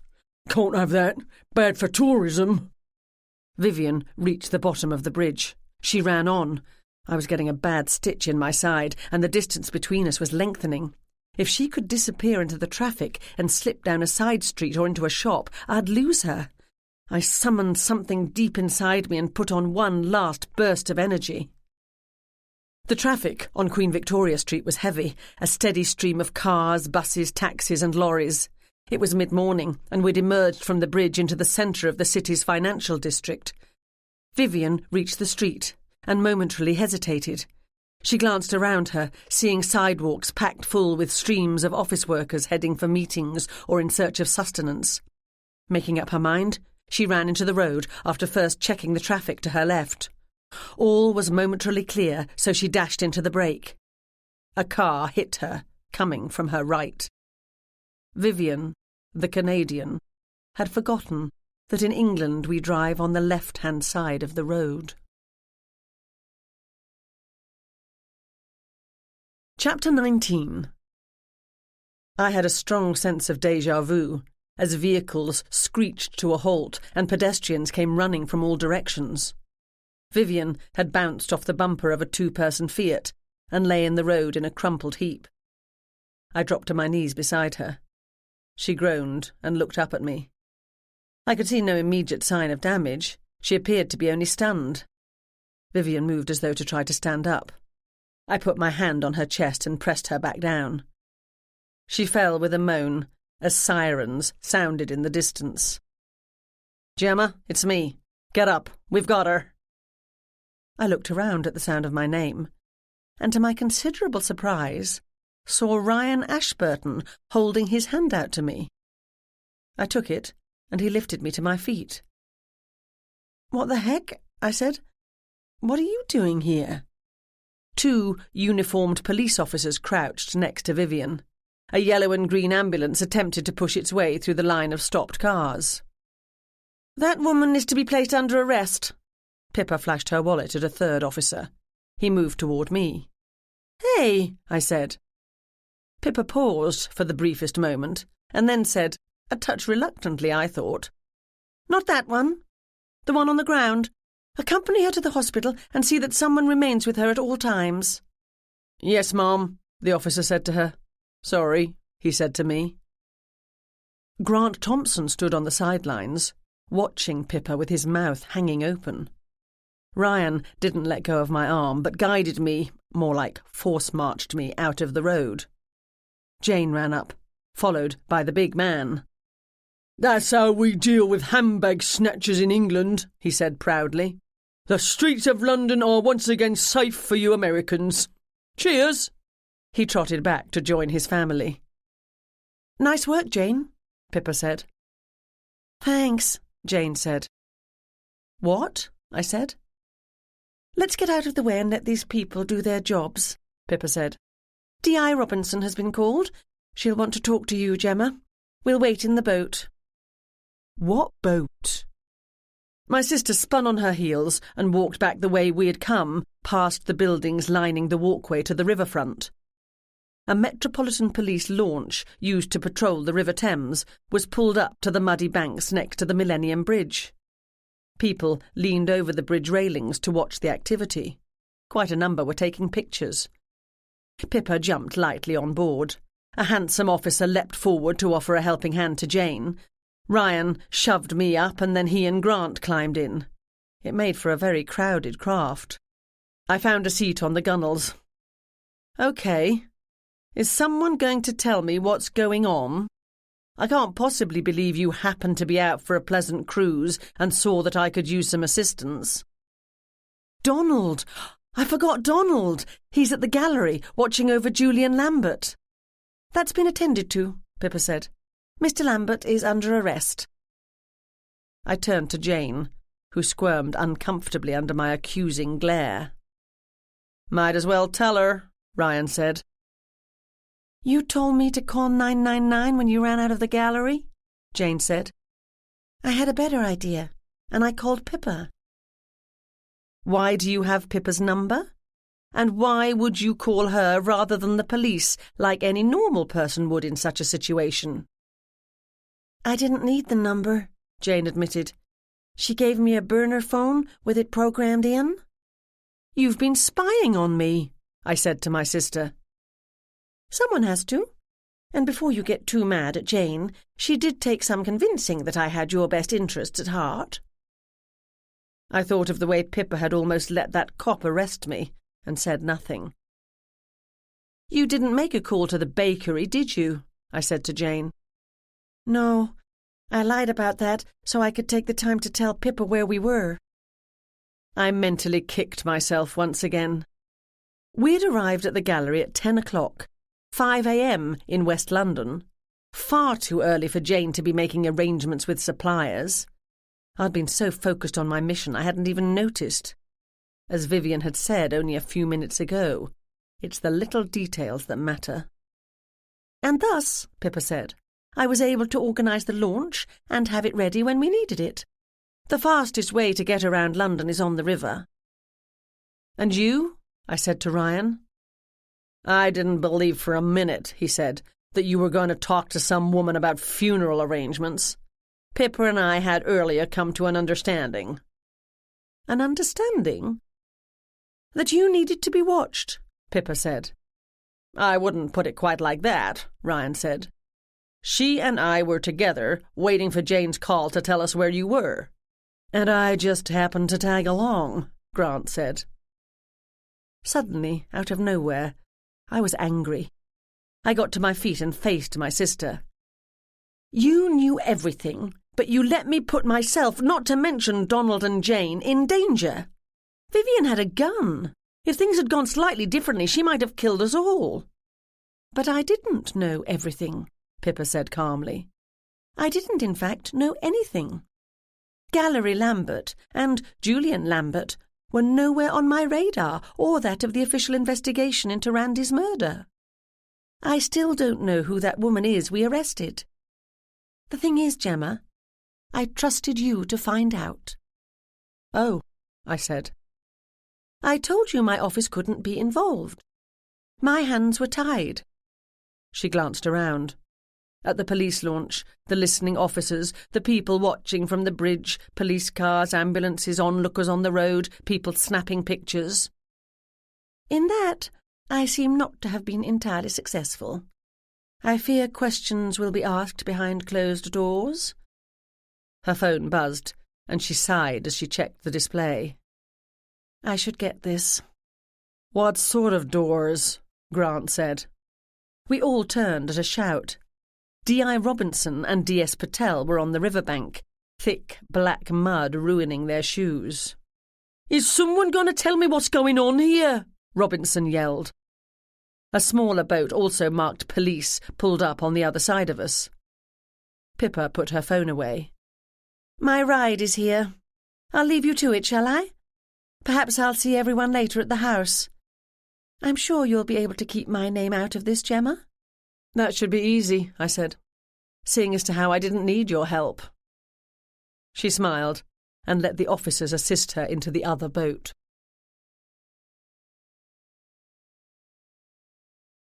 Chapter 20. Before we were escorted off the police launch, I'd had time for a quick conversation with Ryan. What about Dad? I'll confess I might have suggested you act as his bodyguard to keep you busy, but I genuinely believe he might be in danger from Sam Morrison, out for revenge. Not a problem any longer. Henry got a call this morning, not long after you left, from one of his friends at Scotland Yard. Morrison has decided to take an early retirement, effective immediately, with a nice benefit package. He and his wife are leaving this evening to enjoy 2 weeks in Spain. Apparently his marriage has been on the skids lately because of pressure at work, and he's hoping the news of his retirement, plus the vacation, will mollify her. That came as an enormous relief. One less complication to worry about. I suspect, Ryan said, your sister mentioned to his superiors that he had been seen watching your parents' house. They couldn't have that. D.I. Robinson hadn't been all that happy with me. I'd solved the case for them, at risk to my own life, and all she could say was she should arrest me for interfering in her investigation. I spent a long time at the police station, being questioned by D.I. Robinson and D.S. Patel, and otherwise cooling my heels. They left me in a nice interview room with a young constable assigned to fetch me copious cups of tea, while they pursued developments. Many of these developments were conducted in whispers, with an assortment of officers in the hallway. I tried to listen in, but they make thick walls and doors in police stations these days. Finally, I was woken from a light nap in an uncomfortable chair and told someone would drive me home. It was very late, and the station was quiet. Only one person occupied the hard plastic chairs in the lobby. Ryan Ashburton jumped to his feet when he saw me. A sports magazine fell to the floor. "Good to go?" he said. "Yes," I said.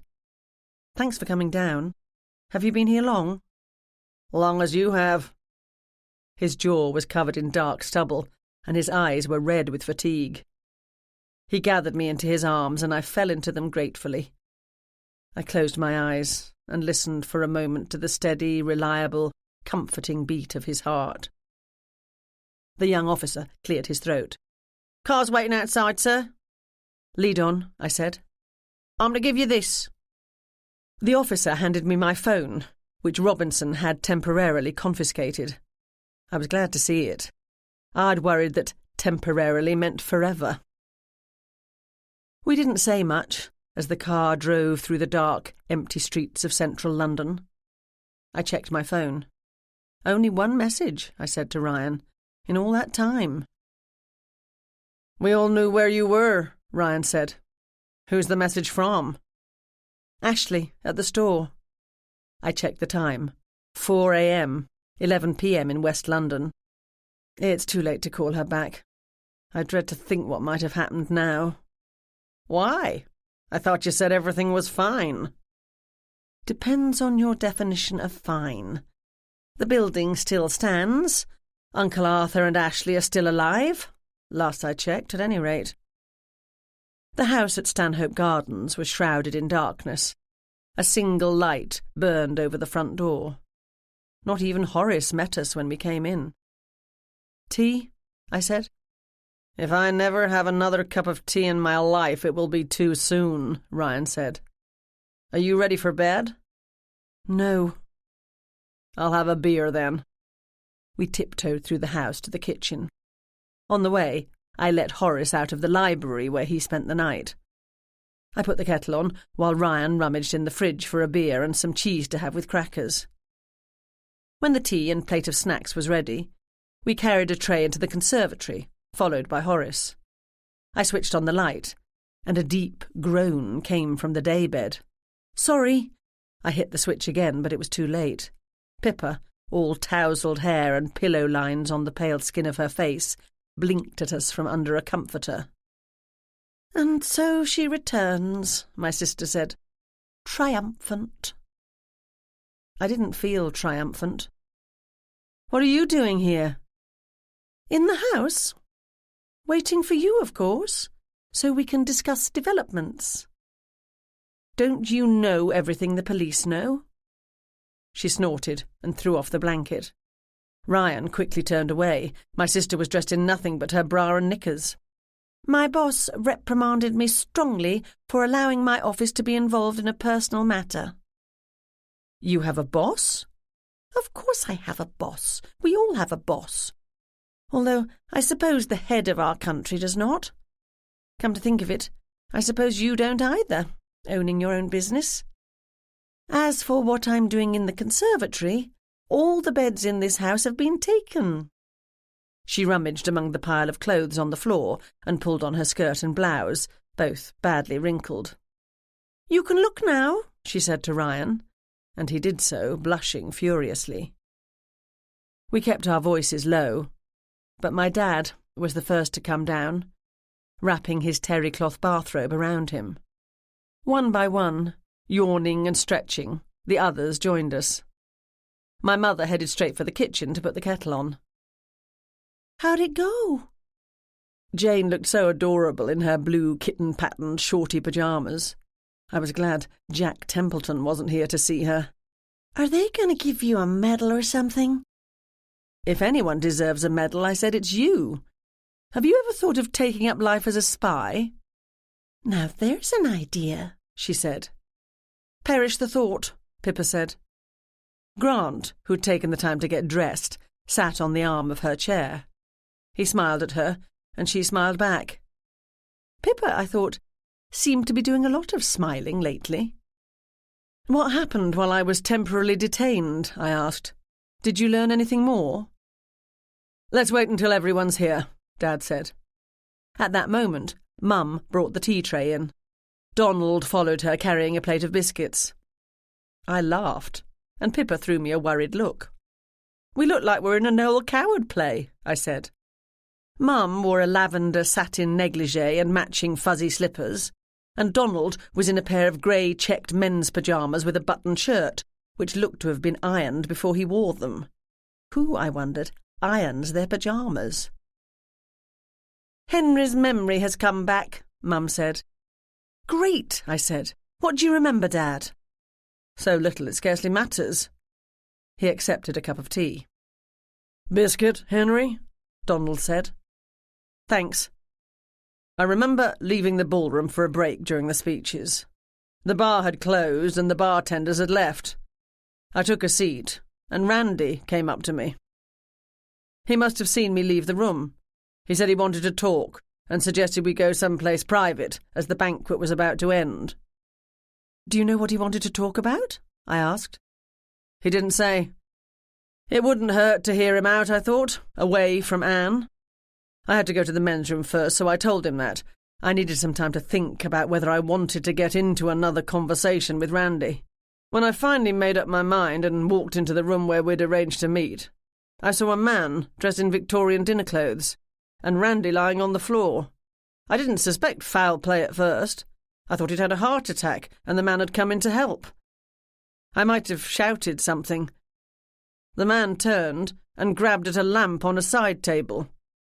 It was only then I realised that Randy had a rope wrapped around his neck, and the man had not been helping. I reacted too late. Getting old, I fear. My reflexes aren't what they used to be. He must have hit me with the lamp.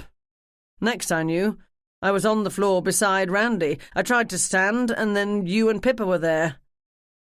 Even now that I remember seeing my attacker, I can't identify him. Dark clothes, a hat, lots of whiskers and a beard. He shrugged. Could have been anyone. I feel so bad about Randolph, Mum said. I hadn't seen him in all those years. We meet again, and he's killed before we can even try to rebuild our relationship. If it helps, I said. I think he was serious about going straight. At the time, anyway. Oh, yes, Pippa said. He was. What do you know? No more than we all know. Yesterday evening, while you were having tea with D.I. Robinson, Dad had a visit from his former boss. As I was under suspicion for a while, my father said, naturally enough Greg stayed away. Soon as he got word that Julian and Vivian had been arrested for Randy's murder, he paid me a visit and told me what was happening. The police went back to the Canary Wharf flat. This time they sent a squad from the art fraud division. They found something interesting almost immediately. Didn't even need all their lab equipment and expensive consultants. What did they find? I asked. The painting Randy was presumably working on. The one on the easel? Right. It wasn't far along. The first layer of one of the background colours, the initial paint for the drapery, was being filled in. He used 21st century paint. Do you think he slipped up? Donald asked. I can't believe that, Dad said. Not someone with his experience. It had to be deliberate. If the painting had been finished, the overlay of period-appropriate paint would fool a knowledgeable collector or dealer on first inspection, but not a detailed study. What do you suppose he was up to? Ryan asked.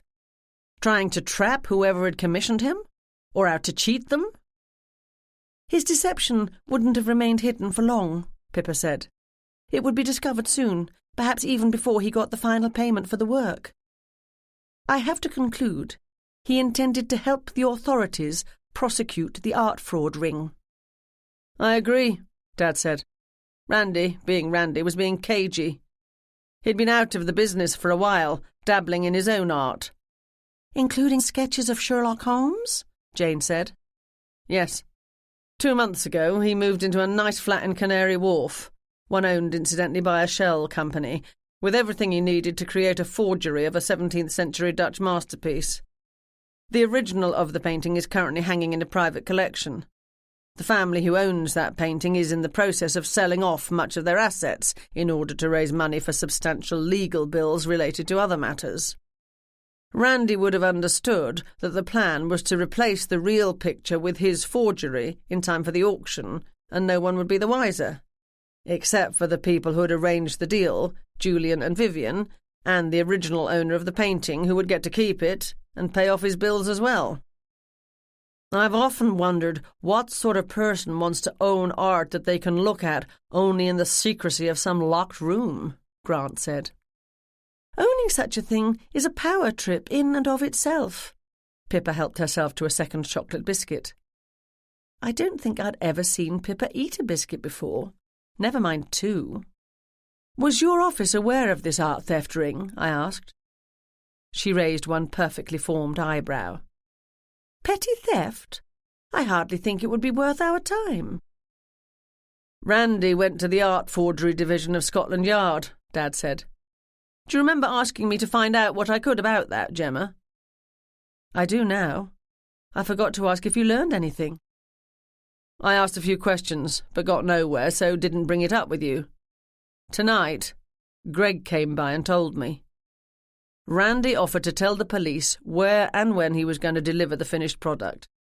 The incorrect layer of paint was intended as a backup clue in case something went wrong. He was, as I said, as cagey as ever. Too cagey for his own good, Mum said. Yup, Dad said. The police didn't know what painting they were after or who else was involved. Julian and Vivian were the ones behind the plan, I said. They had a customer who needed money fast and at the same time wanted to keep his masterpiece. They arranged for Randy to make an imitation and set him up in a place where he could paint in comfort. Then they'd sell his to the owner of the original, who would then sell the fake as the genuine item. I can't imagine several months of Randolph's work, never mind his living expenses, came cheap, Mum said. And then the fees of the dealer and the auction house on top of it. Is this painting worth that much? The auctioneers were planning on opening the bidding at £50 million, Dad said. Goodness, Mum said. Julian and Vivian must have guessed he was up to something, Jane said. Randy took time away from the project to make his own art and sell it at the conference, Pippa said. That in itself would have worried them. Under the name Veronica Raymond, Dad said, the woman Gemma met as Vivian from the art gallery has come to the attention of police in Toronto and New York. She disappeared from North America 2 years ago. She had some minor plastic surgery done, enough to keep her unrecognisable from CCTV footage. No one knew where she was until you, Gemma, had her on the run. If the police knew Randy was involved in art fraud and theft, I said, why didn't they go after his associates in that world for his killing? Why on earth concentrate on you? Sam Morrison was handed the investigation when the 999 call came in. He suffers from a serious case of single-mindedness. It was also, I suspect, Ryan said, a situation of silos. The art fraud division didn't speak to homicide and vice versa. Sadly, Dad said, that still happens. Happens everywhere, Ryan said. Art fraud did take a look at it, Dad said, but they didn't know who Randy's business partners were. As I said, he was cagey. What do you suppose they were doing at the reception? Mum asked. Surely it was not a coincidence that they were Holmes fans. Julian and Viv didn't have tickets for the banquet, I said. When they found out Randy was talking to the police. You can be sure the Met is working hard on finding that leak, Dad said. They would have known they had to act quickly, I said. Vivian said something about Randy and what she called his ridiculous little sketches, which leads me to think Randy enjoyed making them wait for him to finish the painting. He told them about the conference. They knew where he'd be Saturday night, so they decided to get rid of him then and there. It wasn't a bad plan. Julian wore a disguise so complete, about which no one would ask any questions, he wouldn't be identified by CCTV cameras or witnesses. If Dad hadn't walked in when he did. Can all this be proven? Ryan asked. In a court of law? Greg told me Julian and Vivian can't incriminate each other fast enough, Dad said.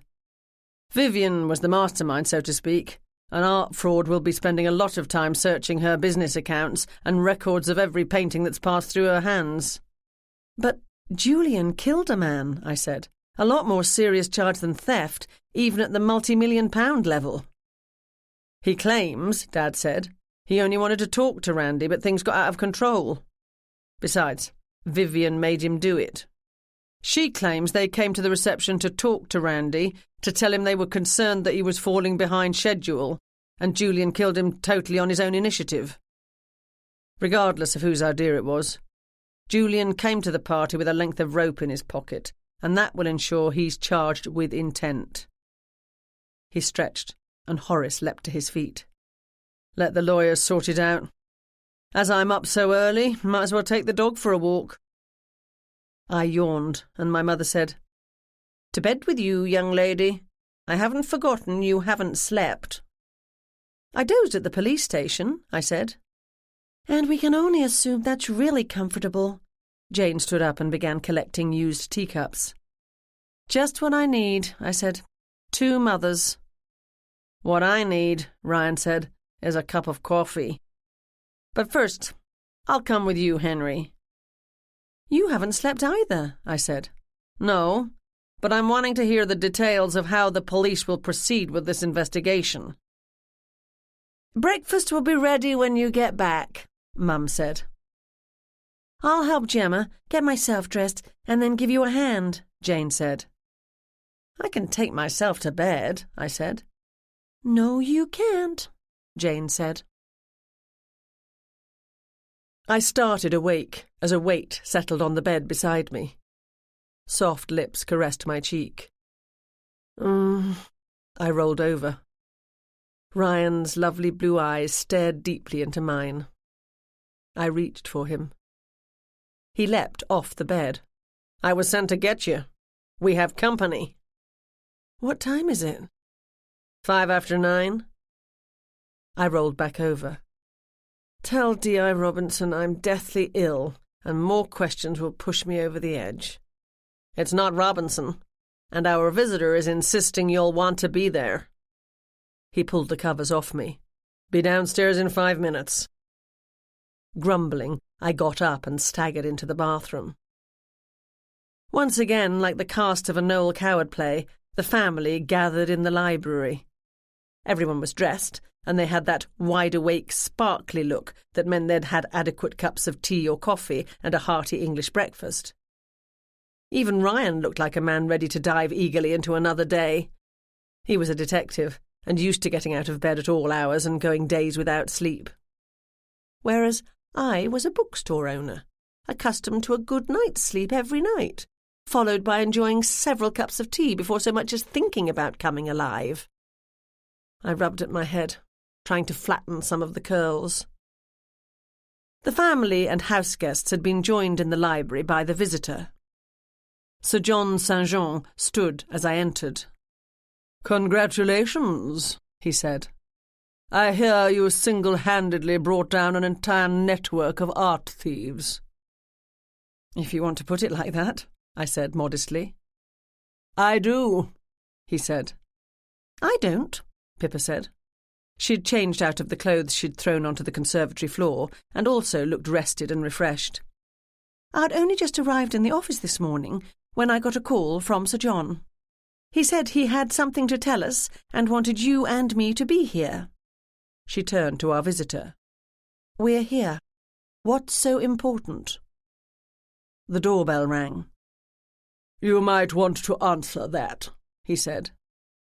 Pippa and I exchanged a look. I hadn't seen Sir John make a single move, but he had summoned someone to the door at exactly the right moment. Dad, followed as always by Horace, left the library. They were back a moment later with David, Sir John's butler. David carried a large parcel about 3 foot square and 2 inches thick, wrapped in heavy brown paper tied with string. It could only be a painting. "If you don't mind, Mrs. Doyle," Sir John said, "I'll rearrange a few things." He moved photos and knickknacks off the mantel above the fireplace, and when he'd cleared a space said, Put it here, please, David. David propped the parcel on the mantel and stepped back. Sir John ripped the paper away with an excessively dramatic flourish. Mum gasped, and her hands flew to her mouth. "Well, I never," Dad said. "Wow," I said. "Where did you find it?" Pippa asked. "Is that what I think it is?" Grant said. "What is it?" Jane and Donald asked. I'd never seen this particular painting before, but I'd seen many by the artist. His style was unmistakable. Sir John Constable, one of England's most renowned landscape painters. This was a small work. Small, but perfect. My mother dropped into a chair. She began to cry. My father's mouth hung open. For perhaps the first time in their lives, they did not offer tea to a morning visitor. "Is this my grandparents' constable?" Pippa asked. "The one stolen by Randolph more than 30 years ago?" "It is," Dad said. "I'm pleased to be able to return it to you." Sir John's eyes sparkled. "It's been gone for a long time," Pippa said. "How did you find it?" "As I told Gemma, I've been trying to find the painting your uncle cheated me out of." He explained to the others what he'd told Grant and me. "In the course of that search, combined with some small tasks I've been able to perform for Her Majesty's government over the years, I've made valuable contacts in the international world of art theft." "And you just happened to trip upon my family's constable?" Pippa said. "Not exactly. I got a letter in the post the Monday after the Sherlock Holmes conference banquet." "I'll bite," Pippa said. "What sort of letter?" "From Randolph Denore. He said he knew I was wanting to talk to him, but he'd rather not talk to me. He apologized for any unpleasantness between us. He wanted, so the letter said, to make amends, but unfortunately my painting had disappeared into the abyss that is the shadier parts of the art world, and he didn't know where it ended up. He'd seen me lurking about, his words, not mine, at the Holmes conference on Friday. He wanted to make amends to his family, and thought I'd be the best person to find the work he'd stolen from his parents all those years ago." No one said anything for a long time, as we simply stared at the beautiful work of art. "Why didn't he tell us where to find it?" Pippa said. Sir John cracked his knuckles. "I've made some contacts over the years you might not want to be seen associating with, Miss Doyle. The present, now previous owners of this painting professed to be shocked to hear it had been stolen." "You didn't believe them?" Ryan asked. "Not for a moment. If they, who do not reside in Britain, by the way, had been innocent, I would have merely reported the location of the painting to the proper authorities and let you sort it out in court. Instead, I convinced them to place it in my care." "You threatened them?" Pippa said. Sir John raised one eyebrow, and David coughed discreetly. "Why didn't you tell me this when we met at your house?" I said. "Because I didn't have the painting. I was conducting negotiations, and not yet fully confident of a successful outcome. I landed at Heathrow not much more than an hour ago, and came directly here." "This is simply astounding," my mother said. "I don't know how I can thank you enough. I only wish my parents had lived to see it one more time." Dad had gone to stand by her, and he laid his hand on her shoulder. "I simply followed your brother's directions, Mrs. Doyle. You have him to thank." Mum wept some more.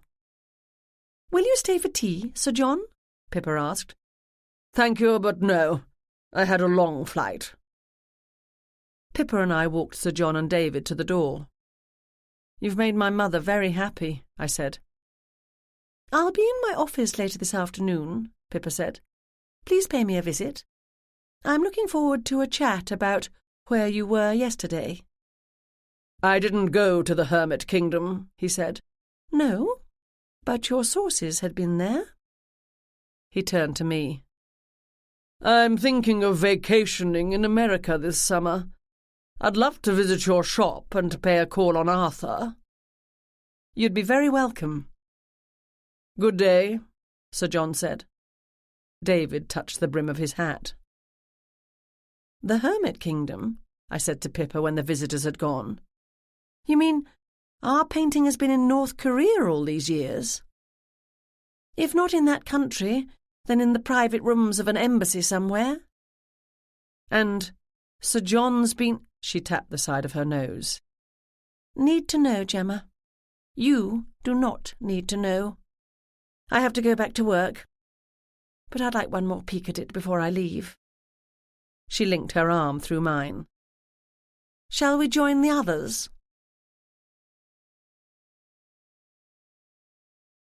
Chapter 21. We were able to rebook our flights to Boston for Friday evening. I cannot wait to get home. Jane punched send on the airline's website to finalise the bookings. This vacation stuff is exhausting. Sure you don't want to come into the city with us? No, thanks. I shut the cover on the iPad. Jane, Donald and Grant planned to visit the Mithraeum, the temple to the god Mithras, which recently opened in the basement of an office building in central London. After that, they were going to the Museum of London and on a tour of Roman London. Donald, it turned out, was almost as much an enthusiast of ancient Rome as he was of Sherlock Holmes. I hadn't heard from Ashley again, and I was dreading what I would hear when it was daytime in West London and I could return her call. Hopefully, Uncle Arthur's cigarette-wielding friend hadn't returned to finish the job, and no more New York Times best-selling authors had blacklisted us. I cautiously checked Twitter and the website of the West London Star, and had been relieved to find no news of the Emporium or Mrs. Hudson's tea room. I wasn't going on the group outing. I'd seen the Roman stuff many times before, and although the Mithraeum sounded interesting, I needed some serious downtime. By downtime, I meant Ryan time. Once we'd waved the others out the door, Dad and Horace had escaped to his workshop and Mum was in the library staring at the constable, Ryan and I headed out. We walked slowly through the streets of Kensington, holding hands, peering into shop windows, talking about our friends and our lives. We found a little French bistro on Cromwell Road and took a table at a back corner. I'll have to come back to London for Julian and Vivian's trials, I said. I've no idea when that will be. I hope not in the summer when we're so busy. I'll try to get some time off, he said, and come with you. I reached out and touched his hand where it lay on the table. That would be nice. But I have the feeling you don't want another vacation in London. I do if I'm with you, he said. When we come again, and assuming we can get some time alone, what would you like to show me in London? Not the Sherlock Holmes Museum? He pretended to shudder, or maybe it wasn't a pretence. Anything but that. What's your favourite place? There's so much I love. But if I had to pick a favourite, it would probably be the sculpture hall in the Victoria and Albert. That's just down the road from here. Yes, it is. He threw money on the table. Let's go. I want you to show it to me. I want you to tell me why you love it. I'd like that. I'd also like to tell you that I love you. He held out a hand and lifted me to my feet. See that piece hanging from the ceiling? I said, as we entered the centre rotunda. It's amazing. Ryan threw his head back to get a good look, and it was amazing. Blue and green glass formed into enormous balls and twisting tendrils.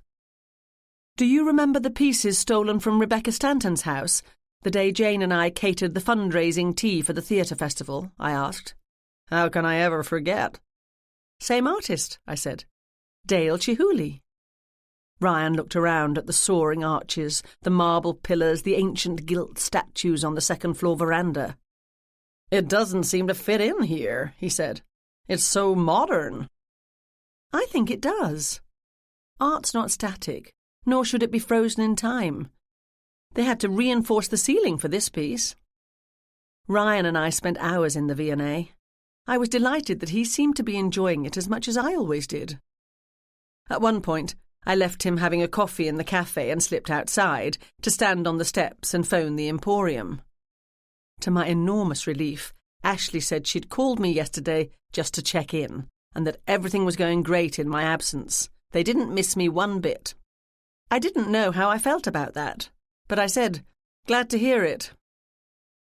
Arthur has some grand scheme in mind, she said. "Not glad to hear that," I said. "What is it?" He won't say, except that it's going to be the talk of West London this summer. "I'll be in the shop first thing Saturday," I said. "I'll put a stop to it, whatever it is." Maybe you should give him a chance, Gemma. I think he feels bad about what happened with Mrs. O'Reilly. Who's Mrs. O'Reilly? Cigarette lady? Oh, yes, her.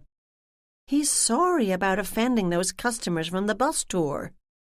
I think he's sorry, anyway. What he actually says is that if they didn't want him to insult them, they shouldn't have insulted him first. That's not the way customer service works, I said. This big idea is a way of making up to you. You should be nice about it, Gemma. I'll try, I said. After the museum, Ryan and I went for a drink in a pub before walking back to Stanhope Gardens. I hadn't heard anything about dinner plans, so I assumed we'd be going out again. Instead, on the way back from their expedition, Jane had stopped at a supermarket. She and Mum were in the kitchen chatting while they chopped and mixed and simmered and sautéed, sipped wine and laughed together. The others, including Pippa, had gathered in the library. My father poured me a glass of wine and handed Ryan a beer. Pippa and Grant each had a whiskey. "Would you like to see what I bought today, Gemma?" Donald asked. His big brown briefcase was tucked under his chair. "Sure." He opened it, brought out a stack of papers, and handed them to me. I flicked quickly through them. "These are Randy's drawings. Where did you get them?" "From his partner," Donald said. "His what?" "Jane told us Elsie Saunders had some of Randy's sketches," Grant explained. "Donald insisted on going around to her place and buying them." "You do know she stole them, Donald, after the man was dead?" He grinned at me. "Miss Saunders and I came to an arrangement, facilitated by Jane. I made the check out to a charity that works with the homeless in Whitechapel and gave Miss Saunders £20 for her trouble." "She agreed to that?" "Better than seeing the sketches in a police evidence locker until Julian and Vivian come to trial," Grant said, which was her other option. "I wouldn't have approved," my father said. "They should be in the evidence locker." "The police have others," Donald said. "Which," my father said, "is the only reason I don't report you." "I don't suppose I'll ever see my umbrella again," Donald said. "Probably not," Dad said. "There are items in the cellars beneath Scotland Yard that haven't been seen since the force was founded." "An exaggeration, Dad," Pippa said. "Elsie gave us something else," Grant said. "Show them, Donald." Out came another folder from Donald's briefcase. Grinning, he opened it and held up the contents. A series of photographs of a Dutch old master. A stout woman, unsmiling, dressed all in black. The photographs had been taken close up, showing the details of her lace collar, the fine stitching of the handkerchief in her hand, the section of garden outside the window over her right shoulder. "That looks like the painting I saw in Randy's apartment," I said. "I was wondering what he was working from." "Elsie simply grabbed a folder off his table in the dealer's room and stuffed as many of his sketches as she could grab into it," Jane said. "She assumed he was studying art techniques and was going to throw these out. She put the sketches for Donald into the same folder, not realizing the significance." My father held out his hand. Those I will take as evidence. Randy would be pleased, I said, to know his sketches had gone to a good home. As long as we're talking about the women in Randy's life, Pippa said. Ariana Nowaczki has gone to visit her parents in Poland. I agreed it was probably wise for her to leave England. It wasn't Julian and Vivian who threatened her? No. Our Uncle Randolph might have tried to make amends at the end of his life, Pippa said, but he'd made too many enemies over the years.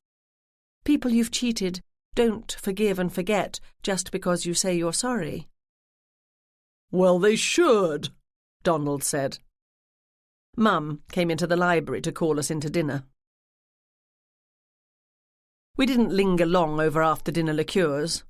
Ryan, who hadn't slept at all last night, almost fell asleep face first in his sticky toffee pudding.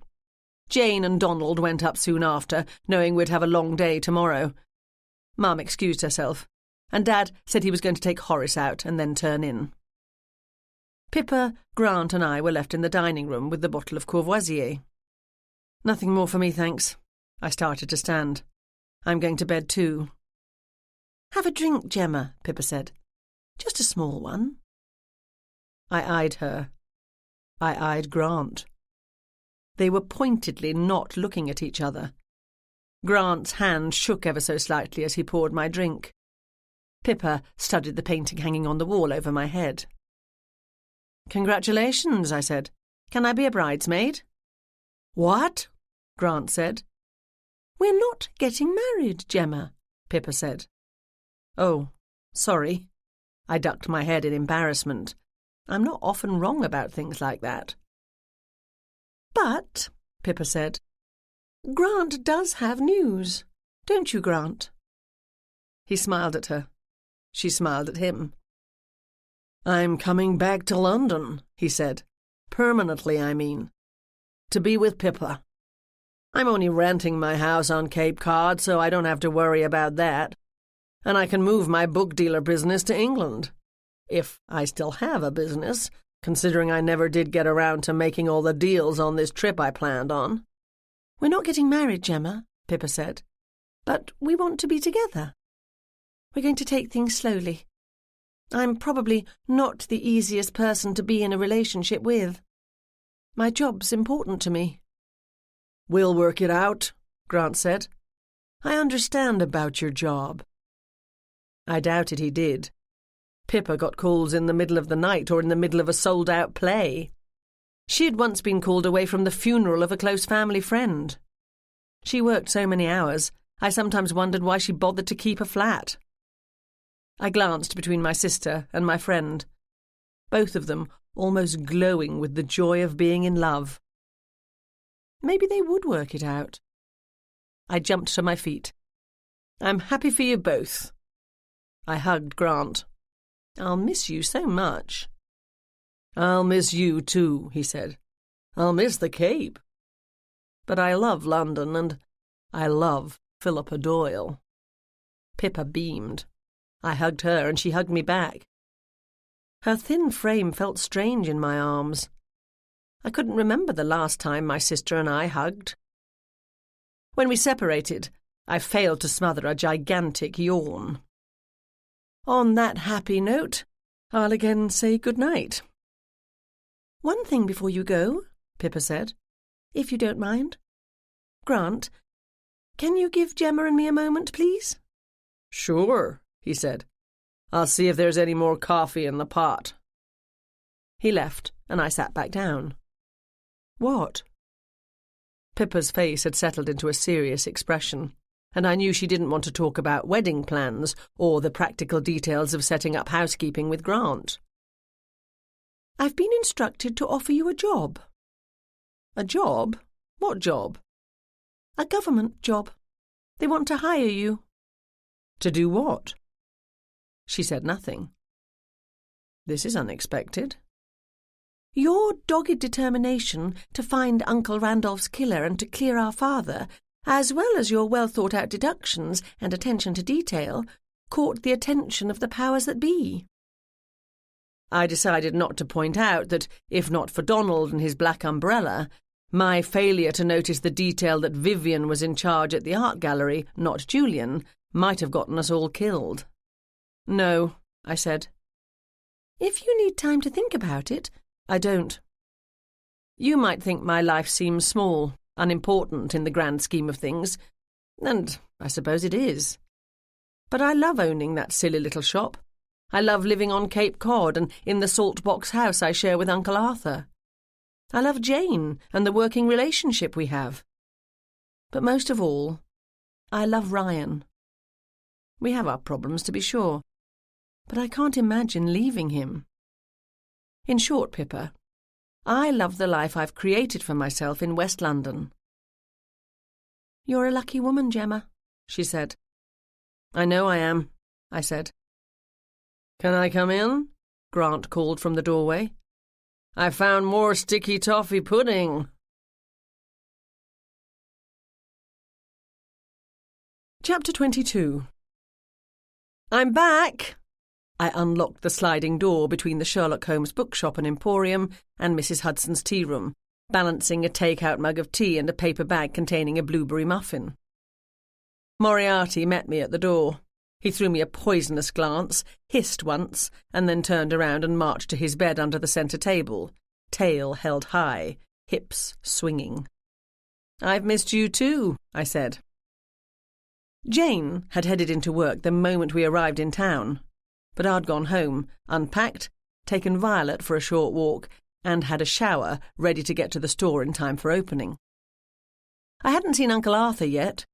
His 1977 Triumph Spitfire had been in the garage, and his coat and winter boots in the mudroom, the boots standing in a puddle of melted snow, so I'd assumed he was upstairs in his own apartment, probably enjoying the lie-in, as he hadn't had to get up to come into work today. I was looking forward to telling him all about my trip. I'd told Ashley I'd opened the shop today and we'd return to the regular schedule, so I was surprised to see her burst through the front door at 1 minute after 10. She was dressed in a calf-length black wool winter coat with the collar turned up and a dark grey scarf, her hair arranged in a mass of dark curls. "I couldn't stay away a moment longer," she said. "I'm so excited. I came in early. I won't even charge you for the extra time." She made no move to take off the coat. Ashley dressed according to her mood. I couldn't think of what her mood might be today, other than cold, and it was, if anything, too warm in the building this morning. "Excited about what?" I asked. "Don't pretend to be so cool, Gemma. I'm excited about Arthur's special guest, of course. Even you have to be over the moon." "Perhaps I would be, if I knew what you're talking about." "He didn't tell you?" "No." "Oh, sorry, I'd better not say. He'll want to tell you himself." "You can't not tell me now. What?" "Arthur's been saving this for the right time, Gemma. He thinks you're mad at him. He'll never say so, but he's afraid you think he isn't a help in the store anymore." "But he is a help. Didn't you say you'd been busy when he was in? They said that in the tea room also." "You need to tell him, Gemma." "I suppose I do. What's this news?" "Okay, but you have to pretend to be surprised when he tells you." She took a deep breath.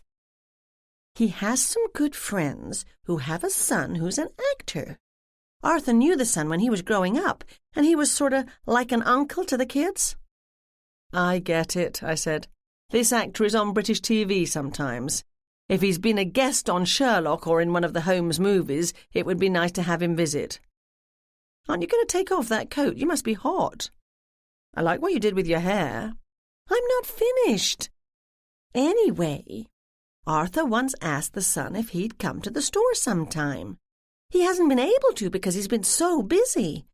He's going to be making a movie in New York in June, and he's agreed to come for a visit to West London, to the Emporium, to us." Ashley twirled around. The long black coat, the scarf, the mop of curly dark hair. "You don't mean," I said. "Benedict Cumberbatch is coming here." I sat down. Fortunately, a chair was at hand. I took in every detail of the shop. The shelves lined with books, the merchandise table piled high, the scent of pastries, bread dough and coffee wafting in from the tea-room next door, along with the happy chatter of patrons. Moriarty, peering malevolently at me from under the centre table. As I'd said to my sister, I love owning this silly little store. Never a dull moment. "Let's get to work, shall we?" I said to Ashley. "Those books aren't going to sell themselves." This recording of There's a Murder Afoot was presented by Dreamscape Media LLC. Text copyright 2019 by Vicki Delany. Sound recording copyright 2020 Dreamscape Media LLC. Thank you for listening. Please check dreamscapeab.com for Dreamscape's latest releases.